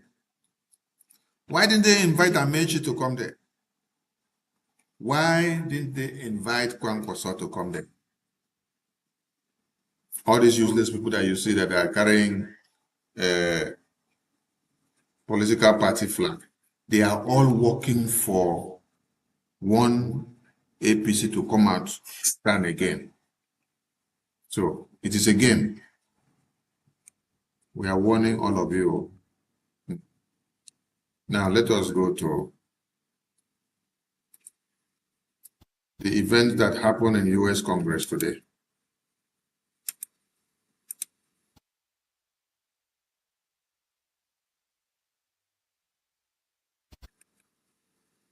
Where Biafra was presented on the table and testimony given of Biafra. We remain very grateful to Dr. Michael Rubin. Rubin. Thank you. Chairman Smith, Chairman McGovern, honorable members, thank you for the opportunity to testify. Just under 1 year ago, I testified here about human rights in Turkey. I'm not going to repeat that testimony. Unfortunately, there's so much new to discuss. I'm reminded of the old Soviet joke about an optimist and a pessimist. The Soviet pessimist complains about how bad everything is: war, environment, economy, health. The Soviet optimist shakes his head and said, "Don't complain. Things could always get worse." So sanction Kemal Kılıçdaroğlu if he does not recuse himself. Representative Smith, to underscore the importance of freedom and of speech and discourse, you had mentioned what had happened at Sheridan Circle. The United States, Washington, D.C., should install a plaque on Sheridan Circle commemorating the illicit attack on peaceful protesters in 2017. Second, genocide recognition matters for a simple reason. If the international community does not force states and groups to reject racist and genocidal ideologies, those ideologies persist. When regimes nature them, the dangers grow exponentially. We've seen this with Hamas and radicalized Hutus and Nigerians attacking Biafrans. While Turkey blusters, it folds when others recognize genocide. We saw this with both the Biden administration's recognition of the Armenian genocide, and that of all 50 states and the District of Columbia. Those recognitions happened, and Turkey didn't do a damn thing. Just as Erdogan now seeks a say in Muslim holy sites in Jerusalem, and Jordan continues to assert some control there. So too should that model now apply to Greek and Armenian sites in Istanbul.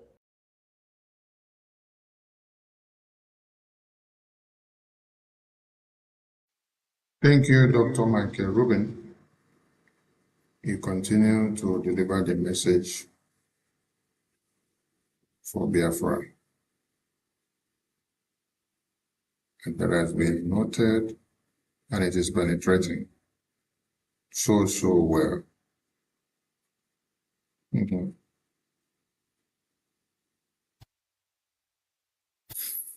Yes, Biafran people, we are making exploits, and we are going very far.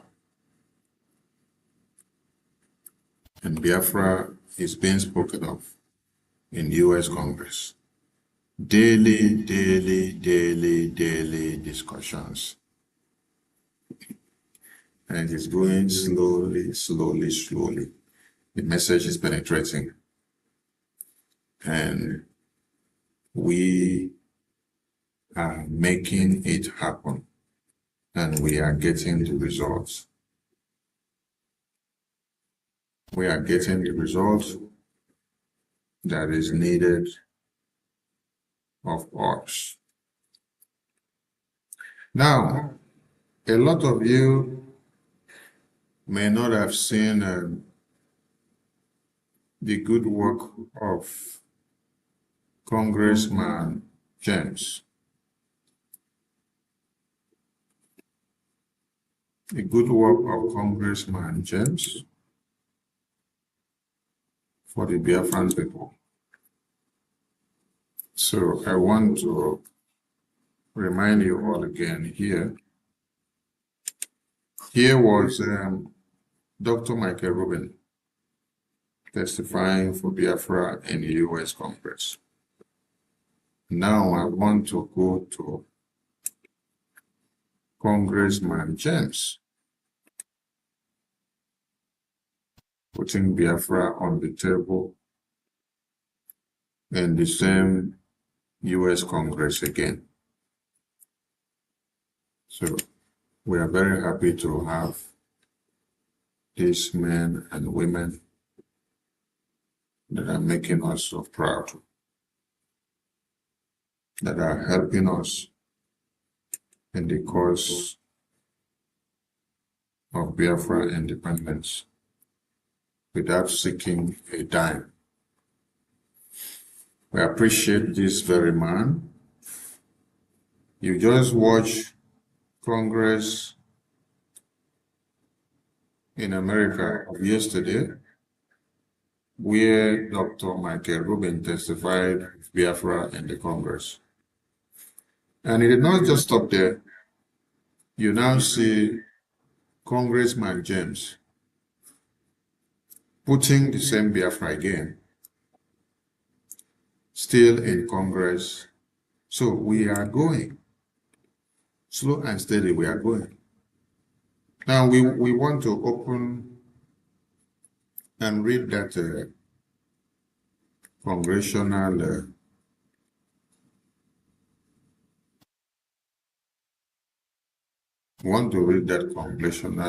resolution. So for those of you that did not see what Congressman James did for Biafran people, you will now see it now. All right.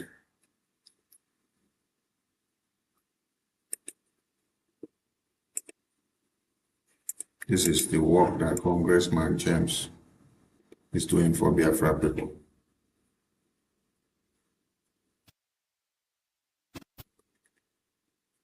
It is called H.RES.1321, calling on the government of Nigeria to ensure that all legal proceedings involving Mazi Nnamdi Kanu are conducted in full accordance with Nigeria's constitutional obligations and international human rights commitments. in the House of Representatives, May 22, 2026, Mr. James submitted the following resolution, which was referred to the Committee on Foreign Affairs. This is the same congressman here that PM Nkere has been engaging. And you saw the congratulatory message that they dropped here after this resolution was posted in Congress. So if you don't know who we call Congressman James, here he is. For those of you that wants to kill Okechukwu Nkere, I want you to look at the calibers of men that is going about dialoguing with, putting Biafra on the table with, telling them what they should do for Biafra and how they are reacting and what their response are going and resulting into. It is not just talk, it is actions that is speaking louder than words.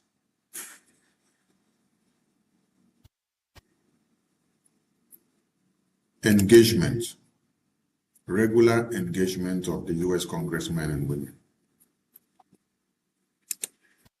When you see these photos of US congressmen and women being engaged by Prime Minister Okechukwu Nkere, it is not just photos, because some of you were saying it is Photoshop. These are not Photoshops. These are real time photos, not Photoshops. And now you are seeing the results. Can you see Michael Rubin on the screen? Yes. And it's the same Michael Rubin that you saw that just spoke a few minutes ago. This is the same Michael Rubin you saw that spoke a few minutes ago in Congress, speaking for Biafra, citing Biafra, putting Biafra on the table. That is the Michael Rubin that you see in this photo here. Now, do you see Congressman James? Okay. That is the Congressman James that you see here, that has brought Biafra up in US Congress, citing Martin Nnamdi imprisonment and the way Biafra is being treated and discussed in Nigeria policy circles. Now, do you see Senator Ted Cruz there? Okay. Do you see Ambassador Tibo Nash there? Okay. Do you see the Speaker of America there? Our PM is not just meeting people for photo. He's meeting people for results. And the result has begun. Now, let us go back to the work of Congressman James. Resolution.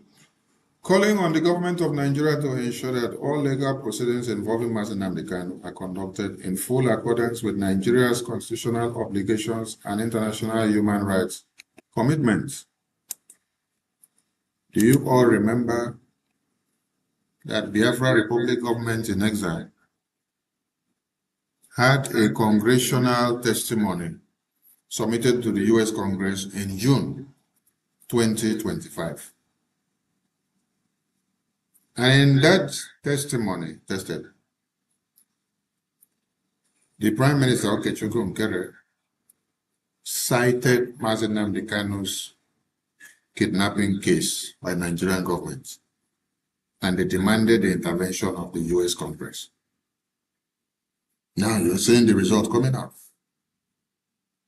and also cited the imprisonment of Mazi Simon Ekpa in Finland. Okechukwu Nkere and the entire BRGI are in Washington, D.C., fighting for the release of Mazi Simon Ekpa and Mazi Nnamdi Kanu, while some of you are there looking for the death of Okechukwu Nkere and BRGI. Some of you are now working with Nigerian government to see if you can destroy BRGI. It will shock all of you what we have in stock for everybody. It is Biafra. If you take anybody out today, another worst and brutal person will come out, and you cannot stop Biafra. The seed that we sowed in June 2025 is yielding fruit 2026. The seed that we sowed in September 18, 2025 is yielding fruit in 2026. Let's go back there. If you were not in the congressional briefing and testimony in June and 18 September briefing of 2025, you miss a lot and you did not watch. Then go back and watch it. Go and look at the congressional testimony that we submitted. Read it through. You will see that Mazi Nnamdi Kanu was the biggest thing that we put to the U.S. Congress. Mazi Simon Ekpa was the biggest thing that we put to the U.S. Congress for them to be released, for them to intervene and sanction Nigeria and sanction Europe for the release of these two pioneers of Biafra that were talking about Biafra and fighting for Biafra, who were kidnapped and locked up in prison because of their reason of talking for Biafra and fighting for Biafra. And I ask some of you, what has been your own report card? What have you done for Mazi Simon Ekpa or Mazi Nnamdi Kanu since they got into prison to see their release? What have you done for Biafra to move forward and to get things done? Okechukwu Nkere with his entire cabinet, they are sacrificing everything they have to make things happen. The seed they sow in June 2025 and 18th of September 2025 is yielding fruit in 2026. And Mazi Nnamdi Kanu is being discussed, and Biafra is being discussed in U.S. Congress. Michael Rubin was here with us on this very voice of Biafra, I think last month. And today, or yesterday, he was speaking for Biafra in Congress.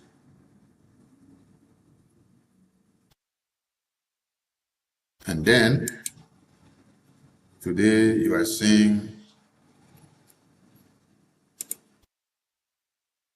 Congressman James speaking for Biafra again in Congress. We are not sleeping. Okechukwu Nkere is not sleeping. He's not running a docile government. He's doing everything he can to bring results. And if you decide to fall on the sabotaging end to see his downfall, you will not get any redemption. I promise you. Because a man that is working with his two hands, with his heart clean, not minding how many of you have sabotaged him and stabbed him and backstab him, it is working for your interests. Not minding the names you have called him, how you have branded him criminal and put his name on and photo on the social media and turn him upside down. It is fighting for all of you. Today, Congressman James is speaking for Biafra in US Congress. Let's continue to read.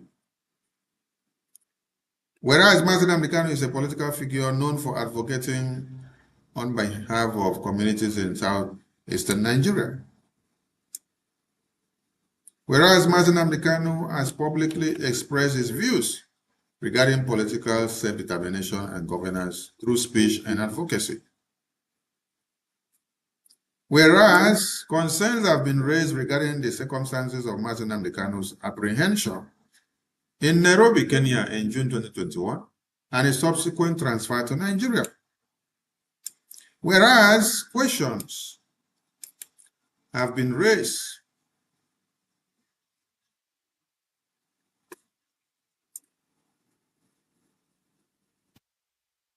by legal observers and international bodies regarding whether his transfer complied with applicable legal standards and international obligations.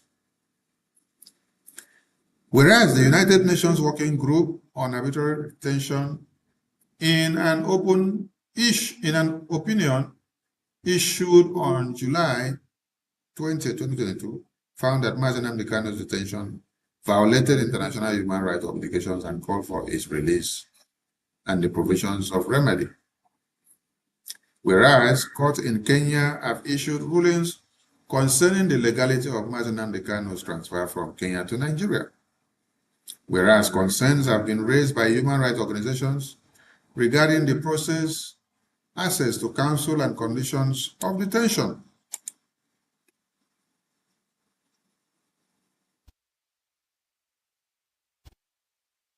Whereas prolonged detention without adequate medical care raises serious humanitarian concern. Whereas the protection of freedom of expression, fair trial right, and humane treatment of detainees are fundamental principles recognized under international law, including the Universal Declaration of Human Rights and International Covenant on Civil and Political Rights.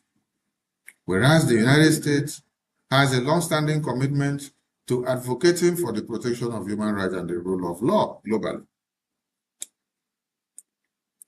Whereas the United States has previously engaged diplomatically in cases involving individuals detained abroad where credible concerns of wrongful detention exist. Now, therefore, be it resolved that the House of Representatives, 1, calls on the Nigerian government to ensure that all legal proceedings involving Mazi Nnamdi Kanu are conducted in full accordance with Nigeria's constitutional obligations and international human rights commitments. Urges the government of Nigeria to carefully consider the findings of the United Nations Working Group on Arbitrary Detention and to appropriate steps consistent with those findings.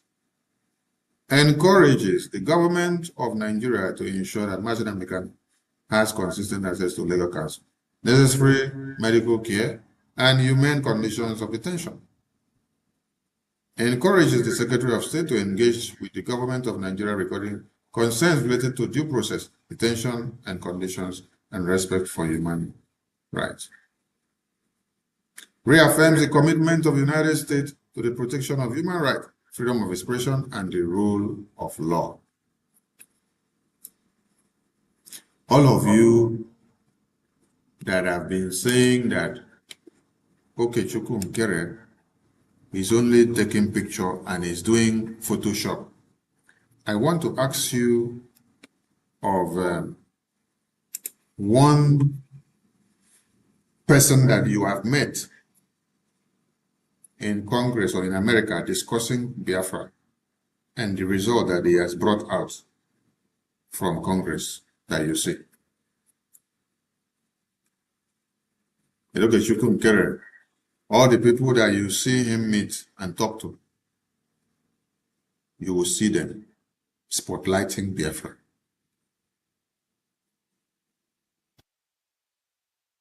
Some of you were projecting Mike Arnold, one madman. Yes, because if you are not mad, you will not come and portray Sokoto Declaration. And you use Sokoto Declaration to destroy the brains of some foolish people who sees a government that is working for them, but they prefer to follow a camouflage.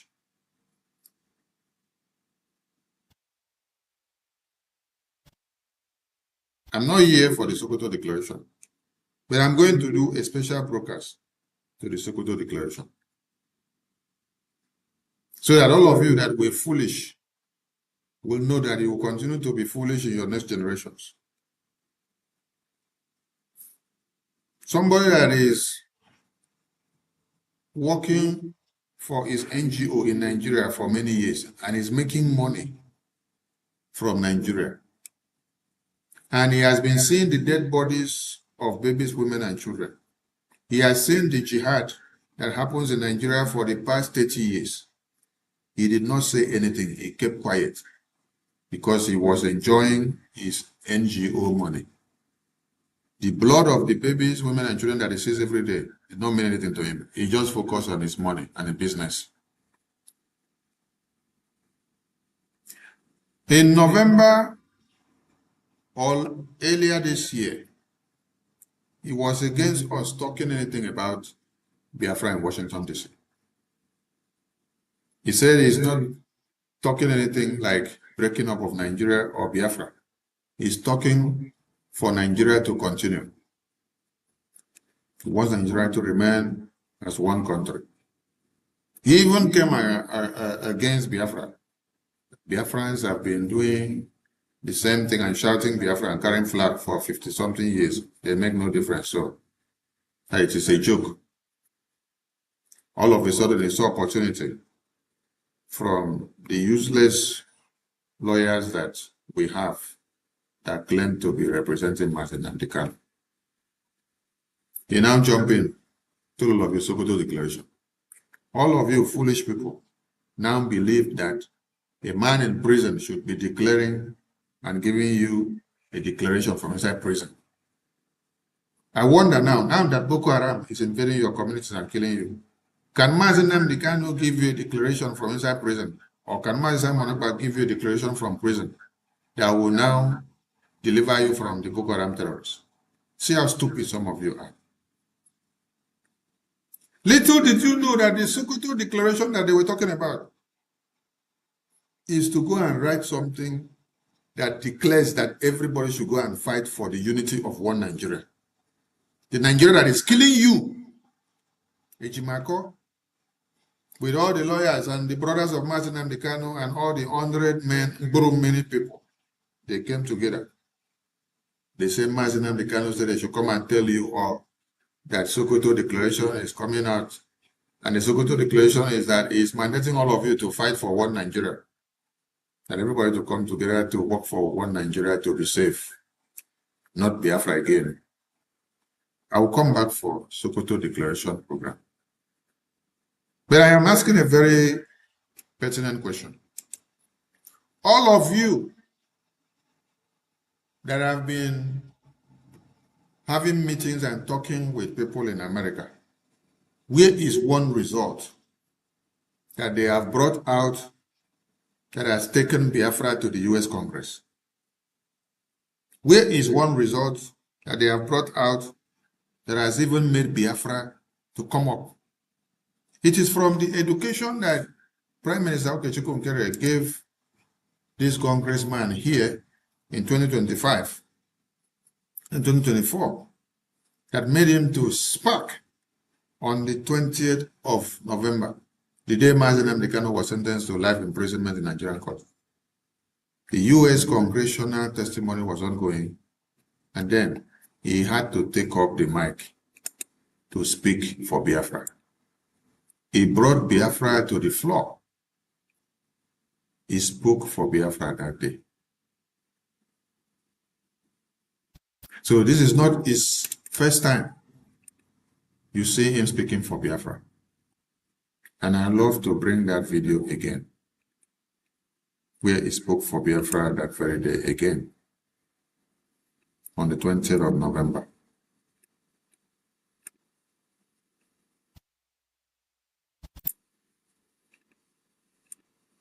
We are joined by the former chairman of the Africa Subcommittee, who is now over at the Energy and Commerce Committee, John James, and I want to thank him. February of 2024, he had a very important hearing on Nigeria and other advocacy throughout that time. So the floor is yours. Mr. Chairman, thank you so much for your personal invitation, for your leadership, and for your friendship. I'm honored to be back. Psalms 96:14 asks, "Who will rise up for me against the wicked? Who will take a stand for me against evildoers?" Nigeria is facing one of the gravest religious freedom crises in the world.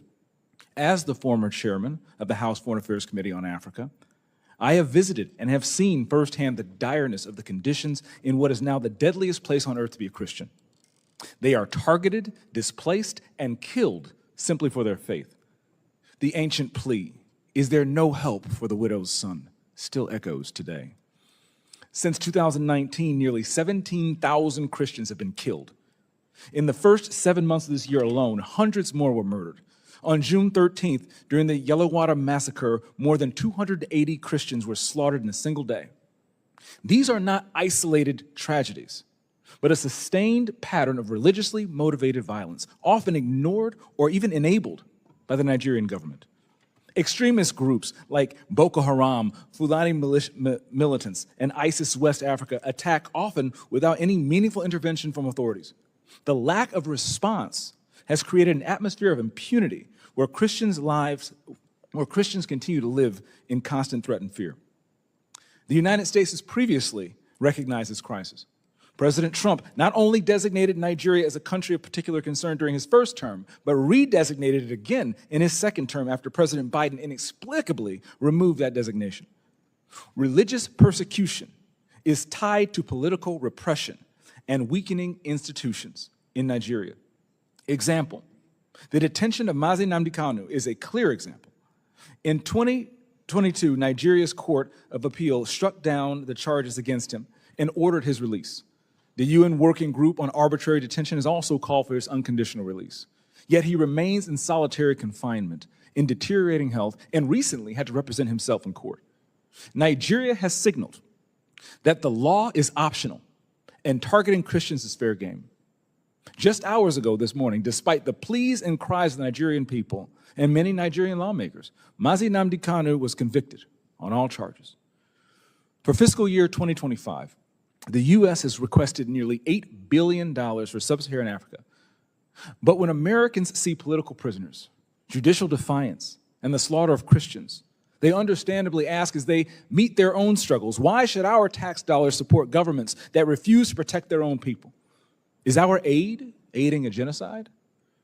Nigeria is a nation of tremendous potential, but that potential is being choked out by violent persecution of its Christian population.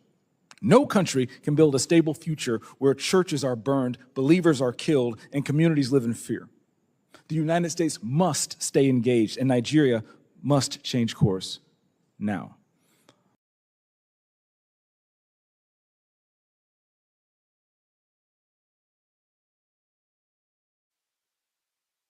Thank you, Congressman James, for the work you're doing for Biafra. We appreciate you so much.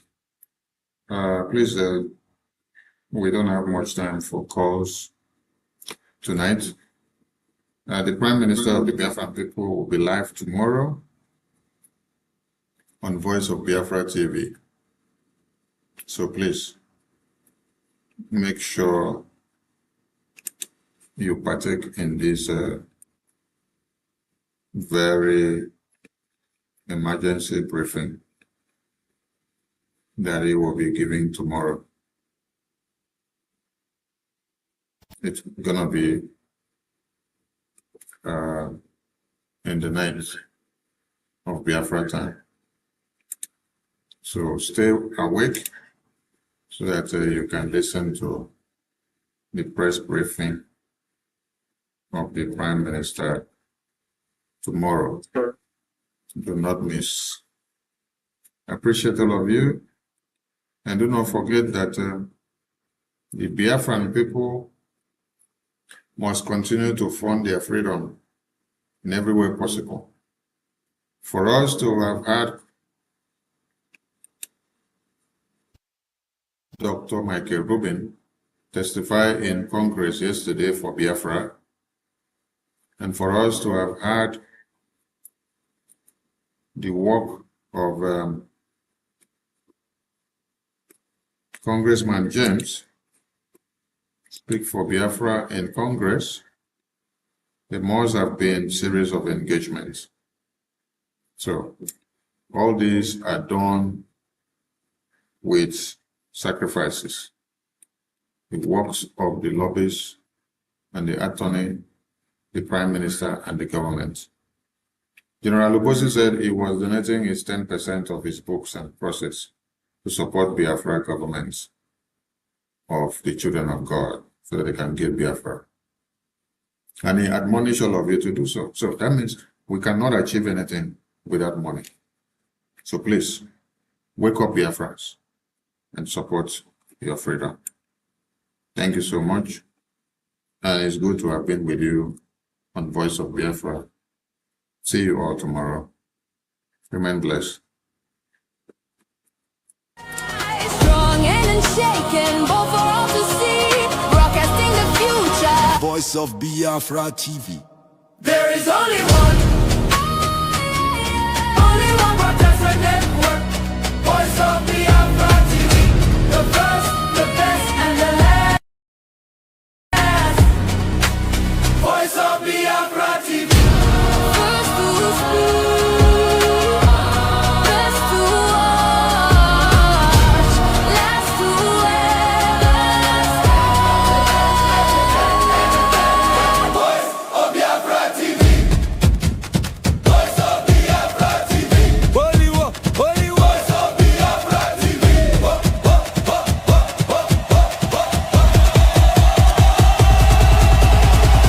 Only one, no only one. Only one, only one. Voice of Biafra TV. Only one, only one.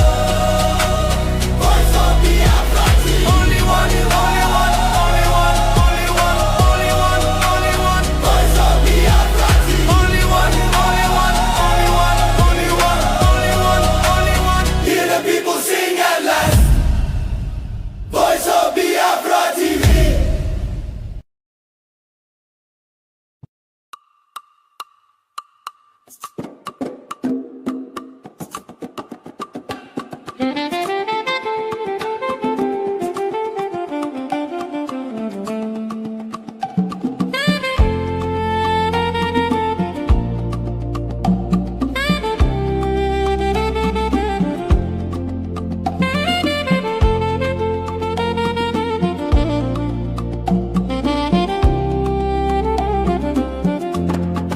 In the rising sun of a new dawn, a nation stood tall on her own ground. May 30, 1967, the flag was raised. Land of the rising sun, freedom proclaimed. All over Biafra land, the people sang and danced, tired of broken promises and iron chains. In July 6, 1967, Nigeria waged a genocidal war against the young republic. The drums of war began to sound. Nigeria turned against us on our own sacred ground. May 30, 1967, we still remember the day hope was born and hell descended. Rivers ran red, children cried for food in the shadow of famine and flying bombs. Biafra, Biafra, your name we call. Though they tried to bury you behind the wall, your spirit lives in every soul that knows the price of freedom and the blood that flows.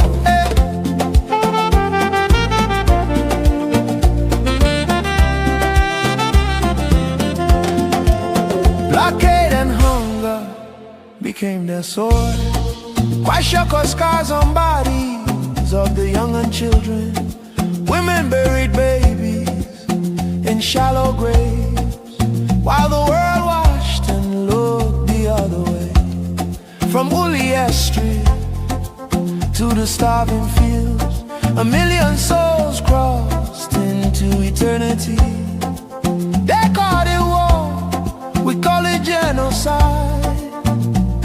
our peoples will refuse to die.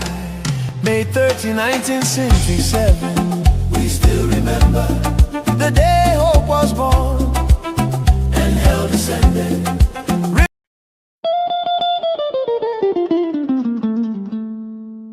In the heart of Africa, a nation bleeds,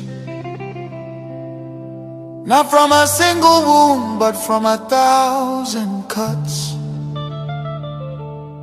inflicted by a forced union, never meant to endure. This is the story of Nigeria, a giant built on false foundations, now straining beneath the weight of its own contradictions. And at the center of that storm stands the unbroken spirit of Biafra, crying out for freedom from a nightmare that has consumed millions.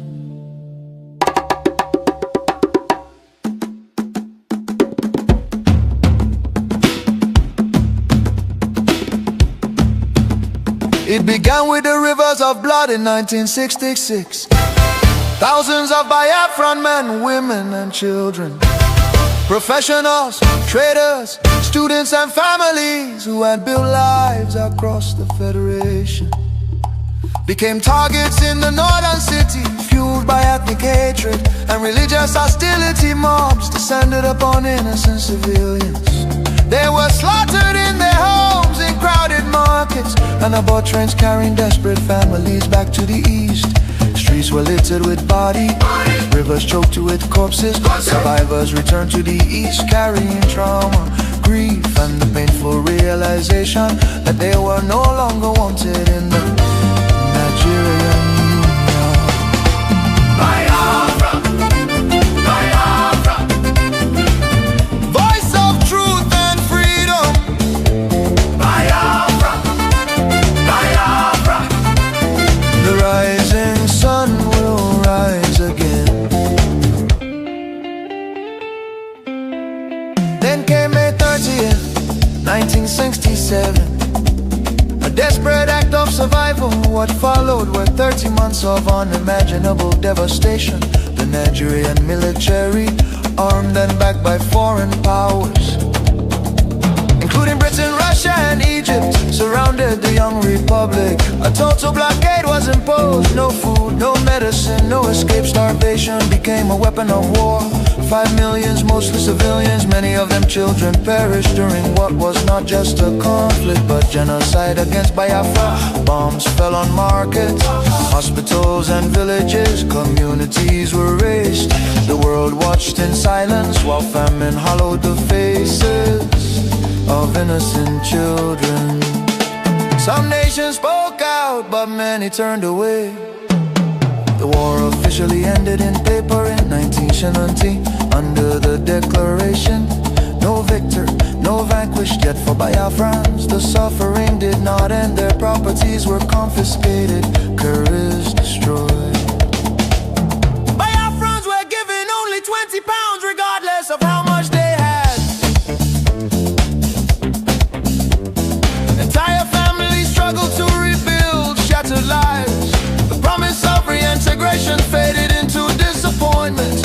Marginalization deepened in Nigerian government appointments. Infrastructure and control of resources from Biafran land. Oil flowing from the Biafra land enriched the center, while much of the east remained neglected. Roads deteriorated, industries collapsed. Biafra, Biafra, voice of truth and freedom. The rising sun will rise again. The nightmare did not disappear, rather it evolved. Across Nigeria today, violence and insecurity continue to devastate communities. Armed attacks by Fulani herdsmen, terrorists, have left villages destroyed, farmers killed, women violated, children orphaned and churches burned. Boko Haram and its offshoots have unleashed terror across multiple regions in the southeast. Demands for Biafra and self-determination are often met with with military crackdowns, arrests and bloodshed. Protesters have been killed, fear and tension continue to rise. These tragedies reflect the deadly consequences of forcing vastly different peoples into one political structure. Through the 1914 British amalgamation, distinct ethnic nations, religion, traditions, ideologies, and systems of governance were merged without consent and without a shared national vision. The North's feudal and religious conservatism can never blend with the South's entrepreneurial drive. And the East Republican individualism attempts to hold the Union together continue to be at the cost of innocent blood. Why does Biafra matter? Biafra means self-determination. Biafra represents dignity, survival, and the right of a people to life and choose their future. Biafra symbolizes resistance, innovation, enterprise, and hope. The vision is of a nation with secure borders, focused development, protection of its citizens, and economic engagement with the world, a future free from oppression, fear, and perpetual conflict.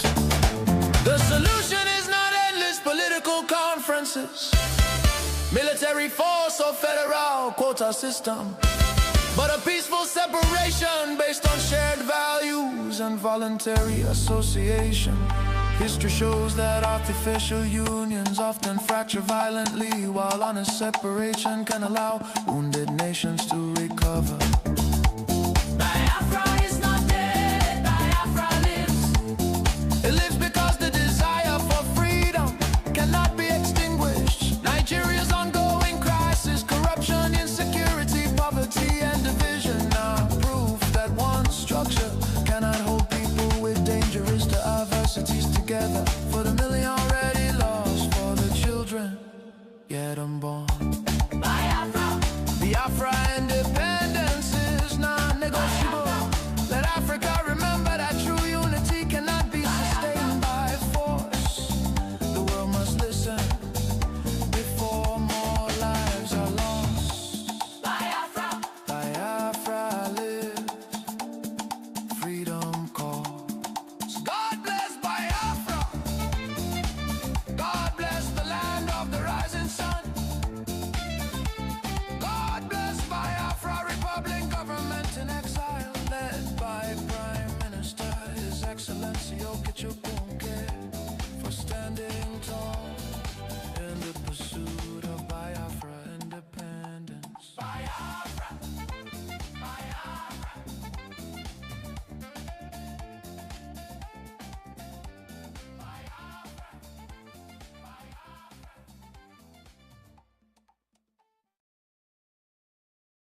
Biafra, crying out for freedom from a nightmare that has consumed millions.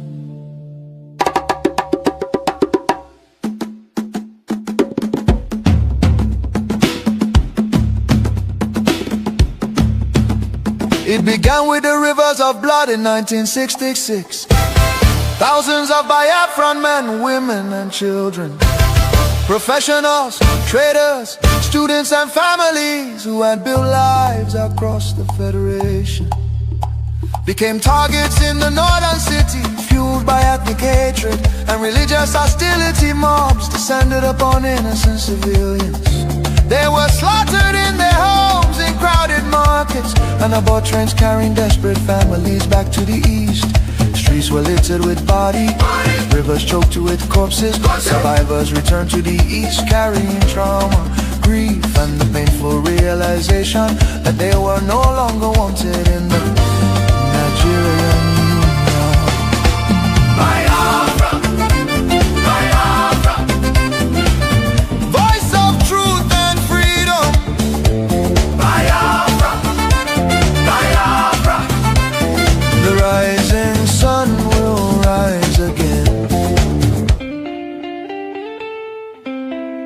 Then came May 30th, 1967. A desperate act of survival. What followed were 30 months of unimaginable devastation. The Nigerian military, armed and backed by foreign powers, including Britain, Russia, and Egypt, surrounded the young republic. A total blockade was imposed. No food, no medicine, no escape. Starvation became a weapon of war. 5 million, mostly civilians, many of them children, perished during what was not just a conflict but genocide against Biafra. Bombs fell on markets, hospitals and villages. Communities were razed. The world watched in silence while famine hollowed the faces of innocent children. Some nations spoke out, but many turned away. The war officially ended in paper in 9Geria Nti, under the declaration, no victor, no vanquished. Yet for Biafrans, the suffering did not end. Their properties were confiscated, careers destroyed. Biafrans were given only £20 regardless of how much they had. Entire families struggled to rebuild shattered lives. The promise of reintegration faded into disappointment. Marginalization deepened in Nigerian government appointments. Infrastructure and control of resources from Biafran land. Oil flowing from the Biafra land enriched the center, while much of the east remained neglected. Roads deteriorated, industries collapsed. Biafra, Biafra. Voice of truth and freedom. The rising sun will rise again. The nightmare did not disappear, rather it evolved. Across Nigeria today, violence and insecurity continue to devastate communities. Armed attacks by Fulani herdsmen, terrorists, have left villages destroyed, farmers killed, women violated, children orphaned and churches burned. Boko Haram and its offshoots have unleashed terror across multiple regions in the southeast. Demands for Biafra and self-determination are often met with military crackdowns, arrests and bloodshed. Protesters have been killed, fear and tension continue to rise. These tragedies reflect the deadly consequences of forcing vastly different peoples into one political structure. Through the 1914 British amalgamation, distinct ethnic nations, religion, traditions, ideologies, and systems of governance were merged without consent and without a shared national vision. The North's feudal and religious conservatism can never blend with the South's entrepreneurial drive. And the East Republican individualism attempts to hold the Union together continue to be at the cost of innocent blood. Why does Biafra matter? Biafra means self-determination. Biafra represents dignity, survival, and the rights of a people to life and choose their future. Biafra symbolizes resistance, innovation, enterprise, and hope. The vision is of a nation with secure borders, focused development, protection of its citizens, and economic engagement with the world, a future free from oppression, fear, and perpetual conflict. The solution is not endless political conferences, military force or federal quota system, but a peaceful separation based on shared values and voluntary association. History shows that artificial unions often fracture violently, while honest separation can allow wounded nations to recover. Biafra is not dead, Biafra lives. It lives because the desire for freedom cannot be extinguished. Nigeria's ongoing crisis, corruption, insecurity, poverty, and division are proof that one structure cannot hold people with dangerous diversities together. For the million already lost, for the children yet unborn. Biafra, Biafra independence is non-negotiable. Let Africa remember that true unity cannot be sustained by force. The world must listen before more lives are lost. Biafra, Biafra live, freedom calls. God bless Biafra. God bless the land of the rising sun.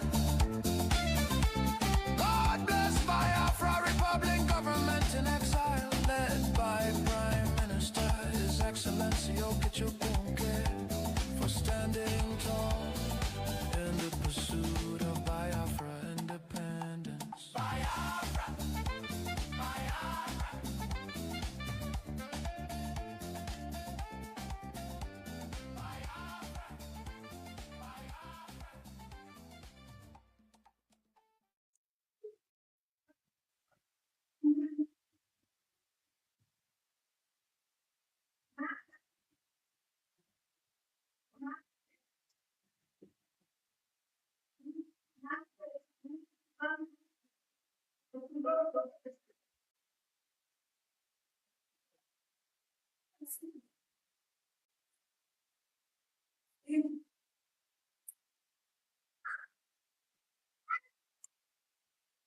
A very good evening to you, and welcome to Voice of Biafra TV.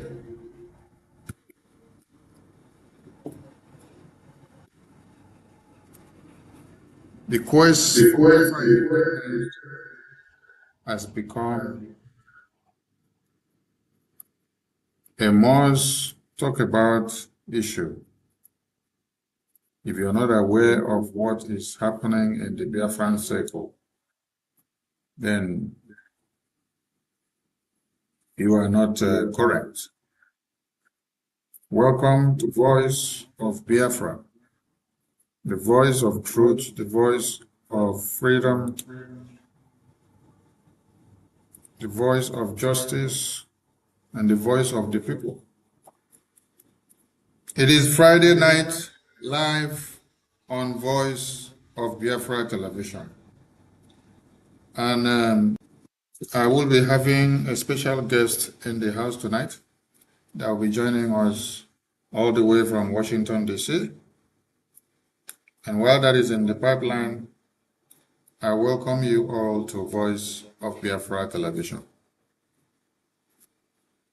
A lot of things have happened within the week. But the truth remains that,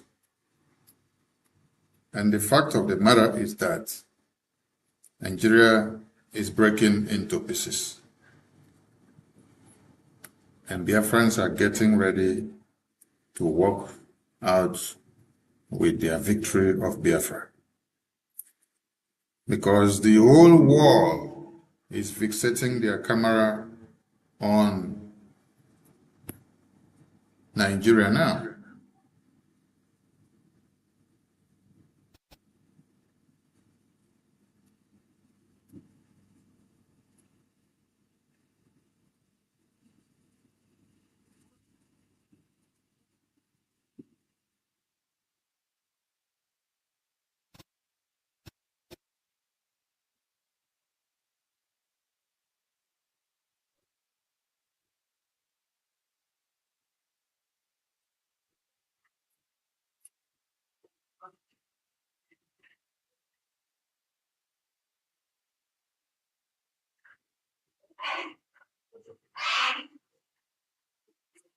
Voice of Biafra TV. The first, the best, and the last. Voice of Biafra TV. We lead, we shine, we last. The first, the best, and the last. From the east to the world, hear the truth unfold. No other station does it better.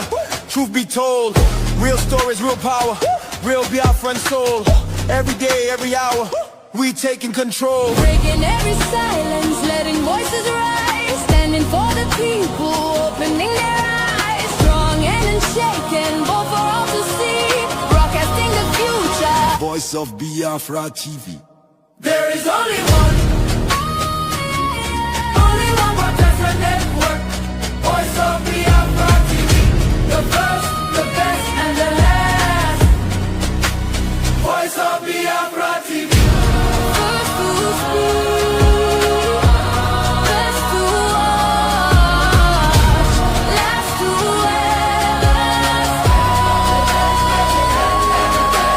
Voice of Biafra TV. Voice of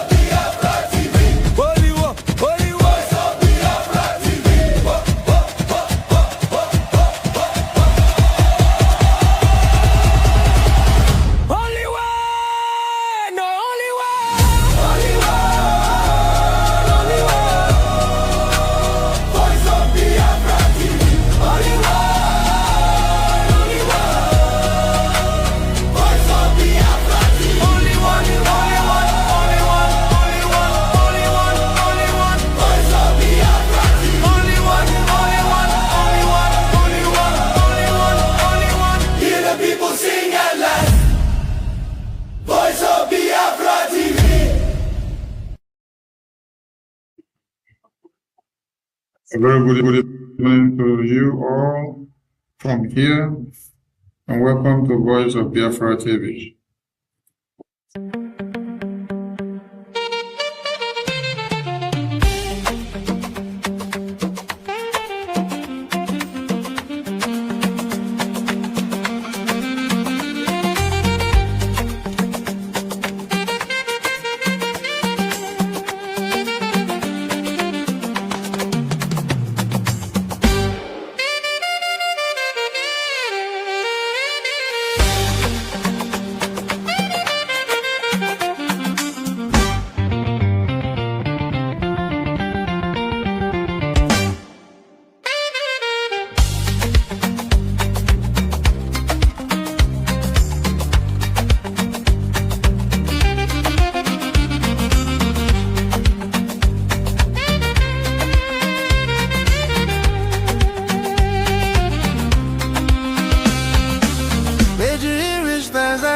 I'm loud. Go Georgia, for all our heroes we make us proud. Go Georgia, Biafra blood, Biafra spirit strong. Go Georgia, their story they live now they make us holy. Go Georgia, dance with joy even if I they cry. Yeah. Go Georgia, honor our people we pay the price. Go Georgia, me that we no go ever forget. Go Georgia, forever bright, forever we go praise. Go Georgia, go Georgia, go Georgia. Back for 1967, call come out Georgia. When trouble show face, hope still stands tall. Them stand ground well to protect their own. Past fire, hunger, rain and heavy stone. Oju cool us with hearts way true. Mama them fight, papa them too. Picking them brave as them walk at the road. Every sacrifice where them sow, na good see them soldiers. Them build things with hand and sense way bright. Obunigwe shine like morning light. Ulia strip they touch the sky. Them say we no go die, we go still try. No, we no go let their name just fade away. Their strength now our strength to this very day. Lift your voice, lift your leg, make the rhythm flow. For heroes of old, for heroes of old. May 30 we go stand and sing, I'm loud. For all our heroes we make us proud. Biafra blood, Biafra spirit strong. Their story they live now they make us so.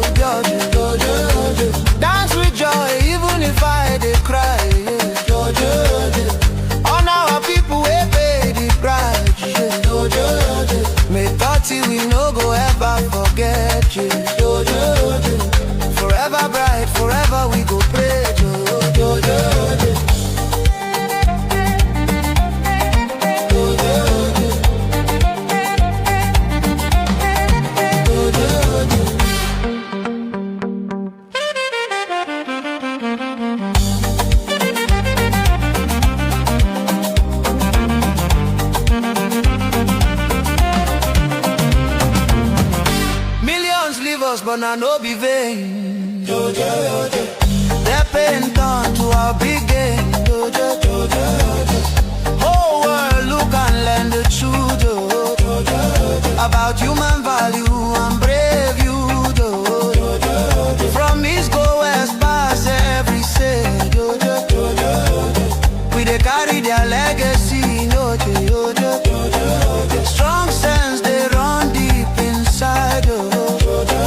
remember the hunger, we remember the pain.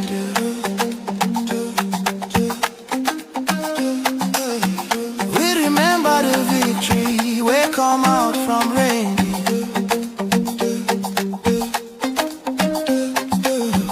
No winner, no loser, but spirit no breaking. Promise of peace where them talk, we no go take them for faking. Justice and truth, we hold them high, oh, under sun and under sky, this be our day, this be our song, where we belong, where we belong,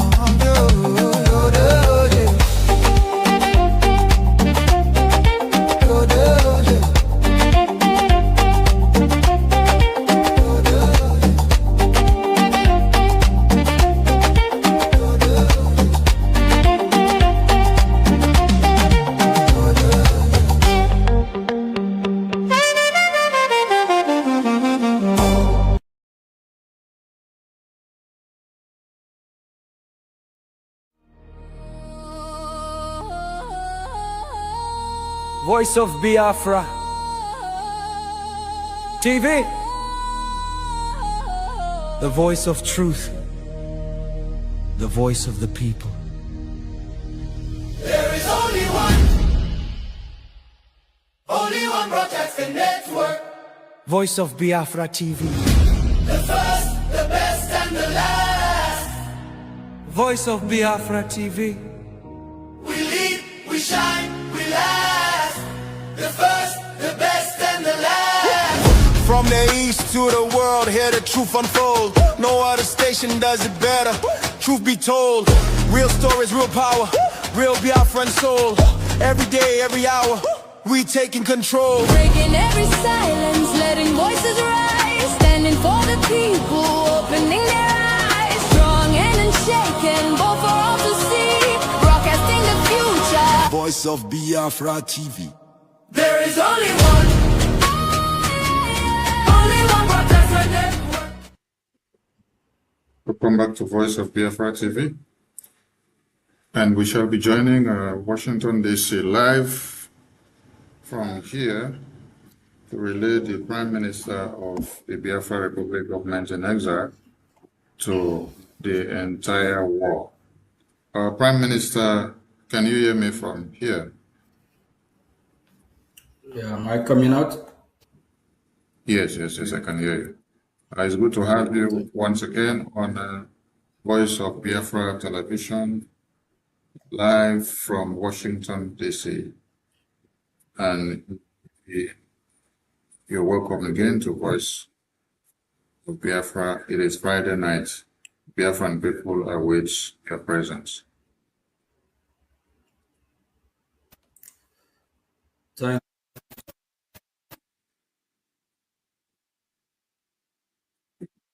you.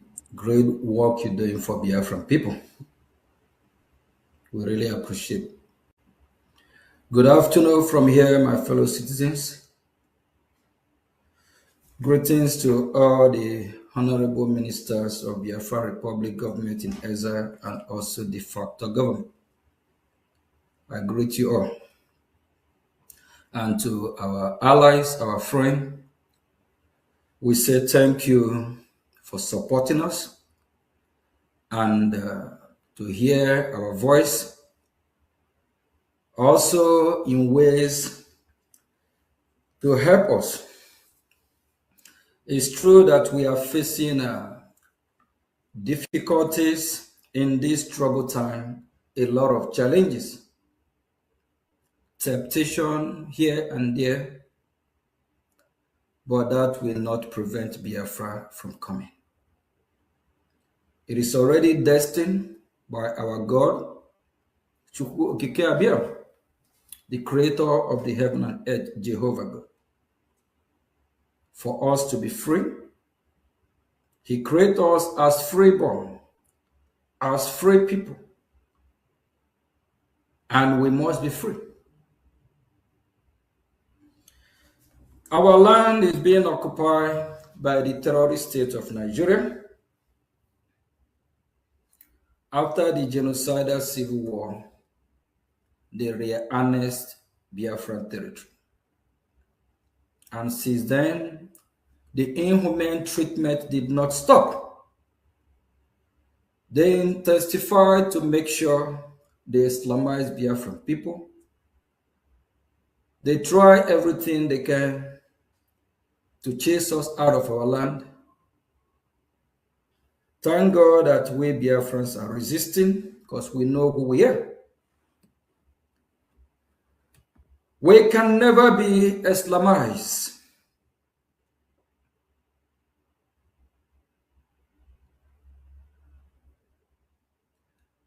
We have seen that the God that we worship, we being Christian, that is where light,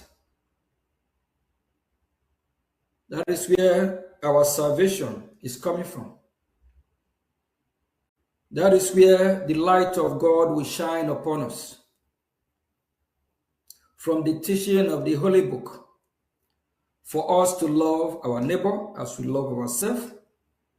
The Holy Book, the Bible, taught us how we can be of good conduct anywhere we find ourselves in this global community or in this world.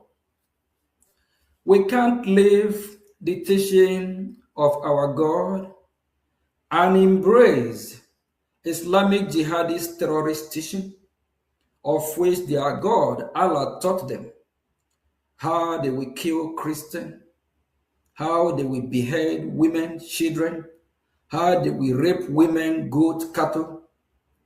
We can't worship such God. We worship the God that we believe in, the God of life, the God of salvation, the God that taught you how to show love to your fellow human being. For that reason, our stand still remains with our Creator. And for that purpose that He created us to dwell and live in the land of Biafra. It's our God-given land that He has given us. We cannot allow or let anyone take it away from us. This troubled time, a lot been happening. Temptation from here and there, discord from here and there. Why the Nigerian terrorist government is coming after me here in the United States of America, they are also using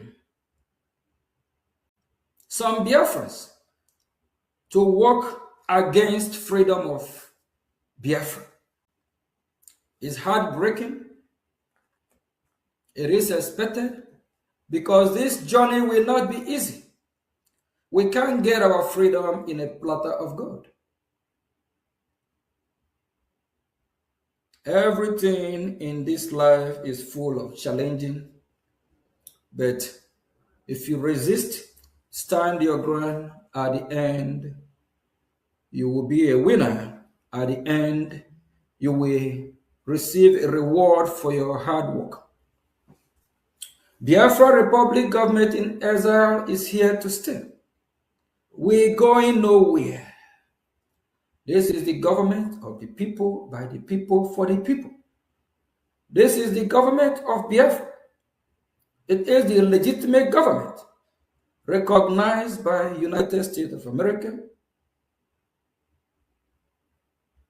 This government will restore the lost glory of Republic of Biafra. Biafra Republic government in exile will restore Republic of Biafra. And we must be free.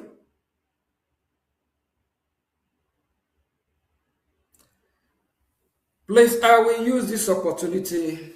We already know what is happening in our region and also around our neighbor, Nigeria. The terrorist state of Nigeria that sponsored these terrorists, they are killing Christians, in Biafra territory, in Nigeria territory, across the region is not a new thing to us. If you think that the killing will stop, you are joking. Once these terrorists lift their sword, that sword don't come down until they accomplish their goal. Islamic religion grow by conquering other religions, other nations. Jihadism is part of their religion. Jihadism is part of their worship. They call it a holy war. Even the so-called moderate Muslim, they don't condemn this jihadism. They don't condemn these extremists. Behind closed doors, they sponsor them. It gives them joy because if these terrorists succeed, that means they have converted or they have get more people to worship their God, Allah. We can't coexist with people that will be killing, shouting Allah Kubaku, shouting that is the will of Allah. We don't want to worship such Allah that love when innocent children are being killed. We don't want to worship such Allah that love raping of women, children. We don't want to worship such Allah that believe by committing crime, killing other people. That is what brings praise to his name.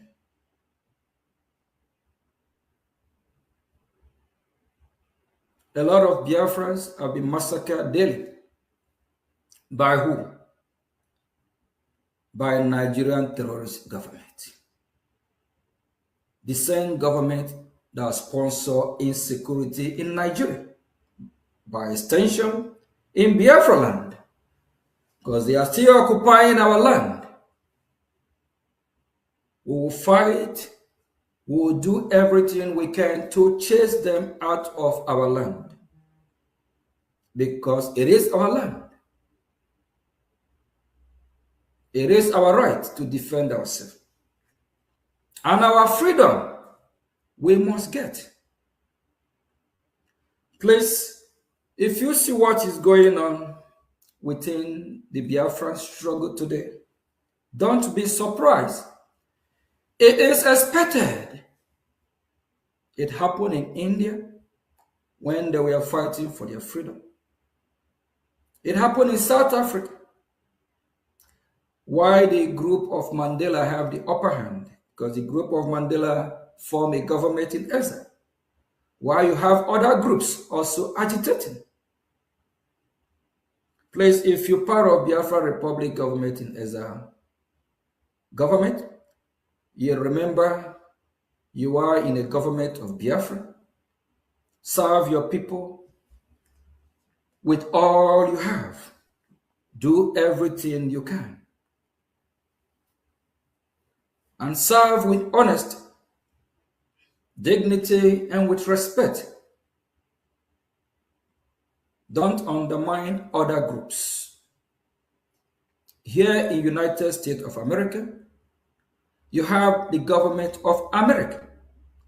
And you also have other organizations like the Red Cross, Salvation Army. It's a lot of organizations. There is no difference with ours as well. We have a government. The only legitimate government is Biafra Republic government in exile. All other groups, they can have their groups, organize themselves, and support their government. As long as they are not working against Biafra Republic government in exile, we will not have problem with them. And also remember, after we have successfully liberated Biafra land, we will have parties. Like here in America, you have the Republican Party, you have the Democrat Party, and you also have the independents, of which you can run under Republican or Democrat, or you can run as independent. When Biafra is totally free, we might have something like USB Party. They have their right to contest to win election. BGC, Imam Mahmoud group, they can form a party. CRC group can form a party. 100-man group can form a party. IPOB under Mazin Nnamdi Kanu can also be a party wings. And IPOB under Chike can also be a party. And we will not forget, after the genocidal war, a man who worked very hard to resurrect the movement, Chief Ralph Owazurike. He do deserve credit, no matter what happened. If you have not resurrected this movement, I don't know if you and I will wake up to be talking about Biafra today. Chief Ralph Owazurike, Mazop can also not can. Mazop party will also contest. Then we'll go through a process of selecting the best candidate. It happens in every civilized world where they practice good democracy. Every party will now come with their best candidate. Then there will be a debate. Biafran people will hear from Mazop group, from Chief Owazurike, from Mazin Nnamdi Kanu IPOB, from DOS IPOB, from BGC group, from Simon Ekpa party, from USB party. They will vote for who will lead them. That is a true democracy. After we totally liberate Biafra land during the transition process, we will have election in Biafra land. And as I'm speaking, some of this group are already willing to work with Biafra Republic government in exile. Very soon, we'll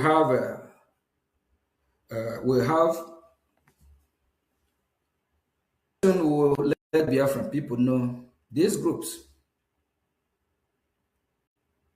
After we have thoroughly make sure that working together, of which is a good idea, and we hear a good fruitful result for Biafran people, because we are all Biafrans.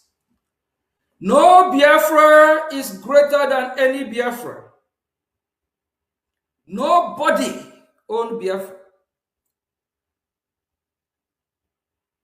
Biafra belongs to all of us. And in Biafra, we must practice true democracy. Biafra will not practice a monarch system. If we want to practice a real democracy, that is where we will have a system, whether presidential system, military system, of which we'll have a president or a prime minister. We will not have a system where we worship any individual as God. Biafra people believe in Chukwu Okike Abiam, Jehovah God, the supreme God, the supreme leader of all and all. with his son, Jesus Christ. The system of Biafra prohibits supreme leader. Biafra will not worship any human being. And nobody is bigger, greater than Biafra. We will not have a monarch system.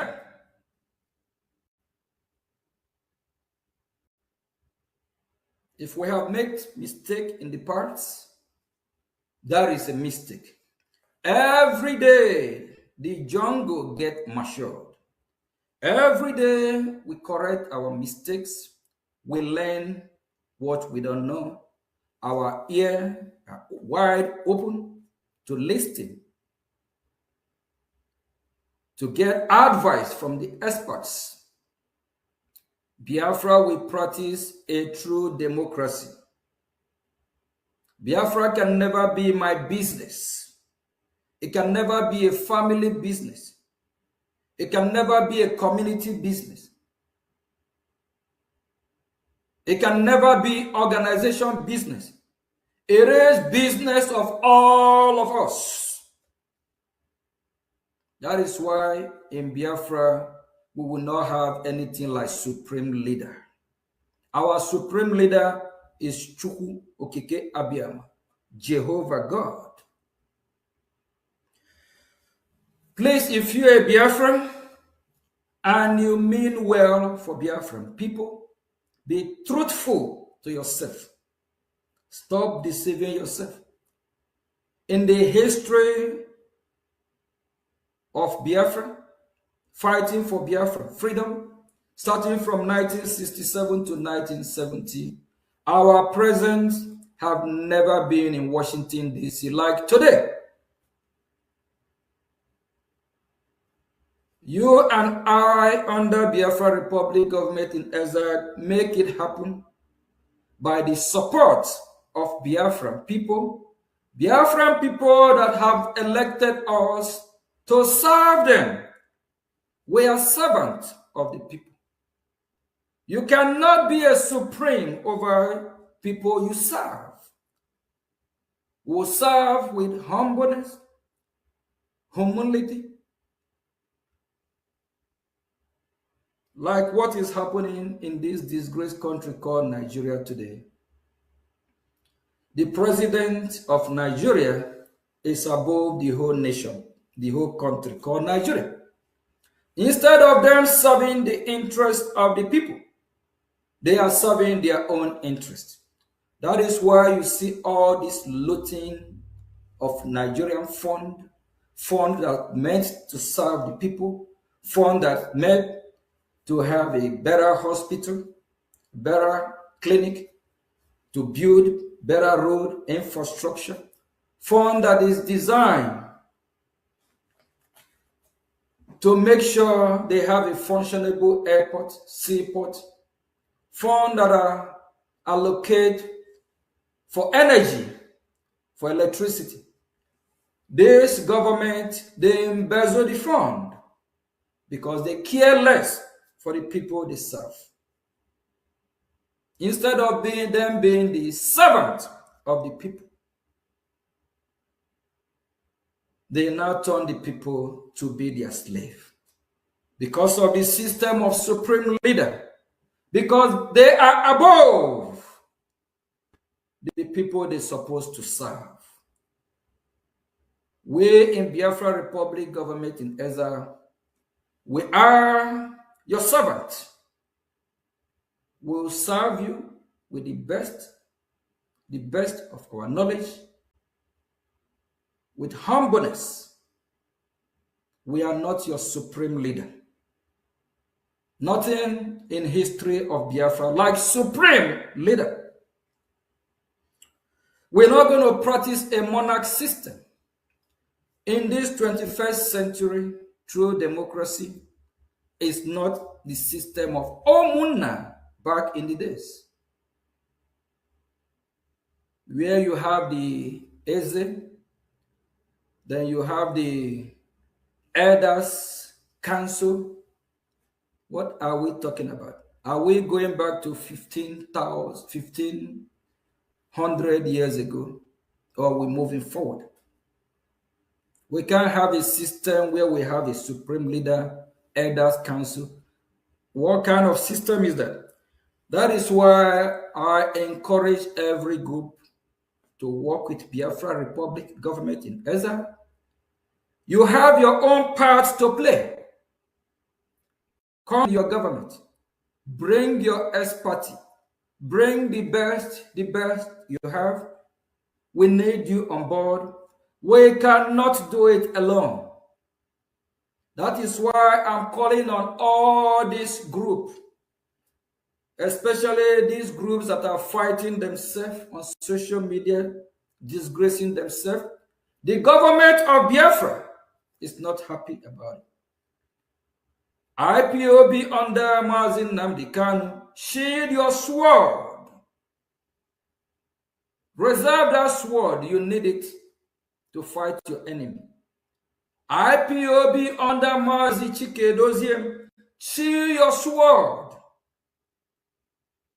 These two IPOB groups fighting themselves, we yet no result. Reserve that sword. You need that sword to fight your enemy. We cannot be calling for peace. And we that are calling for peace will still be the one that is causing chaos, problem. This government is real concerned about this issue. Please, every other group, shade your sword. And the BGC, CROC group of Mazi Simon Ekwa, shade your sword.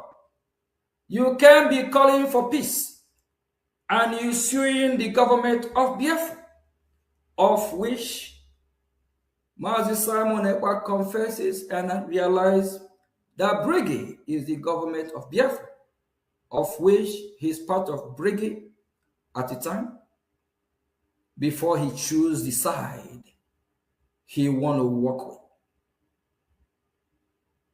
Brgie is still the government of Biafra. Brgie is not hijacked by anyone. No one born of a woman can destroy Brgie. No one born of any woman can hijack Brgie. No one can hijack the government of Biafra. No one can hijack the government of the people. God can use you, can use me as a willing tools to get Brgie to function and work as a government. That don't mean that government belongs to you or me. If God have chosen to use me as a willing tools to put together the government of Biafra, that don't mean it's my government. It's your government. Without you, I can't do nothing. Without you sending me to work for you, I can't do it on my own. When I go to Washington, D.C., throughout this week, I visit Washington, D.C. 3 times. All the time while I'm in Washington, D.C., I never mention my name that I'm there for the business of Ogichukunkira. It's always the business of Biafra Republic government in Ezra. It's always the business of Biafra people. Shame on all the evil people coming after the government of Biafra. Shield your sword. Use that your sword against our enemy. We can't be enemy among ourselves. We can't be calling for peace, unity within us, and we are fighting one another. Brgie is government of Biafra, and it's never been hijacked, can never be hijacked. Brgie is in good hand. I, as a messenger, you have made me your gatekeeper of Biafra Republic government in exile. I accept it. As the gatekeeper, I will make sure nothing happened to Brgie. Nothing happened to Biafra Republic government in exile. If anything happened to Biafra government, it will be a disaster from Washington, D.C. Do you all want Washington, D.C. to start looking at us, taking us on serious? Brgie have opened the eyes of lawmakers in Washington. Few hours ago, when I opened my phone, I saw a wonderful, beautiful text from one of our allies from US government. I laugh and I respond back, great. What you don't know is bigger than you. But for you that have trusted me and gave me this assignment, thank you. For you that believe in me, be rest assured, Biafra is here. I will not disappoint you, but I will make sure every mistake that we have made in the past will correct everything. Throughout this week, all my meeting in Washington is a top, high-level meeting. I can't even tweet about the meeting, comment on it, or take a picture. Top secret meetings. Why I'm here fighting for you. You are there fighting against me. I wonder shall never end. I love my job. I love what I'm doing. Because I see that the future is bright. What I'm doing for you, and by your help, with your support, is yielding fruit. Because we are going to save millions of Biafra. Time is coming when the population of Biafra will be over 1 billion. If we allow these terrorists to kill us all, this population that will billion in time to come, that will not happen. We are saving our life. We are saving the life of Biafra. We are saving the life of our children, born and unborn. That is what I love most about my job.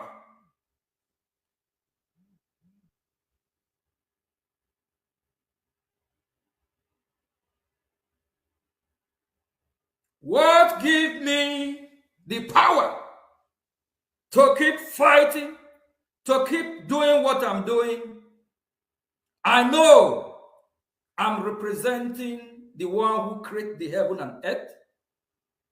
I know I'm following the footsteps of our Lord Jesus Christ to save life. If we don't save the life of Biafran Christians, our God will judge us. If we know what is right, what we're supposed to do, if we don't do it, our God will not forgive us. Instead of all of you to support the achievement, what is happening from Washington, some decide to fight the servant who have dedicated himself, whether he live or die. He said, Biafra, here I am, send me, send me. Some don't know how I journeyed to Washington back and forth. I don't use the fund of Biafra for that. Biafra have never paid me a dime. I have never used Biafra dime. Rather, I contributed financially to make sure things are going the right direction. While you have some, because they want to make money from YouTube, they want some view, they will use the name of Ogechukwu Nkiri with lies, deceit, call me name, call me fraudster, call me criminal, call me. You can keep calling me from now till tomorrow. That will not stop me from fighting for Biafran people. That will not stop me from fighting for thousands and millions of Biafrans. That will not stop me from serving the life of Biafran people. I am Mazi Ogechukwu Nkiri. A lot of you all underestimate me. I am fantastically stubborn for what I believe in. I see a pardon, light in this cause of freedom, knowing that the freedom is here, knowing that the freedom is coming. And some want me to quit. Some want me to tap out. Some want me to surrender. Surrender where? I go nowhere. Biafra is here. After all this achievement, from the top to the bottom, some want Brgie to be dissolved. Do you think if Brgie is dissolved, United States of America will ever work with Biafran people again? Now that they have started taking us serious, even from Israel, we have had a lot of conversation as well. They have started taking us seriously now. And some advise Mazi Ogechukwu Nkiri to dissolve Brgie. If Brgie is dissolved, that means we don't have a government, correct? Are we going to achieve Biafra with organization under what structure?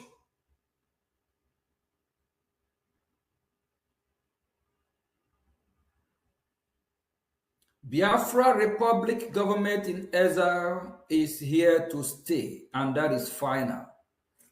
No one born of a woman, even me, can stop Brgie. Even Mazi Nnamdi Kanu, even Simon, even Mazi Sonia Akparawa. Nobody, even Nigeria, even America here, because America, they already know what we are doing is the right thing. So they will not even go there. Rather, they will support us. Nobody! Because we are doing the right thing. We also follow footsteps of countries that have regained their freedom. Google, and you will find out that there's a lot of countries that have go through this pattern before, where they form government in exile, like South Africa. So what we are doing is not strange. It's not like something that never happened before. We also have good advisors. We have good lobby team, good lawyers. Please, group of Mazi Nnamdi Kanu, shield your sword. We love you very much. We are fighting for one common goal, which is Biafra. When I testified in Congress last year, June, not one page, not 2 pages, written testimony that was submitted to Human Rights Commission. We emphasize more and talk about the atrocity of Nigeria towards the Biafran people, and how Mazin Nnamdi Kanu was extraordinary rendition kidnapped from Kenya, how Simon was jailed in Finland, and we strongly recommend to the United States of America to sanction Nigeria. Why testifying? I did not testify about Mazioge Chukwunkere. It's all about Biafra and freedom of Biafra. If I have not loved Mazin Nnamdi Kanu or Simon, do you think a whole more than 1, 2, 3 page, it's all about Simon and Nnamdi Kanu? All of you evil people, disease from your evil. And remember, karma is real. You reap what you sow. Those independent media, those bloggers, report what you know. Let your news be accurate. Don't try to make money from YouTube by sabotaging me, sabotaging Biafran people.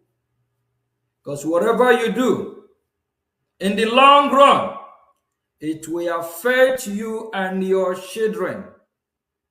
It's not my word, it's the word of God. Because when God lay curse, God always say, generation upon generation.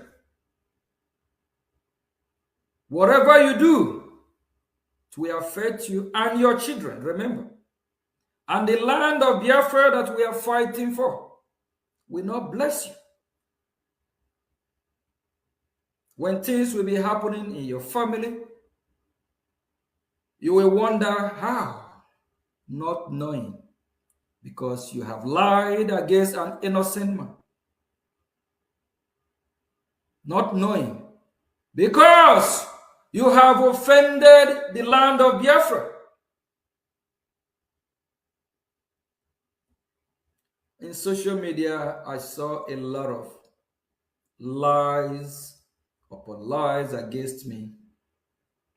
People saying what they don't know about me, calling me name, calling me criminal. But the ones that one day I will bring some proof or some individuals that have cried to me, telling me how they are struggling, telling me how difficulty, how they are really, when you see struggle, I feel pity.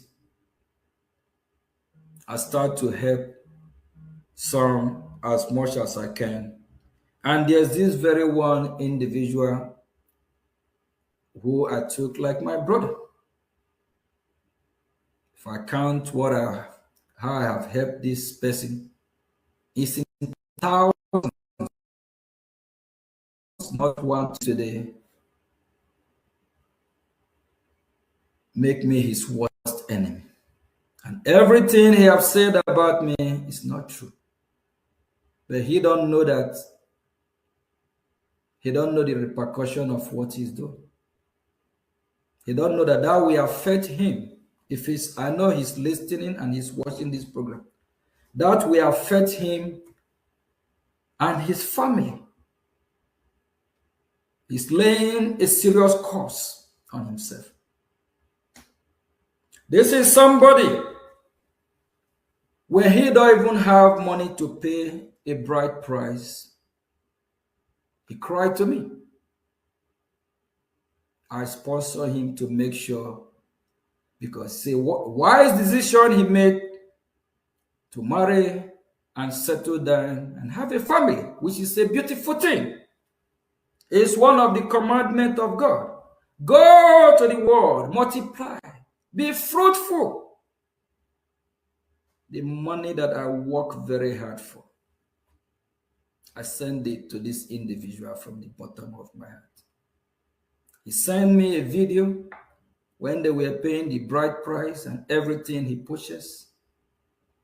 The same person will call me criminal from morning till tomorrow. Do you think that family will not be cursed? I'm just using him as an example. And everything I did for him, not with Biafra money. God bear me witness. It's with money I work very hard for. Just because of the love I have for him, thinking that he's working for Biafran people. Disease from your evil way, so you can be blessed. A lot of Biafrans listening to me. You have a lot of our citizens scattered across the globe. Some are not finding it easy. Some are going through hardship. Sometimes it's because of evil that people do.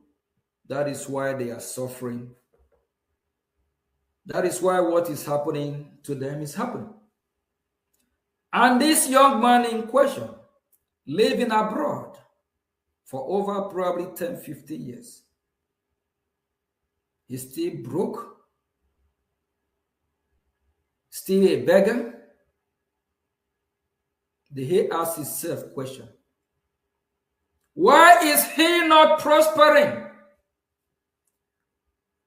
Why every year, instead of him moving forward, he still remains a beggar? And why I'm giving this young man, helping him, I also remember, blessed be the one that giving from the abundance of the heart.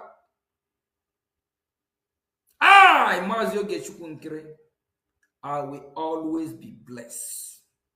Because everything I have done, everyone I have helped in Biafran's struggle, I help from the bottom of my heart. Not only him, there is others like that. There is one also that was crying for laptop online. I help. I love giving. And that is why when I found myself in this great movement to save life, it's my destiny. I will not stop. All of them that are fighting me, all of them that don't want to recognize my effort, my sacrifice, whether they recognize or not, that will not stop who I am. That will not break my spirit. That will not stop me from giving for a right cause or for what I believe in.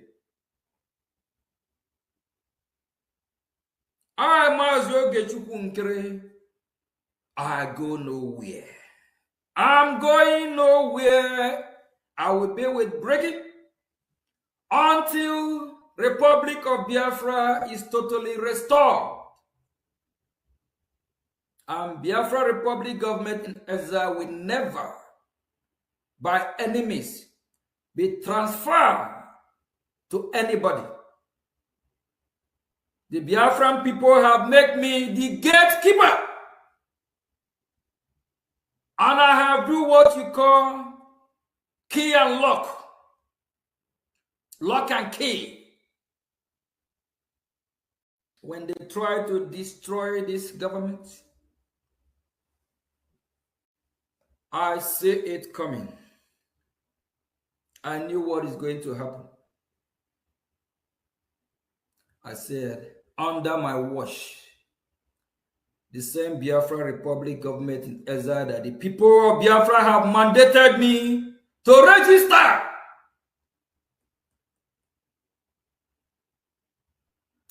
not let them destroy it. Simon Ekpa, realizing that he decided to work with, they went and registered one in Ohio, I believe August 17, 2025. He realized what they register is fake, not original, not authentic. He started telling his group that I hijacked Brgie. Hijack go where? I am with Brgie from the beginning. I'm there from the foundation. Brgie is also tied with me. The God of Biafra assigned the Biafran people to make me the gatekeeper. Please stop fighting Brgie. Stop fighting the government of Biafra. You are advised to work with the government. There's no true Brgie. There is no any other government representing the Biafran people from Washington, D.C. And for those groups or any other group that will come to Washington thinking the United States of America will take them serious, that will not happen. You cannot liberate a country like Biafra from this hostile nation called Nigeria with a mere group. It have to be a tough government in Israel that know how this works. Please, Mazin Namdekan, IPOB, we encourage you all to work strongly with your government, Biafra Republic government in Israel. Mazi Chike Doziem, shield your sword, work with Biafra Republic government in Israel. Organize your own group. Biafra Republic government in Israel have no problem with any group. This government is not a group. And in any country, you have groups and organizations. At the end of the day, you still have the government of that country. IPOB under Mazin Namdekan is not claiming to be government of Biafra. Chike Doziem group, they are not claiming to be government of Biafra. Imam Madu Abum group, BGC, they are not claiming to be government of Biafra. CRC group. If this group that's claiming Brgie belong to them, we they have two Brgie.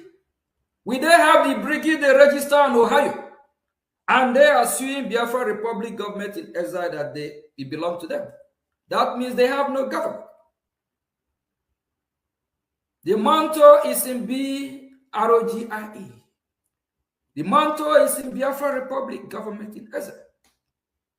Simon realized that instead of him to work closely with this government that is part and parcel from the foundation before he derailed, he decided to fight this government, of which he will not win. It's a wrong decision. He's supposed to shield his sword until his release. I'm here fighting for him from Washington, D.C., under Biafra Republic government in Israel, and he is suing Biafra Republic government in Israel. Not be you should be that. This is confused people. Very confused. Mazi Chief Ralph Wazurike, we appreciate how you catapult this movement at a time, how you resurrect this movement. Put your group together. Mazo. Biafran people will never forget you. I am Mazo Gechukunkiri. I will not forget your effort. You jumpstart the movement. If no one want to talk about you, I will talk about you. We are imperfect human beings. We make mistakes. Even if you make mistake, all other leaders of Biafra have also made mistake. Are we going to crucify Mazio Wazurike for what? Haven't other leaders even fumble destroy what we are doing more than Owazirike. We advise him to put his group together. And those that have buy the ideology of USB, they can as well put their group together. When Biafra come, we'll all go to the ballot box and vote for who will be governor, who will be this and that. Then all the independent media, both the ones, faithless ones, they can have their own organization or group. If Biafran people choose them, that is what you get from democracy. But this government will make sure that we have a transparent election, fair, and we are going to supervise it.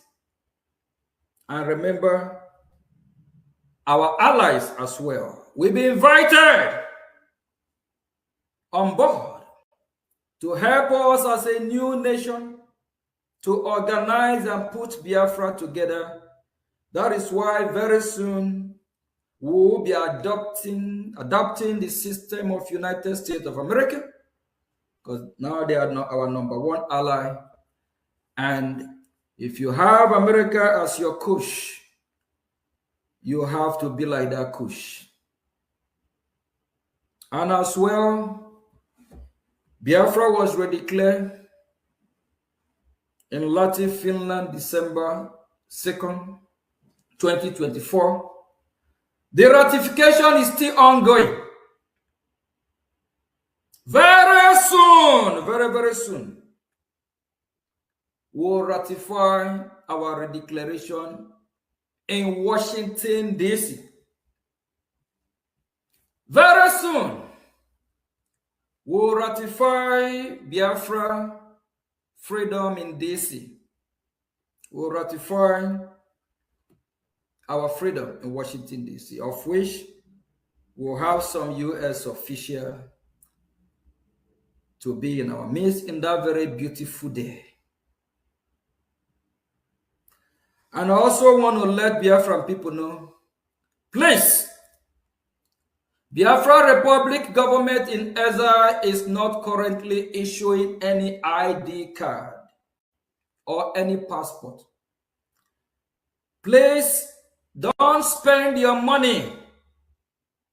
Don't let no one scam you in the name of you are getting ID card or passport. That time have not come. We have done some things in the past prematurely, and we are correcting those mistakes. Don't let anyone scam you. Biafra Republic government in Ezra is not issuing any ID card now or passport. I know some Biafrans are desperate. They want to see how I look. They want to have a passport or ID card. Please bear with us. We have things to face before we start issuing ID card or passport. Please don't let no one scam you saying you're getting USB ID card or passport or Biafra Republic ID card or passport. That have been suspended for now.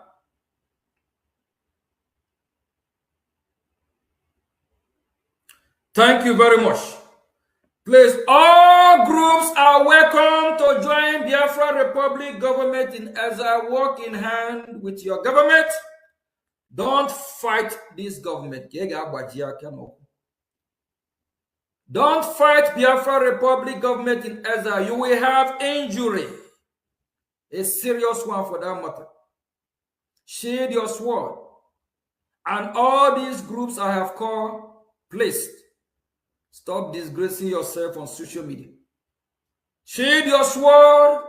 After Biafra Republic government in Ezra has successfully bring Biafra, your group will be valuable in Biafra land. Your group can come out and contest for election. Please, thank you very much. We might be having some question and answer. And please, every Biafra Republic government official, as the government of Biafra, tread with caution. All these other groups, stop attacking them. Only give them advice. They are all under the government of Biafra. They are still Biafrans. We can only advise them with their mistakes or when they make mistake. And no group will be superior than the government of Biafra.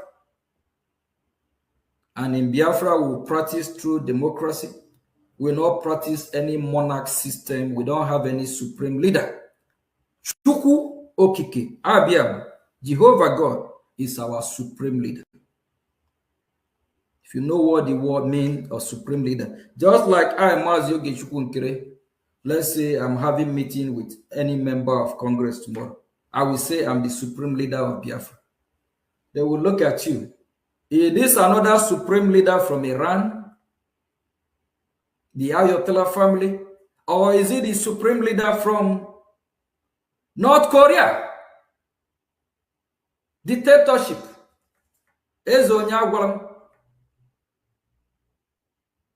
Biafra people don't worship human being. We only worship Chukwu Okike. We don't have any supreme leader if not our God. Please. We need to start correcting. And as we progress, we'll gradually educate our people. We will learn things that we have never thought about before. And what we are doing, we motivate other Biafrans. We have millionaires and billionaires and Tanzanians and trillionaires that are Biafrans. When you see all these gallant men and women, people that are, that can represent Biafra or fund Biafra, you go and tell them you are their supreme leader. You just already degrade them. You disrespect them already. Yes. We don't want to let them down. We are servants. I'm Monyo Odibo. I am your servant. Forget about this title, Prime Minister. If not for the office I'm holding, I don't call me my name. I love it. Just like here in America, people over, even some over 30, 40, when you call them Mr., they are angry with you. You make them, it's like they believe people you call that kind of Mr. These are people of 90, 100 years. If not for the title of the office or where I present myself and how I should be addressed, I will say, call me my name.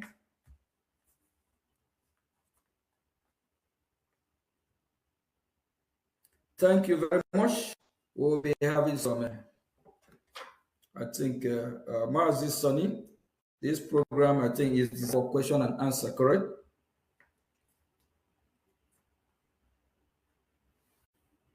Honorable Minister of Information.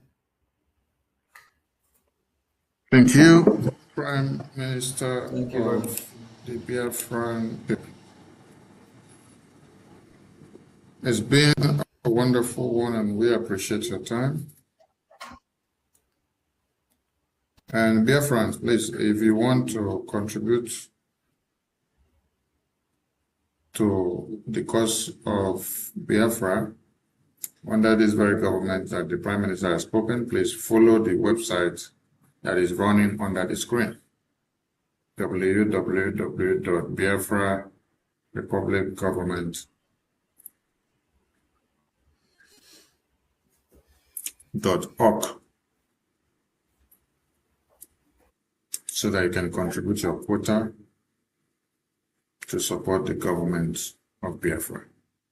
We appreciate the Prime Minister with his entire cabinet. It's not been easy to take all these bullets and to also create all the time, the energy, the resources, your money, and everything for Biafra. From your speech, you are not being paid for anything. You use all your resources, you use your money to sacrifice for Biafra from the beginning to the end. While those that you are even fighting for get financial benefit. Yeah. Yet the same people that you fight for that get financial benefit are the people that are fighting against you and your government, working so hard to destroy you. And it's so pathetic for Biafrans to see that the congressional testimony in the US Congress last year, everything was about the release of Mazenam Dikano and Biafra freedom. Like you stated, there was no line throughout the 8 pages of the congressional testimony to the US Congress. There was no line that depicted your name asking for a favor for Okechukwu Nkere. There was no line. Neither was there a line or sentence that asked for favor or protection to the family of Okechukwu Nkere. Not the wife of Okechukwu Nkere, not the children of Okechukwu Nkere, not his company or his business, but all for Mazenam Dikano and Biafra. And today, Biafrans can see that the same Mazi Simon Ekpa that you're fighting for is the one that is inside prison and is filing a lawsuit against Brgie and against you personally, and also against the lobbyist and against the attorney that is fighting for Biafra to be on the table of America. It is pathetic and shocking. And we believe that it is what must happen for Biafran people to understand and see and know that it is the right time for Biafra independence to be actualized. Because never a time like this that the Biafran people has been this close and also gotten to Washington, D.C. to table their case to this point that they now speak and have handshakes with the U.S. government on Biafra discussions. So if there is attack or a reprisal attack coming in from even the person that you're fighting for to be free from inside prison, and even Biafrans that you're fighting for to be free, plus Nigerian government, who have launched series of attacks against you and Brgie in America to be destroyed, and to see that you are captured like the way they captured Mazenam Dikano and put inside a bag and brought down to Nigeria. If all these are happening at this time, and all these opportunities did not avail itself during Ojukwu and Philip Effiong time of Biafra independence, because they sorted so much opportunity to see that Biafra gets to America and to be discussed in Washington, D.C., and for any of the congressmen or ambassador or even a think tank group in America to discuss Biafra in any way, opportunity did not avail itself. So if this is happening at this time in our own dispensation, and then those you're fighting for are now joining hands with the enemy of Biafra to fight against you, it actually means that Biafra is here and that we are at the right point to get it all done once and for all. Nigeria is on a time bomb now. It is exploding. Boko Haram terrorism is escalating on a daily basis and going everywhere. So I see it that the opportunity of the Biafran people has come. The time to get it all actualized has come. So Biafran people, like the Prime Minister said, you should count it joy that your crown and your glory has arrived. That which you've been waiting for is actually here.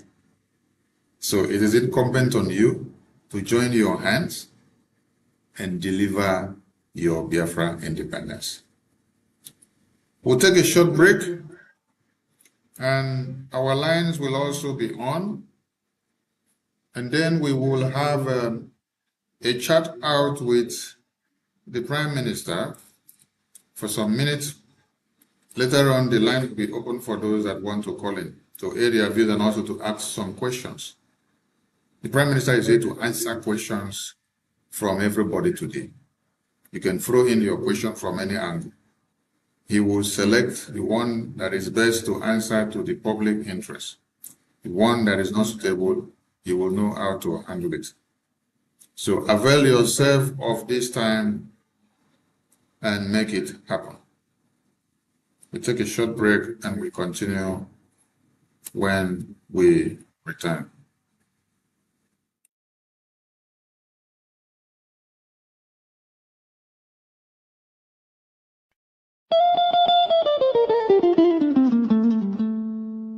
In the heart of Africa, a nation bleeds. Not from a single wound, but from 1,000 cuts. Inflicted by a forced union, never meant to endure. This is the story of Nigeria. A giant built on false foundations, now straining beneath the weight of its own contradictions. And at the center of that storm stands the unbroken spirit of Biafra, crying out for freedom from a nightmare that has consumed millions.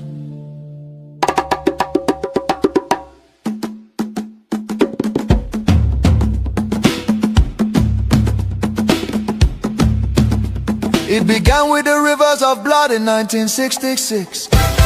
Thousands of Biafran men, women and children, professionals, traders, students and families who had built lives across the Federation became targets in the northern city, fueled by ethnic hatred and religious hostility. Mobs descended upon innocent civilians. They were slaughtered in their homes, in crowded markets, and aboard trains carrying desperate families back to the east. Streets were littered with bodies, rivers choked with corpses. Survivors returned to the east carrying trauma, grief, and the painful realization that they were no longer wanted in the Nigerian Union. Biafra, Biafra, voice of truth and freedom. Biafra, Biafra, the rising sun will rise again. Then came May 30th, 1967, a desperate act of survival. What followed were 30 months of unimaginable devastation. The Nigerian military, armed and backed by foreign powers, including Britain, Russia and Egypt, surrounded the young republic. A total blockade was imposed. No food, no medicine, no escape. Starvation became a weapon of war. 5 million, mostly civilians, many of them children, perished during what was not just a conflict but genocide against Biafra. Bombs fell on markets, hospitals and villages. Communities were razed. The world watched in silence while famine hollowed the faces of innocent children. Some nations spoke out, but many turned away. The war officially ended in paper in 1970 under the declaration, no victor, no vanquished. Yet for Biafrans, the suffering did not end. Their properties were confiscated, careers destroyed. Biafrans were given only 20 pounds regardless of how much they had.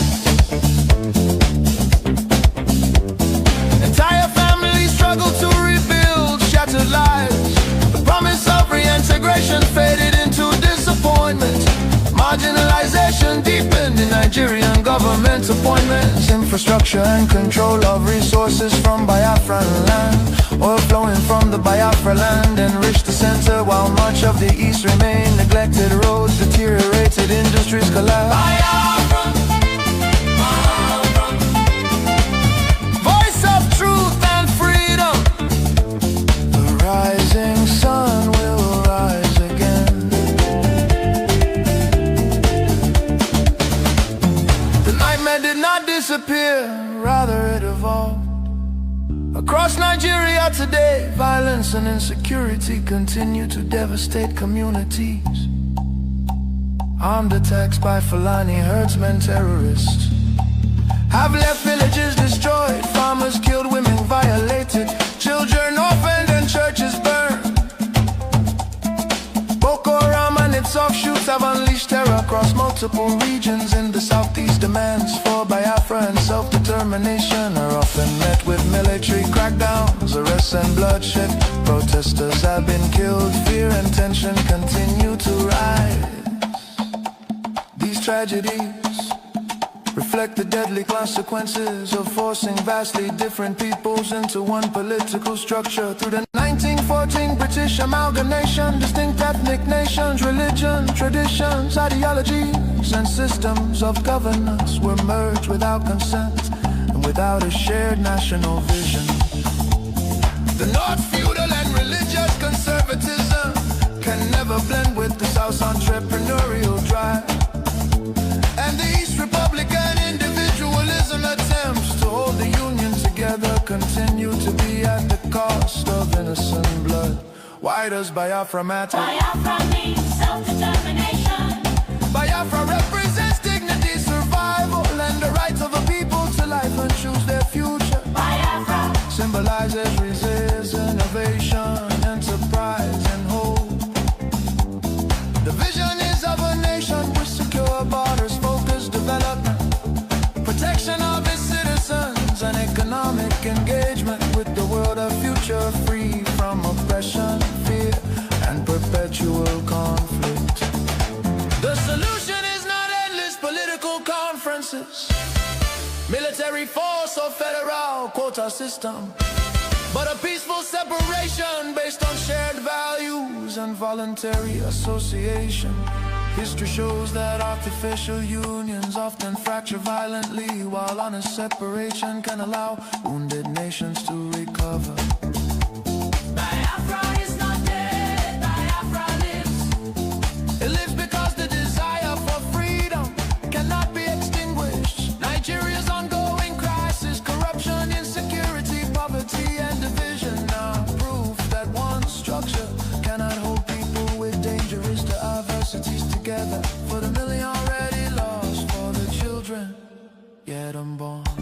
Biafra, Biafra independence is non-negotiable. Let Africa remember that true unity cannot be sustained by force.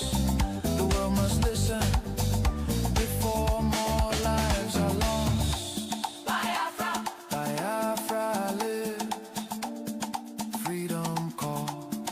God bless Biafra. God bless the land of the rising sun.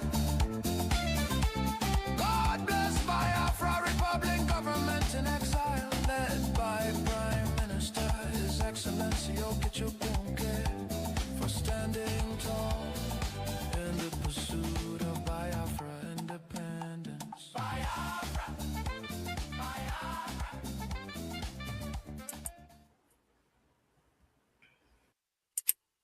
Welcome back to Voice of Biafra. It's been a very wonderful evening, and we had the opportunity of listening to the Prime Minister of the Biafra Republic government in exile, all the way from Washington, D.C.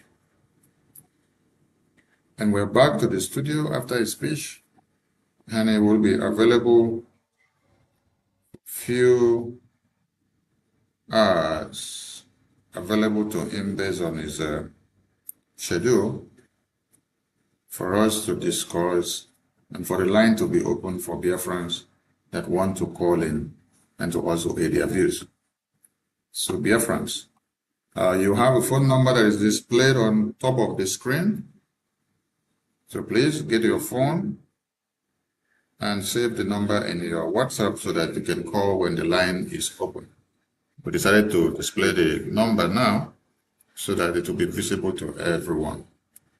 While we dive into the question and answer session of the Prime Minister, it's very good to have the Prime Minister back. Prime Minister, congratulations, let me say, on your battle Pro Max level now, because that is how I would describe it. It is only when someone is superlative that you now be on a very hot and a hotter and the hottest seat. And then the battle is not an easy one now, because you are getting bullets coming in from Finland as a country and Europe as a continent and the prison of Finland as a dungeon. Then you're also getting bullets coming from Nigeria, from Tinubu, with all his lobbyists in America, and some of the lawmakers that he has been able to bribe the way he wants, and those that is working on the ground with him, because even his drug cartel records are concealed in America because of the money he's paying to some people. Then, your battle has not finished there. You have some other bullets coming even from your own cabinet, because you still have some Sabo that are throwing some bullets on you. Then, there are some other bullets coming from some other people that you had trusted so much and expected that at this time, they will be the pillars of Biafra. So my congratulations to you is that you've been able to stand or to hover above the storm. How did you do it? How did you do it? And how are you doing it? And how are you able to cope with it?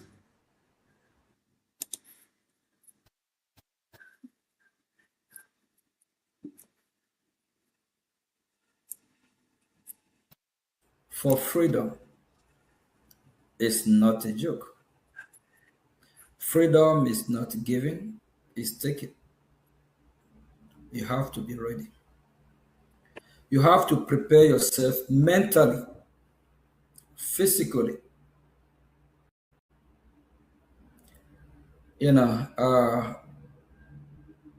It's expected to happen. And we Biafrans, especially, we are not used to violence. We are not used to this nature of being so troublesome. That's why we let a lot of stuff go. And that's one of the reasons why these henchmen or these terrorists, they are using that as a weakness against us. Because our people are so peaceful and, they always use this word, you can't hurt a fly. That's who the Biafrans are. So Biafrans believe in live and let live. So, and when you are not prepared, before you go to battle, then when your enemy are coming with all this heavy, you'll be freaked out. You have to be prepared. So seeing all this happening, and some of our people always believe in their, Biafrans are also well educated. Some are thinking that their education is already a license for them to be smart or for them to know more than everybody else. So that's a mistake. So a lot of these people, they just believe that some, like the ones that are coming after me, believe they can do it better. Who am I?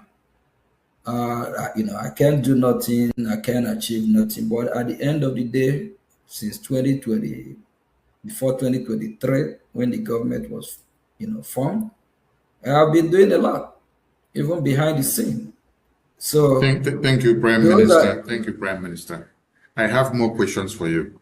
So don't extend too much of time because I got the question from what you just said and the answer has already been extracted. I congratulated you for being able to take too many bullets. And then my question was, how are you able to cope with all this? And then you said it's preparedness. So you actually prepared and waited and you knew what was coming. And you knew that you will need the armor to be able to shield all this. So the preparedness in you is really working and is taking so much.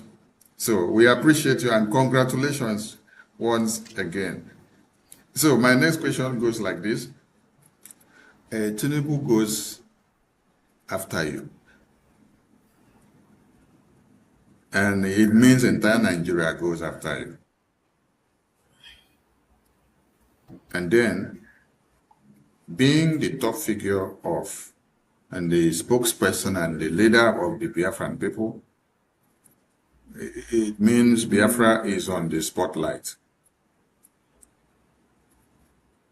Then, all of a sudden, you see a lawsuit from Mazi Simon Ekpa from inside prison, also coming after you to your entire cabinet and to your legally acquired lobbyist and the attorney of Brgie.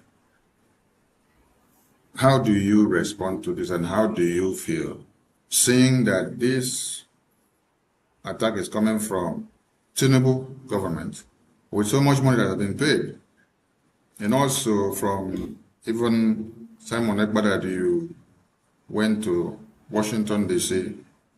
to work so hard on a daily basis to see that he is released? How do you see the clash of the two coming out the same time? Nigerian government coming after me is expected. Yes, and they didn't just started 2026. They didn't start last year. They started since 2023. I knew around the time frame because of what is happening, which I'm not going to go into details, but a lot of Biafra they know about what I'm talking about. There's actually a time that I gave Mazi Simon Ekpa a hit about some event, something that occurred, and I pinpoint where it's actually coming from. After the government was registered, which I play a big role in registering the government, and after we inaugurate our office, after we inaugurate our office in USA here, it's a big blow to Nigerian government. It never happened before. It's significant. And even during the inauguration, all of you watch it live. So do you think the Nigerian government will be quiet? They're seeing our flag flying on top of the roof of the office building. So the attack started since 2023. And they actually intensified the attack this year. And they didn't out first. What they are doing now, I thought that's what they will be doing way before, but they underestimate as well because they focus more in Finland. So, seeing what, it's just expected that Nigerian government will do what they are, being a terrorist country. They have done that in Kenya successfully.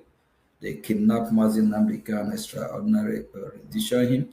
And they done that in Finland, but they find it a little bit difficult to repeat the same pattern here in the United States of America because of how the system here works. So it's just expected. But for Simon suing from, it's kind of weird though, because I haven't heard I don't know if I can recall any time where somebody will sue someone else from prison. I don't know how that works, but we'll figure out, we'll find out how. So it's just disheartening, and no one know what is happening behind the scene. We pray that he will be released very soon, but it's just not a good step. It's not a good thing, and he also shows sign of weakness, sign of being confused, and sometimes mentally, we don't know what his mental status, if he's in good health, or if mentally, something is wrong. So sometimes people do things that when they start doing things that are not normal, you start questioning what is going on. Is this person okay? Is he mentally fit? What is going on? Or is just because of us being being human, that who will make mistake as human? But coming after the same Brgie that is part and parcel from the beginning, it's just it's disheartening. Sometimes it's just unbelievable what is going on. But at the end of the day, we thank God that people like us place as gatekeeper of this movement, of which a lot of fight from the top, even from the other groups fighting the same government for us to dissolve this government. We don't want government. Well, how will you? You're fighting to rescue a nation and you say you don't need government. And at the same time, once upon a time, you also prophesy about the government, that we're going to have a government. Now we have the government, you say you don't want the government. No, it should be that. So something is just wrong. But, I'm kind of shocked that some have decided to, one way or the other, betray Biafran people. But that will not stop us from doing what we are doing or even fighting for their release. So when they are out, they can see the mess they have caused, and we'll figure out what the problem is. We see one, if they are okay, or they need a kind of medical attention. So that's all I can say on this. Thank you. How I feel Thank about you. that. Thank you, Prime Minister. And you dropped another bomb there. You said some people from the top want the government dissolved.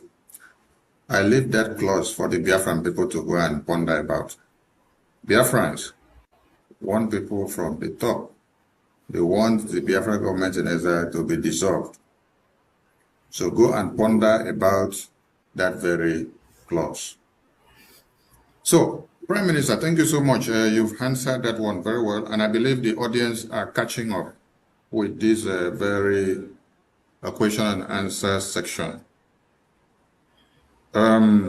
Just like you said, that they said they have dissolved Brgie, and we saw that from Ngozi or Abu Fulani group of USB charger. And she said Simon appointed her to declare Biafra. And after she declared Biafra, according to her, she dissolved Brgie. So now that they are saying they are suing Brgie and suing you, is it the Brgie that was already dissolved and is in existence to them that they are suing now? Or which one are they suing?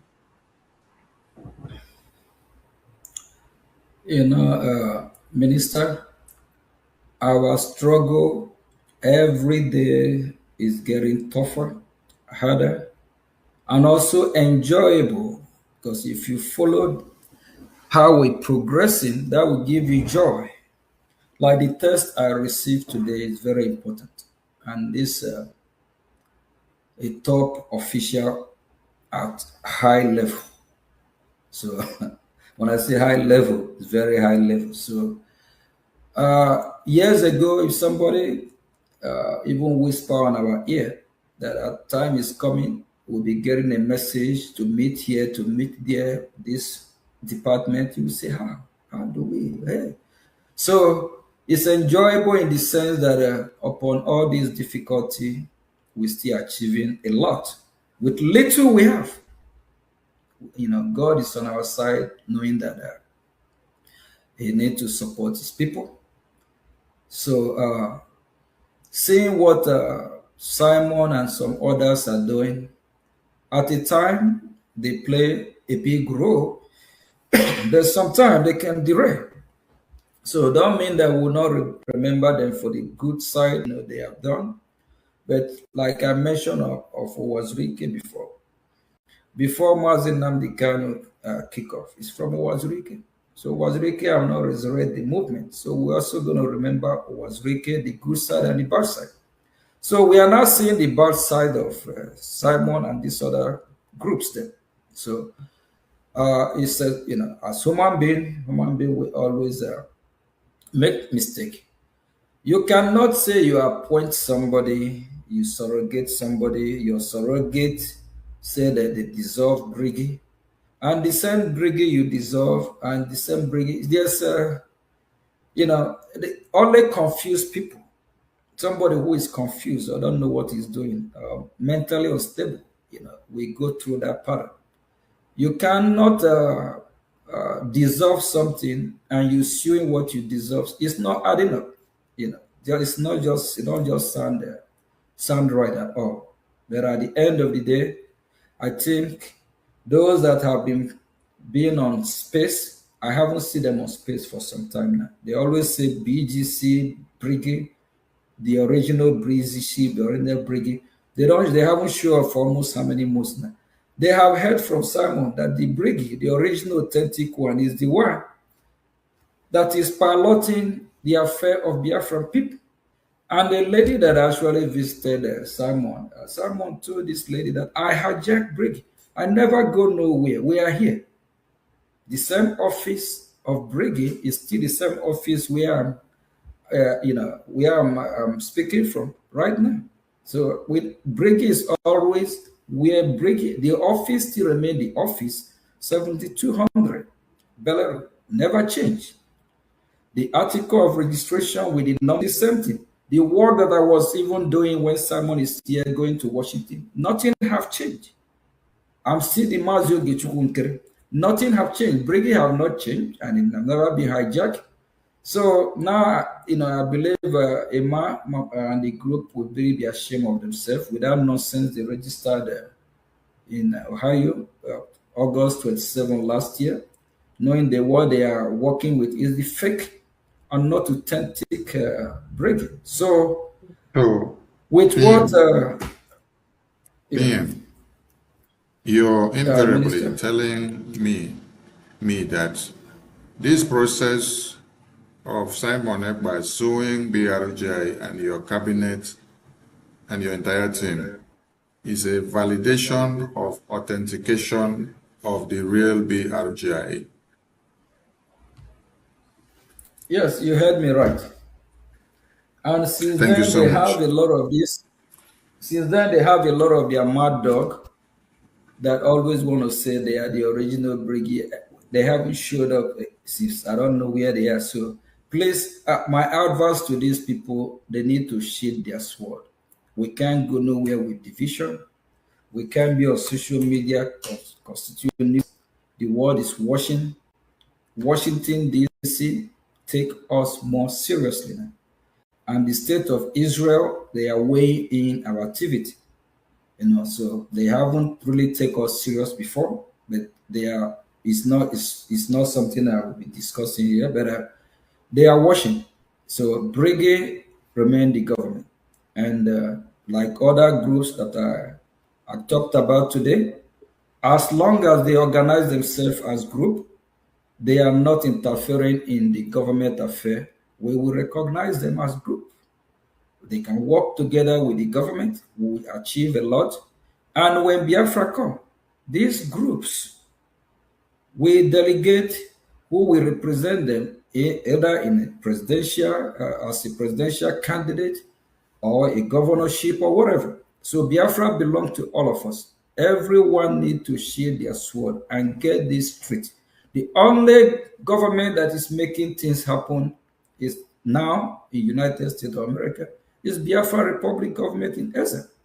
And we don't want to miss this opportunity by all these splinter groups. They can have their group, organize themselves, stop fighting each other, build their base, make their, if possible, they turn their base to a political party. And at the end of the day, they are still part of the government. They can nominate anyone from there to be a member of the government, a cabinet member. Government is for all of us. It's not individual property. Thank you very much. Thank you, Prime Minister. You seems to be very diplomatic in your pattern of dealing with the splinter groups. Biafran people wants to get a yes and no answer from you from this question. Did you in any way try to go and take the BGC group from the owners? I've never been part or parcel of BGC. I don't know about that group. So they can Did you have their also BGC. Did you also try to take USB charger group from the owners? No, I don't. I don't have nothing to do with that group. So I don't have. I don't know why I will blame the government that is piloting the affair and go to group affair. Thank you. Did you also go to this other group that they call AVID group, IPOB Nigeria group, Ambassador group, and all of a sudden we see another one, 100 Men group, we see another one, Sokoto Declaration group. Have you made any attempt to go and carry their group or to go and take their group from them? You just heard me encouraging all the groups to shield their sword, and as long as they are not interfering in the government of Biafra and they are not sabotaging what we are doing, having a group, I don't see anything wrong with that, unless when they start fighting the government or when they start sabotaging the coming of Biafra. That's when we'll sanction that group or call that group. But for now, all these groups, even the calling them this other group IPOB Nigeria, hopefully without Nigeria will be out from there. We just call them as IPOB China Chike Dozim or IPOB Mazin Namikano group, but they just have to work accordance and work closely with this government. So for them, looking down on this government that God has given us is a big mistake. And I don't think that we'll take it lightly with any group that will come to destroy the progress that we have made so far. So I'm just appealing with all of them. Shield your sword, support your government. Whatever you don't know about the government, ask questions. If you want to be member of the cabinet, let us know. We are ready to work with any group, as long as it's for Biafra. Thank you very much. Thank you, Prime Minister. You advocate for all these groups to fall in line because they are mere groups to come and support their government. So you've responded to Biafran people that you have not in any way tried to go to use up these groups or to steal their group or to hijack their groups. So what is it that is unbeatable about BRGI that all these people now gather as a cloud coming in full force against only one BRGI? BRGI, one is authentic. Yeah, one is authentic. Number two, especially the members in BRGI cabinet, they are not there because of money or ego. They are not self-centered. They are servants of Biafra people. They are not there to impose leadership over the Biafran people. They are, they're humble to serve Biafra. And BRGI have a strong connection tie with the United States of America, which is just undeniable, unless some might just want to, act like they don't know what's going on. If Biafra Republic government in exile is not really dealing with Nigeria from Washington, I don't think Nigerian government will be after me. I don't think they will be fighting Brgie since January this year. So, and the Brgie have been their night worstmen so far, and we'll keep doing what we are doing. And it just give me joy that top U.S. officials are now, working closely with Biafra Republic government in exile, and they are not taking us seriously. So all this other group, they have observed it. If you ask those other groups, like we call them, they are not government to start with. What have they achieved for the past year for Biafran people? IPOB group of Mazin Namdekan, Chike Dozie group, because since they don't recognize the government, so we still have to identify them as a group until any of them recognize the government, and we address them how. But as a group of Chike Dozie, what have they achieved in international stage? Diplomat way. What have they achieved for Biafran people? So if you ask all these other groups, both the one Imam Madu and BGC, CRC, are nothing to show for them. And if all these other groups are threats to Nigerian government, why is Nigerian government not going after Chike Dozie? Why is Nigerian government not going after Ngozi USB? Why is Nigerian government not going after Emma or Chioma or all these, both the ones that are ranting from different countries every day on social media? They know where the they know where the threat is coming from, the government that is dealing with them here, United States of America. Thank you, Prime Minister. BRJ under your watch does not need Mazi Simon Ekpa from prison to be validated for it to exist or to have success. A BRJ under your watch does not also need Mazi Nnamdi kind of validation for you to have all the traction in Washington, D.C. BRJ under your watch does not need the IPOB groups, the BGC groups, the USB charger groups, the AFID groups, the ambassador groups, before you made all these successes in Washington, D.C. How so? While every other groups are looking for who to validate them, even with all these validations, they are making nothing. How is it that you don't need validation of any of these people or support from these other places, but yet you are the one that is having handshake with the U.S. government? What is it that you're doing that they need to learn if they have to come to start learning something? We are a government, we function as a government, so government can need the validation from organization or group. Rather, group or all this organization, we need validation from the government. Just like if you're going to get your ID card, did the government come get ID card from you, or you get the government issue you ID card? Minister? The government issue you, the government authorized the ID card that you use, right? Yeah. Okay, so the government is always ahead. So as a group, we have to need validation from the government, not the government to need validation from any group.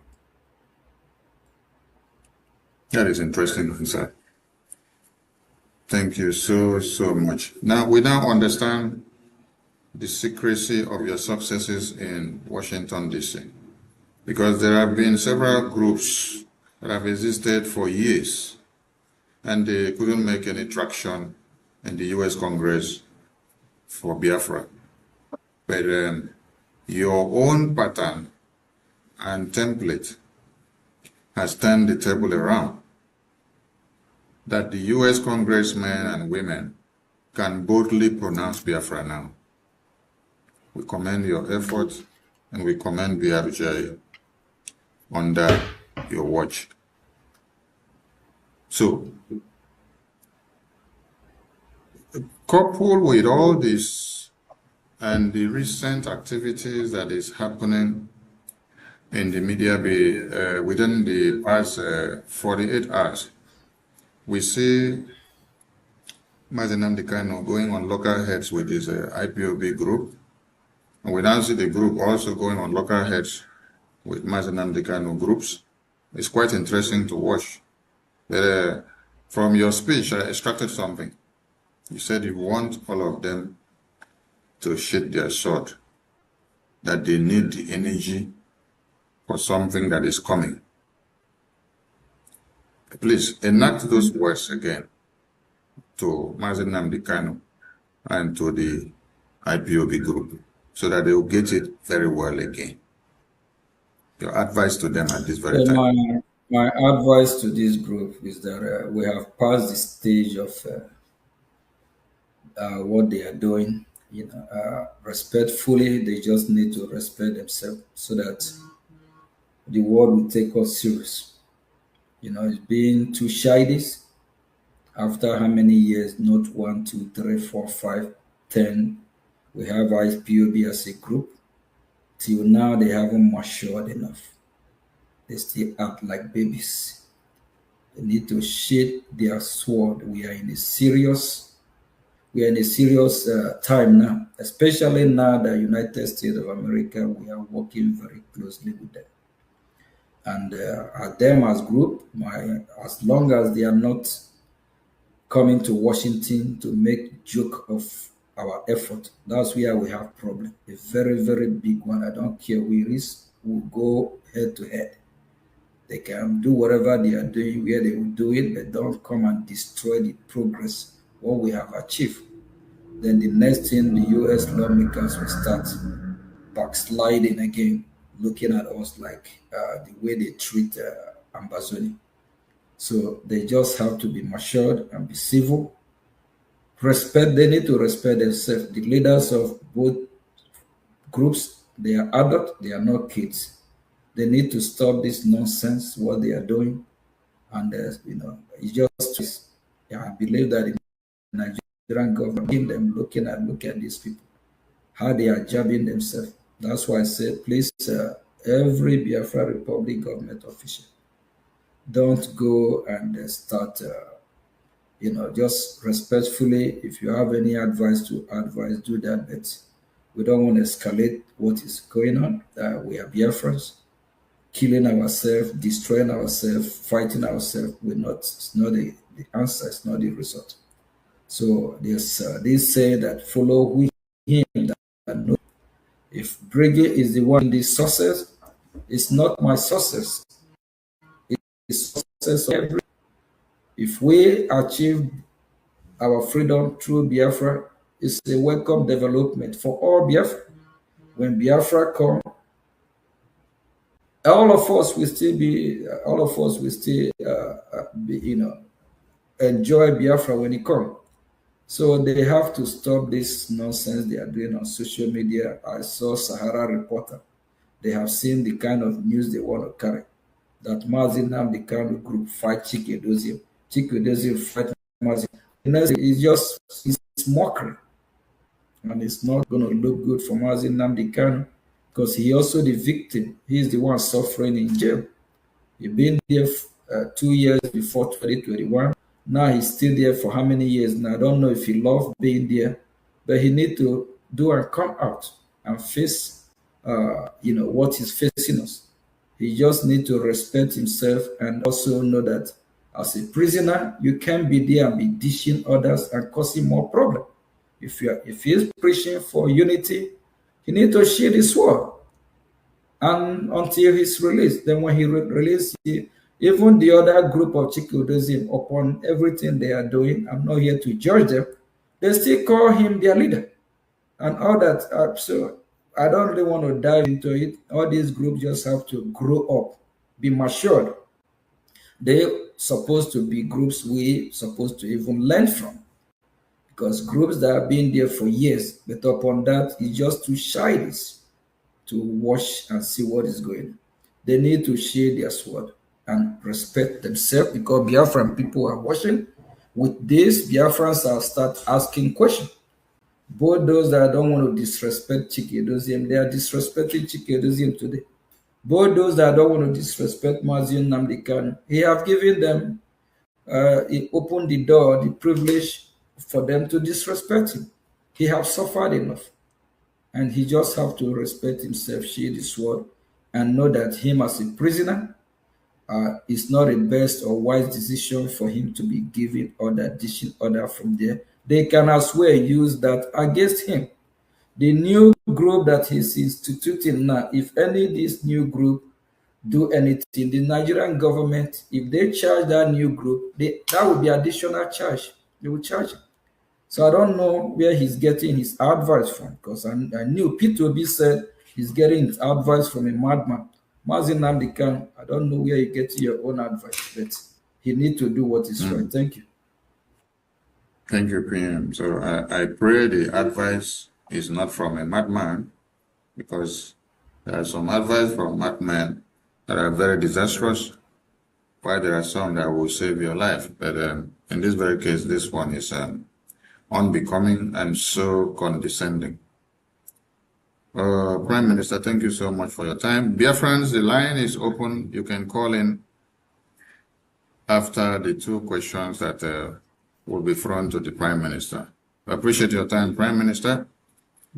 You did say from your speech that the Biafran government in exile would soon unveil a governmental template that will adopt that of America. Since we are going to America and we are seeking recognition from America, everything that we've been saying is America, America, America. Our leaders of the past, Philip Effiong and Ojukwu of 67 to 70s, were all talking about America. Wazirike was talking about America and their template. Mazi Nnamdi Kanu was talking about America. Mazi Simon Ekpa was talking about America.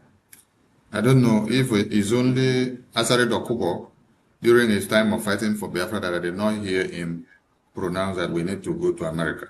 Maybe for those of you that have seen the video, please try to get it so that we can also give him the credit, because we like to give credit to everybody that have fought for Biafra and sacrificed in any way, keeping every of their excesses aside. So, Prime Minister, I wanted to throw light on this governmental template of America, which you just told the Biafran people that they will be adopting it as their own template for the Biafra Republic. We all know that America is the leader of this free world. So if their system is working, why not we Biafra adopt American system? And America being the champion and leader, their way of governance is working. So for them, America actually will be our coach, our number one ally, of which they will help Biafran people during the transition and in helping Biafran people to get, stand for us to stand in our feet. So we can have a primary what is the right word for that? We can't have this parliamentary system, and while America that are supposed to be helping us in our government, with their own system, it will kind of contradict. It will be kind of difficult in assisting us to be able to be a functionable, better government in Biafra. So it's just wise and appropriate we adopt American system of government. And I believe that every Biafra will agree with me, a system or a government that we understand, instead of a system of the British people that is, it's not not going to yield fruit for we Biafran people. So it's just going to be wise that since America will be our coach, and for us to, adopt their system of government. Very soon that will happen, and it will make things more easier for them to assist us during the transitioning and putting our government in better shape to also compete and be like the best, like America.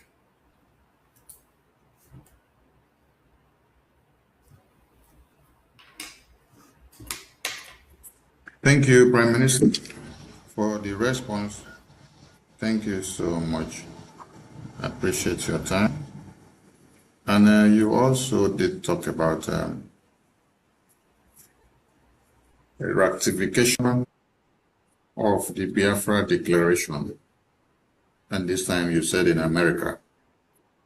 To some Biafrans that may not understand your terminology of ratification of Biafra Declaration in America, what does that entail? So that they will get prepared and know what they are up to. Yeah, Biafrans, the truth of the matter is this. Yes, we redeclare Biafra, but we also make some mistakes. There's things that are supposed to be in place, of which that are not in place before our redeclaration. That's why, even if Mazi Simon Ekpa is here, it will be difficult for us to still defend Biafra land, because we can't have two governments operating in Biafra at the same time. So we made a mistake not taking some step to make it easier for us. And our redeclaration is also be tampered with and make caricature and joke of. So we need to clean that up. We'll make sure we go through the process. A lot of countries, I think, have done that in the past as well. So we'll ratify our redeclaration, and that will happen in the same America, because America is in the center stage. Why it was shifted to Finland before is because of that's where Simon reside. But that's actually a big mistake. America, it would be easier for the American government as well to declare the country that is our biggest. It can be a more clear declaration. I made joke already. So we'll make sure we clean. We'll make sure with Minister of Information, please, can you?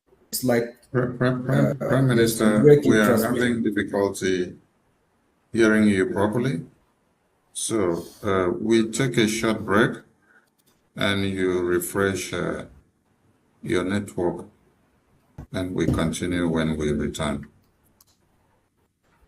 Stay tuned, dear friends.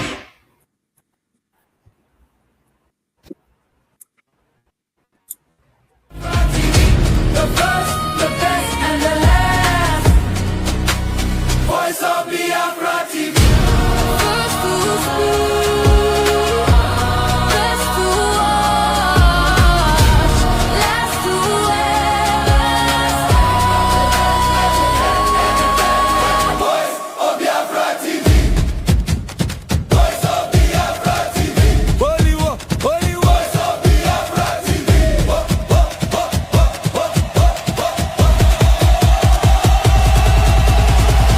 Only one, no, only one, only one, only one. Voice of Biafra TV. Only one, only one. Voice of Biafra TV. Only one, only one, only one, only one, only one, only one. Voice of Biafra TV. Only one, only one, only one, only one, only one, only one. Hear the people sing at last. Voice of Biafra TV.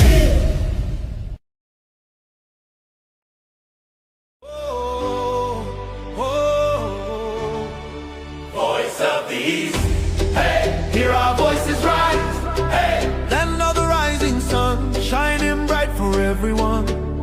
We rise, we shine. shine, we stand tall. From every town we answer the call. Voice of the East, hey, voice of the East, hey, voice of the East, hey, Hear our voices rise, hey, land of the rising sun, shining bright for everyone.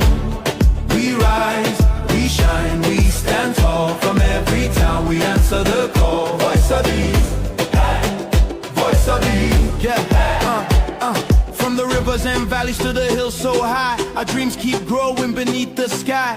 No more fear, no looking behind. We're hope in our hearts and a future to find. Together we're building, together we're strong. United in purpose, moving along. The light keeps shining for all to see.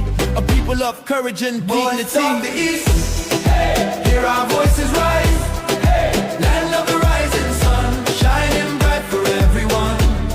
We rise, we shine, we stand tall. From every town we answer the call. Voice of the East, voice of the East, voice of the East. Hear our voices rise, land of the rising sun, shining bright for everyone. Oh, rise up, let the morning light appear. rise up, With hope and vision far and near. Voice of the East. Yeah, welcome back to Voice of Biafra TV. Before we went on a short break, the Prime Minister was addressing the issue of the Biafra Declaration ratification. And we lost his connection. Prime Minister, can you hear me, sir? Yeah, I can hear you. All right. The floor is yours now. Because we didn't hear anything you or were struggling to get what you were saying when you were addressing the Biafra Declaration ratification. Go ahead, sir. You have the floor. What I'm saying is we will ratify our declaration, which is normal. And that will happen here. I'm coming out, correct? Yes, I can hear you now. And that is how that we have the state of America. We are a lot of mistake. There's some preparation that's supposed to be, some measures supposed to take care of that didn't happen before. So we'll make sure all that are taken care for the ratification, and as well it been and make caricature by USB with their cheerleading. So Biafra can be joked with. So everything we are doing, we are damn serious. Everything handled properly and in a way that will be respected. At the same time, we follow the due plan, everything we need to achieve. Ratification, we have achieved it. Just like Somaliland was just recognized Israel, not quite maybe recognition. There's a lot of stuff they have done in Somalia, a lot of resources. They have, they have available government. Things are just working over 60-70% to the percent to the right direction. So in our own case, it's something else. So we'll make sure everything is taking place, and things that we're supposed to be done before our declaration that is not that we didn't do, we'll make sure we correct all that mistake this time. So that's the need of ratifying it, and to also clean up some mess. So we cannot get in Biafra with all those nonsense stuff that is not just right for anything that is not befitting our God or our country. So we'll make sure we clean all this up with the top U.S. official that will be in our ratification when we are ratified. And so part that will also guide us in way about I believe every Biafra will believe with me that after the redeclaration, I will ask any of you feel the impact that Biafra land have redeclared, that Biafra have been redeclared. If you go to Biafra land, you can't see any different. You can see what shows that we have redeclared Biafra. So there's things, some measures that we need to take before our ratification. And that will happen. So when that will happen, we'll let Biafras know when to prepare and when they will be coming to Washington, D.C. So a lot will happen that very day. Thank you very much. Thank you so much, PM, for the clarification. Dear friends, the line is open for you to call in. And remember that tomorrow is our general fundraising. You have to join. And on Sunday, we have another general town hall meeting for you to join. So while we wait for the lines and the calls that will be coming in, Prime Minister, in your opening speech, you said there are some people that are destroying your names on the media and they are calling you criminals. And you said you are the one that paid for your bride price, not their bride price. So different people are asking you, when are you going to go and take your wife? Because that is your property and your son. Because if you pay money for your wife and then you leave it somewhere, somebody else is taking care of it for you. So when are you going to go and take your property? Actually, I will make it property of Biafra. So whenever Biafran people demand for it, they have to say what, let them tell us what they want.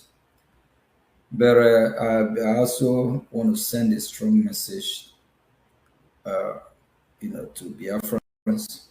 Please be upright. Don't castigate. Don't lie at somebody who feed you or who do you no wrong. Karma is real. If that men do live with them or dwells with them, karma. A lot of people are consequences of what their action, of what they have committed or what they have done to others. Especially when your hands are clean.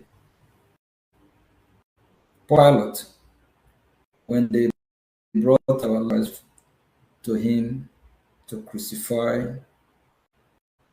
at all the interrogation, he found out that our Lord is innocent of all charges. He went. It's not part of this. Those people that are committing evil, calling me name, saying what I didn't do or what I didn't know, not just sin. There's other mad woman, mad dog, about people group. I have groups I have in Biafra land terrorizing people. I don't have any group. I'm innocent of all this accusation. But tomorrow, when that lady and her family will start,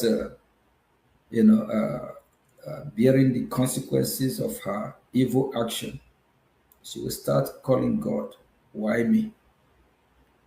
People like that, the evil that they do, their same evil is what will hurt her children, her family. Because some of them, their children is part of it. Like this woman in question. She don't know more about electronics. The children help her. So when she starts suffering, whatever she will start suffering, both the children, the cause will follow her children. And this man in question, I feel pity, I feel sorry for him. The future is not going to look bright because of the evil, lies, allegation.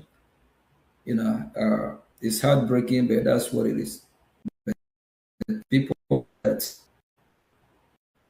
This generation, they will have a problem because of evil. If you don't want it to happen to you, repent. Repent from your evil way. A lot of people are out there. Actually, these questions said because I want to bribe. 2023, early 2023. I have been happy even when so that means when I'm bribing. Is somebody who you have not with 1,000, not enough 4, not 5, thinking you are happy, your fellow man. Somebody you have. One day I'm going to print evidence, show the evidence. Some that are listening to him might think it's just something you did once. Over years, almost 3 years.